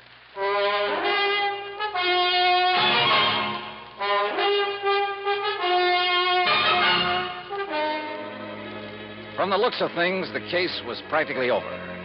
The fire at the warehouse full of box springs and innerspring mattresses had been accidental. And it looked, I underline that word looked, as though Ben Murray's claim for reparation to the tune of $83,000 was entirely justified. Ad Bowles, the finest expert on arson I knew, had produced the man who started the fire as proof. So, on the surface, there was nothing for the company to do but pay Ben Murray's claim. But I smell a rat, a big one. Expense account item 5, 75 cents for a person-to-person call to Fred Larkin in Trenton. Well, Johnny, if you're satisfied with Bowles' conclusion that it wasn't arson, well, that's that. We'll have to pay off the claim. What if I could prove fraud? Fraud? What do you mean? Look, Fred, you told me you saw the bills, the manufacturer's bills, to Murray, giving valuation on the bedding that was stored in that warehouse. Yes, I have photostats of those bills right here in my desk. But what... Good for you. Dig them out, will you? Oh? Why? Go on. Dig them out, Fred, and read them to me. What if there was no arson? I fail to see what you're driving Look, will you do what I ask you? I'm trying to save your company some money. All right. Here now. Now, what do you want to know? Well, the labels on the remains of the mattresses I looked at the scene of the fire, those labels indicated there was a model called the Night Cloud Sleep Rest. And that checks with these bills. Let's see. There were 3,500 mattresses called Night Cloud Sleep Rest. Well, forget the quantities. What was the manufacturer's price to Ben Murray on that Night Cloud Sleep Rest? Let's see. Johnny, they cost Ben Murray exactly $25.50 apiece. And there's an equal number of box springs to match. $25.50? That's right. But I overheard him say in Philadelphia that he only paid... What, Johnny? Nothing. What other models are on those bills? Night Cloud Super Sleep. And the price? Just a second. Hey, look, while you're figuring, you might be interested in knowing that the labels on that sleep rest indicated a retail price of $69 each. Some profit, huh? Here now. Johnny, the Night Cloud Supers cost Murray $26.20 apiece. Wow, All right, I got it. And he claimed to be working on a narrow profit margin. Now, the Night Cloud Perfection Sleep cost him $27.14 each. Good. Any more? Those were the only ones he bought and stored in the warehouse. All right. Now, give me the name and address of the manufacturer. Easy. Golden Bedding Corporation, Woodbine, New Jersey. Good. Now, one more thing. Can you think of the name of another big chain of furniture stores, like Ben Murray's, only in New York or Chicago or some other big city? Well, of course, there's Glauder Brothers in New York. Glauder Brothers. Only they're such a disreputable outfit that when they try to talk insurance with us... Freddie, that's all the better. Thanks a lot. Now, wait, Johnny. You still haven't told me... Oh, I will, Freddie. Don't you worry. I will. Why I didn't get pinched for speeding somewhere along Highway 49, I'll never know, because I certainly didn't hold back the horsepower. Just short of the town of Tuckahoe, I turned off on 557 and then, a few miles later, pulled into Woodbine. Although it's a small community surrounded by farms, it boasts a big hat factory, a couple of clothing factories, a vast, sprawling state institution, and on the far edge of town, the Golden Bedding Corporation's huge plant. I figured the best thing to do was put on a bold front and bull my way into the president's office. But any such tactics proved entirely unnecessary. Barney Glauder, huh? Yes, Mr. Golden. But just Barney's good enough. Well, I should say it is, because you must be Barney Jr. I've known your papa for years. Sit down, my boy. Would you like a cigar? Why, no, thanks. You don't look like your old man, though. You know that? Not a bit. Of course, I haven't seen him since 42. Barney Glauder. Yeah. Well, what are you doing in this part of the country, huh, Barney? Oh, business. Pleasure trip. Business, huh? What's the matter? We haven't had any orders from you people lately, huh? Well, up to now, I haven't really had anything to do with the business. Living off the old man's millions, huh? Smart boy. Did you go to college? Yeah, full 4 years. Yeah, that's the way. Smart boy. Now you are in the business. Buying, maybe? Well, if you mean from you, that depends. Well, if you're as sharp as your papa. How old is he now, huh? Pop? Yeah. Oh, let me see. Yeah, how's your mama? Mama? She... look, Mr. Golden, if you don't mind, we'll talk business first. Chip off the old block. Sure, business always first. After, maybe you come out to the house and have dinner, huh? Talk over old times, your family. Sure, maybe. All right, you go right ahead. Tell me what you want to order. 1,000 mattresses in Box Springs, huh? 10,000? Anything you want, my boy, and at a good price. Well, like I said, that depends. Uh-huh. What kind of a deal? Is that what you mean? Yeah. All right, I'll tell you. Your papa's a very smart man, you know that? He's a good businessman. I know what he's thinking, so I know what you're thinking. All right. If you want to give me a nice big order for a lot of merchandise, I'll name you a price that you... Listen, Barney, I've got such a good customer in Philadelphia these days. Not mentioning any names, but you'll pardon me, I don't even miss your papa's business. Understand me? But to get your business back again, I'll make you the same type deal I give this man. For a firm order, that is, you understand? No cancellations. You'll pre-ticket the merchandise. That is, put the list price on the labels for me, for us. Any price you say, regardless of the cost to you. Now, look over here, my boy. The pictures of our merchandise here on the wall. Uh-huh. Night Cloud Perfection Suite. Well, we'll put on any name you like. One that should sound like some national brand, we'll think up a name for you. Not a bad deal, so far. And we make up as many models as you want. You know, we change just the ticking. They look different. All 196 springs. I personally guarantee it. Only 196? That's all you need, sure. Nobody can tell the difference. Except, of course, the demonstrators you keep on the floor to show the customer. The demonstrators, you got 392 springs. Those you can jump on and bend them anything you like. Yeah, and the customer thinks that's the kind he's getting. What else? I tell you, Barney boy, just as smart as your old man. Yeah. Now, what about the price? The price. Now, Barney, this you can't resist. You understand, out here in the country, low overhead, no labor problems, nobody snooping around. Yeah, I know. How much? Well, for you, my boy, how many? Well, say 10,000 units. 10,000 units. All right, I'll give you a special price. How much? Well, now, this depends on the ticking material. You look here. See? First-class material looks like twice the money. Go on. Plain blue and white ticking, that costs you, and remember, Barney, this is very special because of your papa and getting back his business, so at 10,000 units, then this ticking, $14.93, and you never saw such a buy. That okay? Strikes me as a little high. A little high? I'm not making a thing on it. Look at here. This, the fancy ticking, this is real class. $15.06 a unit. Now, you can't beat that. Now, wait a minute. Of course, Barney, my boy, if you want to order a few more. No. I think maybe I can do better up in New England. In New England, who? Tell me who. Well. All right. Now, look. I told you, I've got a big customer in Philadelphia. Well, all right, never mind. We'll do it the same way for you we do for him, all right? On the books. How do you mean? No, I mean $14.93, huh? Only what would you think if the bill I send you says $29.96, Double? Mm-hmm. You'd make it look like I paid twice as much? So? Yeah. Yeah. For tax purposes, I'd only be showing about half the profit I was actually making. Smart boy, Barney. Or suppose I insured the stuff for the amount your bills showed, and something happened to it. Well, that's right, sure. However you want. Excuse me. Hello. Oh, hello, Ben. I was just thinking of you. I hear you had a lucky fire up there. What? Oh, no, not now. Listen, Ben, I've got a customer. I've got an important customer here, the son of a very dear old... What? Yes, he is. Yes. A blue shirt and a bow tie. Oh, no. Oh, no.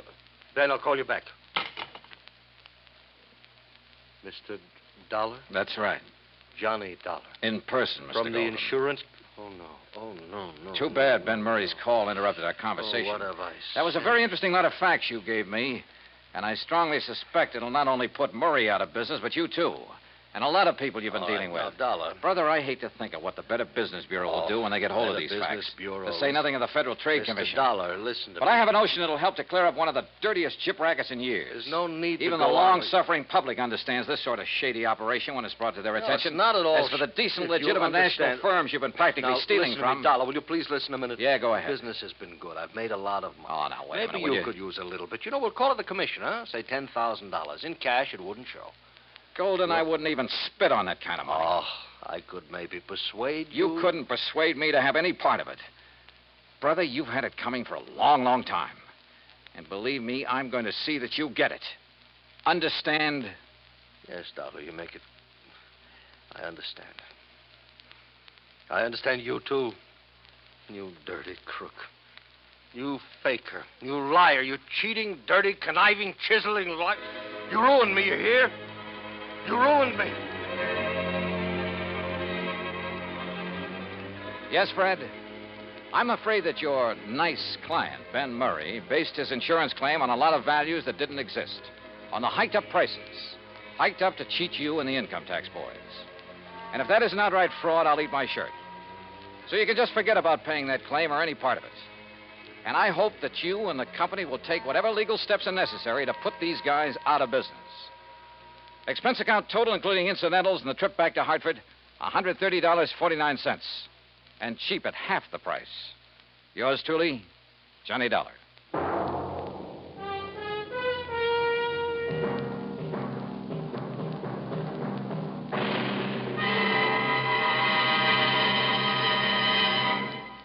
Our star will return in just a moment.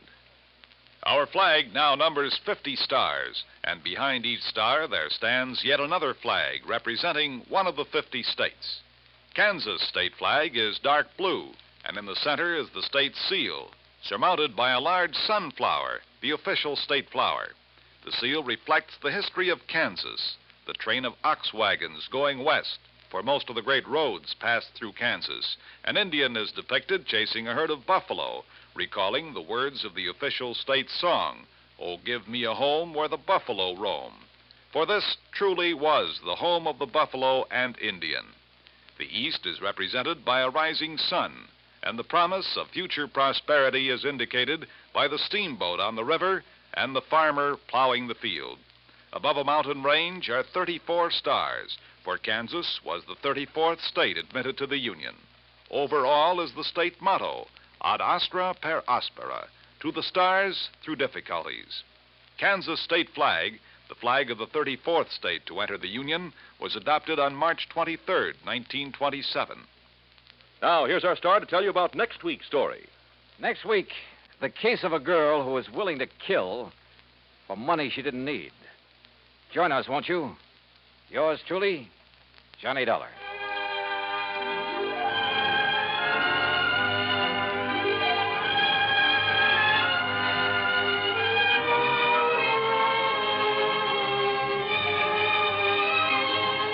Yours truly, Johnny Dollar, starring Bob Bailey, originates in Hollywood. It is produced and directed by Jack Johnstone, who also wrote tonight's story. Heard in our cast were Russell Thorson, Jack Edwards, Will Wright, Paul DeBob, Lawrence Dopkins, and Vic Perrin. Be sure to join us next week, same time and station, for another exciting story of yours truly, Johnny Dollar.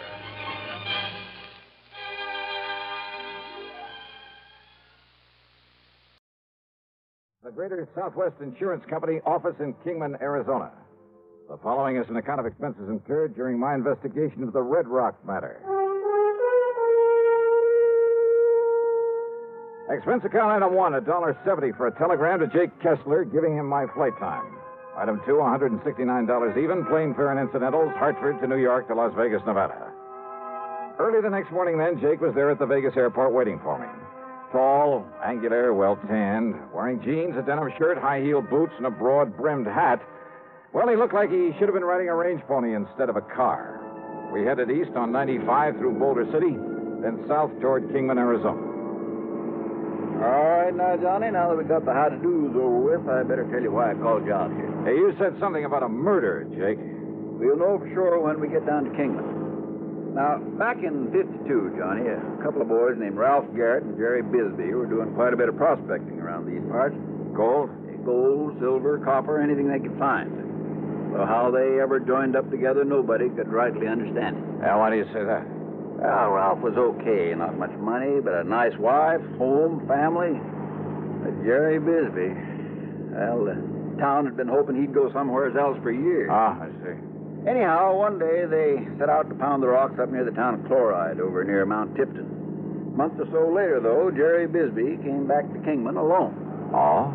Folks asked him where Ralph Garrett was. He said Ralph had left him to go out and get a job in California. And left Bisbee with the rights to all their claims? Well, now, that wasn't even talked about. Not then. Yeah, well, go on, Jake. Anyhow, Ralph's wife claimed it was all a big lie, that Bisbee had taken Ralph out there in the desert and killed him.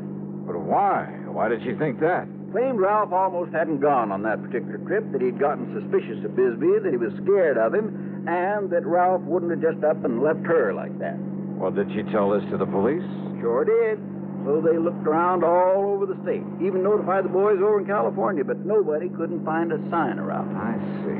So then she got a hold of some relative she has over in the state's attorney's office over in Phoenix. And, Johnny, before you knew it, Jerry Bisbee was up on trial for murder. Oh, but on such flimsy evidence and without a body. Sure. Jerry was acquitted. Now, like I say, that was back in '52. But we only paid off the insurance on Ralph about a year ago, lacking any legal proof that Ralph was dead until that statute of limitations said he had to be here or something. Yeah, I know. But now about this man Bisbee. Does he still live in Kingman? No, Johnny. As soon as that trial was over, he sold his little place, left town, and never come back. Uh-huh. And with no actual proof that he'd killed his partner. Now, just a minute. Yeah? Didn't your Eastern papers carry anything about that big windstorm we had out here last week? Windstorm? Biggest one we've had in years. Must have blew 70, 80 mile an hour. Johnny. Oh, yeah, I guess I did read something about that. Sure you did. Yeah, I remember now. That wind uncovered the bones of a man who'd apparently become lost somewhere out here in this desert some years ago. Lost, huh? What do you mean? There's something the papers didn't say, Johnny. There was a bullet hole in the back of the skull. Oh? From exactly the same caliber as the old Winchester 94 Jerry Bisbee'd always carried with him. Uh-huh. Then it looks like the skeleton is Ralph Garrett's. Murdered and buried out there by this Jerry Bisbee. Well, now, there's only one person can identify that skeleton for sure, Johnny. Who's that? Young Doc Blessing. And if we're lucky, we'll find him awaiting for us in Kingman.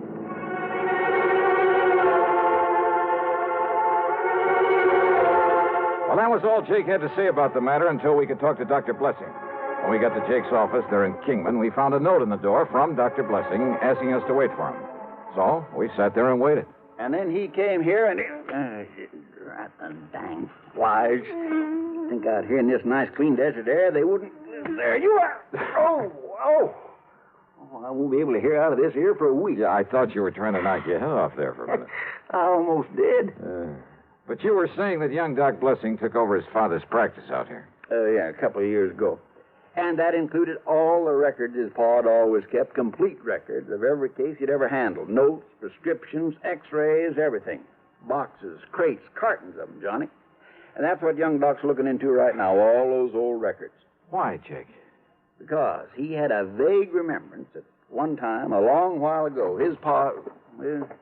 Oh, howdy, Doc. Jake, I take it you're Johnny Dollar. That's right. I'm Doc Blessing. Glad you're here, Dollar. Jake, I've been over at police headquarters. And you found something, Doc? Yes, Doctor. Now, you must understand this, Dollar. The police around here are fine. Good state authorities, too, but this thing may be beyond their reach. What'd you find in your pa's old records? Jake, I found evidence, including x-rays, that proved that my father patched up a broken thigh for Ralph Garrett back in 47. X-rays clearly showed the steel femoral plate he used to pin two sections of bone together. Then, Doc. It's been kept from the papers, Dollar. But on the skeleton they found in the desert was that very same fractured thigh bone and the stainless steel plate that my father... I know it. Well, there's no question about it. That skeleton is Ralph Garrett's. Well... And with that bullet hole from Jerry Bisbee's gun in the skull. Exactly. Or a gun like Bisbee's. Yeah, now, don't start kidding yourself, Johnny. Yeah, now, Dollar, Okay, you got a point. It looks as though Bisbee murdered him, all right. Of course he did. Why else would he skip out after the trial? So what you've got to do, Johnny, is get out and find it, bring him back to justice. That's all. That's all? Well, yes. Oh, sure.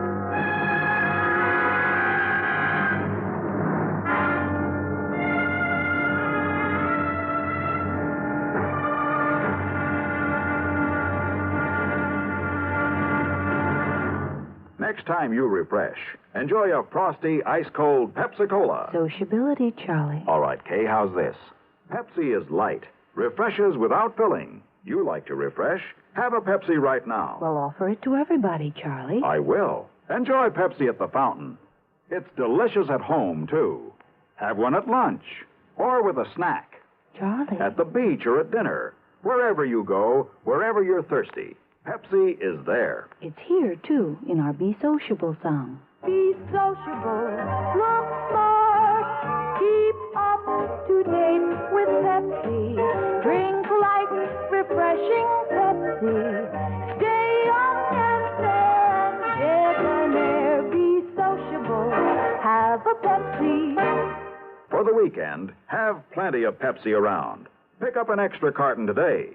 CK, I'm sociable. With Pepsi, everyone is. And now, the second act of yours truly, Johnny Dollar.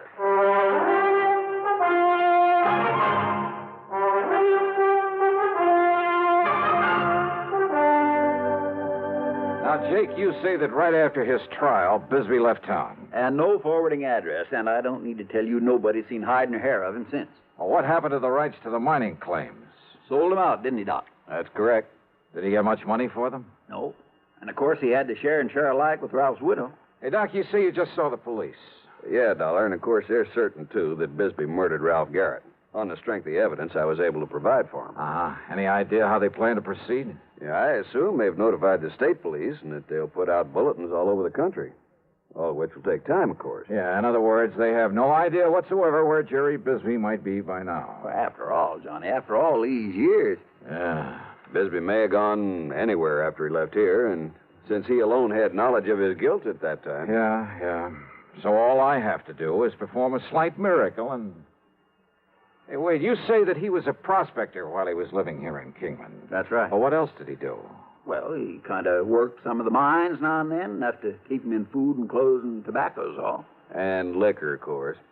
He was a heavy, disagreeable drinker. But that's all. It's the only work he knew. Now, I got some house calls to make. If I can be of any further help. Yeah, well, maybe that gives me an idea. Yeah? No, you go ahead, Doc. I can work on it right here. Very well. Don't hesitate to call me. What's this idea, Johnny? Just let me use this phone. Well, sure, go ahead.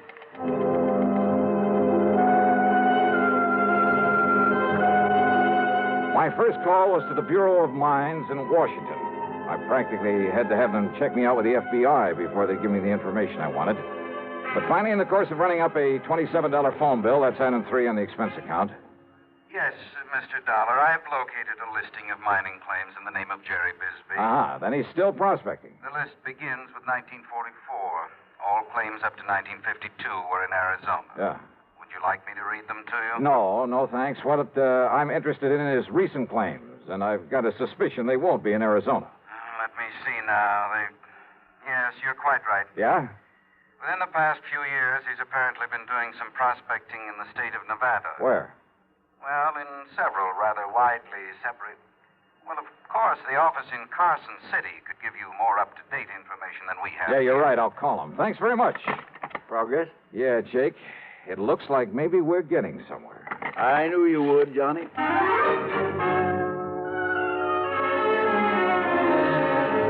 But on my call to Carson City, capital of Nevada, I ran into a stone wall. Well, I'm sorry, sir, but I have no authority to give out such information over the phone. All right, now, listen, please, when miss. Mr. Harker gets back to the office, if you care to call back in 2 or 3 hours. Look, isn't there somebody else there who can give me the information I need? All I want... Without Mr. Harker's authorization? I doubt it, sir. But look, miss, I just want to get... If you were to come here in person and show the proper credentials. Yeah, sure, thanks.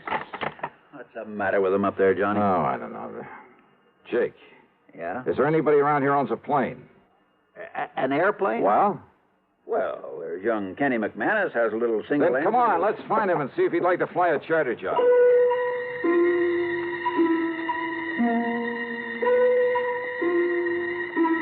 Expense account item 4, $175 to Kenny McManus for the use of his plane and his service as pilot. Only I'm not so sure I would have chartered that particular plane if I'd taken time for a real good look at it before we started off. Yeah, with 2 passengers, a full load of gas, and my luggage, it was hardly... Well, let's face it. It was old and definitely underpowered for such a trip.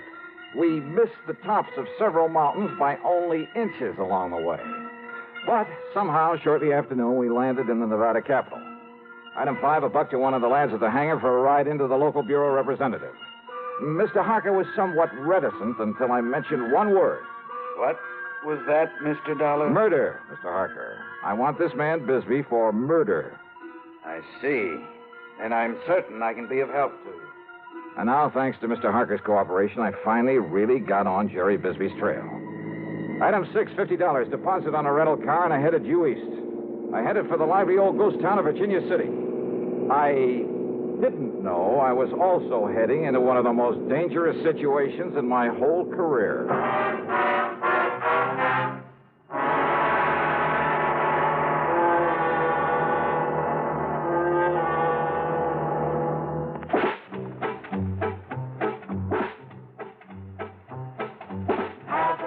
A real cigarette. Have a Camel. Have a Camel cigarette. Have a real cigarette. Have a Camel. Have a Camel cigarette. Best tobacco makes the best smoke. Have a Camel cigarette. Best tobacco makes the best smoke. Have a Camel cigarette. If you're smoking more these days, but enjoying it less, change to Camel's. The Camel blend of caustic tobaccos has never been equaled for real smoking satisfaction. Have a real cigarette. Have a Camel. Start to really enjoy smoking again.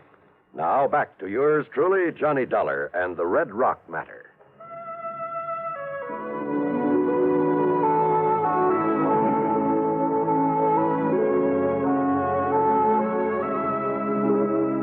Virginia City is fabulous. A monument to the rip-roaring days of the Comstock Lode. When all too often a man's life depended on how fast he could draw or how well he could defend a hunk of barren ground that he chipped away at in the hope it would give up millions of dollars worth of gold-bearing quartz or the heavy blue mud so rich in silver ore. Still standing are many of the colorful buildings put up in the 1860s. Piper's Opera House. You picked up your key at the Bucket of Blood Saloon. There was the office of the Territorial Enterprise that carried editorials by Mark Twain. The famous Crystal Bar. The gambling halls where debts were paid in dust and nuggets. Famous names, too. O'Reilly and McLaughlin, Comstock and Gould, McKay and Mills, Fair, Flood, and O'Brien. Yeah, the Bonanza Kings. All of them had meant fabulous wealth in the days of the gold rush. Yep, you could almost see their ghosts walking the streets. Well, I found a fount of local information and a grizzled old character parked on a rocker in front of one of the ancient saloons. Bisbee, son. Jerry Bisbee. Yes, sir, that's right. Well, if I was you, I'd stay away from him. Yes, I would. Well, why do you say that, sir? Because, son, that D4 man's crazy. Staying up there in that shack on top of Red Rock Pass. Red Rock? Working away at that worthless claim he has up there. Oh, where is Red Rock Pass? About halfway up 12-mile road over there. There's wagon track up the pass. Well, look, can I make it with this car of mine? Yeah, that's pretty new car. No. It take a horse or a burro to get...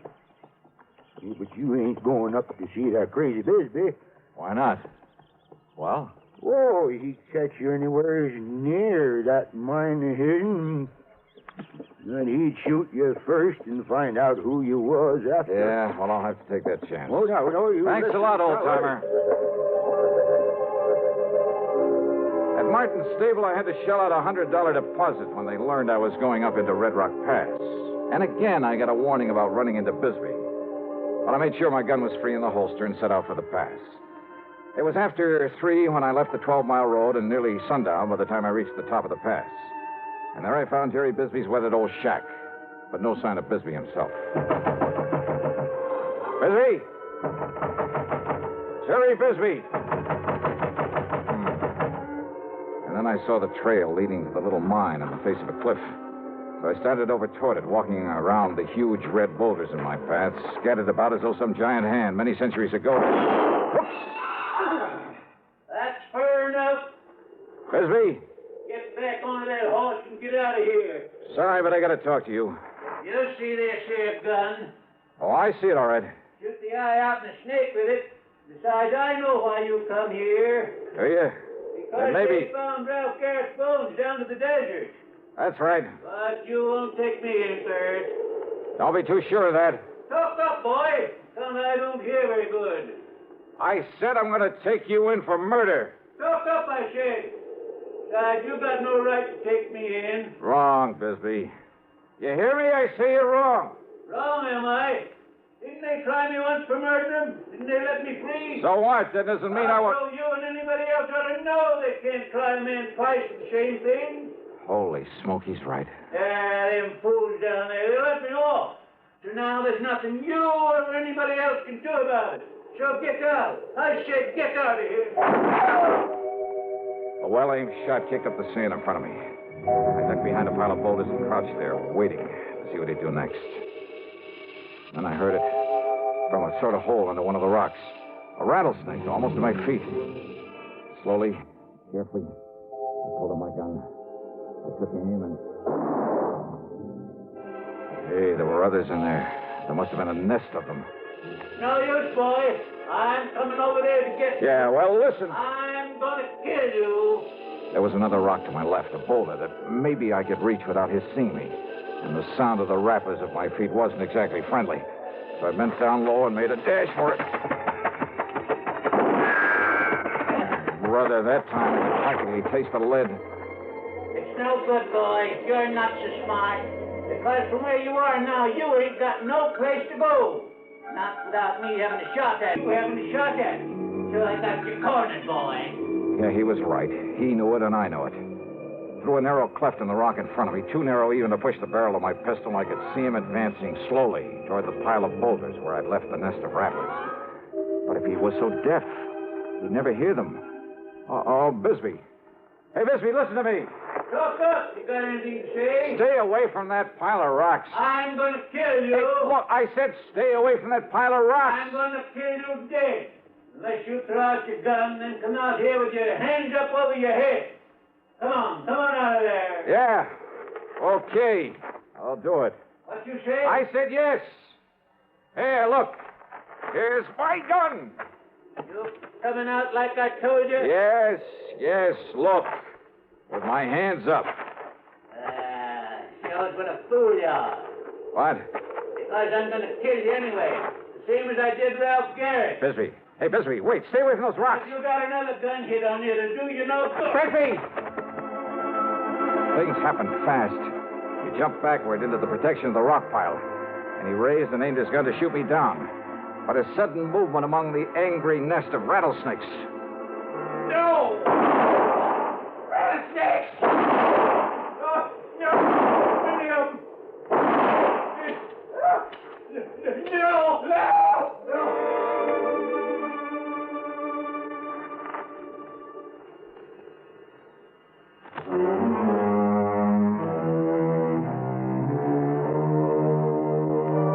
By the time I got over to him and hauled him out of that pit of death, Half a dozen of the deadly rattlers must have struck him. He died before I could get him back to Virginia City. Yeah, justice again. In one of her own inscrutable ways. Expense account total, including a couple of good stiff drinks.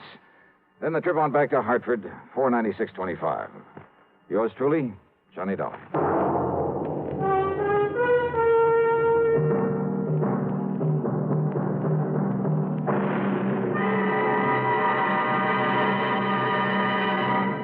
Hi, this is Dennis James. Say, remember way back when this melody was popular?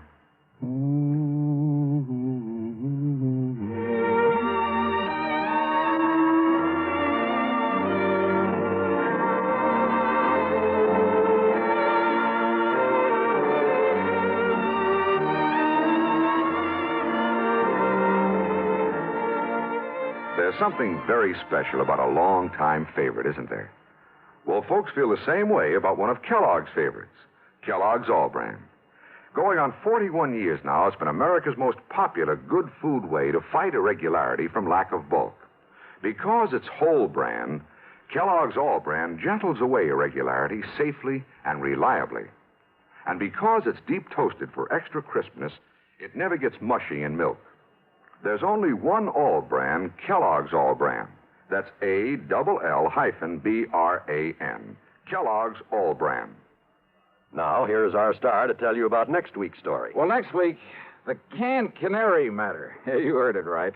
And I promise you that title is a real fooler. Join us, won't you? Yours truly, Johnny Dollar.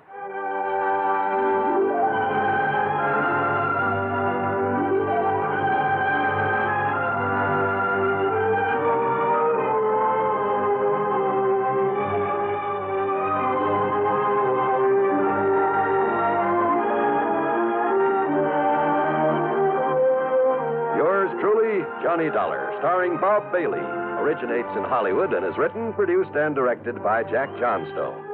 Heard in our cast were Virginia Gregg, Arlie Bear, Harry Bartell, Vic Perrin, John Daner, Will Wright, Tom Hanley, and Bill James. Be sure to join us next week, same time and station, for another exciting story of yours truly, Johnny Dollar.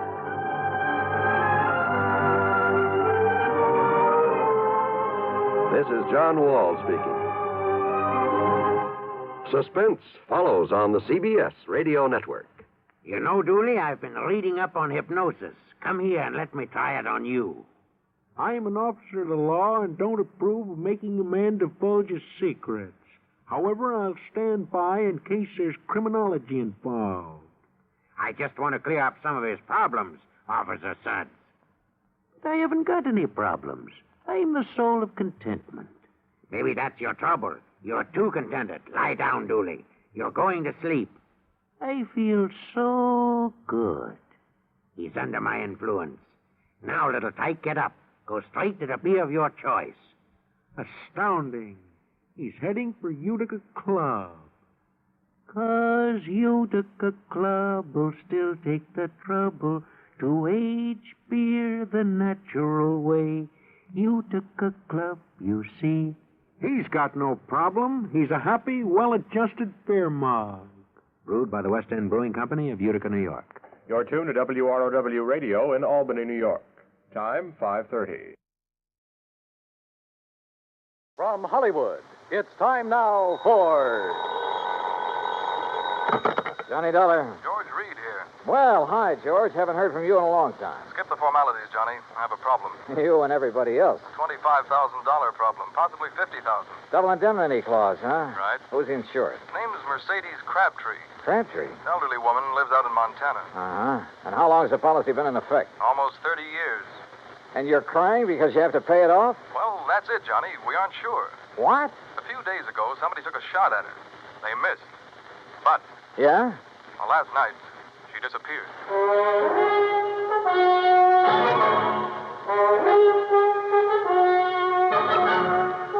Bob Bailey in the exciting adventures of the man with the action-packed expense account. America's fabulous freelance insurance investigator. Yours truly, Johnny Dollar. And now, Act One of yours truly, Johnny Dollar.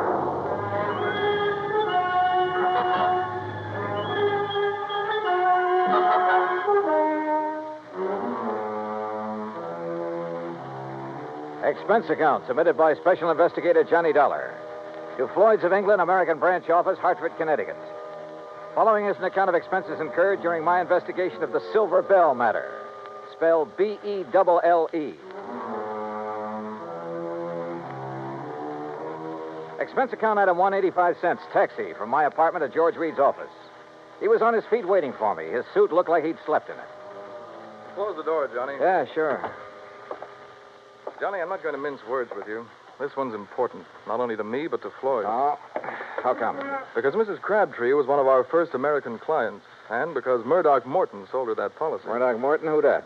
My goodness, Johnny. Mr. Morton's the president of our company. You should know that by now. Oh, yeah, I suppose I should. Yes.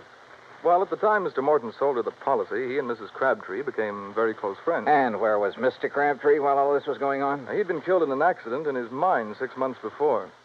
Johnny, you have a very suspicious... I know, George. Prettier people than you have told me. Yes. Well, anyway, since that time, Mr. Morton and Mrs. Crabtree have corresponded regularly. And when Mr. Morton heard that someone had taken a shot at her... Now, wait a minute, George. Mr. Morton's in London, right? Yes. Well, just how did he happen to hear about the shooting? Through Mrs. Crabtree? No, Mrs. Henrietta Scott wrote to him. Oh. And just who is Mrs. Henrietta Scott? According to her letter to Mr. Morton, she claims to be Mrs. Crabtree's only friend in Silver Gulch. Silver Gulch? Montana.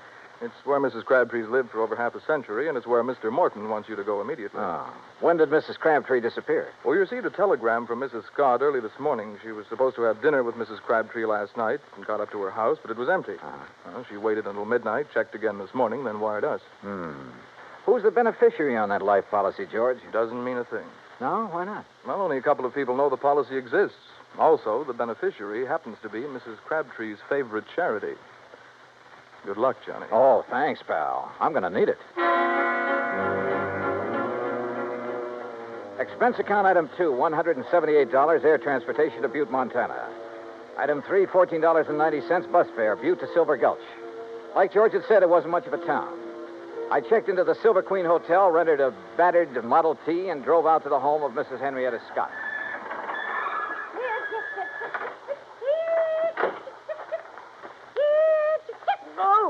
Oh, you startled me out of a day's growth. I'm sorry. Mrs. Scott? Yes. Oh, you must be from Grandma's trunk, yes. Beg your pardon? Grandma's trunk. They sent you, didn't they? Well, come along with me. It's in the house. Mrs. Scott, wait a minute. I'm afraid you've made a mistake. You mean you're not from Grandma's trunk? I don't even know Grandma. It's an antique shop in Butte. They said they'd send a man out to offer me a price for my hand-carved rosewood headboard. You're not him, huh? No. My name's Johnny Dollar. I'm an insurance investigator. Well, why didn't you say so right off? Come on inside. I suppose you're here about poor Mercedes Crabtree. God rest her soul. Yes, that's right. Is she still missing? Rest her soul. Sit down anywhere. Oh. No, not there. Willem settee. That's it.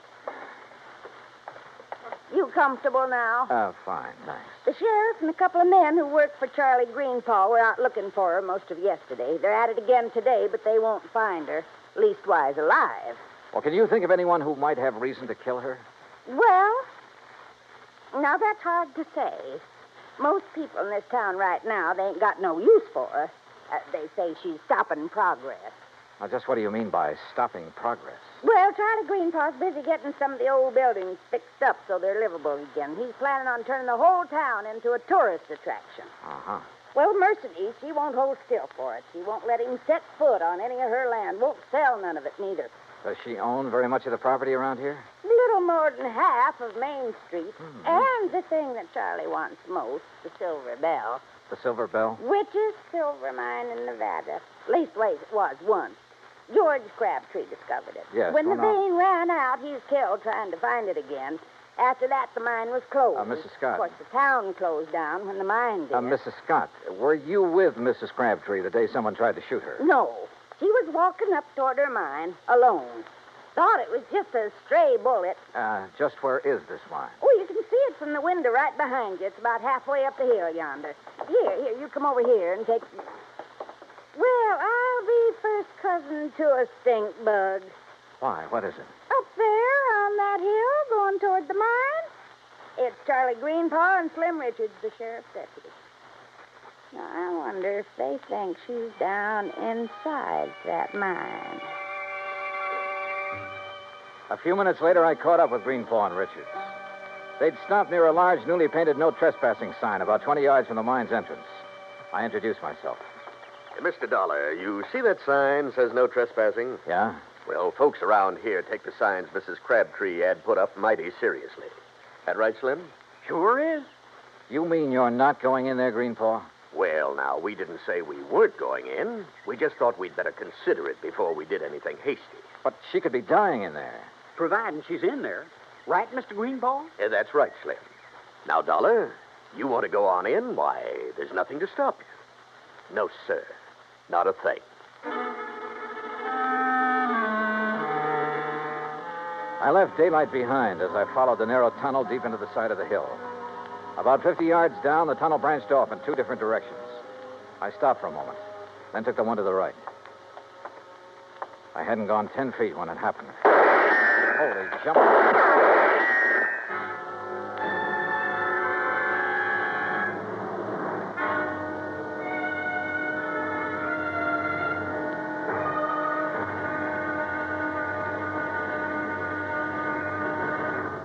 Act 2 of yours truly, Johnny Dollar, in a moment.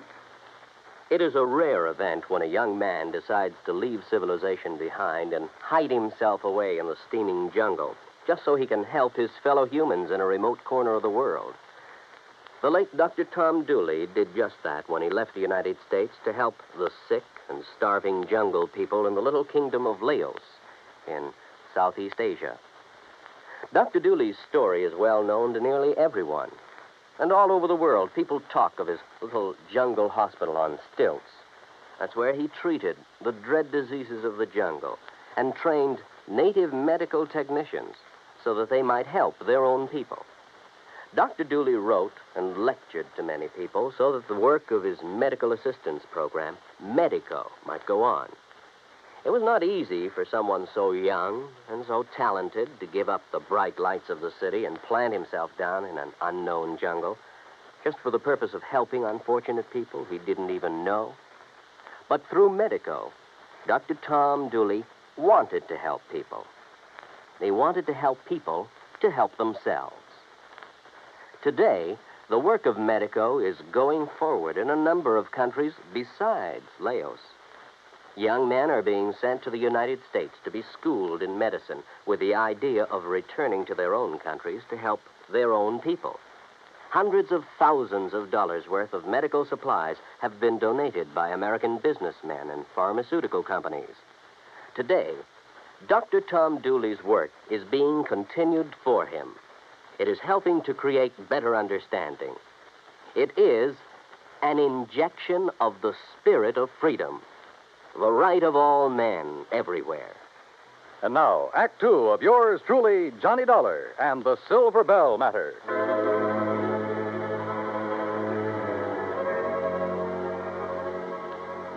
I wasn't alone in the mine, that was for sure. But whoever was in there with me wanted to be alone and resented the intrusion. I wondered if they could hear, so I picked up a rock and tossed it on down the side of the tunnel. Oh. You heard bad, stranger? Well, I'll be him. Mrs. Crabtree, is that you? You're trying to trick me. No, wait a minute. My name's Johnny Dollar, insurance investigator. I've got a bead on you now, mister.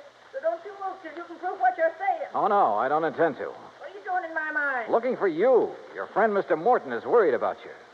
Oh. Walk up this way, Mr. Dollar. But you be mighty careful about it. Yes, ma'am, I sure will. You say Murdoch Morton sent you all the way out here? That's right, ma'am. Your friend, Mrs. Scott, wrote to him. I declare. It seems forgot she even knew. You know Murdoch? No, ma'am, I've never had the pleasure. Oh, he's such a fine gentleman. I remember years ago when I first met him. Oh, he was so kind and understanding. Hey, what's the matter? Oh, crazy fool thing I did coming in here and falling, hurt myself. Get me out. It'll be a pleasure.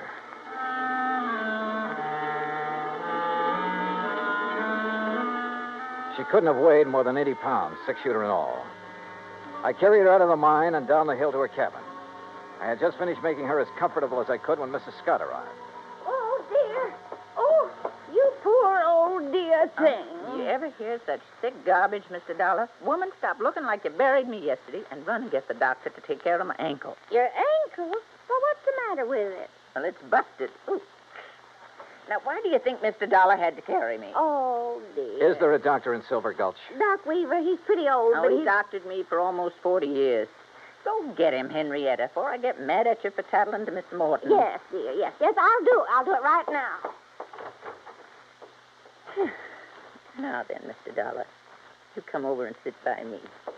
Keep company till the doc gets here. Yeah, sure. Hey, you really ought to rest. Why don't you start asking me questions, Mr. Dollar? Came all the way out here to do that, now, didn't you? Well, there are a few things I'm curious about. Like what? Now, for one thing, why you took those shots at me in the mine. Thought you might be one of Charlie Greenpaw's friends. Oh, he's the man who's trying to buy your mine, isn't he? But I ain't going to sell it. No, sir. No matter how much he offers. You believe the mine could be worked again someday? Might be. Somebody could find the vein again. But that ain't why I won't sell. It's because my husband, he's buried in there, Mr. Dollar. Him and the others that were caught in that cave-in. Oh, I see. I've told them all.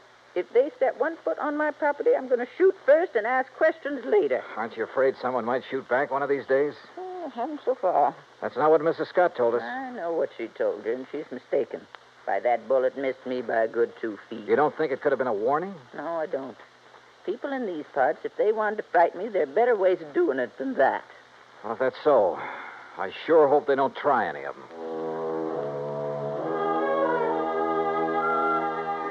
No one, at least so far as she knew, had reason enough to try killing her. Not even Charlie Greenpaw, although she refused to cooperate with the Silver Gulch Improvement Committee.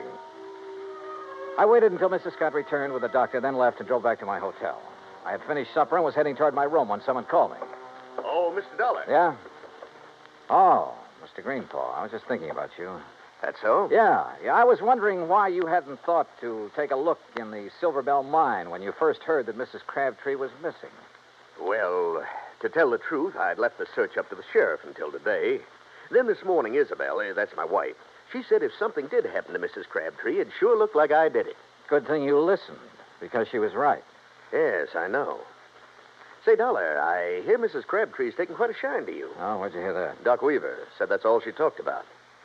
Hey, look, if you'd like to pick yourself up a few $100s, you sure could do it easy. Oh? How's that? Just get the old lady to sell me her mine and the acreage along next to Mrs. Scott's place. I'd give her full value for both. And that'd come to enough money for her to live on the rest of her life real comfortable. Now, you do that, Dollar, and I'll give you $1,000 cash. You know something, Greenpaw? What's that? I could have been mistaken about you. You want that mine and the land around it real bad, don't you? Sure. I spent a good deal of money fixing up the old buildings here in town. If I can get the Silver Bell and enough land out there to put a dude ranch on, why, this town will be able to make Virginia City look second-rate.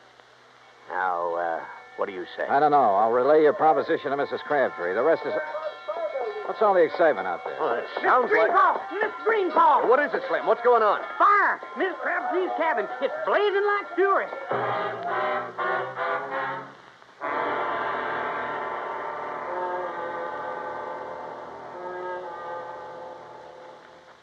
Act 3 of yours truly, Johnny Dollar, in a moment. For thousands of years, the oceans of the world have taken their toll of the treasures of the people who live near them or travel over them in calm and in storm. And for an equally long time, these same people have dived to the bottoms of these oceans seeking those treasures. Gold, silver, jewels, and emblems of tradition or symbols of history have been the sought-after prizes. Late in 1959, a group of English divers seeking underwater specimens of fish and plant life off the coast of the island of Terceira in the Azores came across a group of some 17 ancient cannons. They'd been swept off the walls of the old fortress by a tidal wave sometime during the middle of the 19th century and sank about 100 feet to the bottom of frequently storm-swept waters.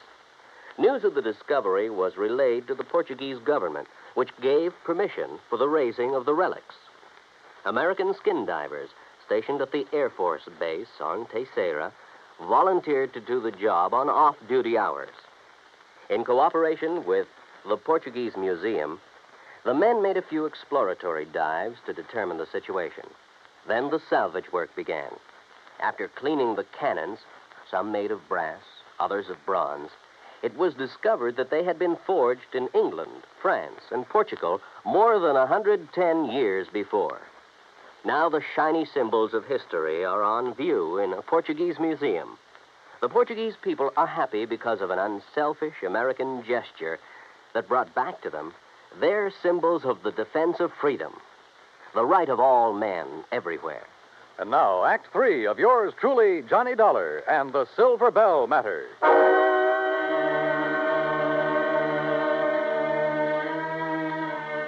By the time we reached the cabin, it was all over. For a moment, I was afraid Mrs. Crabtree hadn't managed to escape. Then I saw her on the ground near the sheriff's car, wrapped in blankets. Hey, you! Get back over there! It's all right, Sheriff. This is Mr. Dollar. Oh, I heard you were in town, Mr. Dollar. This is Sheriff Wilkins, Johnny. Sheriff, do you have any idea how this fire started? Not yet, I don't. I asked her, but... I'd rather not talk about it now, Johnny. Maybe some other time. Whatever you say. She's pretty done in. Johnny? Yeah? You tell Mr. Greenpaw. Tell him I'll sell. Will you do that for me? Well, look, I'll talk to you about it in the morning. No. I want to sell now. Nothing to stay here for. Nothing. We'd better get her down to Mrs. Scott's place. Doc Weaver's given us some morphine. You go ahead, Sheriff. I'm going on back to town. Sure. See you later, Dollar.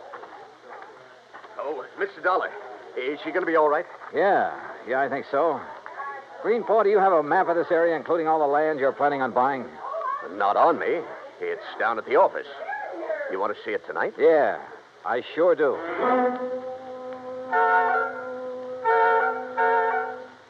I took a look at the map. Got a little sick at my stomach. Then drove back to Henrietta Scott's.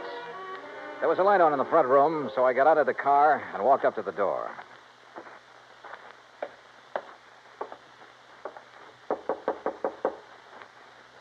Yes, who is it? Johnny Dollar, Mrs. Scott. Oh? Well, isn't it a little late to come calling, Mr. Dollar? I mean, after all, Mrs. Crabtree's sleeping sound, and I'm all ready for bed. I want to see Mrs. Crabtree. I want you to wake her up. Well, I just couldn't do that. The doctor told me she should have as much sleep as she can get. Yeah, you took his orders a little too literally, Mrs. Scott. Why, whatever do you mean? I mean trying to burn her house down with her still in it. What? Yes, she trusted you. She thought you were the only person she could trust.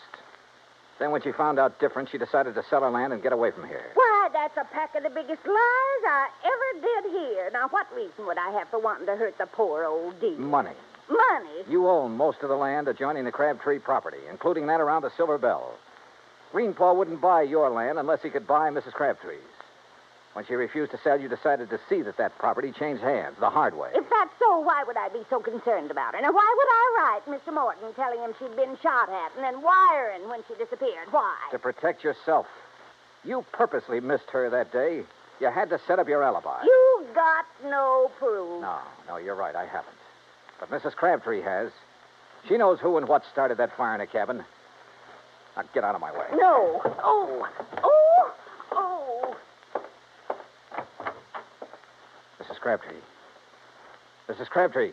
Huh? What is it? All right, Mr. Dollar. You move away from her. Not until I find Move out. away now, or I'll shoot.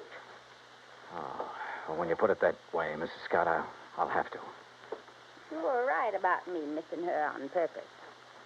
Anybody's lived up here long as I have. They don't miss with a rifle good as this one. Mr. Dollar? Mr. Dollar, she started the fire. Mercedes, you shut up. You try and make me. Maybe I will, like I should have before. You see that... Oh, no, you don't. No. Give me that rifle, No. Eddie. No. Why? Why did you have to ruin it? Why? Somebody had to. You okay, Mrs. Crabtree? Yes. Did I do good getting her attention? You did just fine.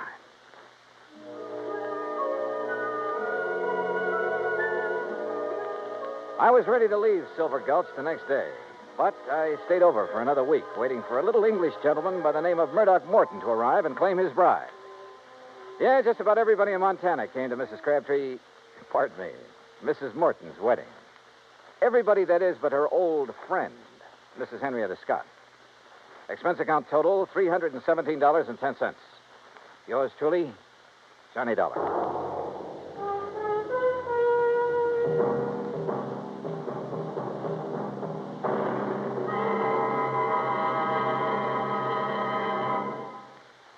And now here is our star to tell you about next week's story. Next week, a beautiful girl is killed. And with her goes a big part of my own heart. It's one of those things that... Well, join us, won't you? Yours truly, Johnny Dollar.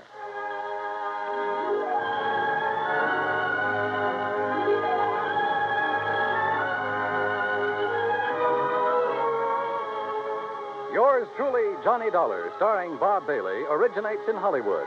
Written by Charles B. Smith, it is produced and directed by Jack Johnstone. Heard in our cast were Virginia Gregg, D.J. Thompson, G. Stanley Jones, Frank Nelson, Sam Edwards, and Will Wright. Be sure to join us next week, same time and station, for another exciting story of yours truly, Johnny Dollar. This is Dan Coverly speaking.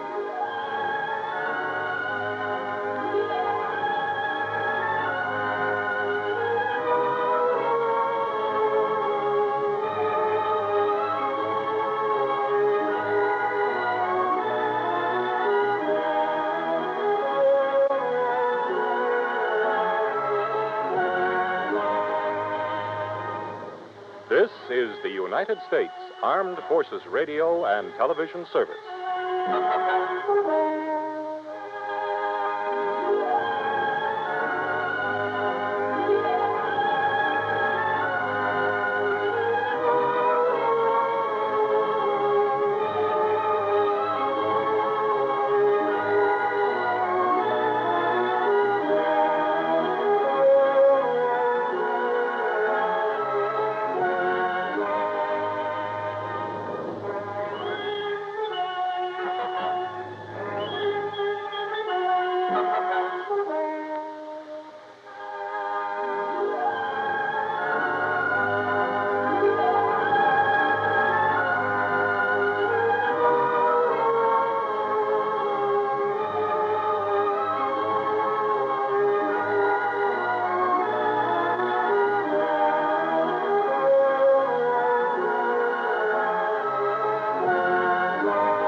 Johnny Dollar.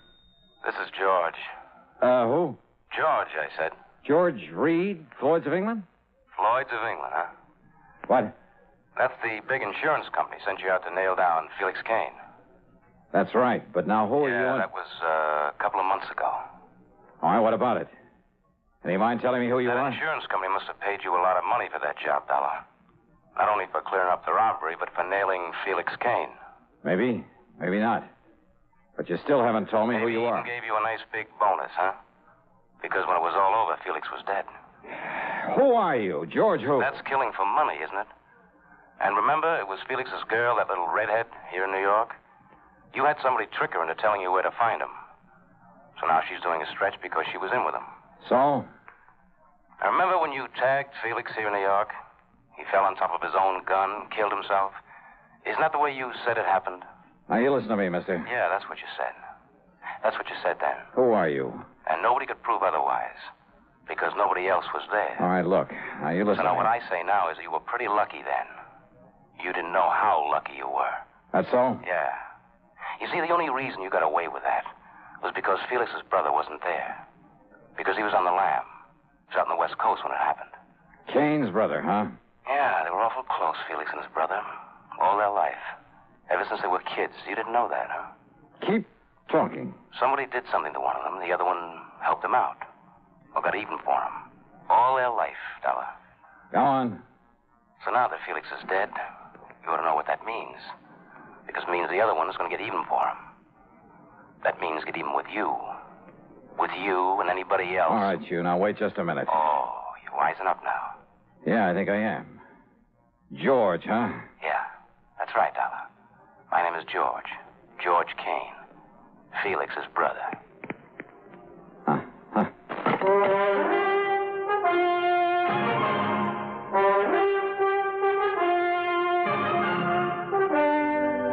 CBS Radio brings you Bob Bailey in the exciting adventures of the man with the action-packed expense account, America's fabulous freelance insurance investigator. Yours truly, Johnny Dollar.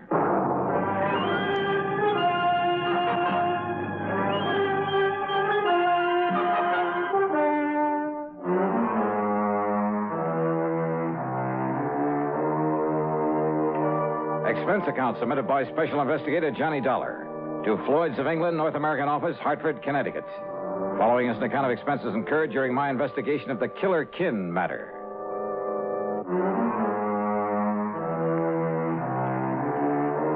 So what if I hadn't killed Felix Kane? It didn't make any difference now. But why would his brother George call me to warn me of his intentions? Anyhow, this was a carryover from another case, so on the expense account goes a dime for a call to George Reed. Well, of course, we'll pay whatever expenses may be involved. Well, good old Floyd's of England. But, George, what I really called about We'll simply regard it as an extension of the Felix Kane matter. Well, what I called about is to find out if you know anything about this brother George, where to find him and so on. Don't you mean how to avoid him? No. In a case like this, it's a matter of getting to him before he can get to me. Yes, perhaps you're right. So what do you know about him? Oh, I never heard of him, Johnny. Well, then maybe I'd better go on down to New York, where the trouble with his brother Felix started, where Randy Singer at the 18th Precinct helped me to... Well, sure. What? Sure, that's where George Kane is, in New York. Yeah, 2 or 3 times he used the phrase, here in New York. Well, now, Johnny... So, George, I'm heading on down there. Johnny, listen to me. Well? You must have some police protection. Here in Hartford? Here, New York, anywhere. Look, didn't you understand me, George? I'm going down there and contact Lieutenant Singer. But if this George Kane comes here and then you come back here after not finding him down in New York... Oh, stop worrying, George. Johnny. I'll be in touch. Item 2, $6.90 fare and incidentals to New York. Item 3, $6 even for a cab into 18th Precinct headquarters. Lieutenant Randy Singer apparently knew plenty about George Kane. That's right, Johnny, and we still want this George Kane on a charge of assault with intent to kill right here in the city. But he was in California, hiding out in California, when you knocked over his brother Felix. When I caught up with Felix. Huh? Oh, yeah. You said he made a dive for you, but then tripped and fell on top of his own gun, didn't you? That's the way it happened. Is it, Johnny? Huh? I know that's the way you reported it, but is that what really happened? Randy, are you kidding? Of course it is. Okay, I'll take your word for it. But you'll never convince George you didn't kill Felix. No, I suppose not. And he's clever, Johnny. Tall, good-looking, and very clever. Yeah? And why did he telephone me, warn me that he's out to get me? I don't know. But I know that he outsmarted us by posing as a cop a couple of times. Forged credentials and everything. And he's dangerous. Well, where do I look for him? I wish I knew. Believe me, we'd nail him fast. Well, he's from right here in New York. That's where he called me from, Randy. How do you know? Well, he mentioned being here a couple of times. The operators say it was a New York call? Well, no. Maybe he's here, maybe he isn't. With this new direct dialing system for long distance, you can't tell where a call comes from. Yeah, you got a point there. Anyhow, for once in your life, you're using your head. What do you mean by that? I mean, you're coming here and letting us go after this guy instead of trying to take him on single-handed. Oh, well, wait a minute. Now, look, Randy, all I really came here for was to see if you had any leads. Yes, sir, using your head. Yeah, any leads on where I might look for this George. So we'll just keep it that way. Understand, Johnny? Understand what? We'll run down this punk for you. I'll get out on APB and look for him and pick him up right away. Look. If he's here in town. No, wait, will you please, Randy? Meantime, you just go on back to Hartford, huh? And, maybe you better tell your police up there to be on their toes. Listen, Randy, and to be sure you do go, I'll have Sergeant Conroy escort you over to Grand Central and put you on a train. Oh, Randy, for the love of Mike, will you listen? Also, I'll notify every precinct here in New York that if you're seen around here, you're to be picked up and turned over to me. Picked up? After all, here in the clink, you'll be perfectly safe from this man. What a pal. That's right. A real grateful one. Grateful, huh? You've done a lot for me over the years. For the whole department. Oh, yeah. So, to show our appreciation, we're going to give you some protection, whether you like it or not. Now, you just listen to me, Randy. Listen to me. Conroy, I got a job for you. Randy. I want you to make sure that Johnny Dollar gets back to Hartford safe and sound. Okay, brother. We'll just see about that. No use, Johnny. All these windows have bars on them. Yeah, so I see. So you behave yourself for once, huh? Be a good little boy and let me handle this my own way. Okay, Randy, okay. Oh, and listen. Yes?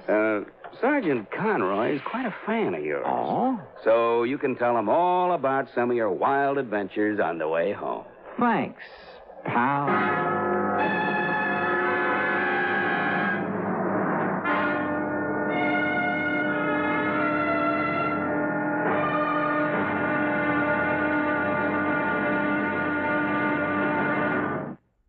And now, Act Two of yours truly, Johnny Dollar, and the Killer Kin Matter.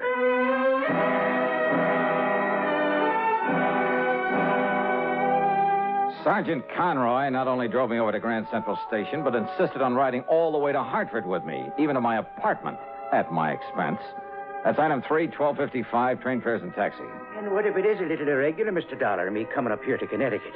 Oh, will you finish up what you was telling me on the train about the deadly debt matter you worked on last week? You just got to the part. So, item 4 is 70 cents for his phone call to Randy, telling him he delivered me safely home. And item 5 is about $3 for the good Scotch whiskey that he drank there at my apartment before I could send him on his merry way back to New York. Then, less than 5 minutes after he...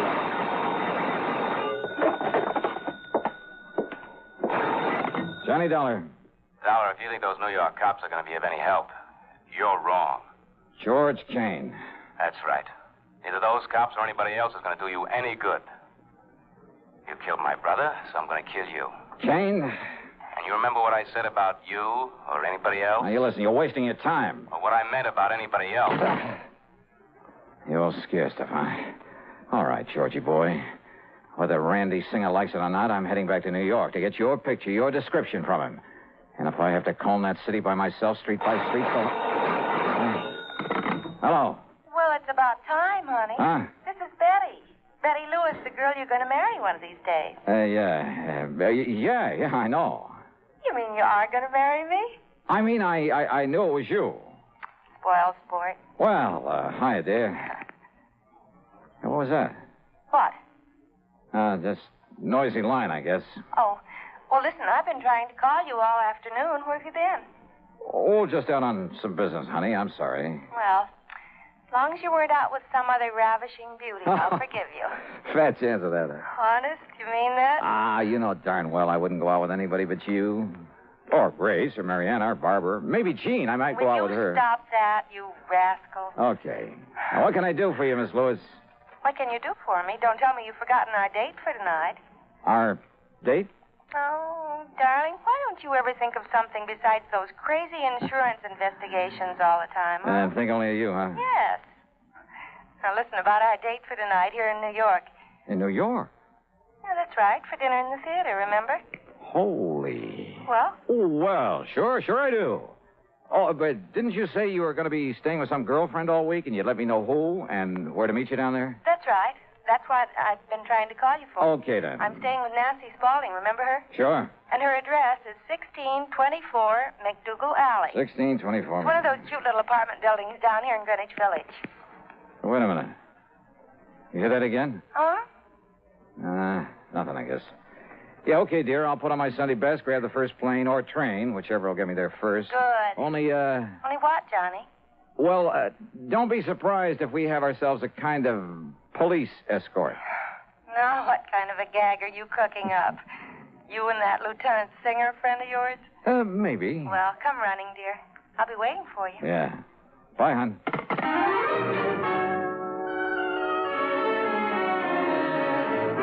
The plane schedule told me I barely had time to shave, shower, and get dressed. But as I finished and was about to head for the door... Yeah? Yeah, who is it? Mr. Perry, the building super. Oh. Yeah, what's up, Mr. Perry? Kind of funny thing, Mr. Dollar, and I kind of thought you ought to know about it. You know about what? You mind if I close this door? No, go ahead. Well? Well, you know that young man rented the little one-room next door for the week? No, I don't. I thought it was vacant. No, sir. I haven't heard anybody in there, so... Well, I guess he heard you all right. What? He rented the place for a week, starting last night. Yeah? So when he left in such a hurry a few minutes ago, well, I sort of come up to take a look, see what he might have thought was wrong with it. Well? You see this wire I found? It looks like the stuff the phone company uses. Wait a minute. Yes, sir.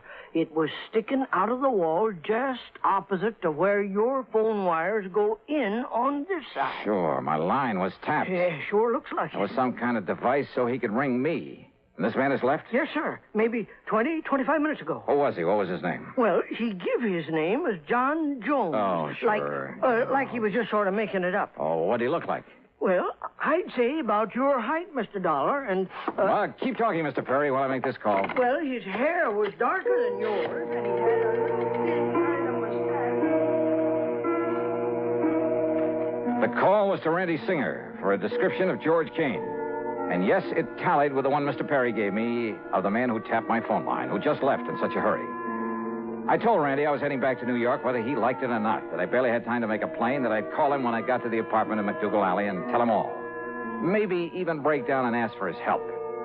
And all because Kane had said he was out to get not only me, but anybody else who'd had a hand in catching up with his brother. Well, the only anybody else was Betty Lewis, who'd helped me trick Felix Kane's girl into showing me how to reach him. George hadn't bothered her there in Hartford because he couldn't find her. She was in New York. But over the phone, while he'd listen in, she'd given the address. During a frantic ride to the airport, I hoped, I prayed, that I could somehow reach Betty before George Kane. And now, Act 3 of yours truly, Johnny Dollar.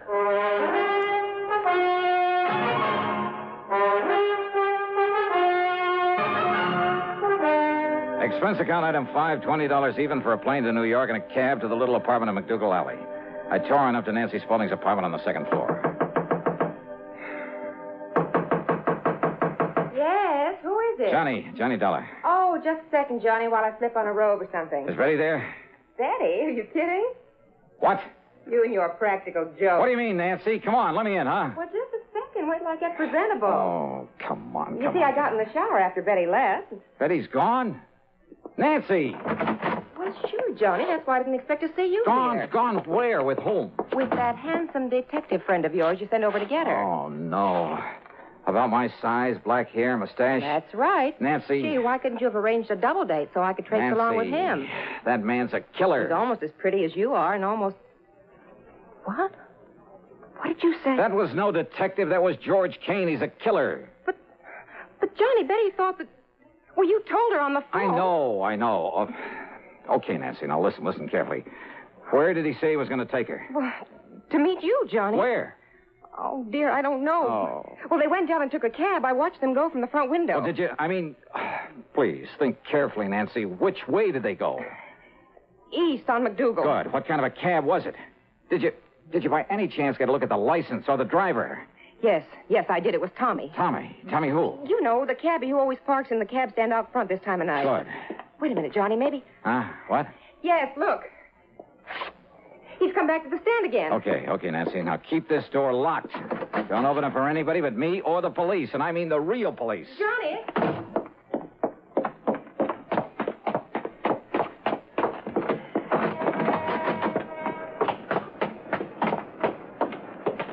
Tommy.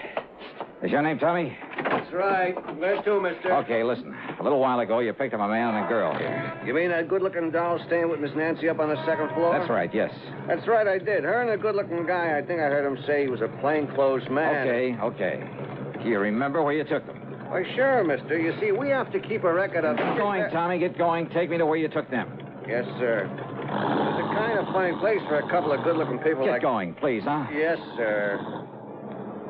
Come on, step on it, will you? This is a matter of life or death. You serious, mister? Look, Tommy, that was no plain clothes man with that girl. That was a killer. You serious? Step on it. Yes, sir. But if we run across any prowl cars, mister... forget him. I'll give you enough to pay your fines for the next 2 years. Now, where did he take the girl? This section of town we're getting into looks kind of That's what I told you. It's over near the Bowery. Some dirty dump that... Uh-oh. Well, what are you slowing down for? I knew I shouldn't have mentioned it. I knew we'd tangle up with a prowl car. Don't you see the red light in back of us? Oh, yeah. Well, maybe that's the best thing we could ask for. The best thing? Come on, pull up. Let me handle it. Somebody better, mister. All right. Where the devil do you think you're going? Now, listen, officer. So it was you who had this poor cabbie tearing through all them red lights, was it? O'Reilly? Tim O'Reilly. Now, listen, Tim. Listen to me. This is an emergency. My name is... Oh, an emergency, is it? And out you come, me boy. Wait a minute. Will you listen to me, please? I will not. Come out of there and get into me prowl car in the back seat. Listen, we're chasing a killer. You can help us. I said get into the prowl car. So get in. Do I have Sure, yeah, okay. Tommy, look, you lead the way. Here's $20 for you. Well, thanks, but I Just don't lead the think... way for this prowl car to wherever it was. You lead the way to nowhere. In you go now, into the back seat. Wait a minute, now, you. Get in. Hey, just take it easy. Okay, Tommy. Huh? Get on your way.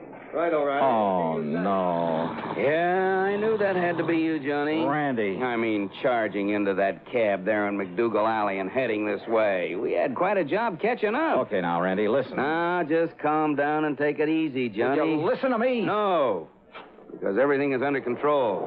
Thanks to you. Thanks to me. But don't you understand George Kane? I mean, Betty Lewis, you know her. George and Betty. George is taking her to someplace. George isn't taking her anywhere, Johnny. Well, of course he is. I'm trying to tell you. What? And I'm sure glad you gave me that McDougal Alley address over the phone. Huh? Of course, we only went there to pick you up, but when we saw a cab taking that girl of yours and some man away... George Kane. Yeah, I kind of thought it might be him. I don't know why.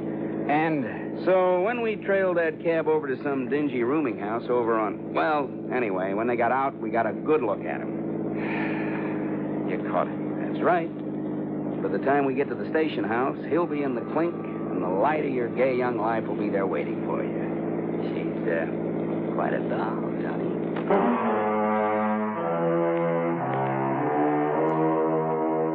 The expense account, forget it. Forget all of it. I only hope that someday, somehow, I can repay Randy Singer. Over his dead body, though, because all he cared about was getting his hands on Kane. And for some silly reason, he seemed to think that I'd been helping him. What a guy. Yours truly, Johnny Dollar.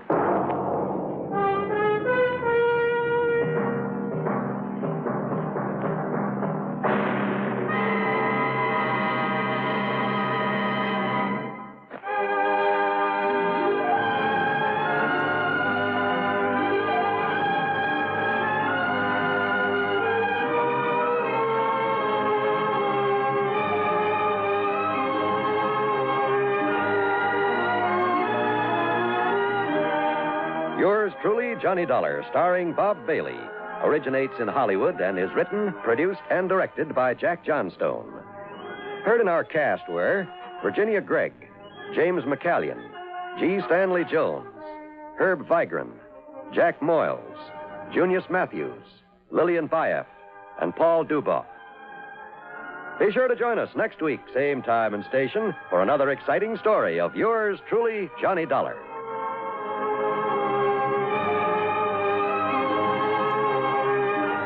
This is John Wall speaking. Johnny Dollar has come to you through the worldwide facilities of the United States Armed Forces Radio and Television Service.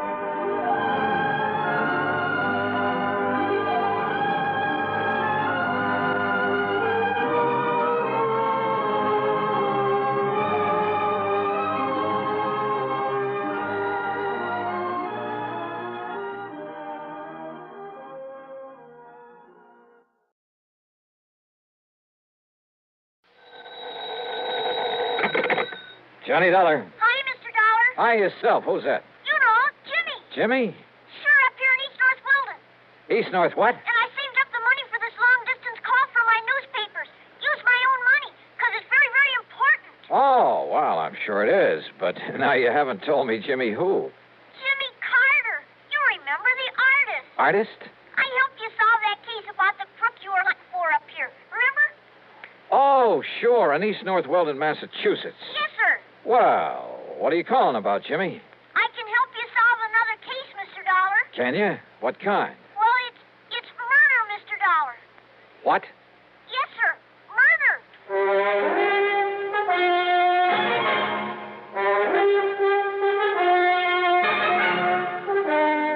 Bob Bailey in the exciting adventures of the man with the action-packed expense account. America's fabulous freelance insurance investigator. Yours truly, Johnny Dollar.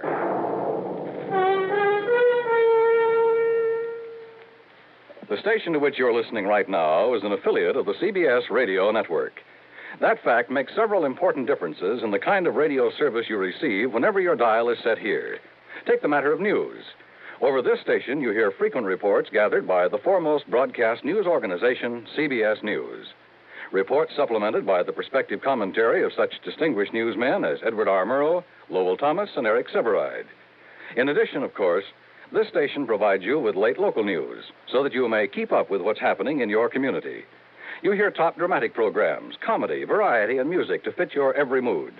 In addition, this station provides you with further listening entertainment, courtesy of your favorite local broadcast personalities, plus the cream of today's crop of top songs.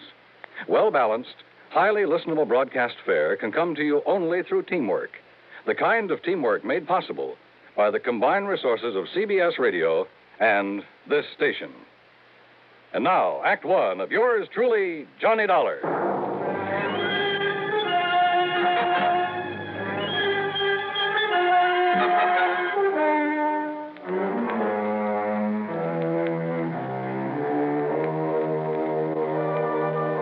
Expense account submitted by Special Investigator Johnny Dollar to the Amalgamated Life Association, Home Office, Hartford, Connecticut.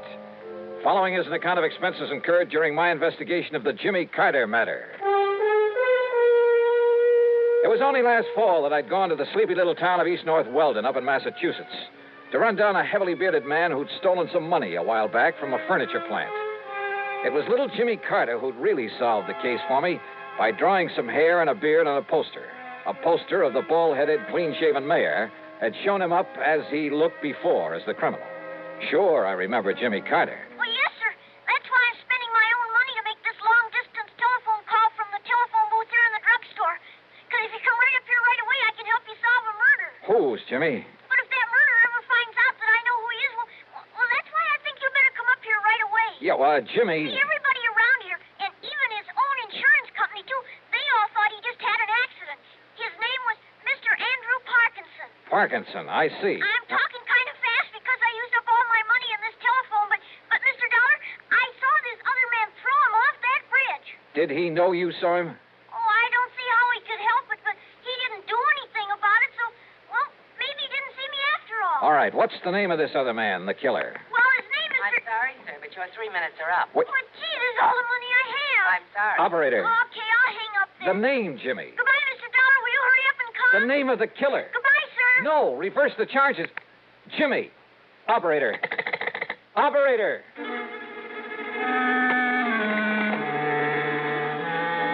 Expense account item 1, 10 cents. Phone call to the Auto Club for some route information. Item 2, another dime for a call to Pat McCracken at Universal Adjustment Bureau. It was pretty early in the morning, but fortunately he was in his office. Yes, Johnny? Hey, Pat, listen. Yeah? I'm driving up to Massachusetts fast as I can. Well, good for you. Listen, will you? What? Andrew Parkinson. Get that? Yeah, Andrew Parkinson. What about him? Well, he died a few... Well, that is...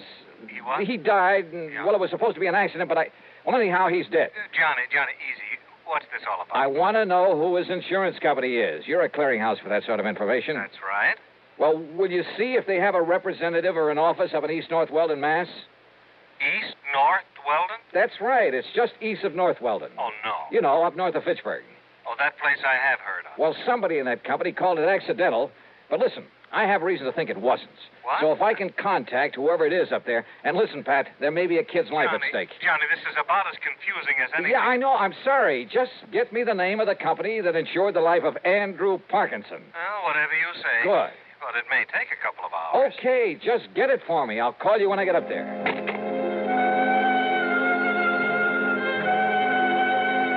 Item 3, $4 even for a tank full of gas.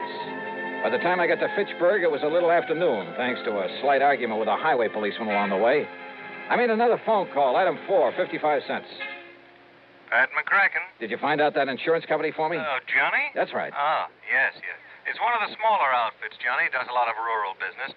Amalgamated Life Association. Okay, thanks. Policy on Andrew Parkinson was issued by their local representative, Mr. Waldo Bottomley. They're in East North Weldon? That's right. Good. And the company's report on Parkinson says that his death was accidental. It's already been reported? Mm-hmm. Well, when did he die, Pat? Day before yesterday. And a claim's been filed? Yes. $10,000 with a double indemnity clause. Wait a minute. Who's the beneficiary? Lucius R. Weatherby. Same town. Okay, thanks a lot. No, wait a minute, Johnny. Tell me what all Wait, this... nothing. I tell you, a kid's life may be in danger. What does a kid have to do Sorry, with this? Pat, I gotta hit the road.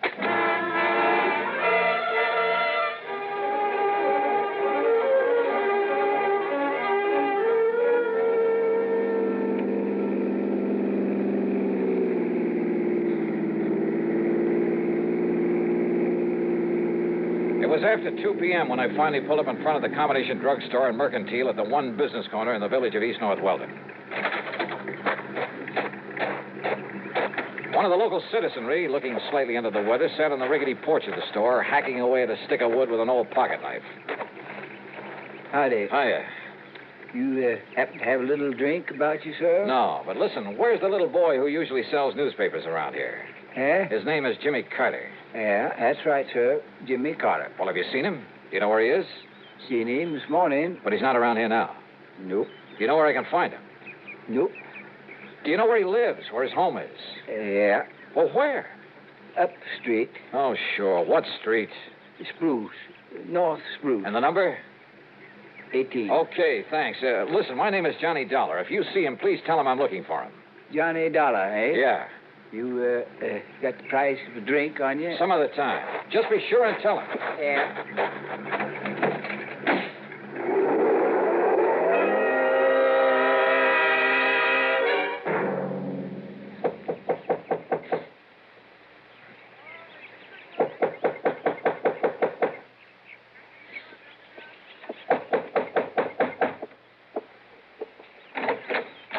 Yes, Mrs. Carter? that's right. My name is Johnny Dollar. Mr. Dollar, where is he? What have you done with him? What? Jimmy, my son Jimmy. He said he had to talk to you. Oh, well, he did. That is, he called me on the He's phone. just sitting around the house like he was sick or something all day yesterday. And he tossed and turned all night in his sleep. Mrs. Carter. Then this morning he jumped up from his breakfast, only he wasn't eating any of it. And he said he had to see you. He had to talk to you.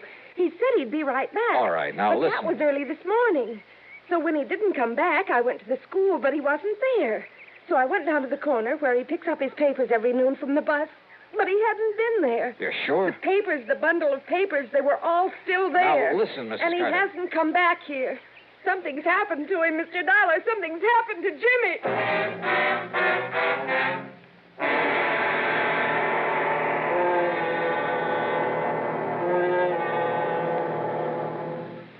Act two of yours truly, Johnny Dollar, in a moment. Coming up to 10 gallons, Mr. Johns. There.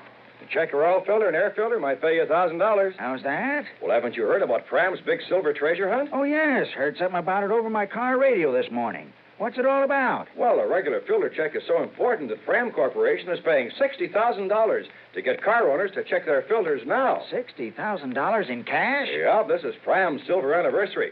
Last year, 10,000 secretly numbered Fram filters were distributed all over the United States and installed in cars during regular servicing. You may have one in your car and not even know it. A Fram filter cartridge worth 1,000 silver dollars.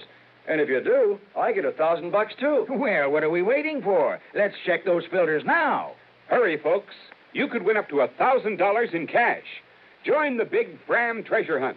Check your car filters now. And now, Act two of yours truly, Johnny Dollar and the Jimmy Carter matter.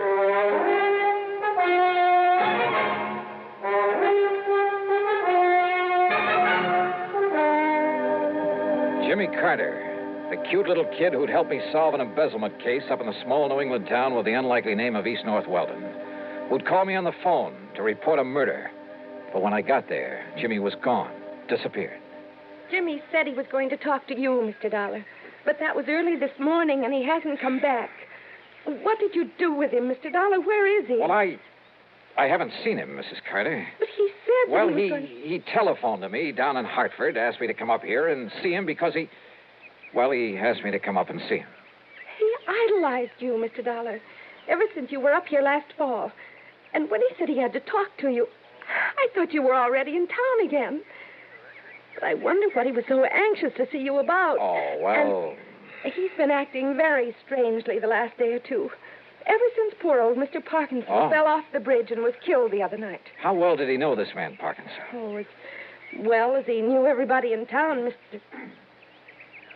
You don't think his disappearance this way could have anything to do with Mr. Parkinson being killed? Oh, well, what? How? How could it? I'm sure I don't know. Doesn't everybody say Mr. Parkinson's death was an accident? Yes. Yes, they do. Still. Oh, now stop worrying, Mrs. Carter. Jimmy will show up. If he doesn't, I'll find him for you. Oh, dear. Sure. Jimmy's okay. He'd better be. Jimmy had said he was calling me from a booth at the drugstore. As I drove back to it, I noticed the name of the proprietor on the sign over the fly-specked window. Waldo Bottomley, the man who Pat had said was local representative for the insurance company. There you are, Mrs. Atterbury. You just go in to take one of these every 2 hours. By tomorrow, you'll be all right again. Yes, sir? Mr. Bottomley? Yes, sir. My name is Johnny Dollar. I'm an insurance investigator. I've heard of you, sir. All right, good. Now, look. But if you're here in connection with the death of Mr. Parkinson... Yeah? Well, in addition to representing Amalgamated Life Association, and the claim on Mr. Parkinson's insurance has already been sent down to Hartford... I know that. Well, I'm also the coroner hereabouts. Then it was you who pronounced his death as accidental? Yep. After Dr. Herbert examined the body for me. All right, now listen to me. Mr. Parkinson was an old man, Mr. Dollar. Had trouble with his feet. Eyesight wasn't so good either. Mr. Bottomley. So when he tripped against that old railing on the bridge the other night, and the railing gave way and he fell to the rocks below... Did anybody you know of actually see him trip and fall? Well, no, sir. Well, I think that Parkinson was murdered. And if I can find little Jimmy Carter... Jimmy? Have you seen him today? Do you know where he is? Well, now that you mention him, Mr. Dollar, he should be back from school by now and selling his papers. I asked you, have you seen him at all today? Early this morning he was in. Yeah? I changed a lot of pennies for him into nickels and dimes and quarters. All right, and then? And then he left. Hey, haven't you got a...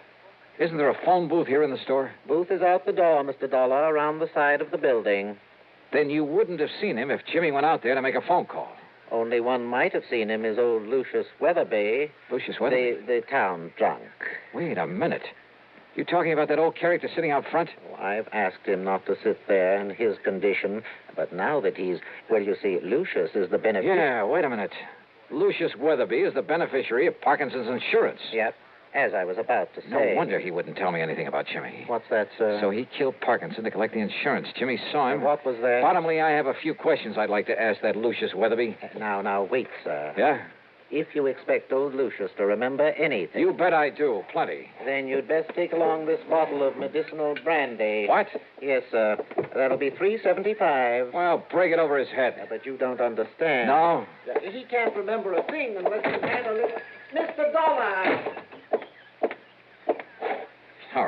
All right, Weatherby. Honey, you changed your mind about buying me a little... Oh. Where's Jimmy Carter? What did you do with him? If you don't mind letting go of my collar, sir. Come on, start talking. Jimmy? That's right. Where is he? Well, sir, I seen him this morning. You told me that before. Now, what did you do with him? Well, nothing, sir. I swear. He came out of the store this morning, went into that phone booth. Yeah, he did do that. Yeah, and then what? What did you do? Now, sir, if I had a little drink, I could remember better. Come on, you old son, answer me. Well, he went off in that car. Car? What car? Well, he didn't want to, but... Who? Well, who made him go off in a car? Well, if I could just remember, it was a man. Come on, who? Somebody I know. Yeah?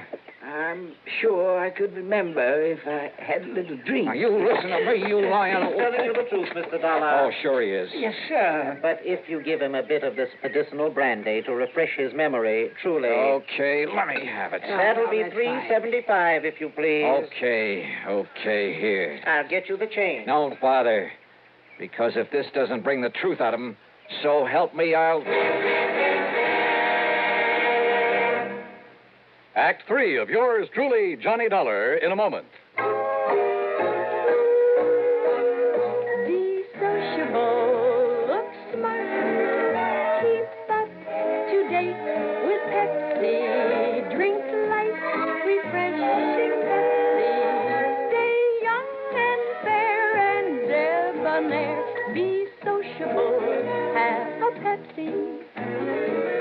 When friends drop in, let your hospitality show you're sociable in the modern manner. Pepsi, you know, is the favorite of the smart and young at heart.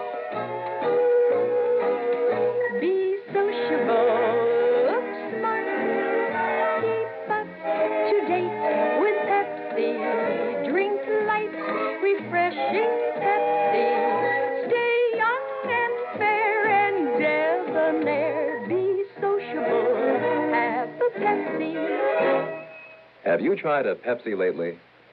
And now, Act 3 of yours truly, Johnny Dollar.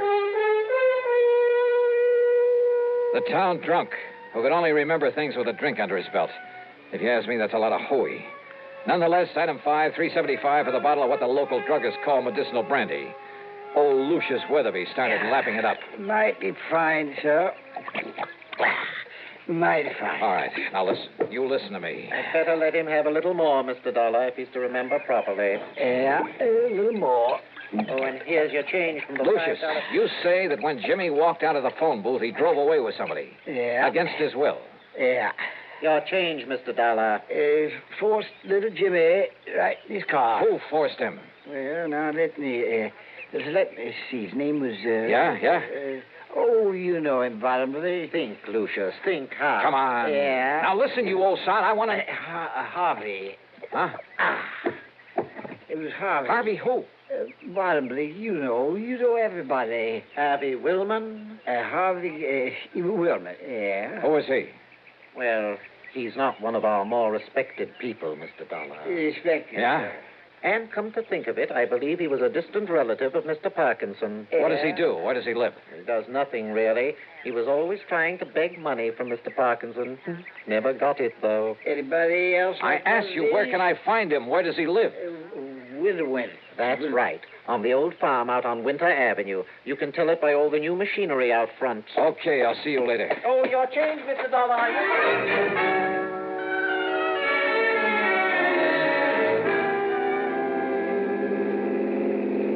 On the way out to Harvey Woolman's farm, I suddenly realized that for once in my life, I'd forgotten to bring along a gun. Judging by all the equipment out front, Woolman must have gone through the Alice Chalmers catalog and taken one of everything.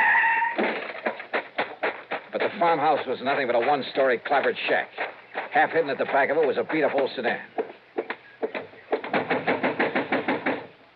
Come on, open up, open up. Jimmy. Jimmy! All right, Willman, open up this door. I'll break it down. Willman! Okay, brother, you asked for it.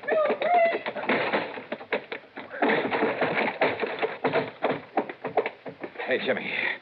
Jimmy, are you okay? Where's Harp? Behind you. Back at the door. Don't move, Dollar. I was afraid the kid got that phone call through to you. Too bad for you, he did. All right, look, Willman. No, don't, Mr. Dollar. He'll shoot you. I know he will. He was going to kill me. He still is. The kid's right, Dollar. Up against the wall. Face the wall. Put your hands up high against it. Go ahead. I'm not carrying a gun, woman, if that's what you're worried about. Now, that's something I'm going to find out for myself. Yeah? Yeah. That could be a mistake. I got the gun! Ah. Jiu-jitsu, huh? Not this one. Oh, well. Mr. Dollar. Oh. Mr. Dollar. Oh, hey, come on now, Jimmy. Hey, Jimmy, it's okay now. Everything's okay. He was going to kill me. He was going to kill you. Oh, look, you and I kind of stopped him in his tracks, didn't we? Hey, you know something, Jimmy? Now you're a real hero. Because this time you trapped a killer for me. Gee.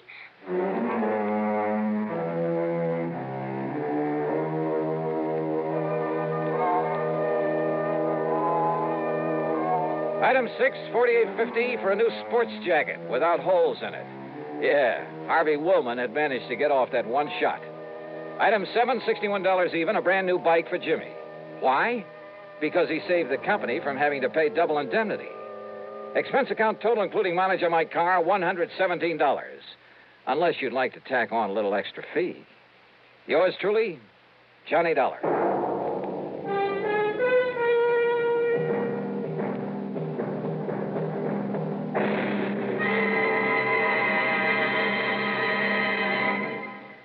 Our star will return in just a moment. If your 1957 income was more than $5,000, last year, when you filed your federal income tax report, you had to use Form 1040, the long form. Those who earned $5,000 or less were permitted to use the short form, Form 1040A, if they chose. This year, the Internal Revenue Service is offering taxpayers a new Form 1040A, a simplified form with only 15 lines to fill out. The most important difference about this new form is that those whose 1958 incomes were $10,000 or less, and if you take only standard deductions, you're now permitted to file your return on the new short form 1040A. If you earned over $10,000 during 1958 or intend to itemize your deductions or other income variations, the long form 1040 must be used. The Revenue Service again reminds you to be sure to attach all W-2 withholding tax certificates pertaining to your earnings to the form you intend to file. Send your return to the District Director of Internal Revenue at the appropriate district office. Now, here's our star to tell you about next week's story. Next week, San Francisco, a wonderful town. Yeah, for a murder. Join us, won't you? Yours truly, Johnny Dollar.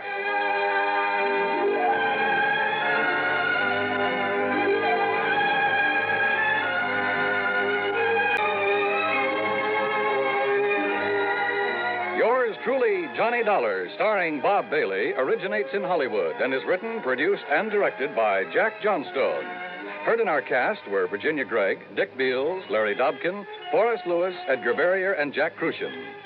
Be sure to join us next week, same time and station, for another exciting story of yours truly, Johnny Dollar.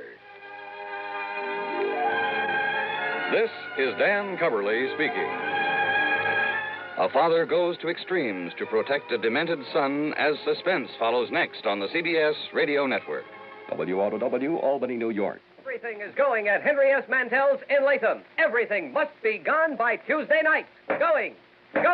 Everything must go. Yes, the values are going at Henry S. Mantel's of Latham. Mantel's is closing its Latham store forever. Everything is being sold at cost or less. Save up to 87% on these famous names: Simmons, Haywood Wakefield, Kraler, Lane, and many others. Here are just two of the fantastic values at Mantel's. A three-piece Kraler curved sectional living room suite, regularly $279.95, now $148.77. Inner spring mattresses, all sizes, regularly $29.95, now $17.95. Come out to Mantel's and make an offer. No reasonable offer refused. Remember, Mantel's of Latham closes its doors forever at 10 p.m. Tuesday, March 31st. Convenient terms and free delivery within a 100-mile radius at Mantel's of Latham, south of the Latham Shopping Center, open until 10 p.m. 5:30. From Hollywood, it's time now for Johnny Dollar. Johnny, I've been trying to reach you for 2 days. Who's that? George Reed. Oh, well, I took off a couple of days, George. What's on your mind? A riddle. Riddle? Yeah, and a blonde photographer's model. That's better. How are you with riddles, Johnny? Not as good as I am with... But go ahead, try me. All right. A year ago, this model married Webster Preen. Preen Hat Company? Was Preen Hat Company. He sold it when he retired. Go on. Well, last week, Preen reported his wife had disappeared. And according to him, when she left home, she didn't bother taking any of her clothes or car or jewelry. And she forgot to tell her friends she was leaving? Right. Not even him. You think Preen told the truth? Johnny, that's the riddle.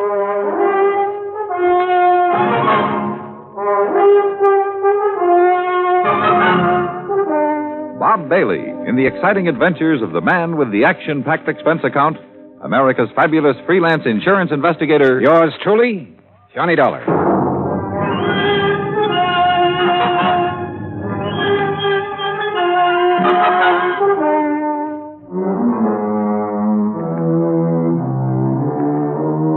Expense account submitted by Special Investigator Johnny Dollar.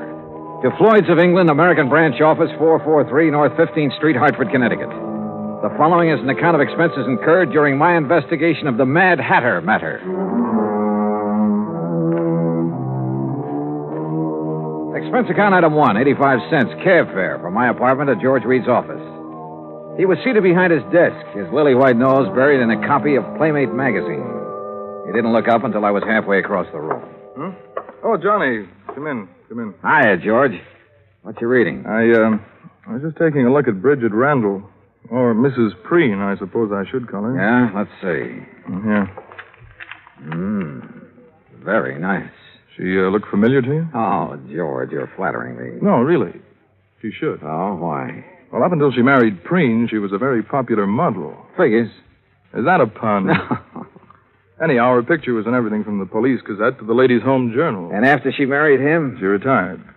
Hey, this is a new magazine, George, this month's issue. Well, the picture must have been taken before she was married. Well, what do you know about Preen? Not too much. He's over twice her age, and from all reports has a lot of money. I'd bet on it. Their marriage caused quite a stir. You know, real winter and spring stuff. The newspapers played it up big. Where were they married? New York. She'd done some ad work for Preen's hat company. He liked her look. And she liked his bankroll. Cynical, aren't you? Yeah? Anyway, since then, they've been living at his place near Los Angeles. Here's the address. All right, thanks. I called Mr. Preen long distance day before yesterday. He knows you're coming out. What about the police, George? You know who's handling their end of it? According to Preen, it's a man named Steiner, detective lieutenant. I got the feeling Preen doesn't much care for Steiner. George, how much life insurance does he carry on his wife? None. None? Nope. Or if he does, it's not with us. Then would you mind explaining why you sent for me? Not at all. We're not interested in her life. Obviously. That's a pretty callous attitude. Let me finish. We're not interested in her life, but we are in her face. In her what? The fine print reads, from a point 2 inches below her chin to the hairline. Come on, break it down, George. Of course. Last year, a couple of months before she married Preen, she took out a special coverage policy in case something happened to her face that would finish her modeling career. You know, like a permanent scar, bad burn, anything like that. Uh-huh. She received quite a bit of publicity at the time, and it didn't exactly hurt us either. When does this policy lapse? Well, that's why we're so concerned, Johnny. When she married Preen, she announced that she had given up modeling for good. So we quite naturally thought she wouldn't renew the policy. But she did. Yes. And just 10 days before she disappeared. How much did you people bet that she wouldn't ruin her face? The amount she earned year before last. $25,000. Expense account item 2, 85 cents cab fare back to my apartment. On the way, I had the cabbie stop at a newsstand where I spent $50 of my hard-earned cash for a copy of Playmate magazine. Yeah, there was no doubt about it. Mrs. Webster Preen was the kind of woman any red-blooded American boy over 30 would be eager to locate. Item 3, $190 plane fare, Hartford to Los Angeles, then a cab to the Statler Hotel. I checked in, made arrangements to rent a car, then put in a call to police headquarters. Lieutenant Steiner was out, so I left word for him to call me, had lunch, and then drove out to the San Fernando Valley. The Preen home was one of those Spanish stucco and adobe jobs, 2 stories, probably 30, 40 years old. It sat in the middle of some 2 acres of orange trees, with a plaster wall around all the property, separating it from the subdivision on one side and a main thoroughfare on the other. I walked up to the front door and rang the bell. In a moment, it was opened by a beautiful blonde. If she hadn't been wearing a nurse's uniform, I might have mistaken her for Bridget Preen. Yes? Afternoon. Is Mr. Preen in? Do you have an appointment, Mr. Dollar. Johnny Dollar. No, I don't have an appointment, but I'm sure he'll see me. Really? Yes, really. I'm investigating his wife's disappearance. You're from the police? No, insurance investigator. I see. I'm sorry, Mr. Dollar, but Mr. Preen can't possibly see you. You're sure of that, Miss... Richard, and I am sure. Mr. Preen has suffered a severe shock. His doctor left strict orders that he's not to be disturbed unnecessarily. And you feel qualified to say what is necessary and what isn't? I've been with him for nearly 5 years.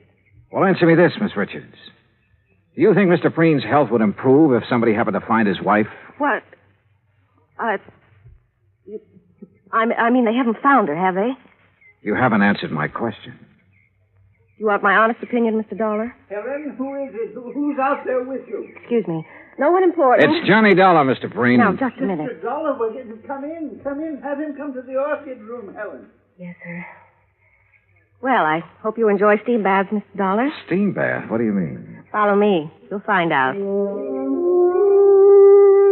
A pretty girl, in spite of her abrupt manner. And there was a lot going on behind those clear blue eyes. She led me into the house, through a couple of large rooms, then up a winding staircase and down the hall to a door at the end of it. Miss Preen's waiting for you in there, Johnny. Thanks. Ah, that doorknob's hot as... Oh, very funny. I warned you. Here, like this. Come here, Mr. Dollar. Hurry. I'll see you later, Johnny.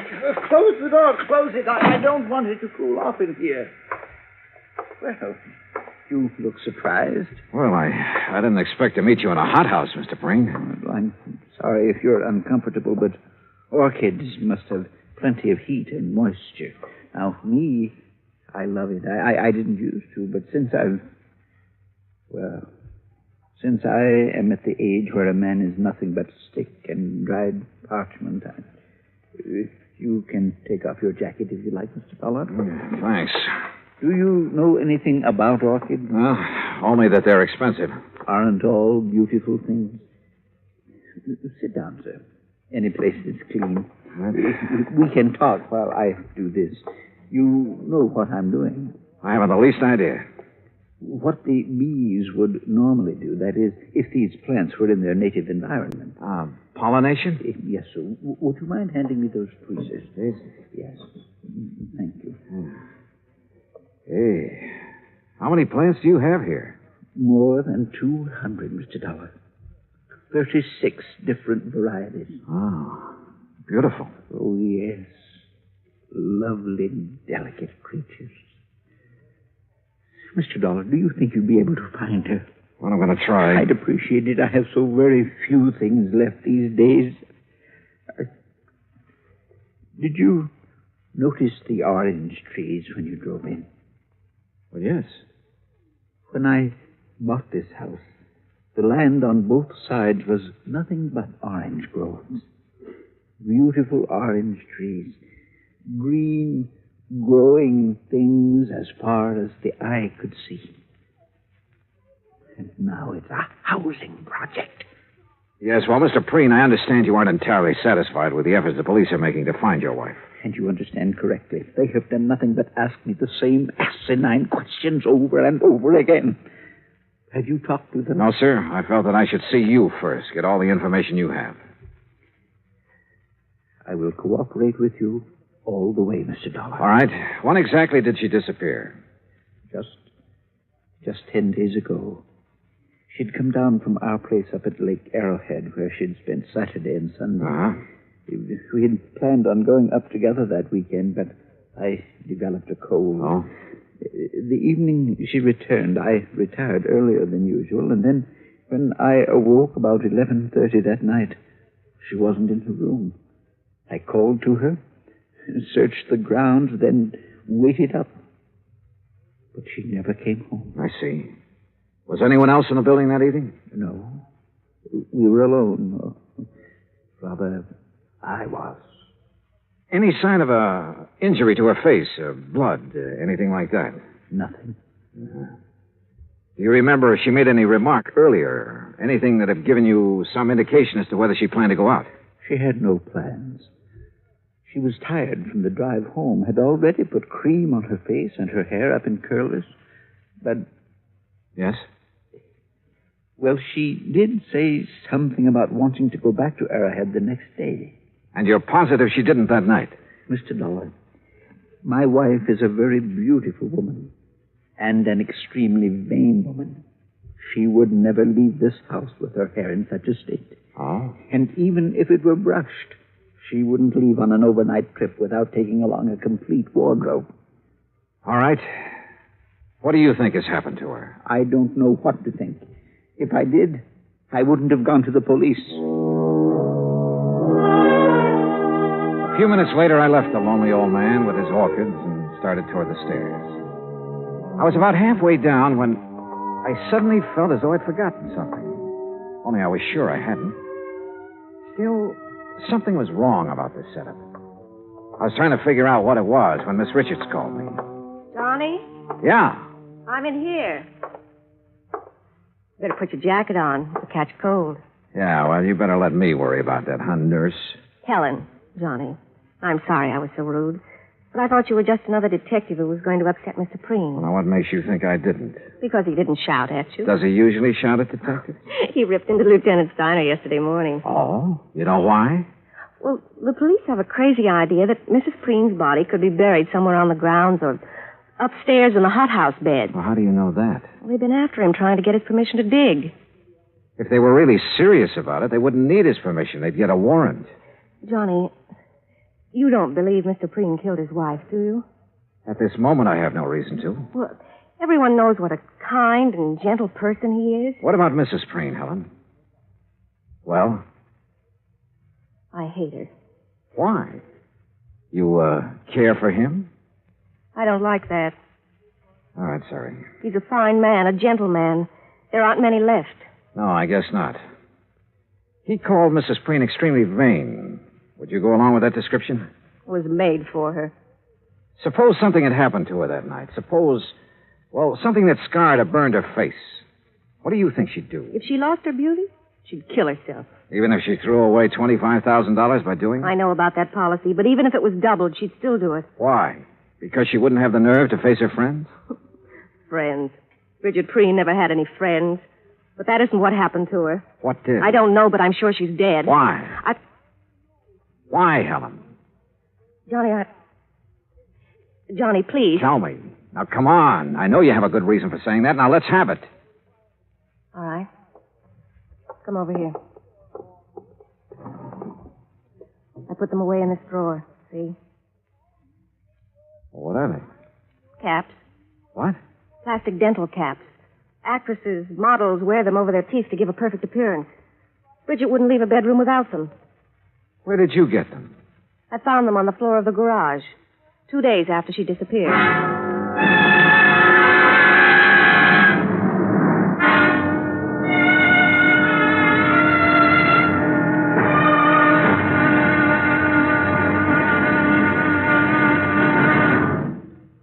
Act two of yours truly, Johnny Dollar, in just a moment.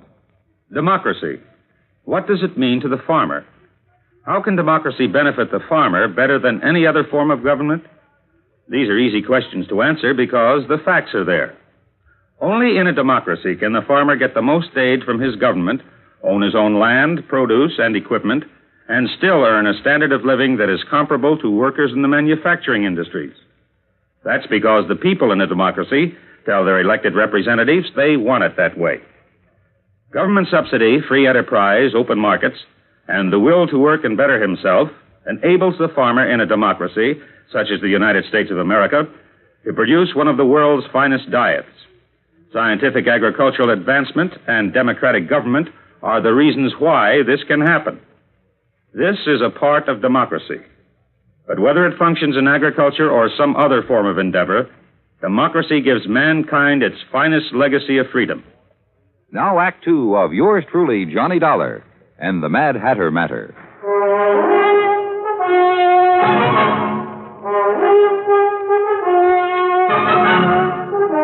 Helen, Mr. Preen's nurse, gave me the set of dental caps that Bridget Preen had used to beautify her teeth.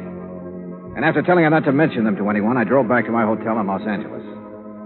Along the way, I racked my brain about whatever it was, something that had bothered me at Preen's home. Then, as I passed the newsstand in the hotel lobby, it hit me hard. I had been in almost every downstairs room of Preen's house, and not once had I seen a single picture of the beautiful and vain Bridget. In my room, I was about to call Preen and ask him why when somebody began pounding on my door.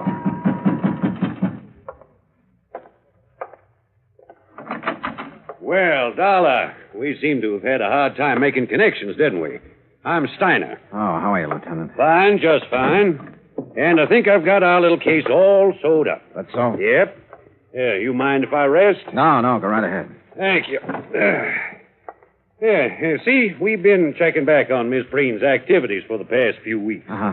Been making quite a few weekend trips, ain't she? I wouldn't know. We figure she found herself a new man, a young man, and took off for parts unknown. What about her clothes? Why didn't she take them? She didn't want to take what old Preen had given her. She's too proud. A little too proud to be true.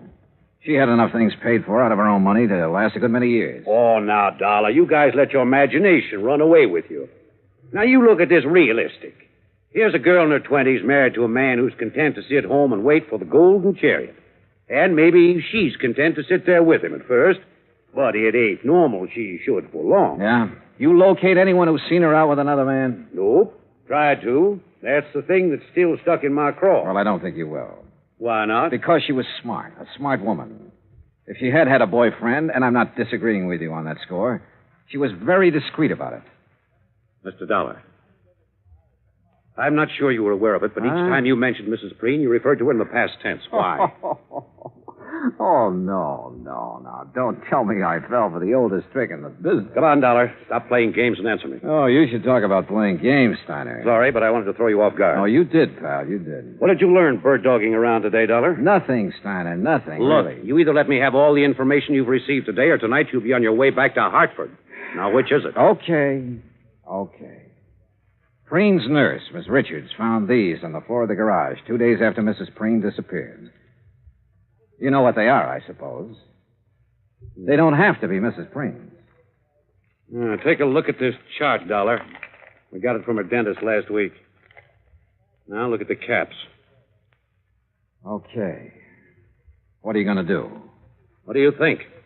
Arrest Webster Preen for the murder of his wife.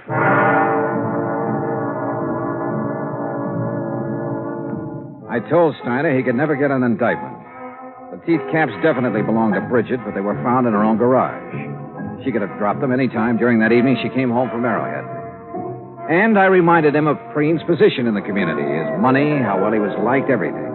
Hoping I could still stall him long enough for me to try something that had been in the back of my mind since I left Hartford. I opened a copy of Playmate magazine to Bridget's picture. Then I placed a long-distance phone call to New York City.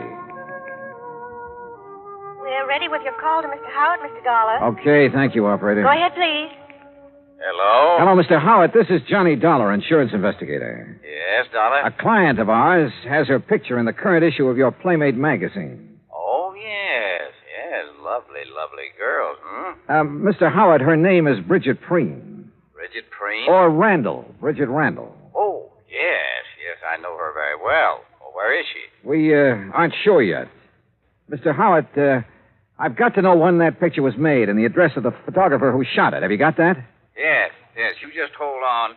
Now, I remember now I was surprised to see Bridget after all that talk about retiring. Yeah. Yes, here it is. Photographer's a new one as far as we're concerned. What's his name? Tracy. Russell Tracy. Address? Box 17. Got it? Box 17. Lake Arrowhead, California. What? Lake Arrowhead. You ought to know where that is. Yeah. Yeah, I do. It took me a little less than 2 hours to drive up to Lake Arrowhead. When I reached the village, I stopped in at the post office. Yes, sir. What can I do for you? Well, I'm looking for an old friend of mine. He's got a place up here somewhere. What's his name? Tracy. Russell Tracy. Oh, yeah, sure. Nice little cabin on the lake, about a half a mile down toward the left. You just follow the road. Okay, thanks. The cabin just before you get to Russell's has a big mailbox out in front with the name Preen on it. Got it? Preen? Yeah, I sure have.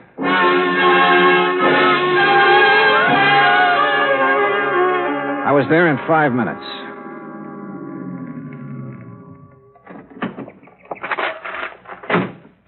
It was small, 2 rooms at the most. A dog came from the direction of Preen's cabin to bark at me, then went back into the woods again.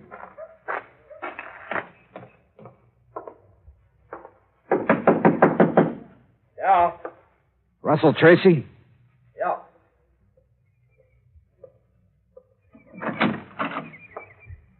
Who are you? Name's Dollar, insurance investigator. May I come in? Yeah, come on in. Thanks. Oh, Mr. Dollar, what's this all about? Bridget Preen. Oh, wait a minute. You wait, I'm friend. not... That's a very good picture of her in Playmate. You tell her you sold it? Yes, I did. When? The day you decided to submit it? Or after it was sold and too late to start publication? Or not until some other photographers started calling her home to see if she'd come out of retirement? Now, look, Mr. Dollar, I haven't done anything wrong. I didn't say you had. I mean it, Dollar. All I did was take some pictures of her. I didn't have any reason to kill her. Who said she was dead?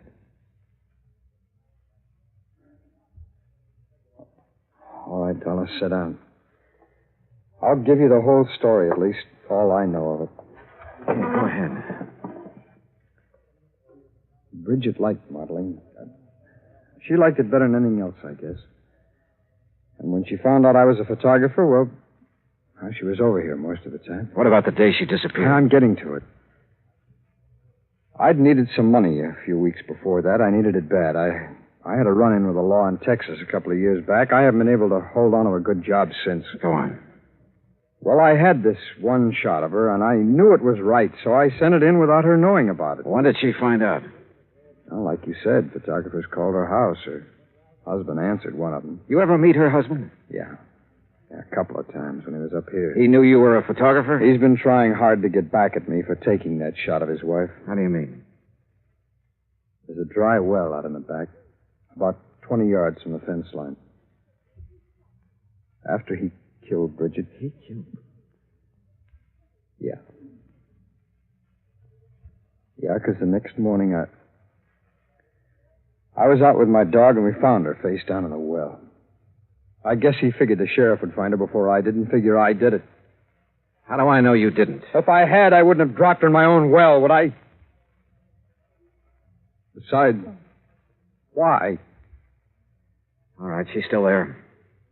No, I took her out that same morning, and it's a good thing I did, too. The sheriff and some detectives from L.A. were up here nosing around the next day.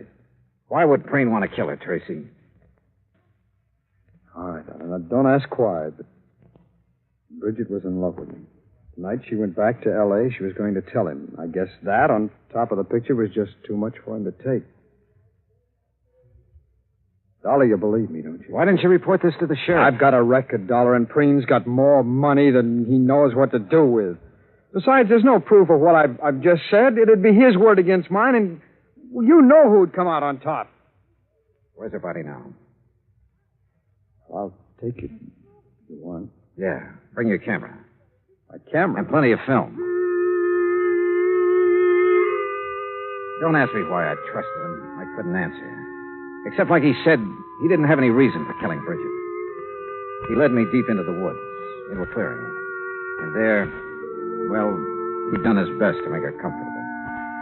We removed the rocks, and Bridget she was very dead. Expense account item 4, $5.20. Assorted phone calls, Arrowhead Springs to Los Angeles. I've been hoping you'd call. Is Mr. Preen there? Yes, right now he's up with his orchid. Have you seen Steiner? Oh, yes, he was here this afternoon. He took Mr. Preen away with him. But in about an hour, Mr. Preen came Now, look, home. Helen, you stay there, but keep out of his way. Do you understand? Oh, Johnny, really, you're talking like he's a criminal. Helen, do just as I say. I'll be there as soon as I can.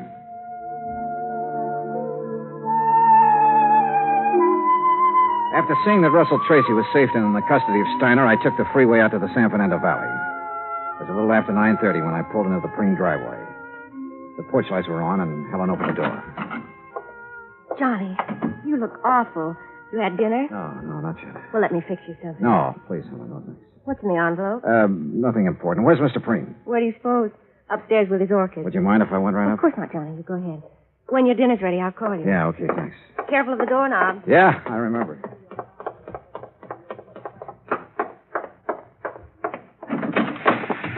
Well, Mr. Dollar, I didn't expect to see you back so soon. Hello, Mr. Preen. Didn't dress for it again, I see. You'd better take off your jacket, Mr. Dollar. Afraid I'm not going to stay long enough to bother. Oh, well, now that's too bad. Beauty such as this isn't often seen, Mr. Dollar. I disagree with you, sir. What? I think I have something here that's every bit as beautiful as any flower in this hothouse. Well, now, you have aroused my sporting instincts, son, and also my curiosity. What have you... Here. Oh, no. Oh, no. She was Please, beautiful, no. wasn't she, Mr. Preen? Here, she's very beautiful. But here... Oh, no. Look at this picture. Taken just a couple of hours ago. Yeah, what about this one? What about it, Mr. Preen? What do you think of your handiwork? Proud of what you've done, Mr. Preen? No. No, please. No more, please. Why did you do it? I had to. I had to. She was going to leave me. Like everybody else had done. Everything does. She was going, and I couldn't let her. I just couldn't let her go. The hunch had been right. After he'd killed Bridget, Preen had not been able to face the many photographs of her about the house, or any pictures of Bridget, as we learned. One photograph had caused her death. The others we took later put Bridget's husband away for the few remaining years of his life. Expense account total, including car rental, hotel incidentals, and transportation back to Hartford, $870.40. Yours truly, Johnny Dollar.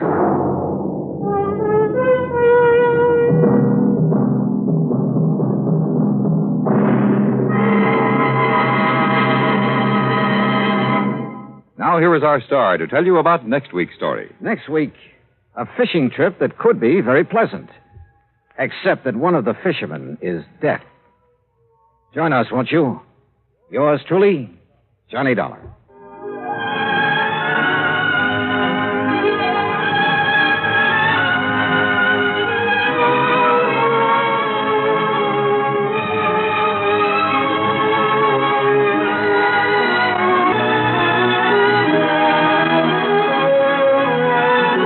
Johnny Dollar has come to you through the worldwide facilities of the United States Armed Forces Radio and Television Service.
From Hollywood, it's time now for Johnny Dollar. My name is Hardy, Mr. Dollar. Yes? I'm returning the call you made to Mr. Ellis Rasmussen. If you will state your business, I shall be glad to transmit it to him. You tell Mr. Rasmussen I'm an insurance investigator from Hartford, and the matter involves a member of his own family. Oh, young Mr. Rasmussen? Yes. Could you hold on a moment, sir? I could. Mr. Rasmussen will send a car for you at 6 o'clock. Look, I can take a cab. Oh, well.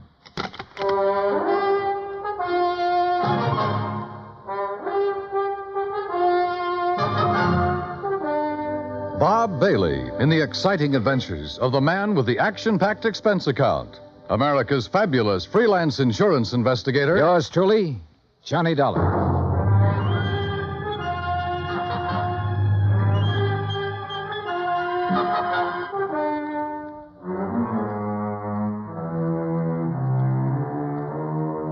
Expense account submitted by Special Investigator Johnny Dollar to the Universal Adjustment Bureau, Hartford, Connecticut. The following is an account of expenses incurred during my investigation of the Rasmussen matter. Expense account item 1, $204.35, airfare from Hartford to San Francisco to Los Angeles. Trying to compile the details of the Rasmussen case. I'd been on it 3 days when I was stonewalled in Los Angeles with a Holmby Hills address and the phone number of Ellis Rasmussen. At 6 o'clock, a liveried chauffeur in immaculate uniform stepped up to me at the desk. Mr. Dollar? Yes? My name is Stauffer, sir. I have Mr. Rasmussen's car outside. Well, gee whiz, Stauffer. Ain't it the truth, sir?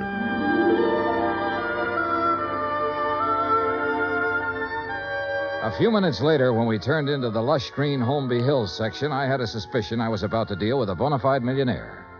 When we parked in front of the big two-story colonial home and a man with graying hair and swallowtail coat stepped out of the door, well, I knew I was going to meet the real article. I'm Hardy, sir. Hello, Hardy. Mr. Rasmussen is waiting for you. This way, please. We stopped in front of a huge paneled door. Hardy tapped on it once, then pulled on the knob. As we entered, a tall man with a shock of pure white hair rose from his chair and turned toward us. This is Mr. Dollar, Mr. Rasmussen. I want about 4 fingers of sour mash. What do you want? You took the words right out of my mouth, Mr. Rasmussen. Very good, sir. He's a pretty nice fellow. We're all pretty nice fellows around here, Mr. Dollar. Sit down. Thanks. Could you hand me that lighter? Oh, sure. Here. Thank you.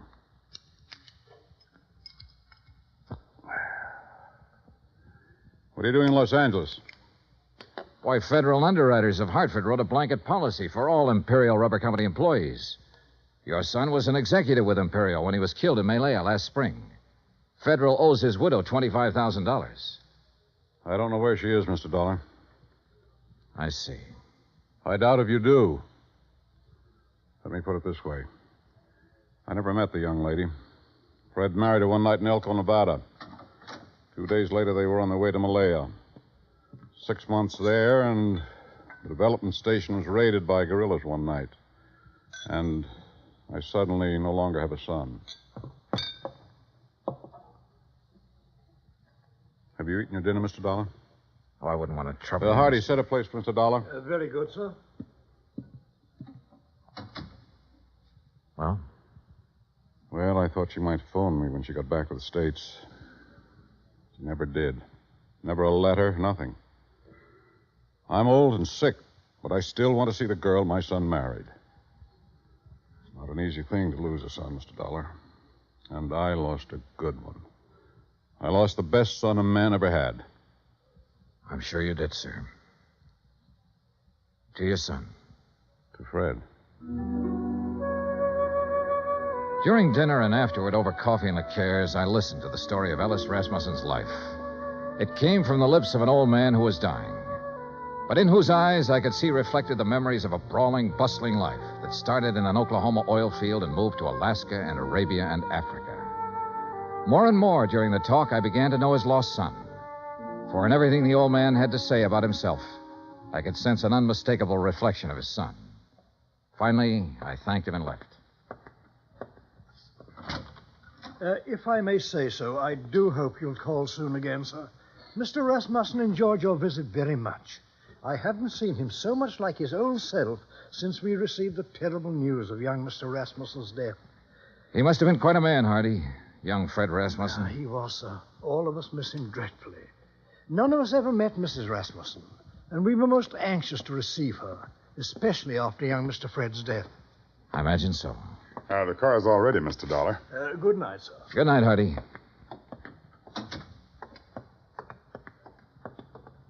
Fine night, Mr. Dollar. Yeah. Stoffer. Yes, sir? I didn't want to press the point with Mr. Rasmussen, but now maybe you can straighten me out.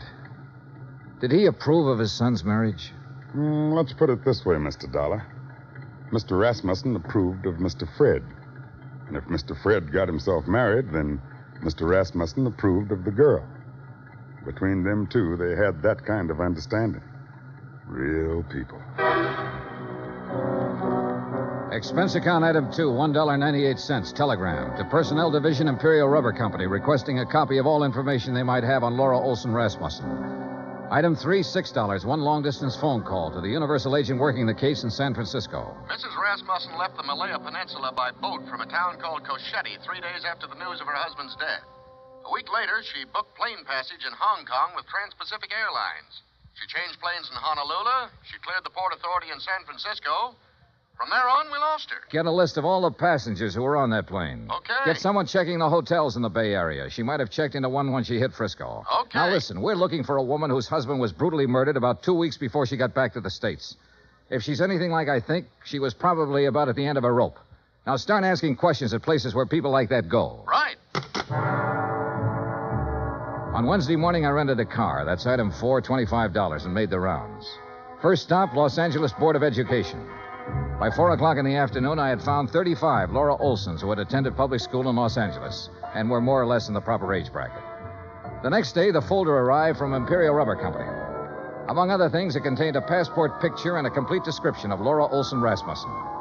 She was a blonde girl with a pouting, sultry kind of mouth and wide, dark eyes.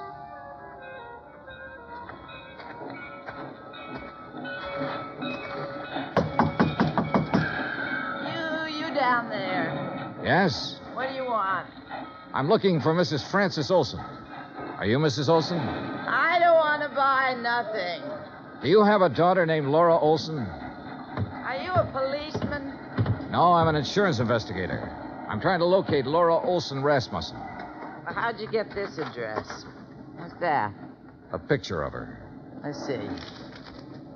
That's my Laura. What about her? I've been trying to locate her for some time. Is she here? No, she ain't here. She ain't been here for 5 years. Do you have any idea where I can find her? Friends, maybe?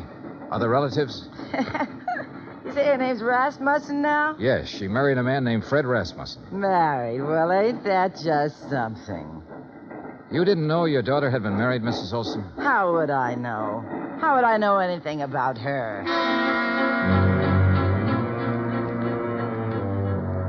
Saturday at noon, a registered letter arrived from the agent in San Francisco containing the list of passengers who had been on the plane with her.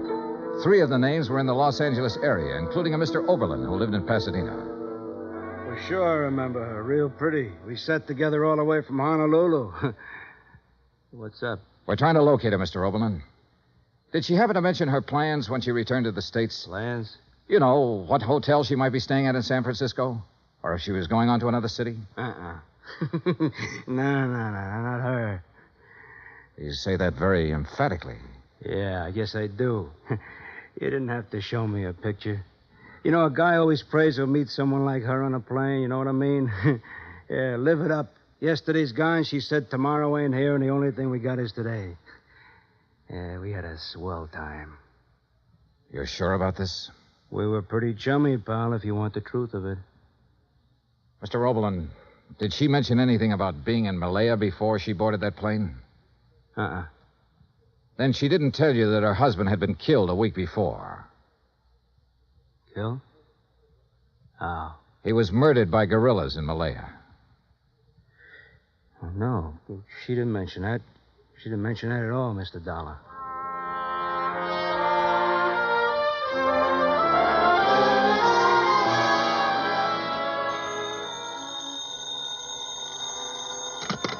Johnny Dollar. This is Hardy, Mr. Dollar. How are you, Hardy? How's Mr. Rasmussen? He's not so well, sir. That's why I called. Could you possibly find time to visit him? Tonight? May I send a car right away? Is it serious? He's dying, sir.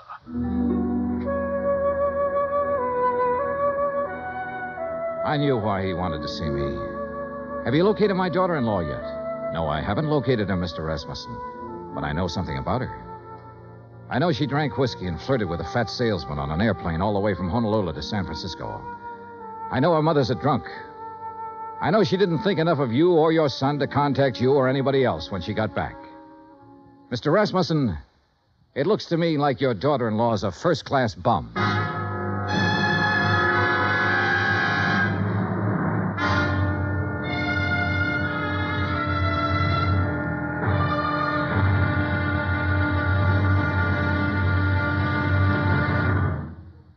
Act Two of yours truly, Johnny Dollar, in just a moment.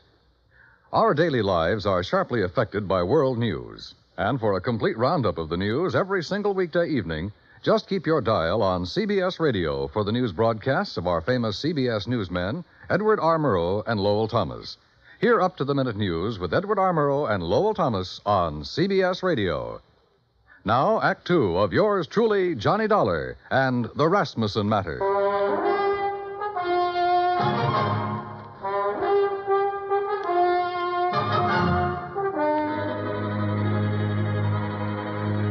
There was a black coupe with MD on the license parked in the driveway of the Rasmussen house when we pulled up. In the bedroom, a silvery-haired man in a black suit was sitting beside the bed that held Ellis Rasmussen. He was introduced as Dr. Butler. Then I shook the hand of Mr. Rasmussen. Someone suggested that Dr. Butler might like to use the library for his calls. And I was alone with the old man. If you want some whiskey, keep it in the sideboard over there. Not now, thanks. I wish I had some news for you, Mr. Rasmussen. We're finding out things, but we haven't found her yet. What things? Oh, things. Nothing important. Dollar, if I judge you right, you know your business. And if you haven't found my daughter-in-law by now, you've certainly found out what kind of person she is. So tell me. I haven't met her. I don't know. You're being evasive. I don't work for you, Mr. Rasmussen. I'm an insurance investigator trying to locate a woman and pay off a claim. If I don't find her, the case will just have to sit, unless you or someone else concerned makes a report to missing persons. Then the cops can take over, and maybe they should right now. My son was a fine man. I can look back on all the years I had with him and be proud of every year and every day. He married a girl named Laura Olson. I don't know where she came from or who she was, but I know my son wouldn't have married her unless he loved her, unless she loved him in return and was worthy of his love.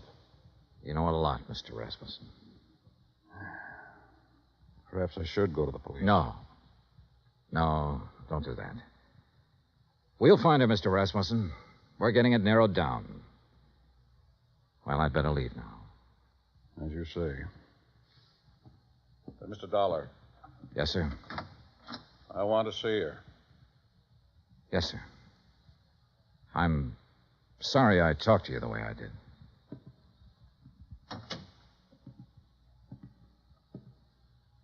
Phone call for you, Mr. Dollar. Would you like to take it in there? Oh, yeah, sure. Keep an eye on him, Hardy. Trust me, sir.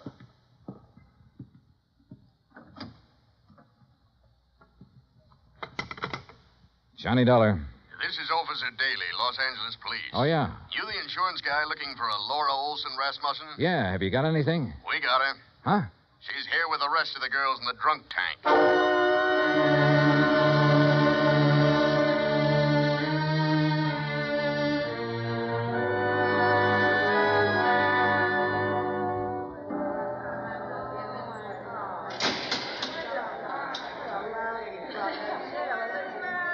A drunk tank will always smell of disinfectant.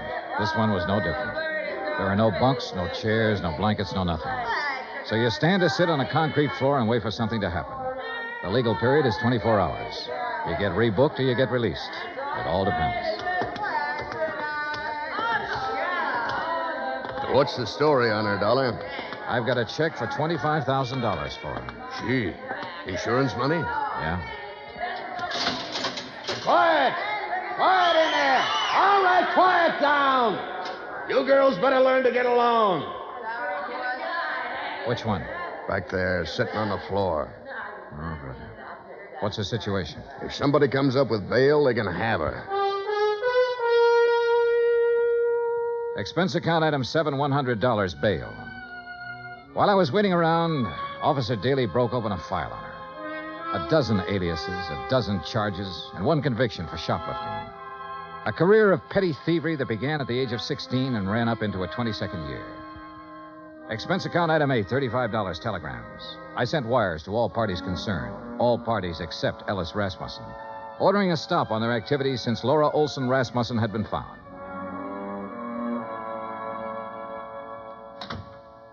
Over there. Who are you? My name's Johnny Dollar. Thanks for getting me out. Why? I did it for a friend. Friend. I didn't know I had any.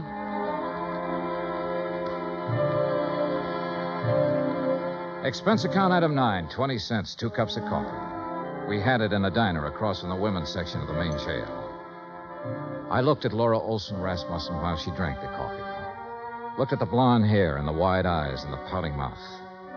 Looked at the woman who had once been the wife of Fred Rasmussen. What's the catch, mister? No catch. You put up $100 for me. I don't know you from a load of coal. No, you don't. Where do you live? I've been staying at the Piedmont Hotel. You know where it is? No. Well, not many people do. Especially people with clean shirts. What have you been doing since you got back from Malaya? I've been getting along. You got something to do with Fred? You know about Malaya. I know about a lot of things. I've been looking for you for a month. So what? Why didn't you contact your father-in-law when you got back? Why should I? What would he care about me? He never met me. What do I mean to him? Right now, since he no longer has a son, you mean everything to him. You're kidding me, mister. I wish I was kidding you. I wish to heaven I was kidding you. Well, what now? Oh. I want you to come over to my hotel with me. Oh, now look. To sign some papers. I have a check for $25,000 for you. What was that? Your husband was insured. You're his beneficiary. All you have to do is fill out an application. I'll give you the check. I don't believe it. It's true. Come on. Expense account item 10, $2, cab fare to my hotel. I took her upstairs with me, stood over her while she filled out the necessary papers. Outside of that, we didn't say a word. Johnny Dollar. This is Stauffer, Mr. Dollar. Hardy asked me to phone you to see if there's any word. Oh, yes. Well, what'll I tell him, Mr. Dollar? Tell him no luck yet, Stauffer. How's the old man? About the same, sir. Counting on you, I think. I'll talk to you later. Yes, sir. Here you are. Okay. Thanks. Here's your check. Anything else? Nope. That's it. Okay. See you around sometime. Sure. Fred told me about a man named Stauffer who worked for his old man for years. Was that him on the phone just now? Yeah. Yeah. I didn't know what I was going to say to the old man, but I did know I was hoping that if Rasmussen had to die, that he'd die before anybody told him the kind of daughter-in-law I'd turned up. I didn't want to be in on that. Expense account item 11, $83, hotel bill. I checked out at 5:30, picked up my airline tickets at the desk, that's item 12, then sat around the lobby for 5 minutes. Item 13, 2 drinks for myself. Mr. Dollar, Yeah? Oh. I read in the paper that Ellis Rasmussen is dying. Is that true? That's true. Mind if I sit down? Suit yourself. What are you drinking? Nothing.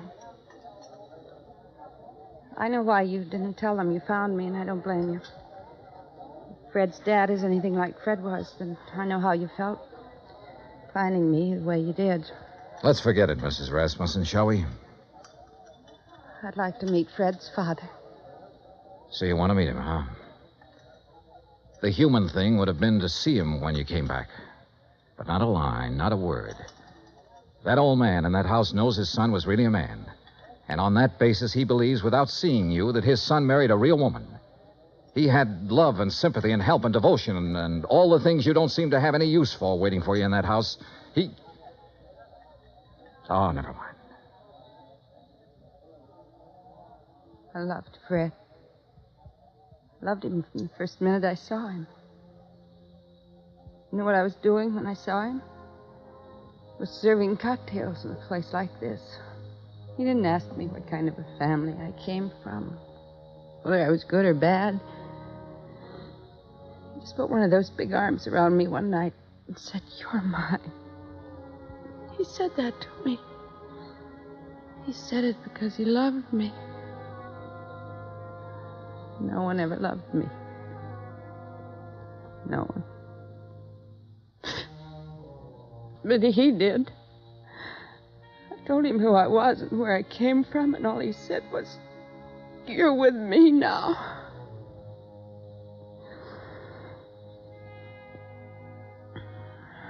We went to Malaya together, and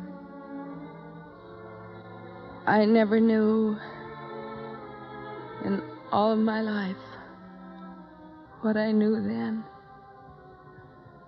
How it was to be wanted by someone who was decent, kind. And then he was killed. He told me one afternoon when I was in Cochetti. I took a boat, and then I took a plane back here. Go on. I want to see Fred's father. I took a car to the house, and I saw what kind of a house and what kind of people his family were. I didn't go in. Couldn't you see me, cheap, rotten, dirty little me? Couldn't you see me walking in there and saying, I'm me? Couldn't you see that mother of mine moving in? What would that have done to the old man? It would have crushed out his whole memory of Fred. But don't think, Mr. Dollar, I haven't got my memory, too.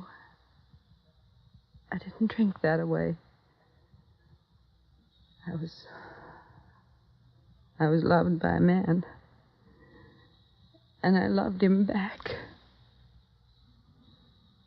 I've still got that. I'm going out there pretty soon. Would you like to meet him? Do you think I can? I think so. I think so very much. Oh, Mr. Dollar, I've been waiting in the lobby. I thought you might be here. How do you do, miss? Stuffer, I'd like you to meet Mrs. Rasmussen. Well, my. I'm mighty pleased to meet you.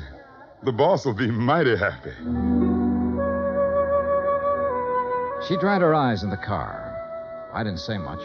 She didn't say much. But in the half hour it took to get out to Holmby Hills, something happened to her again. There's something that must have happened when the big arm went around her shoulders the first time. Good evening.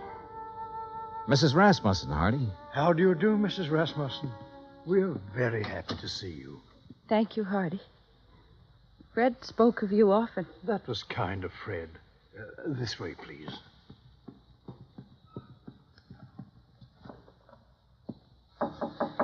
Come in, come in.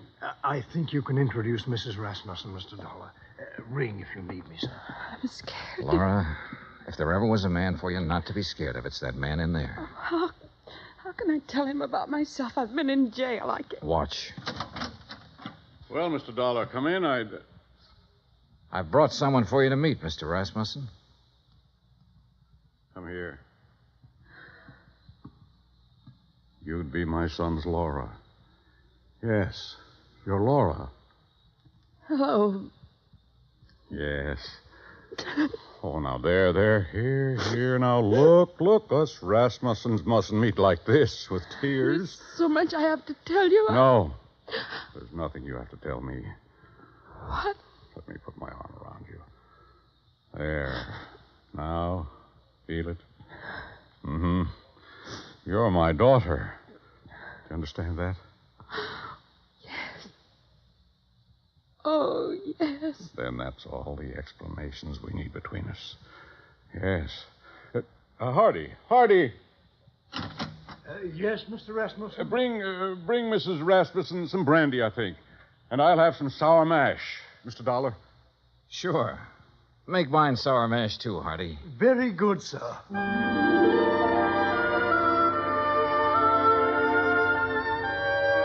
Expense account item 14, $40. Miscellaneous. Item 15, $35, stenographic.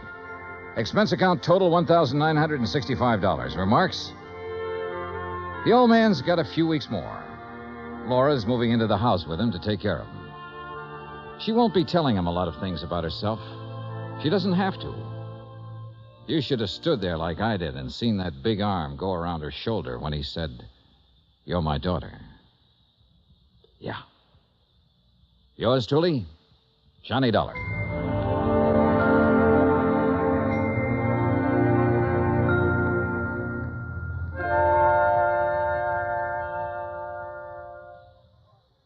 Our star will return in just a moment.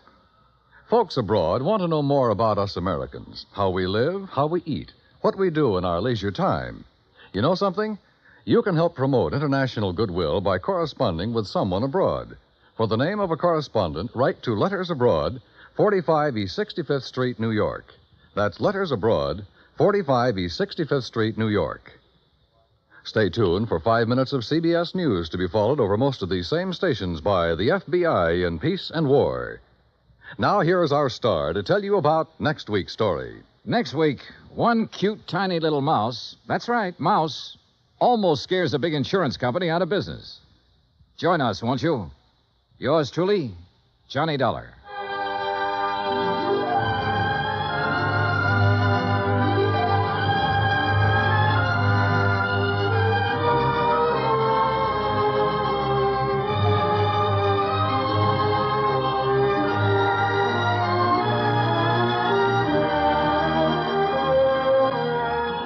Yours truly, Johnny Dollar, starring Bob Bailey, originates in Hollywood.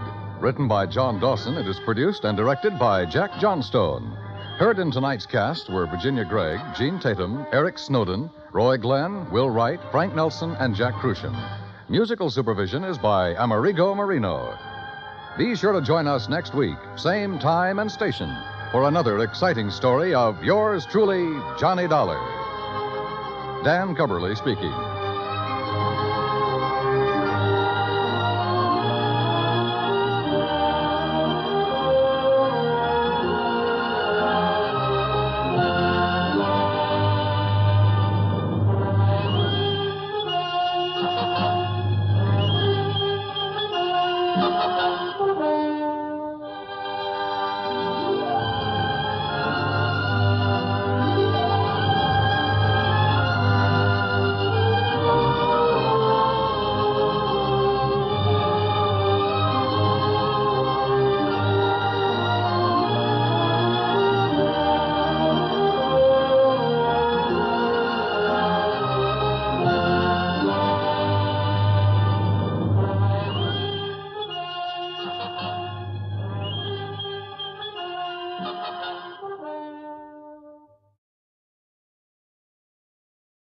From Hollywood, it's time now for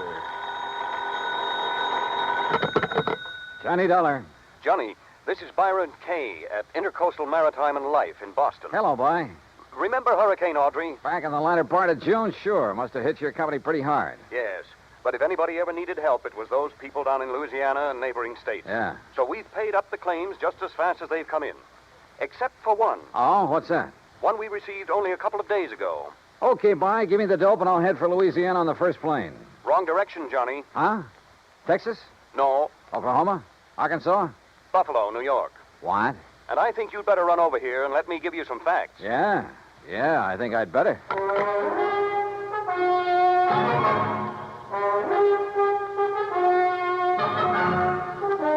Bob Bailey in the exciting adventures of the man with the action-packed expense account, America's fabulous freelance insurance investigator. Yours truly, Johnny Dollar.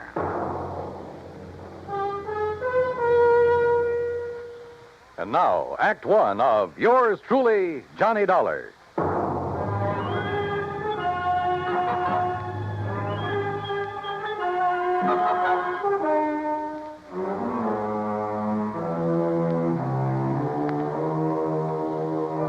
Expense account submitted by Special Investigator Johnny Dollar to the Intercoastal Maritime and Life Insurance Company, Boston, Massachusetts. Following is an account of expenses incurred during my investigation of the Charmona matter.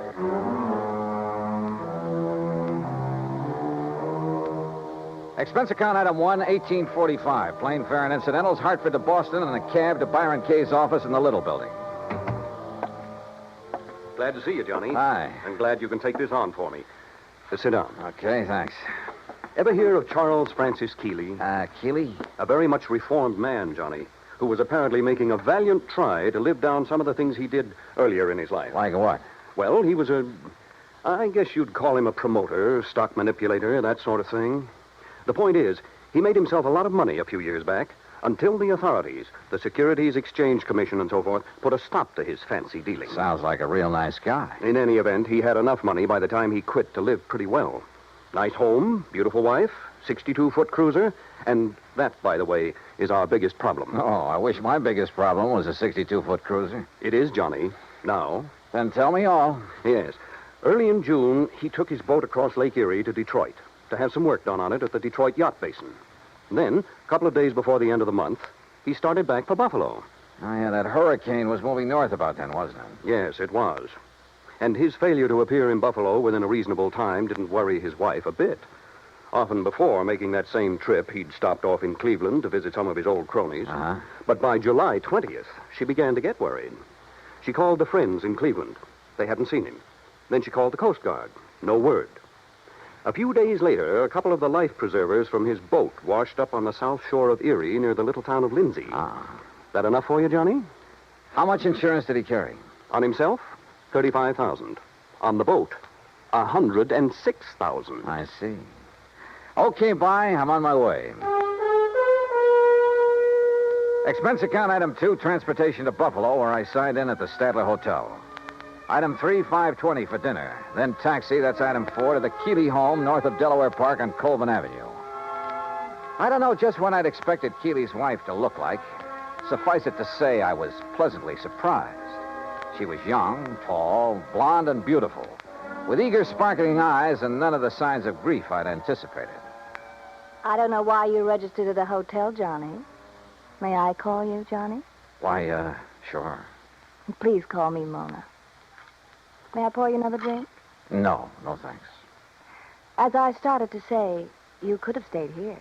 There's plenty of room, as you can see. Yes. This is a very beautiful house, Mona. Yes, but so empty now. I get terribly lonely, Johnny. Well, of course, I don't blame you. But now suppose we talk, if you don't mind, about the Johnny, thing if you have to be around for a few days, why don't you move out of that hotel and... Oh, I'm sorry. I shouldn't say that. I guess I'm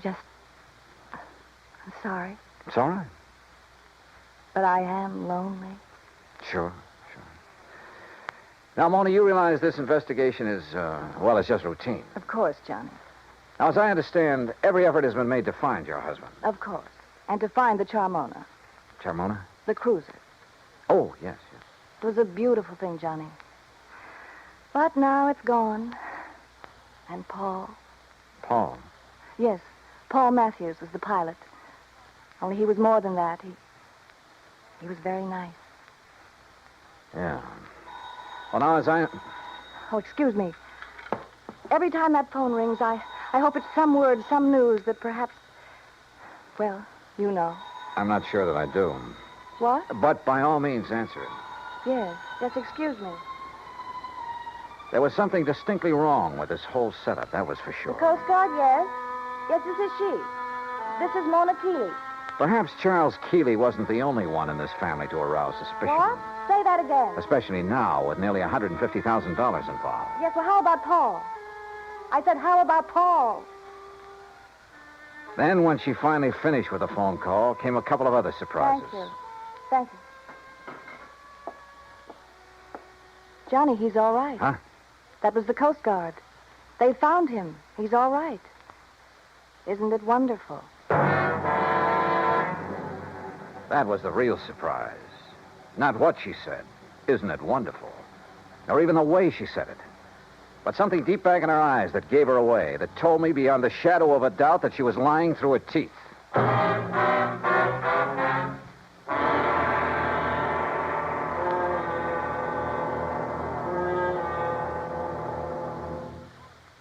Act 2 of yours truly, Johnny Dollar, in a moment. It is a rare event when a young man decides to leave civilization behind and hide himself away in the steaming jungle, just so he can help his fellow humans in a remote corner of the world. The late Dr. Tom Dooley did just that when he left the United States to help the sick and starving jungle people in the little kingdom of Laos in Southeast Asia. Dr. Dooley's story is well known to nearly everyone. And all over the world, people talk of his little jungle hospital on stilts. That's where he treated the dread diseases of the jungle and trained native medical technicians so that they might help their own people. Dr. Dooley wrote and lectured to many people so that the work of his medical assistance program, Medico, might go on. It was not easy for someone so young and so talented to give up the bright lights of the city and plant himself down in an unknown jungle just for the purpose of helping unfortunate people he didn't even know. But through Medico, Dr. Tom Dooley wanted to help people. He wanted to help people to help themselves. Today, the work of Medico is going forward in a number of countries besides Laos. Young men are being sent to the United States to be schooled in medicine with the idea of returning to their own countries to help their own people. Hundreds of thousands of dollars worth of medical supplies have been donated by American businessmen and pharmaceutical companies. Today, Dr. Tom Dooley's work is being continued for him. It is helping to create better understanding. It is an injection of the spirit of freedom, the right of all men everywhere. And now, Act Two of yours truly, Johnny Dollar and the Charmona Matter.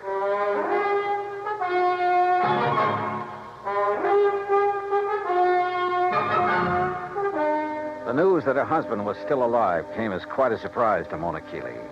Isn't it wonderful, she said. But I didn't believe that she meant it. On the south shore of the Lake Johnny, near the little town of Lindsay, west of Cleveland. He was picked up on the beach by a farmer who's been caring for him ever since. Isn't it kind of funny that you haven't heard from him before? That hurricane was a couple of months ago. Well, he was out of his mind from the shock of what happened to him. Did the Coast Guard say anything about the yacht? No, Johnny, I'm afraid that Charmona is at the bottom of Lake Erie. Well, where is he now? In Cleveland, in a small private hospital. Well, hadn't you better go over there and get him, bring him back here? I told the Coast Guard we would. Mona, you're not really glad that he's been found, that he's still alive, are you? No, I'm not. I guess I never really loved Charles. I'm not sure he really loved me. He was a big shot, always out in the town, doing a lot of entertaining, that sort of thing. I was very pretty then. Kind of a business asset for him. When were you and Charles married, Mona? 9 years ago. It looks as though he's done pretty well by you. I never had any reason to complain. About that, I mean. But the things he did to make his money, it was... Well, I guess it was legal, but it wasn't right. It was almost like stealing, the way he promoted a lot of worthless inventions, penny stocks, worthless real estate, that sort of thing. But he always did all right. And you. Well, who worries about conscience when things are going well? A lot of people, Mona. But then they made him stop the things he was doing. And Charles became very strange. He took up religion like a fanatic. Oh? Kept giving his money away to a lot of crazy charities, money I could have used. And he got moody. He'd go off alone for weeks at a time, pay no attention to me. That's what I meant when I said I was lonely, Johnny. Not just since the accident that lost the boat and Paul. Paul again, huh? Don't you understand? These crazy things have been going on for over a year now. That's why I'm not jumping with joy that Charles is alive. Do you blame me? Hadn't we better drive on over to Cleveland and get him? All right. I'll run upstairs and change my clothes. Excuse me. I'll be ready in a minute. Maybe I should have felt a bit more sympathetic, but I didn't. Maybe Charles Keeley did marry her simply because he could afford to keep a smart, pretty ornament around at his beck and call. Yeah, but the chances were she'd married him solely for the things his money could buy her. She took a long time changing her clothes, which didn't surprise me, so I poured myself a drink. I glanced over some of the magazines on the coffee table. I got up and stared out of the window for want of something better to do. Wandered about the room. Wandered into the oak-paneled den. I looked over the shelves of fine books, the gun collection, and the cabinet in the corner. And almost idly, I reached out toward the leather-topped desk to shove back a slip of paper that stuck out of one of the drawers. Until I saw what it was. It was an unpaid bill, several months old, from an exclusive New York shop for some very expensive gowns. And inside, the drawer was packed with unpaid bills, thousands of dollars worth of them, and statements bearing a polite, firm warning to pay up or else. No wonder Keeley's sweet, charming wife had hoped she'd never hear from him again. Gone, he was worth $35,000 to her, and the yacht $106,000. Perhaps somehow Mona Keeley had even had a hand in the wrecking of that yacht. I wondered. And I decided I didn't care much for people like this. But my meditations were suddenly interrupted by a sound from the doorway. And there she stood. A pretty little pearl-handled .25 caliber Colt in a dainty gloved hand. I'm ready, Johnny. Are you? So I see. Ready for what, Mona? I guess that depends, doesn't it?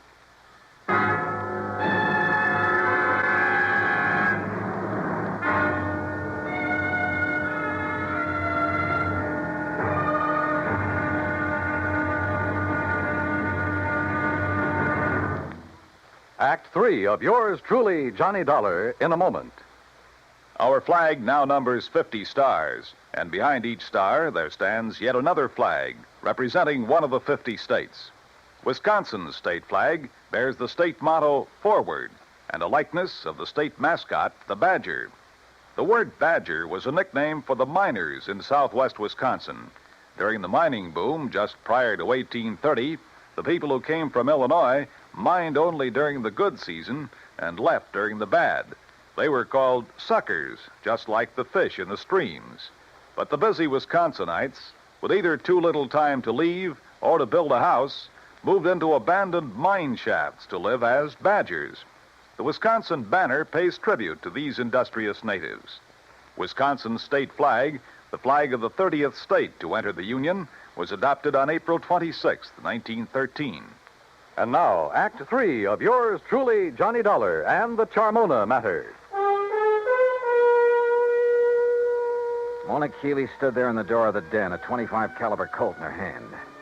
Well, she'd caught me going through the drawer of a desk, through papers that showed only too clearly why the loss in a storm of a $100,000 yacht might well have been carefully planned. Why she wished that her husband had gone down with her. You shouldn't have done it, Johnny. You shouldn't have looked in that desk. Pretty good proof, isn't it, Mona, that the wreck of the Charmona was no accident. I don't know how your husband worked it and still managed to get back to shore alive. You don't know what you're talking about. But he almost didn't make it, if what you've told me is the truth. Maybe that's because he didn't anticipate that the storms from Hurricane Audrey would hit Lake Erie. Maybe it's because... Well, we'll soon find out. Will you? Yes, when we drive over to the hospital in Cleveland and talk with him, if he's really there. Oh, he's there, all right. And you and I are going for a drive, but not to Cleveland. All right, now. Oh, put that thing down, Mona. Sorry, sweetheart. That little thing in your hand is about as accurate as a slingshot. Now, why don't you... No, don't move. I still don't get it, though. Oh? What? And I'm sure you must have been in with your husband on his deliberate sinking of the yacht. If you think Charles sank it deliberately, Johnny, you're all wrong. Then I certainly don't get it. Because if... Oh, now, wait a minute. You've made a couple of cracks about... What was his name? Paul? Do you want to know the truth? Paul was the pilot for Charles, and there's been no word about him. So he must have gone down with the Charmona. That's why I'm lonely and feel the way I do. Mona, this whole thing smells worse to me every minute. He was young, and he was kind, and he loved me. I was glad when they found that Charmona had gone down, because the money for it would be mine. And I could get free of Charles, and Paul and I could... That's why I hoped Charles was gone. Yeah, another $35,000 for you. You're about the crummiest lot I've ever run into. Look at this, Mona, here on the desk. What? This solid gold table lamp. What about And it? there beside you, that expensive mirror. What are you talking about? Well, look. Why did you do that? To get this gun away from you. No, you... Oh, you... A lot of good this would have done you with the safety on. I'll kill you for this, Johnny. No, I don't think so. And I don't think the police would like it if you tried. Oh, no. Do you think they'd blame me for trying to stop you from going through the papers in my desk? For shooting you? No. Wait. I didn't mean that. I couldn't have shot you, Johnny. Johnny? Before we go, is there anything you'd like to tell me? Go? Where? Is there anything you'd like to tell me about why Charles really sank the Charmona? No.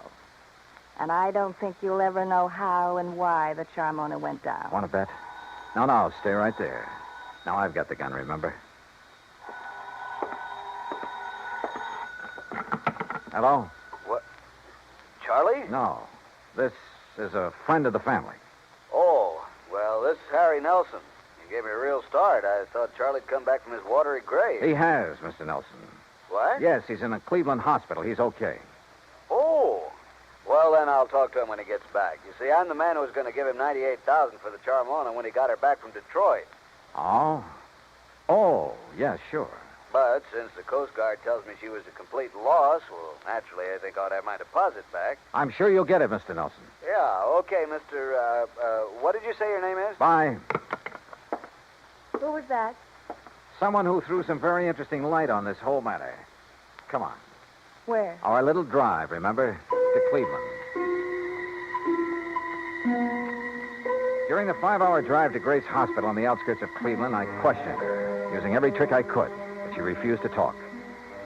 The theory that Charles Keeley had deliberately sunk his yacht had gone up in smoke. If he had a buyer for it, he wouldn't need to try to collect the insurance on it. But I still knew the whole case was anything but lily white, and hoped that Keeley could explain a few things. When we arrived at the hospital, there was a police lieutenant in Keeley's room and a stenographer. When she saw them, Mona gasped slightly and sank into a chair, to which the lieutenant promptly handcuffed her. As Charles Keeley talked, the whole case became crystal clear, and at the same time about as sordid as anything I'd ever heard. I should have realized what was up when Paul Matthews suddenly refused to make the trip back to Buffalo with me. He was my pilot, Lieutenant. I phoned the Coast Guard about him as soon as... Yes, sir. It was on the Coast Guard's tip that we ordered Paul Matthews picked up. Picked up. Then he's all right. Shut her up, Lieutenant, or get her out of here. As I started to say, they not only picked him up, but found where he bought the various parts for the little device he used. Good. Device? What are you talking about, Lieutenant? Let me tell him. Sure, go ahead, Mr. Keeley. Then the stenographer will have it all down on the record. I should have known what was up when Paul suddenly decided not to go back with me just before sailing time. You see, I've suspected for some months that he and my wife behind my back... Charles. Shut up, you rotten little... Go on, Mr. Keeley. I should have known then, but I had to get the cruiser back to Buffalo to a friend who'd offered me cash for it. Harry Nelson. Yes. Enough to get me back on my feet again. And I didn't know why Paul had left me to make the trip alone until the explosion about 5 hours out. What? Yes, Mr. Dollar, up forward, where there couldn't possibly have been anything explosive.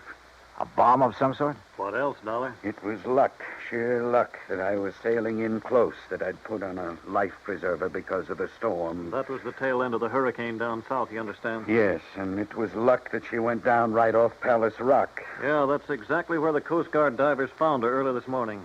A hole as big as a house blown out of her front end. Yes, that storm, that hurricane may have taken a lot of lives, but it saved mine.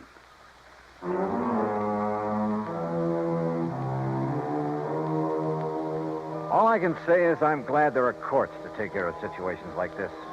I myself would hate to have to dirty my hands any further. Yeah, it probably does take all kinds to make a world. But believe me, the world would be a lot better off without some of those kinds. The claim on the yacht, sure, it'll have to be paid. And to a man I honestly think is trying to live a decent life for a change. Expense account total, including incidentals, and the trip back to Hartford, $103.80. Yours truly, Johnny Dollar.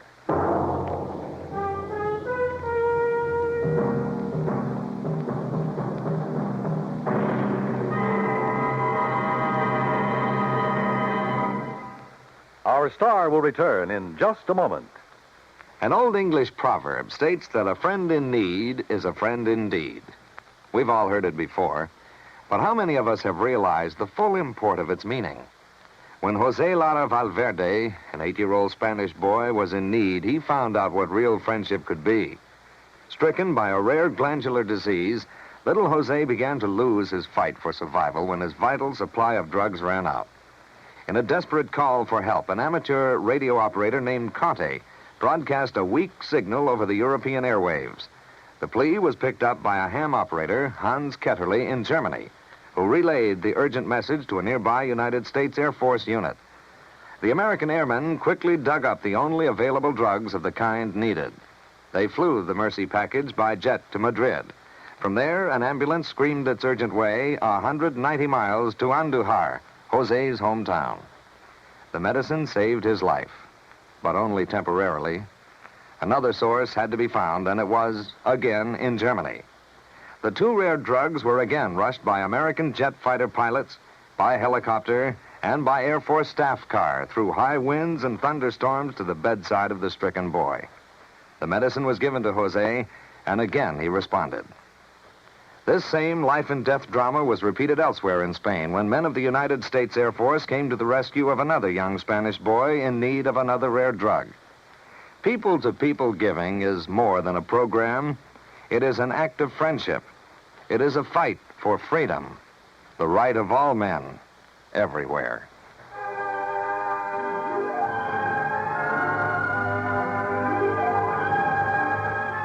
Yours truly, Johnny Dollar, starring Bob Bailey, originates in Hollywood.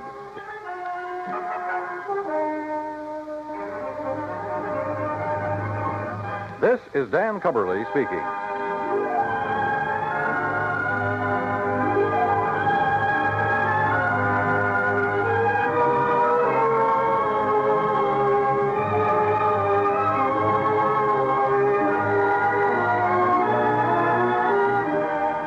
This is the United States Armed Forces Radio and Television Service.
Johnny Dollar. Hi there, Johnny. This is Helen Daner. Helen Daner? That's right.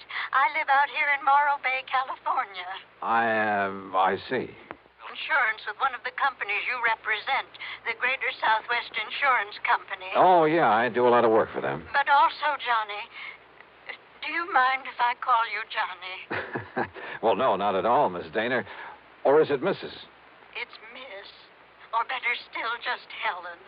As I started to say, I not only have that insurance, but, Johnny, I never miss that radio program of yours where you tell all about those exciting cases you solve.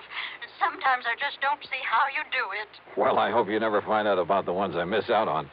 But now, Miss Daner... I don't think I've missed a single one of your programs. Good. I'm your most loyal listener, and I think you're wonderful. Well, thanks. And that's why I'm calling you instead of the police about this. Well, look, Miss Daner, Oh? Yes. Calling about what?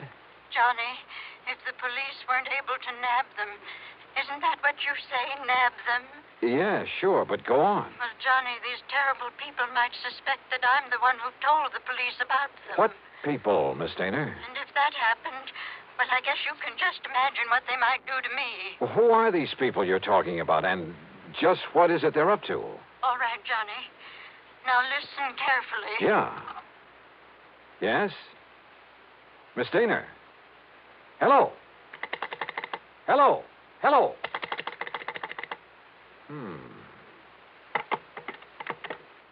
Oh, come on now, Dollar. Don't be a sucker for a... And yet... I wonder...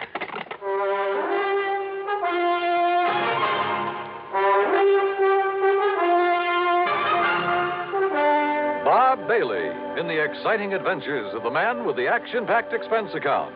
America's fabulous freelance insurance investigator. Yours truly, Johnny Dollar.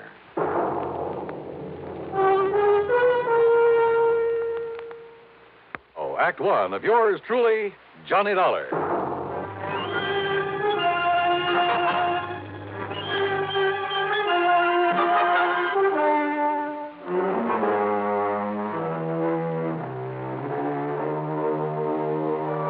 Expense account submitted by Special Investigator Johnny Dollar to the Greater Southwest Insurance Company, Home Office, Los Angeles, California. Following is an account of expenses incurred during my investigation of the Big H matter. Expense account item 1, 275, long-distance telephone call to Hollywood 82124. That is to say, the office of Royal J. Harkins, contact man at Greater Southwest Insurance in Los Angeles. It was late in the day, but luckily he was still in his office. Nice to hear from you again, Johnny. What can I do for you? Roy, I'm putting this call on expense account. Oh? But that ain't all. If I could make connections down to New York, well, let's see. There's a plane leaving for the West Coast a little after midnight, so I'd arrive in L.A. early in the morning. You coming out here? Unless somebody's been pulling my leg. Roy, do you have a policy holder named Helen Daner? Yes, somewhere up we certainly do. Well, now, what's that mean? She's an elderly woman, a spinster, who lives up in the little town of Morro Bay. That's about 200 miles north of here. Johnny, she called this office early this afternoon. She demanded your phone number there in Hartford. And? Well, I didn't give it to her. Why not? Because she wouldn't say why she wanted to get in touch with you. Oh, fine. And knowing how busy you always are, well... But then, just a few minutes ago, I began to wonder about it. Yes? Well, after all, if she wanted to contact you about some insurance matter... Yeah. What? Well, did you call her back? Yes, since we handle all her insurance. That is, I tried to, but I got no answer. Then, Roy, I'm going to grab that plane I was talking about. Well, now, wait. Did she get to you? Did you talk to her? Yes. And it has something to do with her insurance? Plenty. So I'm flying out there, Roy, at your company's expense. Now, just a minute, Unless, Johnny. of course, you'd rather pay off her insurance to some beneficiary. Johnny. Then just be sure to have a rental car waiting for me when I pull into the airport. Item 2, 162.85 plane fare. The big mainliner took off from New York's International Airport promptly at 12:30 a.m. At 6:30 Pacific time, I stepped off the plane at L.A. International. Dollar, this way. Oh, hi, Roy. I didn't exactly expect you to be here in person this early in the morning. Well, I am. I've got a rental car ready and waiting for you out at the curb. Good. But listen, you still haven't told me what this is all about. Because I'm not too sure myself. But you sounded over the phone as though something's happened to the old lady. Miss Helen Daner, I mean. That's exactly the way I meant it to sound. And since I still haven't been able to get her on the telephone... Well, what? What's happened to her? I don't know. This my car? That's right. Oh, start making some sense, will you? I wish I could. Well, do you actually know that something's happened to Miss Daner? Nope. But if it hasn't, I've got to do everything I can to prevent it. Johnny, prevent what? Royal, I only wish I knew. Johnny!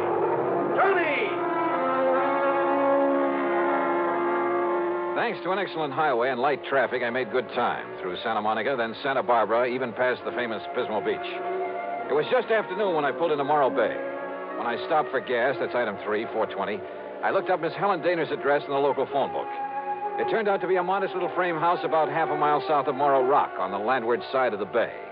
It had some nice, well-kept flower beds in front, and at the back I could see a small, rather decrepit dock that stuck out into the bay. A brand-new, expensive automobile was parked in the street in front of the place. Hardly the kind of car you'd expect a sweet old lady to be driving along. Well, there was only one way to find out.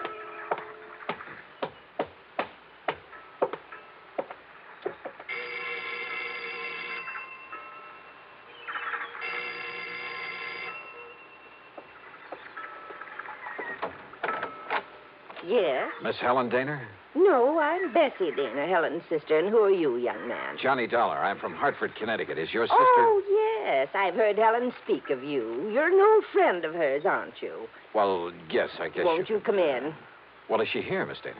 Well, she ought to be back from the market any minute. The market? But she hasn't been at all well, you know. That's why I've come to live with her, sort of take care of her. I see. But I did think it was all right to let her walk down to the market this morning. Would you like to come in and wait for her? Which market, Miss Daner? Well, it's the first one down the street. Now, do you see it? That little supermarket just 2 blocks away. Oh, yeah, I see. So if you'd like to come in and wait... No, thanks. I'll pick her up there. Well, but Mr. Dollar... Thank you very much. Mr. Dollar...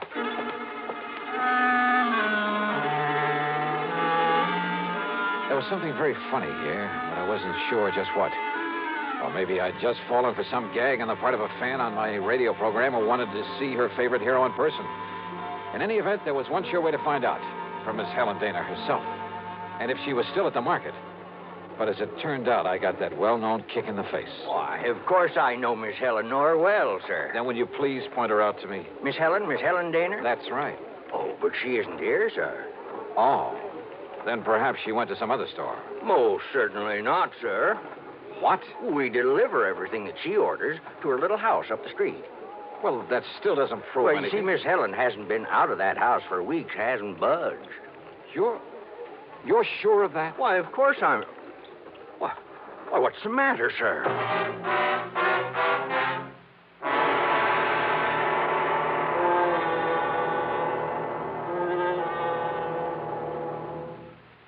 And now, Act Two of yours truly, Johnny Dollar and the Big H Matter.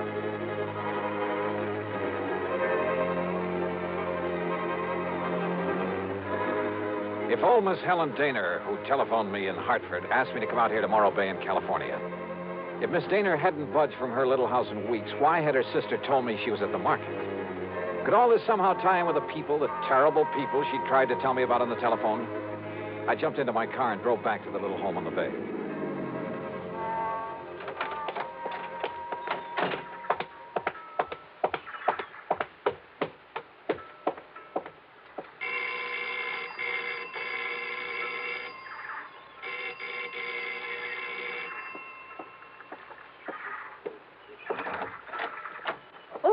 Mr. Dollar. That's right. Now, where is Helen Daner? Oh, Sister came back while you were gone. Came back without my seeing her? Now, listen, I was... Yes?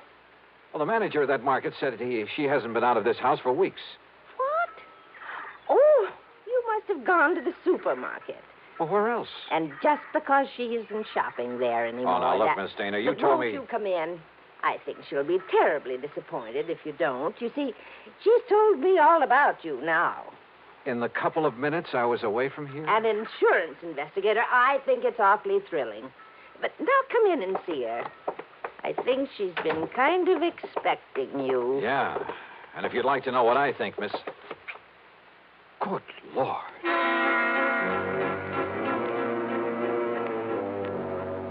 In the middle of the tiny living room was a heavy oaken armchair. Sitting in it, tied down to it, was a sweet-looking gray-haired lady of maybe 70 or 75. A handkerchief was lashed tightly across her mouth, and the eyes behind her old-fashioned steel-rimmed glasses were filled with tears and a look of utter despair. I swung around to her so-called sister and was struck by two things.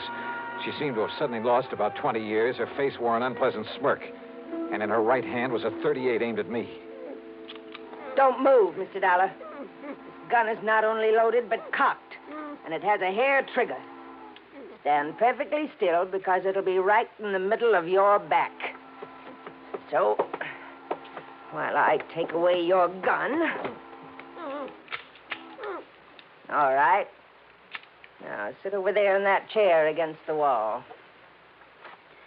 You'd better do as I say, Mr. Dollar.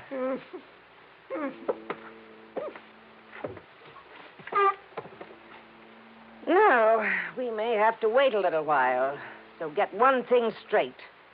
Any move, any tricks, and I pull this trigger. Mind telling me what we're waiting for? You'll see. And why you've tied her up that way? That is Helen Daner, isn't it? Why, what's the matter, honey? Getting a little short of breath with that gag in your mouth? Well, then why don't I take it out for you? No, Dollar. Not a single move. Just crossing my legs. Sure. Here now, honey. Don't want you to conk out on it. After all, you may be of some use before we're through with this caper. There you are. Johnny, I don't know what. These terrible people, they sneaked in while I was phoning you. Yeah, Helen, I guessed that. If only you hadn't come, but I thought maybe. They're smugglers, Johnny, of the worst possible kind. You tell them, honey. It'll help to kill time while we're waiting for Pete and Dollar. Okay. They're smuggling in narcotics, heroin, from the way down in Mexico. Oh, pretty smart picking a spot as far up the coast as this. If only I'd known. When this man, Pete, asked if he could use my dock. He said it was to tie up his boat at night when he came in from fishing. How did you get onto them, Helen? When they saw I turned my lights out so early every night, they thought I was asleep. That I wouldn't notice he wasn't taking fish off his boat, but little cans of heroin. Heroin? than Bessie here, who can look so sweet when she wants to. Why, Helen, I thought I was pretty sweet. Then Bessie would meet him with her car. How did you know it's heroin? Because they told me they'd use it on me if I don't behave myself. Which is a lot better than you'll get, Dollar. And besides, Johnny. Yeah. I found a little of it that was spilled on the dock. And I remembered how you described it once when you caught a man bringing in the terrible stuff. Yeah, she's a real smart old biddy. Except when she phoned to you, Dollar, and we caught her at it. We can handle her all right. With a little H in her veins, we can even let the neighbors see her now and then. And with me acting as her sister, taking care of her. Oh, listen, here he comes now from the dock. Just relax, Dollar.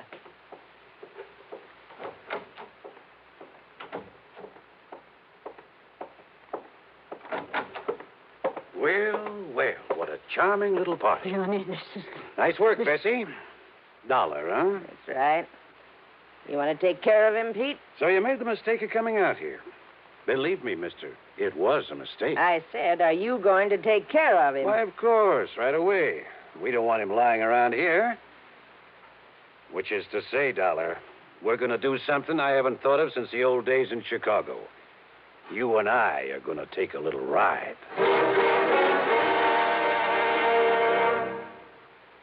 Act 3 of yours truly, Johnny Dollar.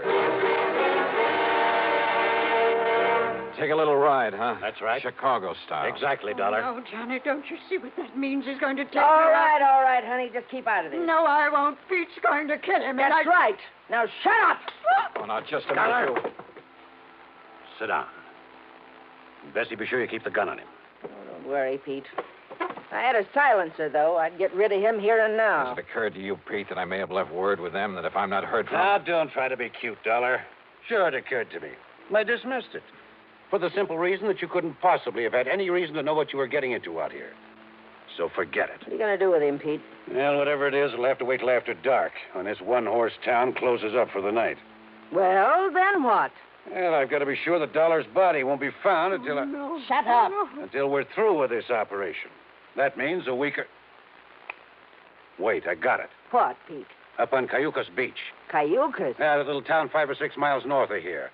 There's a big pile of rocks, a big cave in them. Nobody'd ever think of looking in there. So as soon as... Oh, what are you doing?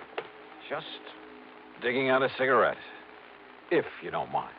No, sure, go ahead. But this is one time the condemned man won't enjoy a hearty meal. Johnny, isn't there anything? To think I got you into this. I told you to shut up. Listen, I told you. Oh, no, you don't.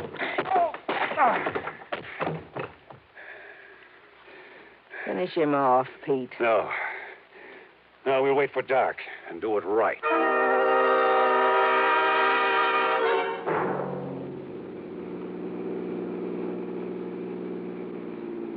I guess he had really slugged me, because by the time I fully came to, it was night. I was in the back seat of a car driving along the highway beside the ocean. Pete was at the wheel. Beside him, leaning over the back of the seat watching me, was Bessie. And the .38 in her hand was aimed straight at my head. You're sure the old lady won't be able to work herself loose, Bessie? I'm sure. If we'd had any sense, Pete, we would have brought her along on this ride, too. It would have saved us a lot of trouble. Oh, so you've woke up, Dollar. Yeah. Well, just stay put in that back seat. Any funny business? Now, I said any funny business. Just trying to dig out a cigarette. Stay back in that seat. Yeah.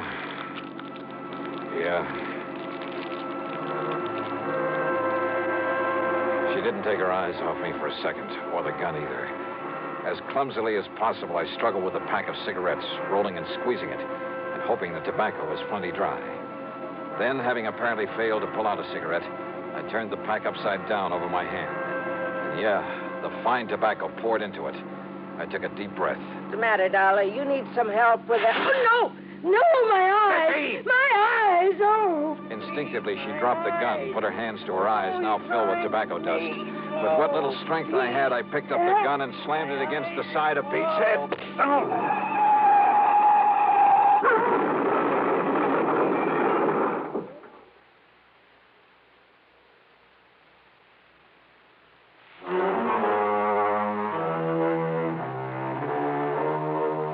It was a commercial trucker driving one of those big interstate trailer jobs who pulled off the highway to give us a hand. Yes, somehow those boys are always around when you need them. And he used his head.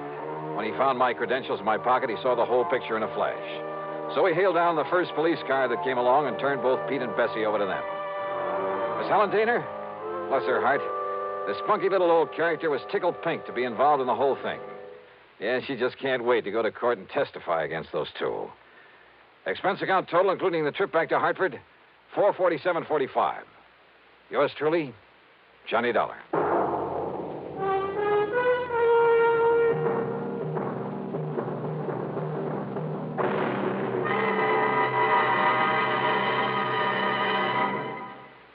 Now, here is our star to tell you about next week's story. Next week? Well, so help me, it's the wildest case I ever got messed up with. Join us, won't you? Yours truly, Johnny Dollar.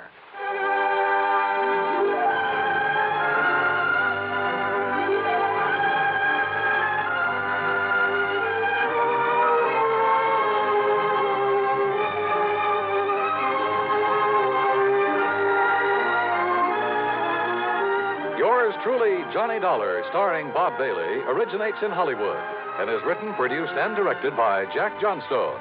Heard in our cast were Peggy Weber, Virginia Gregg, Bartlett Robinson, Joseph Kearns, and Russell Thorson. Be sure to join us next week, same time and station, for another exciting story of yours truly, Johnny Dollar.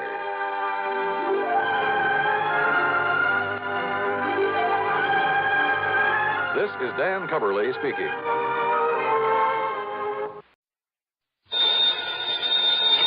Johnny Dollar. This is Fred Porter, Johnny. Miniatures. Miniatures? You know those tiny paintings, portraits usually done on porcelain? Oh, yeah, I know what you mean. But I don't think I ever heard of any Reimer collection. There are half a dozen of them stolen from the Reimer galleries in Philadelphia. Cost us something over $20,000 insurance. Never found them, huh? Well, here's the thing. I just got a phone call from Wilbert Reimer. He wants to see you just as quickly as possible. About those miniatures. He wouldn't say, Johnny, but I'll bet on it. And he insisted that you and only you be brought in. Huh. Funny, since I had nothing whatsoever to do with the case. Why not, with your reputation?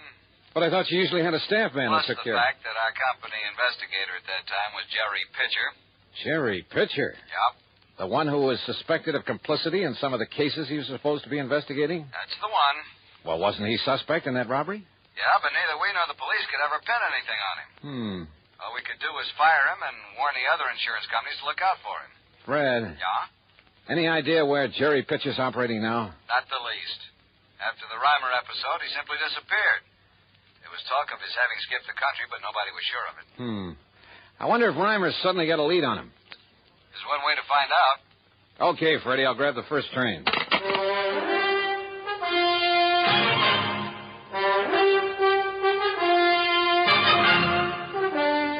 CBS Radio brings you Bob Bailey in the exciting adventures of the man with the action-packed expense account, America's fabulous freelance insurance investigator. Yours truly, Johnny Dollar.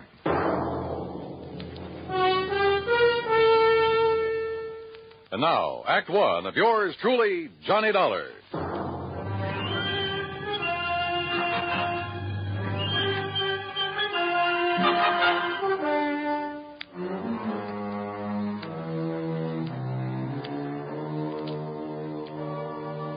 Expense account submitted by Special Investigator Johnny Dollar to the Mono Guarantee Insurance Company, Philadelphia office. The following is an account of expenses incurred during my investigation of the Reimer collection matter.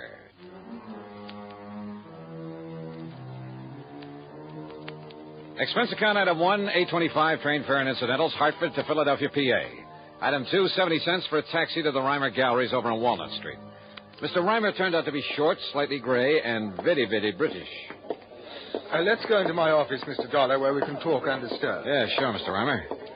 Well, the art business must be pretty good with a crowd like this in the store. Pardon me, miss. In here, please. Hey, thanks. Well, the gallery is rather well patronized this morning, isn't it? Will you sit down, please? Thank you. I must say, Mr. Dollar, that I many times wished that you had been assigned to the case when these priceless miniatures that I brought to me from Europe were stolen a year ago. Oh, how so? Well, they were so vastly uninsured, sir. A man of your capabilities would have been able to find them for me. Yeah, maybe. You, instead of that Jerry Pitcher. I understand that although nobody could prove anything, you suspected him of somehow being involved in that loss. Oh, yes. If only because of his failure to investigate it properly. But now look here, son. This check has a direct relationship with the unusual number of people visiting the gallery this morning. Uh-huh. This check was made out by you? Yes.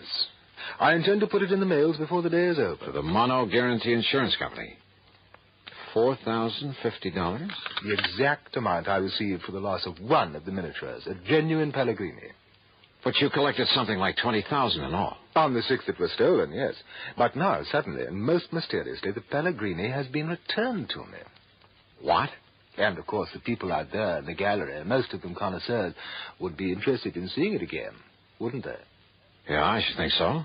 As a matter of fact, I've already found a buyer for it. Who? Mr. Charles Cunningham, one of my regular clients. Well, just how did you happen to get this one back? 2 days ago, when I opened the place, I found it lying inside the door, on the floor, under the letter slot for the morning mail. Just lying there? But it was wrapped in a bit of coarse wrapping paper, the sort a greengrocer might use, and it was tied up with a piece of dirty string. No note or anything with it? Nothing. They're very mysterious. But why was it returned? Who knows?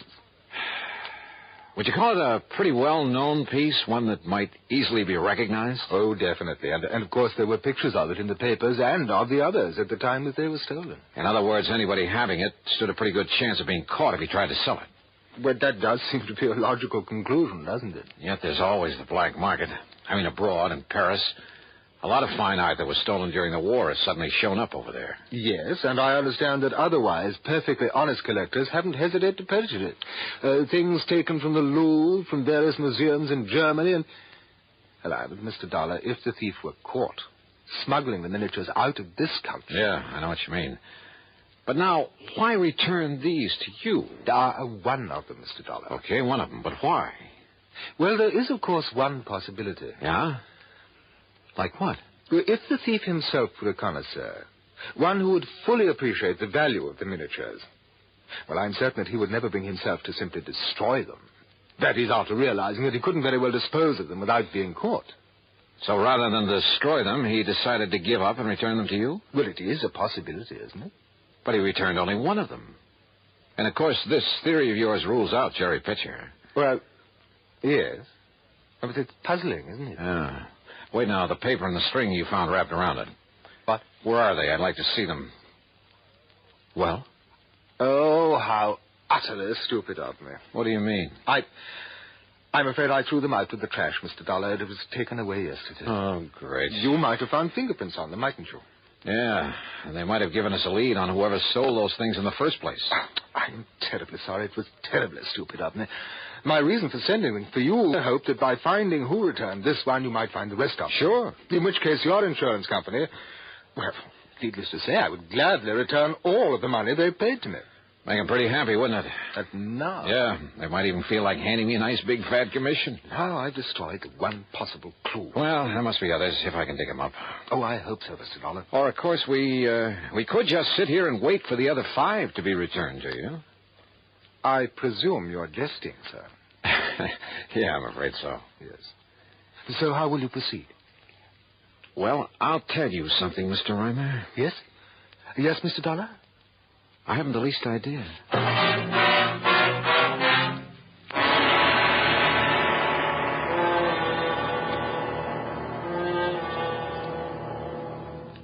And now, Act 2 of yours truly, Johnny Dollar, and the Reimer Collection Matter.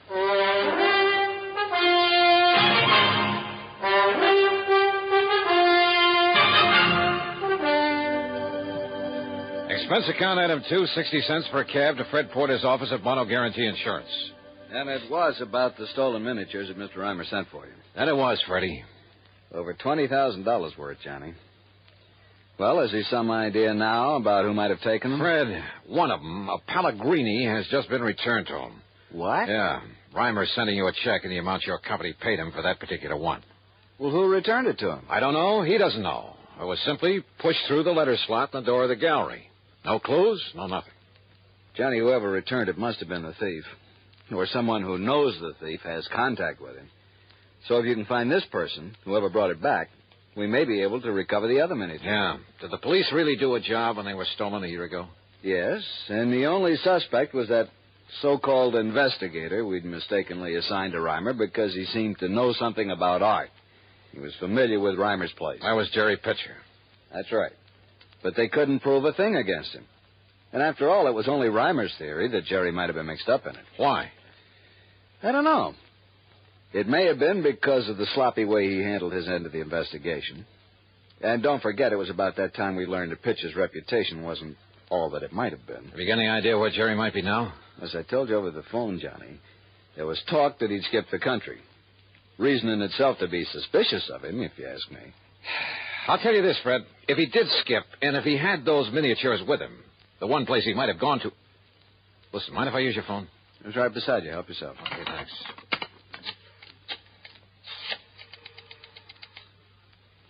Hello, operator. I want to put through a call to Paris, France. Paris? Johnny... Just take it easy, Freddie, and stay close to this phone so that you can hear.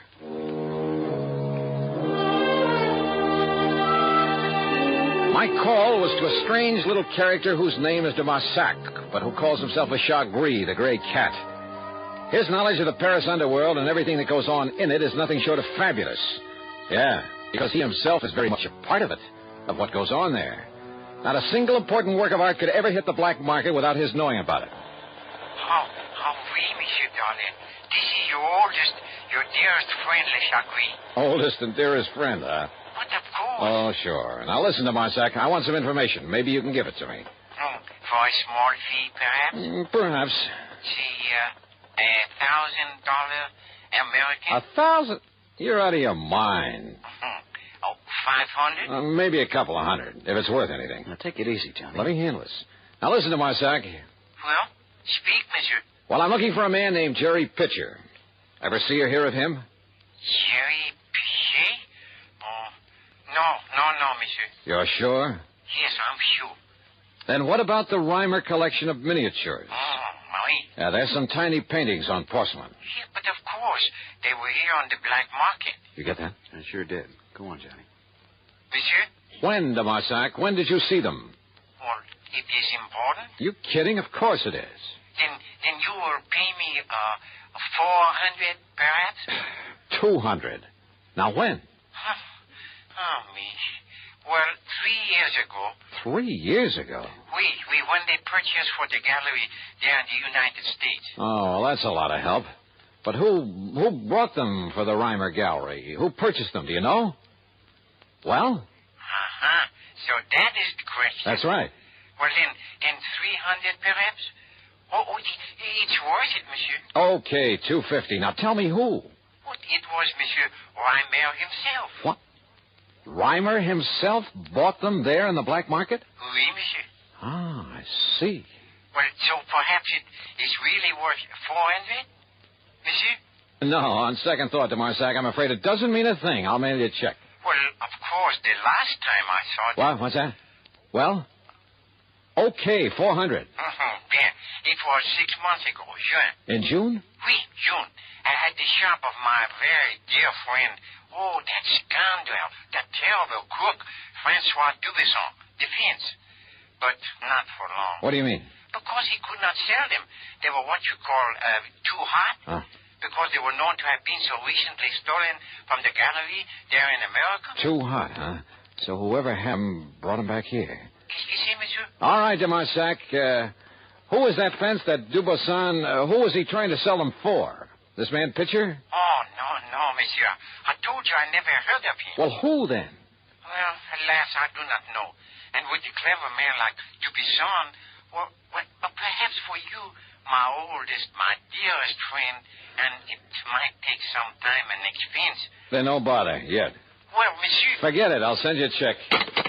Only you can send it to him, Fred. Save putting it on my expense account. Oh, now, wait a minute, Johnny. If he can find out who was trying to peddle the miniatures over there... Oh, you underestimate Le Chagris. What? If he's seen them, he knows what they're worth. So what? By the time he got that information, you'd have to pay him $1,000, maybe $2,000. Well, even so, Johnny, if it leads us to the thief and the other miniatures that were stolen... Leads us to him or merely tells us who he is? What's the difference? And I thought you were convinced it's Jerry Pitcher. Well, who else? Why? I don't know. Ask the police. Ask Reimer. Maybe I will. Or maybe I got a better idea. Item 4, $1.50 for a taxi out to the Museum of Art, where I finally ran down one of the curators, a man by the name of Kingman. Well, of course I know the Reimer miniatures, Mr. Dollar. Priceless.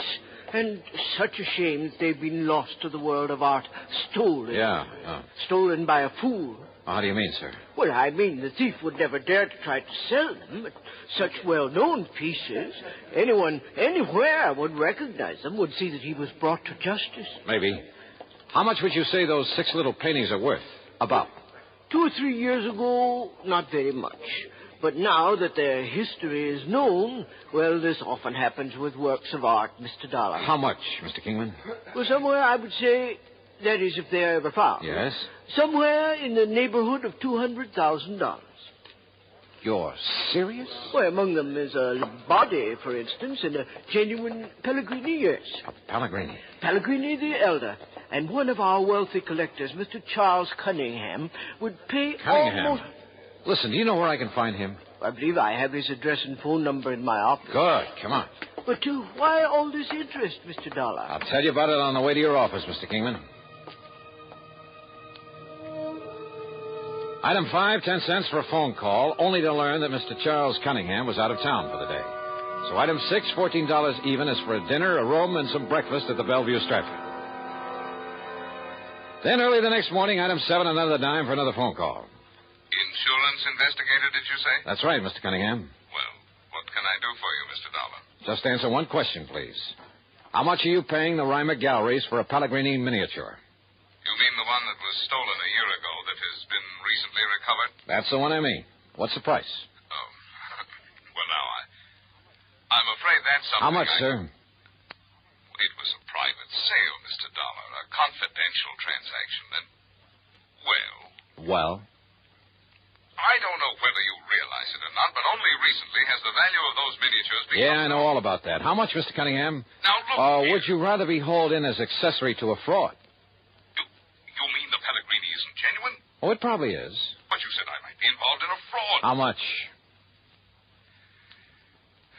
I'm giving Reimer $20,500 for it. Maybe you'd better call your bank and have them stop the check. Stop the Thank you, Mr. check? Cunningham. It looks as though my hunch was right. What? Goodbye, sir.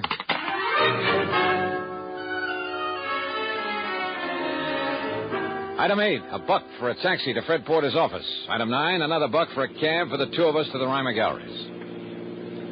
Will you please tell me what this is all about, Johnny? Have you got on the trail of Jerry Pitcher? No, Freddie, I haven't even bothered trying. Hey, listen, do you handle all of Reimer's insurance?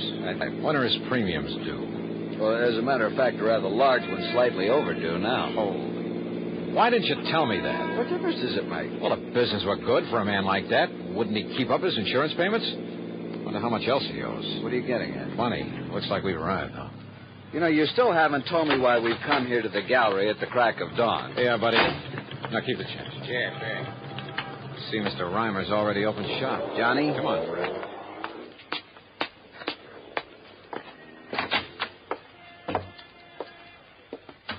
Well, Mr. Reimer. Oh, Mr. Dollar, I am indeed glad to see you. Indeed. Indeed. Good morning, Mr. Porter. Mr. Reimer? Look here, Mr. Dollar, here on this table. What? Another of the miniatures, a Lombardi. What? Yes, lying on the floor under the mail slot, just like the other that was returned. I can't believe it. Here, let me see. No, don't touch it. And you see, Mr. Dollar, this time I saved the string and wrapper for you. Oh? Why? Fingerprints? Yes, of course. Only I doubt if we'll find any. But you were most explicit. Matter of fact, if you didn't wear gloves in wrapping it up, you were pretty stupid. I beg your pardon. Asked that I be dragged in so that nobody would suspect you, huh? Suspect me? Johnny, what of Jerry Pitcher? Who knows what Jerry is, and who cares? Mr. Reimer, when was your last trip to Europe? In June, wasn't it? I make many trips to Europe in order In to... June? Well, yes, it was. But now, look here. Let's go back to your office. I want to look at your bank statements for the past year. Mr. Dollar. Or would you rather I just call in the cops? I don't know what you're talking about. Real honest business you've been running, huh? Of course. But you didn't hesitate to buy stolen, smuggled artworks on the Paris black market. Now, look here, sir. I suppose I should have started thinking when you told me those miniatures were considerably underinsured. What? Yeah, because you insured them before their true value really became known. But by the time you did know it, you'd already pulled the fake robbery, collected the insurance on them to keep your business going. Well, I'll have a please. You tried to sell them in Paris then, but they were too hot. That was in June. But you still needed money, didn't you? But have I denied So that you had to bring them back. After all, you'd only collected about $20,000 on them. And now you could sell them for $200,000 at least. Is this true? Pretty nice profit, even after you got through returning what you'd collected from the insurance company. Mr. Reimer? And how to get them back? Have them mysteriously reappear one at a time and give out that cock and bull story about the thief not daring to sell them without being caught. Well, Mr. Reimer? Well, do you think, if I produce the others, if I write and sign a full confession, the authorities will be more gentle with me?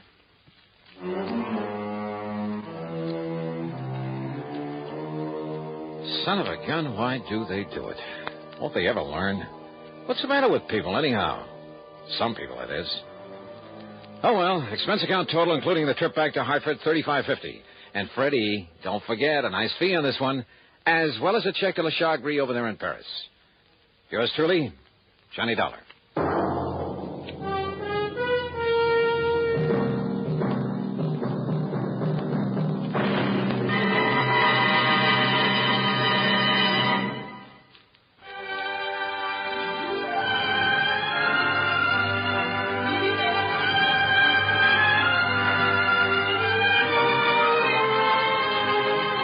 Yours truly, Johnny Dollar, starring Bob Bailey, originates in Hollywood and is written, produced, and directed by Jack Johnstone. Heard in our cast were Harry Bartell, Ben Wright, Forrest Lewis, Junius Matthews, and Marvin Miller. Be sure to join us next week, same time and station, for another exciting story of yours truly, Johnny Dollar. This is Dan Cubberly speaking.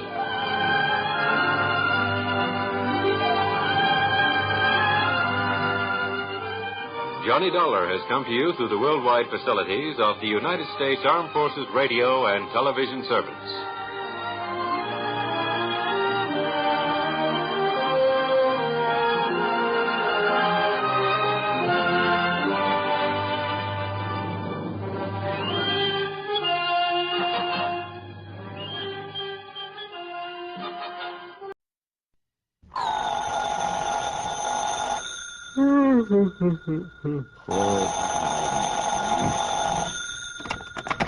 Johnny Dollar. Johnny, listen. I've just looked up the plane schedule. Ah. Yes. Now listen. If you hop into your car and drive on out to Bradley Field, you can just make the point to New York. New York? At this ungodly hour? Listen, will you? It'll get you there just in time to catch the morning 707 out here to the coast. Hold everything, will you? Get going, will you, Johnny, while this thing is still hot? Wait a minute, I tell you. Who are you? What's this all about? Oh, I'm sorry. This is Art Bascom, Western Life and Trust Insurance here in Los Angeles. Arthur, in the middle of the night. It's morning. And, Johnny, you've got to make that jet flight out of New York. Leaves here at 8:45. Why do I? Because this may be a case of murder. Yeah, what may be a case of murder? Johnny. Make some sense, will you? Hurry up or you'll miss that plane. Art, hello. Okay, here we go again.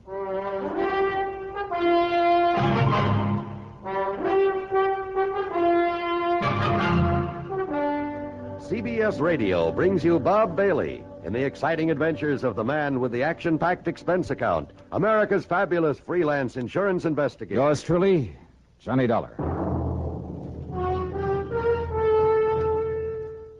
And now, Act One of yours truly, Johnny Dollar.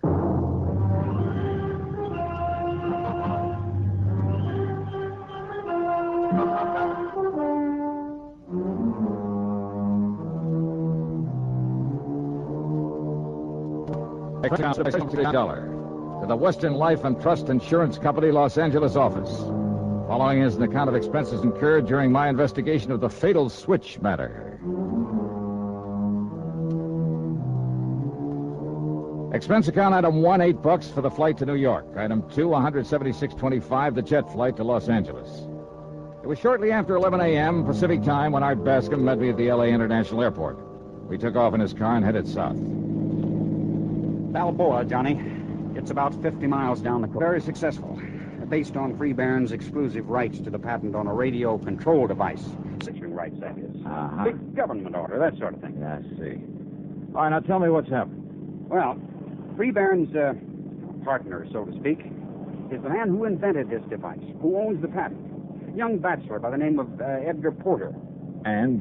Johnny, it seems that Porter took the cruiser out for a trip yesterday morning. Yeah? Last evening, Mr. Freebairn thought he'd call him by radio. You know, just to find out where he was, make sure he was all right. Uh-huh. Couldn't raise him? No, he contacted him without any trouble. But then, in the middle of their conversation, suddenly... Well, Johnny, from what Porter said, his last words over the radio... Yeah? Well, it looks as though somebody killed him. Where's the cruiser now, Art? Somewhere out in the Pacific. The Coast Guard's trying to find it. Well, then he hadn't given Freebairn his position. No. I guess he didn't have time before whatever it was killed him. Uh-huh. Who else was on board the boat with this man, Porter? That's the first thing I asked Mr. Freebairn when he phoned me. Well? No one. Huh? Not even any other boats around. Porter and that cruiser were out there alone. Yet, judging by what he said, someone somehow managed to kill him. Who said? Porter himself. Well, how do you know what he said? Lester Freebairn told me. He and his wife were talking with Porter by radio when it happened. Oh, well, then you only have his word for what Porter may have said. Also, Johnny, Freebairn was making a tape recording of their conversation. Oh, I wonder why. I don't know. But he told me over the phone that he has that recording. And you're sure that Porter was alone out there? That's what he told Freebairn. But if he was murdered... I know. It doesn't make sense. Brother, it sure doesn't. Let's get on down there to Balboa. The Freebairn home on Newport Bay was small compared to some of those around it, but nice nevertheless. A speedboat was tied up at the dock, but there was no sign of the cruiser. Lester Freebairn was a man of 57 or 8, I'd say, but right now he looked a lot older than it. His wife, considerably younger, was quite a dish. A tall, statuesque redhead. She wore an expensive silk housecoat with an ermine collar. A real careful makeup job, too. Her eyes especially were, let's say she knew how to use them.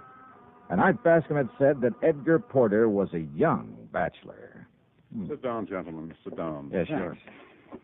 And, Marilyn, will you bring me another cup of coffee? Why, of course. Perhaps Mr. Dollar and Mr. Bascom would like a drink. No, thanks. You can pass me. No, thanks, Mr. Peavy. Excuse me, gentlemen. I just talked to the Coast Guard again. We've got planes and boats, even a helicopter out there looking for the less one, the cruiser. No sign of her. Mr. Freebairn, Art tells me you're certain that your partner, Edgar Porter, was alone out there on that yacht. Because he told me that he was. Now, let me play the tape recording of our brief radio conversation with him. By all means. Just give this thing a few seconds to warm up. How'd you happen to record your conversation with him? I just made some modifications in this machine, and I thought I'd check it out. I'm so glad now I did. Oh. Well, that's a make I don't think I've ever seen before. Oh, I made it myself, Dollar. Like this receiver here, the transmitter. Make all these things myself. That's the reason I'm in the business I am. And it's a lot better than that old chemical plant he started out with. Here you are, darling. Thank you, my dear. Now, let's start the tape. You'll hear both our voices on it, Mr. Dollar. Listen. Lester, you would spoil my little trip by calling me up this way. Just wanted to see how you're doing, boy. Is everything okay? Okay. It's great. I'm having myself a ball out here. Hello, Edgar. Hi, Marilyn. What's your position, Ed? Oh, 50, 60 miles out. And believe me, it's great to be away from people and thing, Regine. You're all alone? Nobody within miles. Oh, you're sure of that? Why, of course I am. Not even a girlfriend along? Nah, you know better than that, Marilyn. Nope, there isn't even another boat in sight. Hey, it's kind of chilly out here. Edgar, put on the cabin heater, the gas heater. I put it on just a minute ago. Good. Only, Ed, Be sure the ceiling vent is wide open. Oh, yes, Edgar. Be careful. Now, don't worry. I know this old tub just as... What? No. You wouldn't do it. Good heavens, man, you can't do this to... No. Edgar. Hello.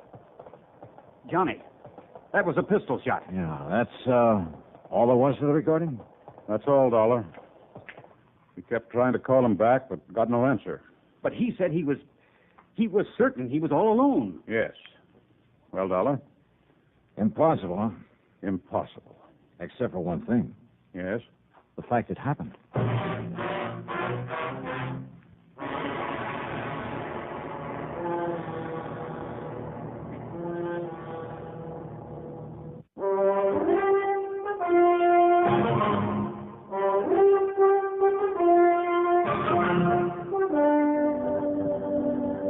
One thing is sure, Mr. Freeburn, there isn't much we can do until the Coast Guard locates that cruiser of yours. They've promised to call the minute they do. Johnny. Yes, Mrs. Freeburn. Oh, it's Marilyn. If you don't mind. Oh, sure. No, I don't mind. Well? Edgar said he'd already put on the gas heater there in the cabin. Why, yes. And the cabin on the Leslin is rather small. Carbon monoxide would build up in a matter of minutes. Yeah, but he said he'd just turned it on. Nevertheless... He also said he knew that boat as well as you do, which means he knew have to be careful of that heater. Well, we all get careless now and then. Also his last words. Good heavens, man, you can't do this. Now, who's the man he was talking to? It doesn't make sense, Johnny, because he swore he was alone out there. Yeah, but was he? Oh, Edgar was so painfully honest, even about little things. If he said he was alone, he was. Or at least he believed that he was. Well, if somebody had come out of some hiding place to threaten him, wouldn't he have identified him by name, at least for your benefit? Hiding place? Well, don't forget, he knew that you were hearing every word he said. Yes, of course. But as for anyone hiding there on the boat, no, it's impossible. Edgar was too meticulous. He would have checked over every inch of that cruiser before setting out. Now, you're sure of that, huh?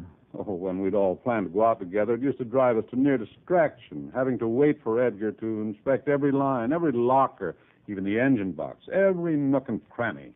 Could somebody have got aboard after he left the harbor? Without his knowing it? No, never. What about that shot, just as he was cut off? Yeah, I wonder. You know about radio equipment, Mr. Freeburn? And I know what you're thinking, Dollar. Yes, it's quite possible that was simply some connection breaking when he fell against the transmitter. Or it may have been a shot. By whom? Suicide? Edgar? Oh, never, Johnny. You sound pretty sure of that. Oh, I agree with the Dollar. Edgar had too much to live for. His invention's about to make him millions, thanks to what I've been able to do with it. Well, then this radio control device will do all right by you, too, won't it? Of course. Now, just a minute. What do you mean to imply by that? Incidentally, Art. Yes, John. Just what's the insurance angle on this thing? Oh, I thought you understood. There's a partnership policy between Edgar and Mr. Freeburn. Survivor of the two becomes the beneficiary? Yes. For good heavens, do you think money would ever compensate for the loss of a man, a friend like Edgar? What's the face value? $225,000. Oh, No, dollar. Hey, tell me, if Edgar is dead, Mr. Freeburn, do all rights to this patent revert to you? Yes. After all, I'm the one who... Now, look here, young man. Yes, Johnny. Well, just take it easy now. Oh, and there's one thing I forgot to ask you. Well? How did you get to know Ed Porter? There's no secret about it.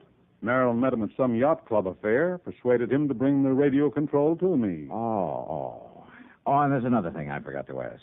Yes, what's that? Who is your contact over at the Coast Guard? A man by the name of Adam Patrick. Huh? Pat?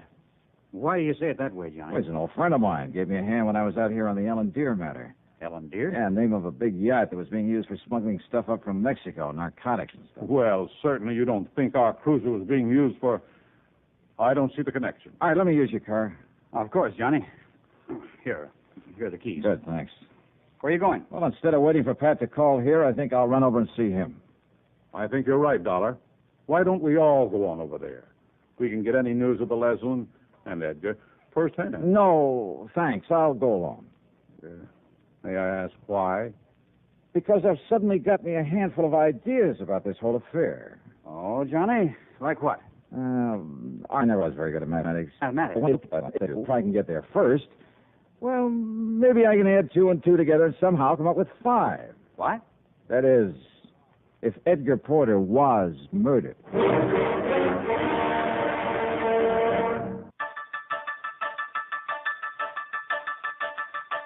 All you need to know, KNX 7 million News Radio.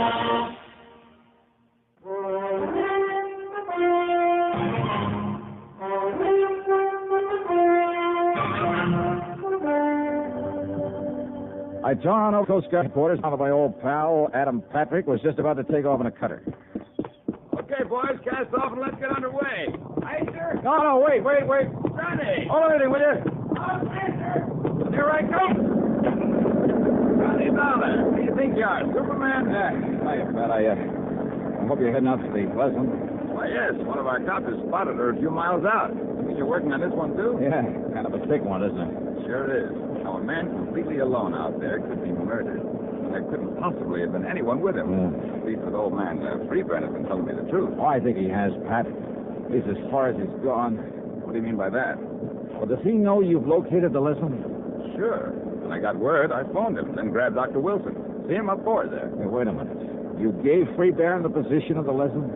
Sure, why not? Hey, listen, can you get a few more knots out of this barge? We're up on top right now. What do you mean, Johnny? How much do you know about Lester Freeburn and his wife? Man, that Marilyn. Huh? Greatest business asset a promoter like Freeburn could possibly have. Oh, How else do you think he got his paws on that radio control he makes? Yeah, I know about her connections. Why not? Why shouldn't she? It's that kind of monkey shines that keeps her in furs and expensive cars and everything else she likes. Yeah, I see. Then the Freeburns are quite a team, huh? Understatement of the week. And I understand he does pretty well for himself. Look, when that government contract gets rolling, and if his partner's dead, well, man, he'll be back in the black so fast. Oh, you think he's in the red now? Look, after all that dough he spent on that plant, Johnny. A couple of $100,000 might come in handy, huh? Even $1,000 or two. What are you getting at? Let's get on out to the Leslin, huh?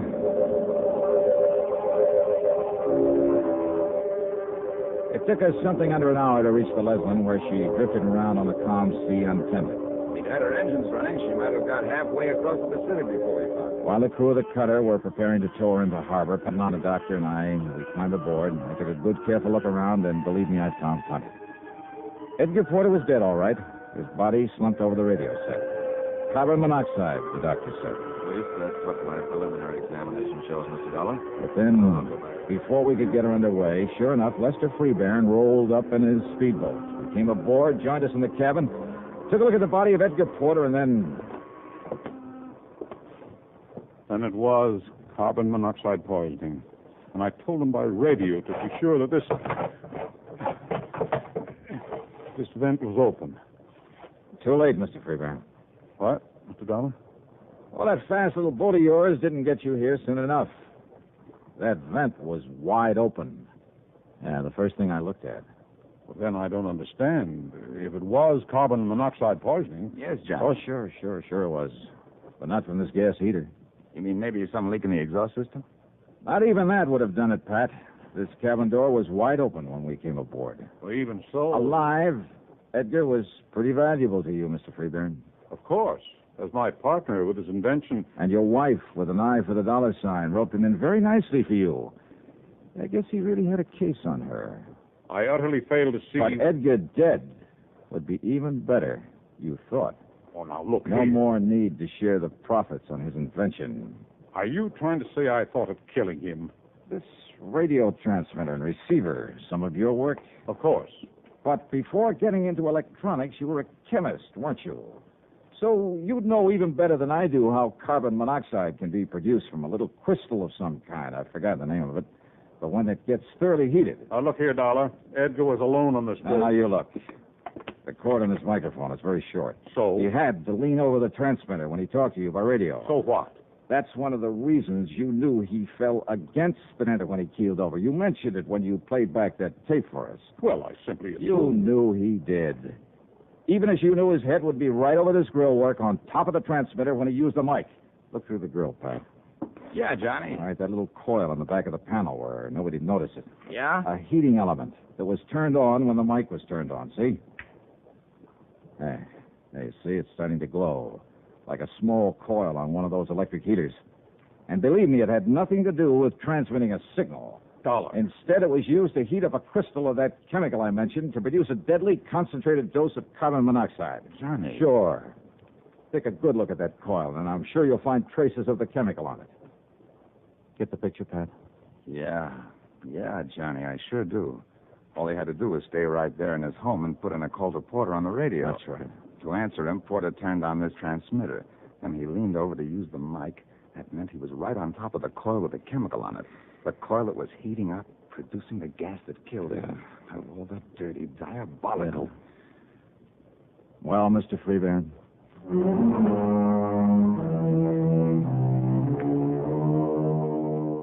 Yep. Lester Freebairn had suddenly run out of answers. And I'm willing to bet that the best lawyer in the country can't get him out of this one. Best of all, of course, he won't collect a penny of the insurance on the partner that he murdered. Expense account total, including all the incidentals I could think of, and the plane fare back to Hartford, $386.21. And cheap at half the price. Yours truly, Johnny Dollar.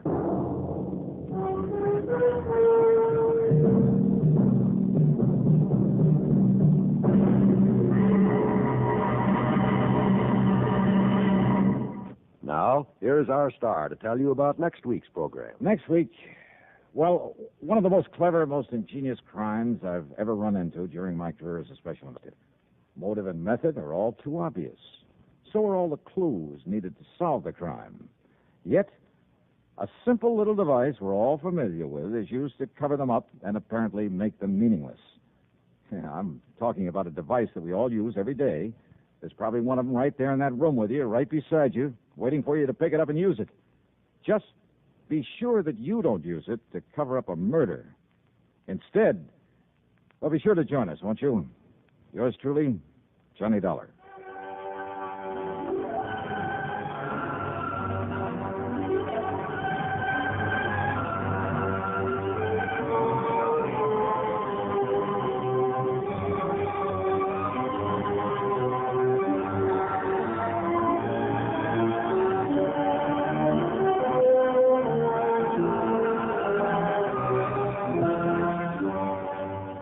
Yours truly, Johnny Dollar, starring Bob Bailey, originates in Hollywood and is written, produced, and directed by Jack Johnstone.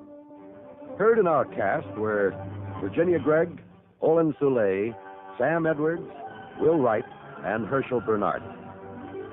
Be sure to join us next week, same time and station, for another exciting story of yours truly, Johnny Dollar.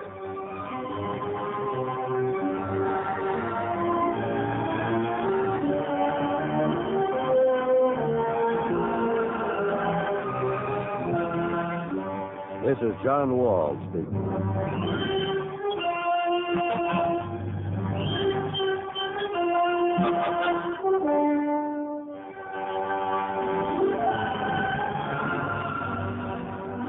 Johnny Dollar has come to you through the worldwide facilities of the United States Armed Forces Radio and Television Service.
Johnny Dollar.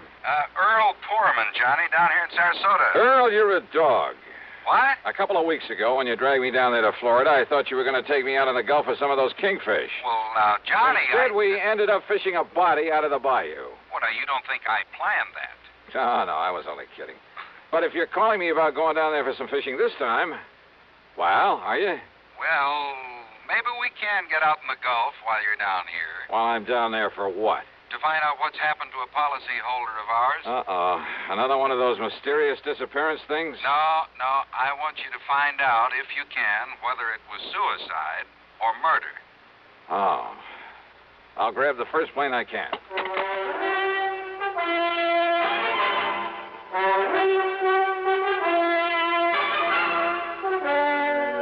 CBS Radio brings you Bob Bailey in the exciting adventures of the man with the action-packed expense account, America's fabulous freelance insurance investigator. Yours truly, Johnny Dollar.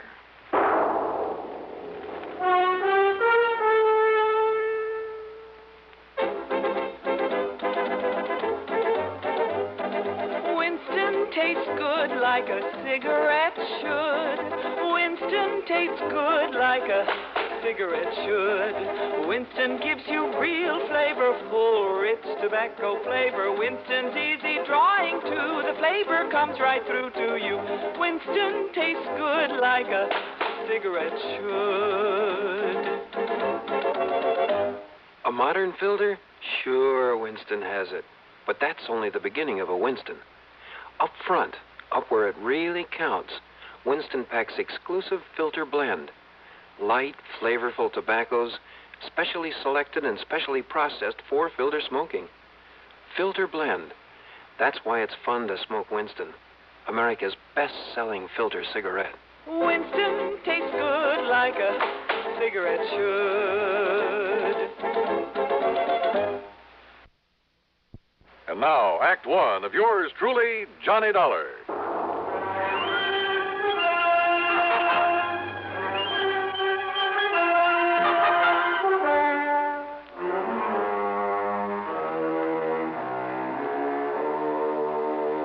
Expense account submitted by Special Investigator Johnny Dollar to the Sarasota, Florida office of Tri-State Life and Casualty Insurance Company.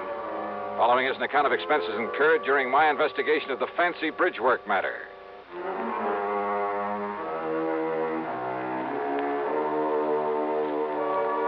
Expense account item 1, $79 even, plane fare and incidentals, Hartford to the International Airport at Tampa. Then a ferry plane to Sarasota, where I was met by Earl Poorman, as usual, in a brand new air-conditioned car.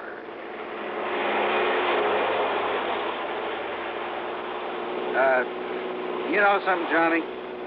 If I'd had any sense, I'd have met you in Tampa. Oh? Why do you say that, Earl? Well, because this murder, if it really was a murder, occurred on the Sunshine Skyway Bridge, about 28 or 29 miles north of town. Yeah, I wondered why we were heading north on the Tamiami Trail. But you say if it was murder. Well, if it was suicide, Johnny, if you can prove it, well, it'll take the company off the hook for some $40,000. Uh-huh. Who was the victim, the insured? A worthless tin horn gambler by the name of Alfie Garber. Tin horn, huh? What? Well, he must have had something to pay the premium on $40,000 worth of insurance. He paid exactly one of those premiums, Johnny. Well, what happened? You remember the dog racing track south of town? Yeah, my pocketbook still carries a couple of scars from it. Well, Alfie's been losing his shirt out there night after night. He's not only borrowed everything he can get his hands on, moved into a third-rate motel, but well, he sold most of his wife's jewelry. Uh-huh. They've been practically living on handouts. Police think maybe he's responsible for a couple of robberies around town, but they haven't been able to prove anything. In other words, Alfie's been in pretty bad shape, mentally as well as financially. His wife told a doctor she was afraid he might commit suicide. So you got the picture? Yeah, I got it. Go on, Earl. Well, last night, he and another punk by the name of Luke Thrasher got into a big fight there at the track. Luke is a pretty bad actor, by the way. And how do you mean that, Earl? Oh, there have been a couple of unexplained murders of people who tried to cross him up back in the past. By unexplained, you mean they couldn't pin them on him? Exactly. Oh, here now, we're on the Sunshine Skyway Bridge. Yeah, well, what'd they fight about? Seems Alfie had welched on a bet, a big one. And Luke told him if he didn't get out of town, he'd kill him. So? 3 or 4 o'clock this morning, Alfie's wife was at police headquarters asking him to please find her missing husband. He hadn't come home from the track. No message from him, nothing. Is she the beneficiary of this policy? Yeah, she is. And Johnny, she's just about as worthless a character as her husband. Todd Swam down at the Chamber of Commerce has been trying to figure some legitimate way to get them both out of Sarasota. Well, is there any reason to think Alfie didn't take the hint and just leave town? He was pretty scared of Luke Thrasher, made no bones about it. And you ask me, he had reason to be. So when she reported him missing, the police hauled Luke off to the clink. Figured he'd carried out his threat, huh? Until this morning, just before I called you. Oh, what happened? Now here we are, coming to the center span of this bridge. Yeah, I see. Yeah. Well, look, what made the police change their highest span of any bridge in the state, Johnny. So I've heard. But, look, you didn't answer my question. Bridge is 15 miles long and over 100 feet high up there. Yeah, I see that. Several suicides off this thing, Well, Johnny. what has that got to do with Alfie Garber? You see the police car parked just ahead? Wow. The reason they're looking things over is because that car in front of theirs is Alfie Garber's, right where he left it. And they figure he took the jump. A fishing boat down below found his hat and his jacket floating around in the bay. Oh, well, that doesn't prove suicide, Earl. Doesn't prove murder, either. Keep moving there, mister. Keep moving. Hi, Lieutenant. What? Oh, you, Mr. Foreman. I kind of thought you'd be out here for a look at things. Lieutenant Dodge, this is Johnny Dollar. He's a special investigator. Sure, Mr. Dahl. I'm glad to see you again. Yeah, hiya, Lieutenant. Well, looks like now we got something to work on around here. You will work with us, won't you? Why not? Well, wait a minute. What did you mean, Lieutenant? Mr. Foreman, we haven't found a body yet, but the evidence, mostly a torn piece of shirt and some blood we found here on one of the girders. Blood? Yeah, and a lot of scuff marks and things. Oh, there's no question there was a struggle before Garber was tossed off into the bay. A big one. Murder, huh? No question about it, Mr. Dollar. Well, then, Earl, it looks like your company's going to have to pay off the beneficiary. And my expense account, of course. Oh, now, why bring that up? But as long as I'm here, do you mind if I look at that evidence you mentioned, Lieutenant? Help yourself, Dollar.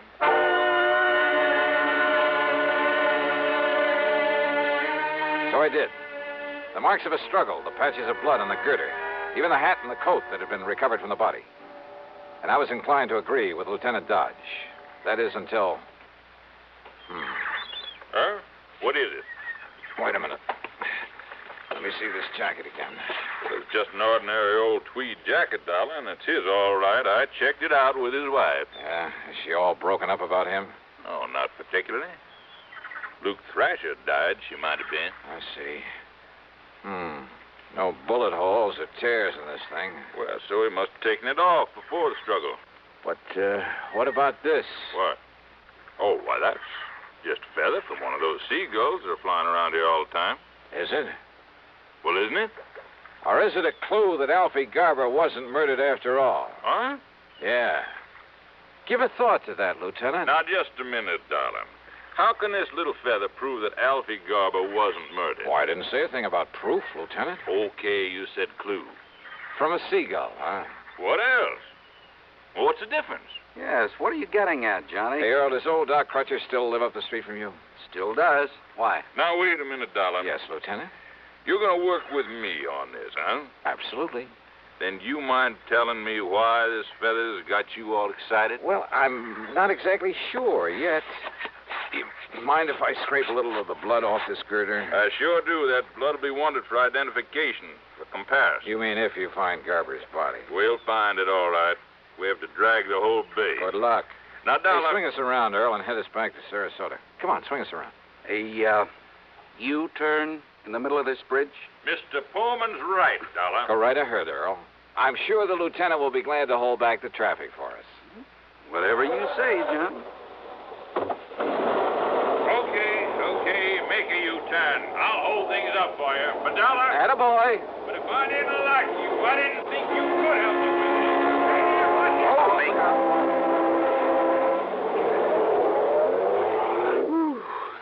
I thought he was going to hold up traffic for us. Yeah. Well, if he isn't any better at solving murders, he is going to need help on this case. Huh?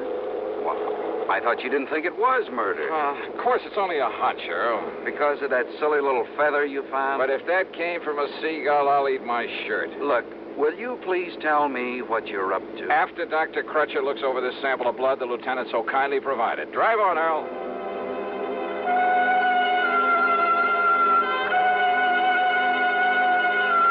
Dr. Les Crutcher, there on St. Armand's Key, is one of the most able men with a microscope I've ever known. He poured us a couple of drinks, took the blood sample, and retired to the tiny laboratory there at the back of his house. Then, after about 15 minutes... Now, Johnny, listen Oh, to me. relax, Earl, relax, and enjoy your drink. We may have to do some traveling around when the doc gets through with that specimen. Well, like where? If my hunch is right, that is. Well, Doc, what'd you find out? Johnny, putting that under a lens took me back to the old days before I got my MD, when I thought I was going to spend the rest of my life as a veterinarian. Chicken blood, huh? What? That's right. Though whatever made you think it was... Well, then that feather was a chicken feather? I kind of thought maybe it was, Earl. Now I'm sure. Well, then Alfie Garber wasn't murdered at all. Those marks of a struggle, the blood up there on that bridge, his hat and his coat, they were just planted there. Alfie planted them there. Which means the police can forget their earlier suicide theory, too, doesn't it? Right. Alfie staged the whole thing to make it look like murder so his wife could collect his insurance. Kind of looks that way, doesn't it? So all his wife has to do is collect the insurance, then meet him somewhere, and they'll be $40,000 richer. At least that's what she thinks. Only she's wrong. They're both wrong. Right, Johnny? One sure way to prove it out, Earl. Yes? How? Sure. Find Alfie Garber.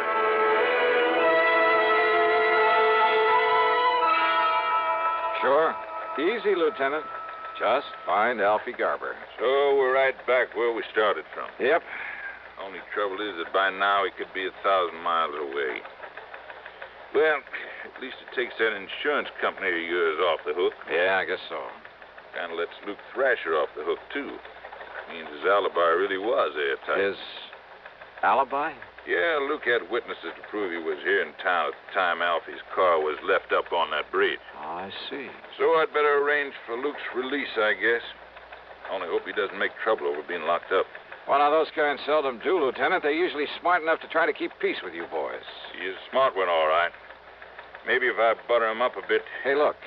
I borrowed one of Earl Pullman's cars. When you let Luke Thrasher out, tell him there's a car and chauffeur waiting to take him anywhere he wants to go. Okay, Johnny. Thanks. As I drove Luke to his little motel out south of town near the track, I hoped he might come up with some kind of a lead on Alfie Garber. After all, he followed the same route year after year, made the same contacts. But I didn't get much help from him. Quite the contrary. Dollar, if I knew where to look for that punk, I might go after him myself. Oh? Why, Luke? I could kill that cheap little Welsher. Only, what's your interest in him? His attempt to defraud an insurance company. Oh? Slow down. Sure. What are you, anyway? I'm a special investigator for the insurance Stop company. the car, Donald. What? I said stop the car. What's the matter, Luke? Private investigator, huh? That's right. That means you're a cop, and me, I don't like cops, public, private, any kind. So keep away from me, Dollar, if you want to stay healthy. Oh? Yeah. Listen, Dollar. I'm listening. You ever hear that maybe I killed a couple of guys one time and got away with it? I heard. What about it, Luke? Just remember that, Dollar. Just remember that. Act 2 of yours truly, Johnny Dollar, in a moment. Meet star Stuart Irwin. Nothing's worse for an actor than a nasty cold. To feel better quickly, I take wonderful 4-way cold tablets, the fast way to relieve cold distress. Right. Tests of all the leading cold tablets proved 4-way fastest acting. 4-way starts in minutes to relieve muscular pains, headache, reduce fever, calm upset stomach, also overcomes irregularity. Take my advice. For your next cold, take 4-way cold tablets, the fast way to relieve those cold miseries. 4-way, only 29 cents. Now, here's a word about another fine product of Grove Laboratories.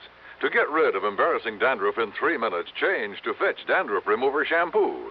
3 minutes with Fitch regularly is guaranteed to keep unsightly dandruff away forever. Apply Fitch before wetting hair, rub in 1 minute. Add water, lather 1 minute. Then rinse 1 minute. Every trace of dandruff goes down the drain. 3 minutes with Fitch and embarrassing dandruff's gone. At the same time, Fitch can brighten hair up to 35%. Get Fitch Dandruff Remover Shampoo today. And now, Act Two of yours truly, Johnny Dollar, and the fancy bridgework matter.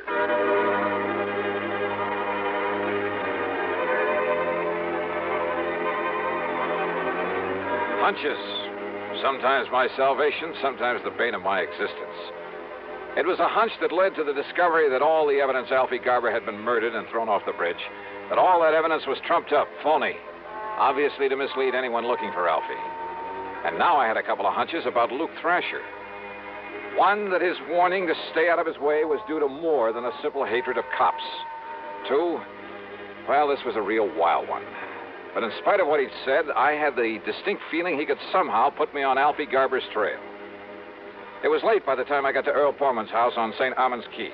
He and his wife had gone to bed. I poured myself a nightcap and sat down on the floor of the room to think things out. Huh?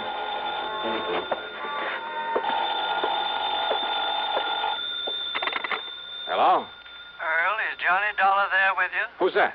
Oh, Johnny? Yeah. Well, this is Doc Crutcher. Oh. Listen, there was something about that blood specimen you brought me, that chicken blood. Yeah? I wasn't sure at the time, so I put it back under the microscope.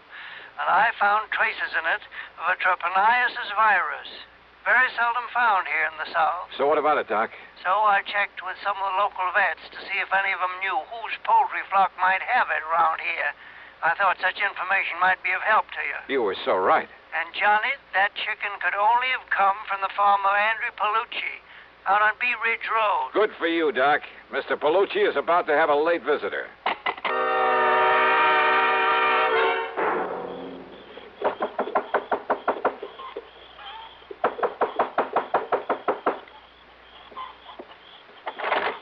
Yeah. What do you want? Don't you know what time it is? Yeah, and I'm sorry to get you out of bed. Oh, sure. Look, my name is Johnny Dollar. I want to know if a man named Alfie Garber bought a chicken from you yesterday. Huh? You waking me up in the middle of the night and tell me, did he? No, he didn't. No, it was his wife. She bought the chicken. Oh, his wife? That's right. Her and that man, What man? That'll Luke. That's all right, Luke.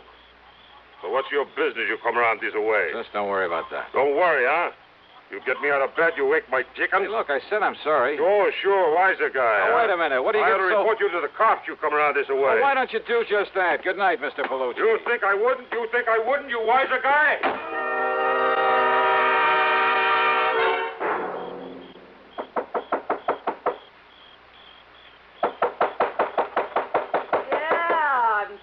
I'm coming. Yeah, what do you want this time of night? You, Mrs. Garber? Huh? You mind if I come in? Now, just a minute, mister. I want you as an accessory to the murder of your husband. Me? What are you talking about? Real smart, you and Luke Thrasher. Real palsy-walsy with him, weren't you? How long had you and Luke been planning this? What do you mean, mister? You crazy? Who are you? Racetrack bums, all three of you. Oh, now, wait a minute. Alfie was losing his shirt, but Luke was doing all right. He was loaded. So what to do about Alfie, who was giving you nothing but grief? Get rid of him. You're crazy. I asked you, who are you? You made it known that Alfie was in bad shape, that he talked about committing suicide. And that's probably what gave you the idea for the Sunshine Skyway Bridge. There have been several suicides from it. That's what the cops said, isn't it? Alfie took the jump. Wrong. Because making it look like suicide would keep you from collecting his insurance. Now, listen, so it had to be a clear case of murder. That's why you spilled the chicken blood around when you left his car up there. You, Mrs. Garber, yeah, you. After making sure that Luke Thrasher had an alibi, could prove he was in town at the time you left the car on the bridge. You're making a crazy guess, that's all. Oh, pretty good guess, isn't it? Because what it means is that Alfie was killed sometime before you left that so-called evidence up there. Evidence that would make it impossible to pin the murder on Luke. You think you can prove that? Why not? Or would you rather have me prove that you killed your husband? Me? Well... No, listen. They've told me Luke is mighty clever, maybe even clever enough to have made you commit the murder. No, I didn't. I swear it. You can't say you didn't have plenty of opportunity. Mister, listen to me. Yeah? Well, go on. Tell me. How did you kill him? Where did you put his body? No, I didn't do it. Then if you don't want to burn for it, you got to prove that. Can you? Well... Yeah. Because Luke killed him. Luke did it. Can you prove that? Now, where's the body? I'm sure it wasn't dumped off the bridge, because if they'd find the body, they might be able to find the bullet holes or some other mark that would lead them to Luke Thrasher. So where'd he hide the body? Come on, baby, you better talk. What? Alfie, garbage buddy, it's right where yours is going to be, Dollar. Huh? Take his gun away from him, Lena. Oh, yeah, sure, Luke. I got it. You know so much it's got to be curtains for you, Dollar. Yeah, in tight in the middle of your back so it don't make any noise. Go on, Luke, kill him. Yeah, right. Hey, Luke, drop the gun. You better drop it, Luke, or so help me, I'll pull this trigger. You two, sisters, go ahead.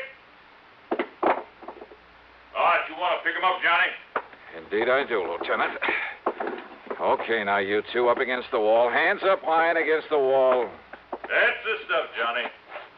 And just what brought you around here? A complaint by one of our citizens. Seems that one Andy Palucci owns a poultry farm. Well, he was a little bit annoyed by the way you got him out of bed a while ago, just to find out that these two bought a chicken from him yesterday. So he called us up to report you. Just like you suggested to him. Bless Andy Palucci. Now, if you'll just help me climb in this window, I'll take care of these two for you.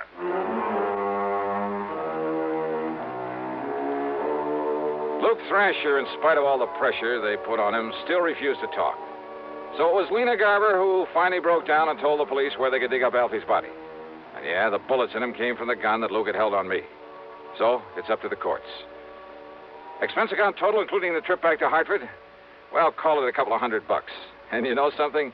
I finally managed to get in some of that real great fishing in the Gulf with Earl Portman. Really great. Yours truly, Johnny Dollar.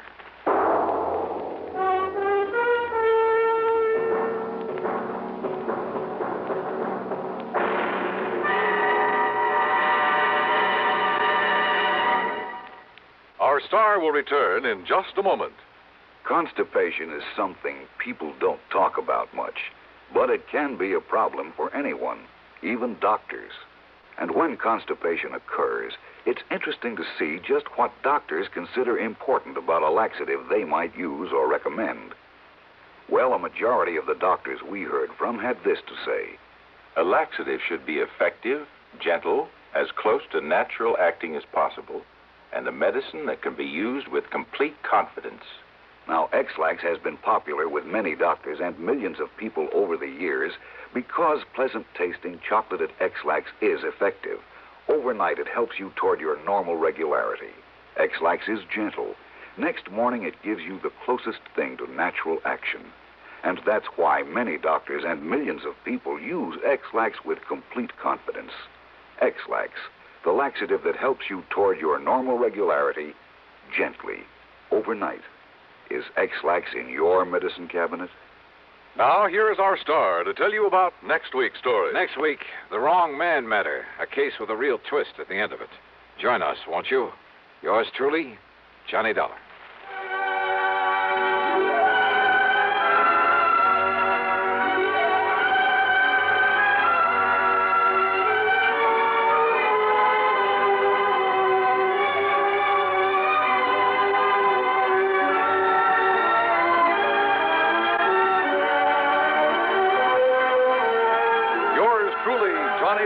Starring Bob Bailey, originates in Hollywood and is written, produced, and directed by Jack Johnstone. Heard in our cast were Virginia Gregg, Vic Perrin, Barney Phillips, Edgar Staley, Peter Leeds, and Frank Gerstle. Be sure to join us next week, same time and station, for another exciting story of yours truly, Johnny Dollar.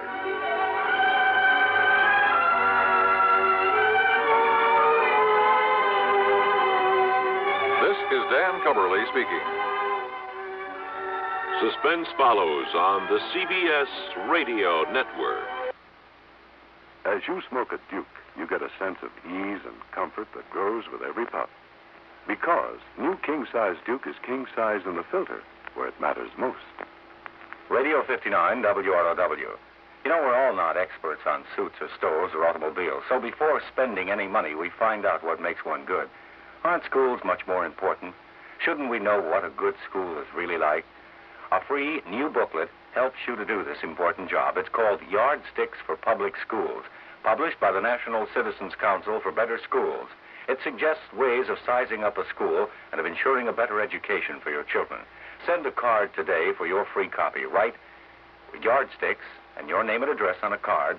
Mail it to Better Schools, 9 East 40th Street, New York, 16, New York. That's Better Schools, 9 East 40th Street, New York, 16. From Hollywood, it's time now for Johnny Dollar. Peter Hanley at Western Maritime and Property. Oh, yeah, Mr. Hanley. I found this message to call you. You're still in town at the Beverly Hilton. Yes, that's right. I thought you'd be back in Hartford by now. When I can enjoy a spot like this on expense account? What? This California weather, the swimming pool here at the hotel? Wait. Wait. You say on expense account? Why, sure.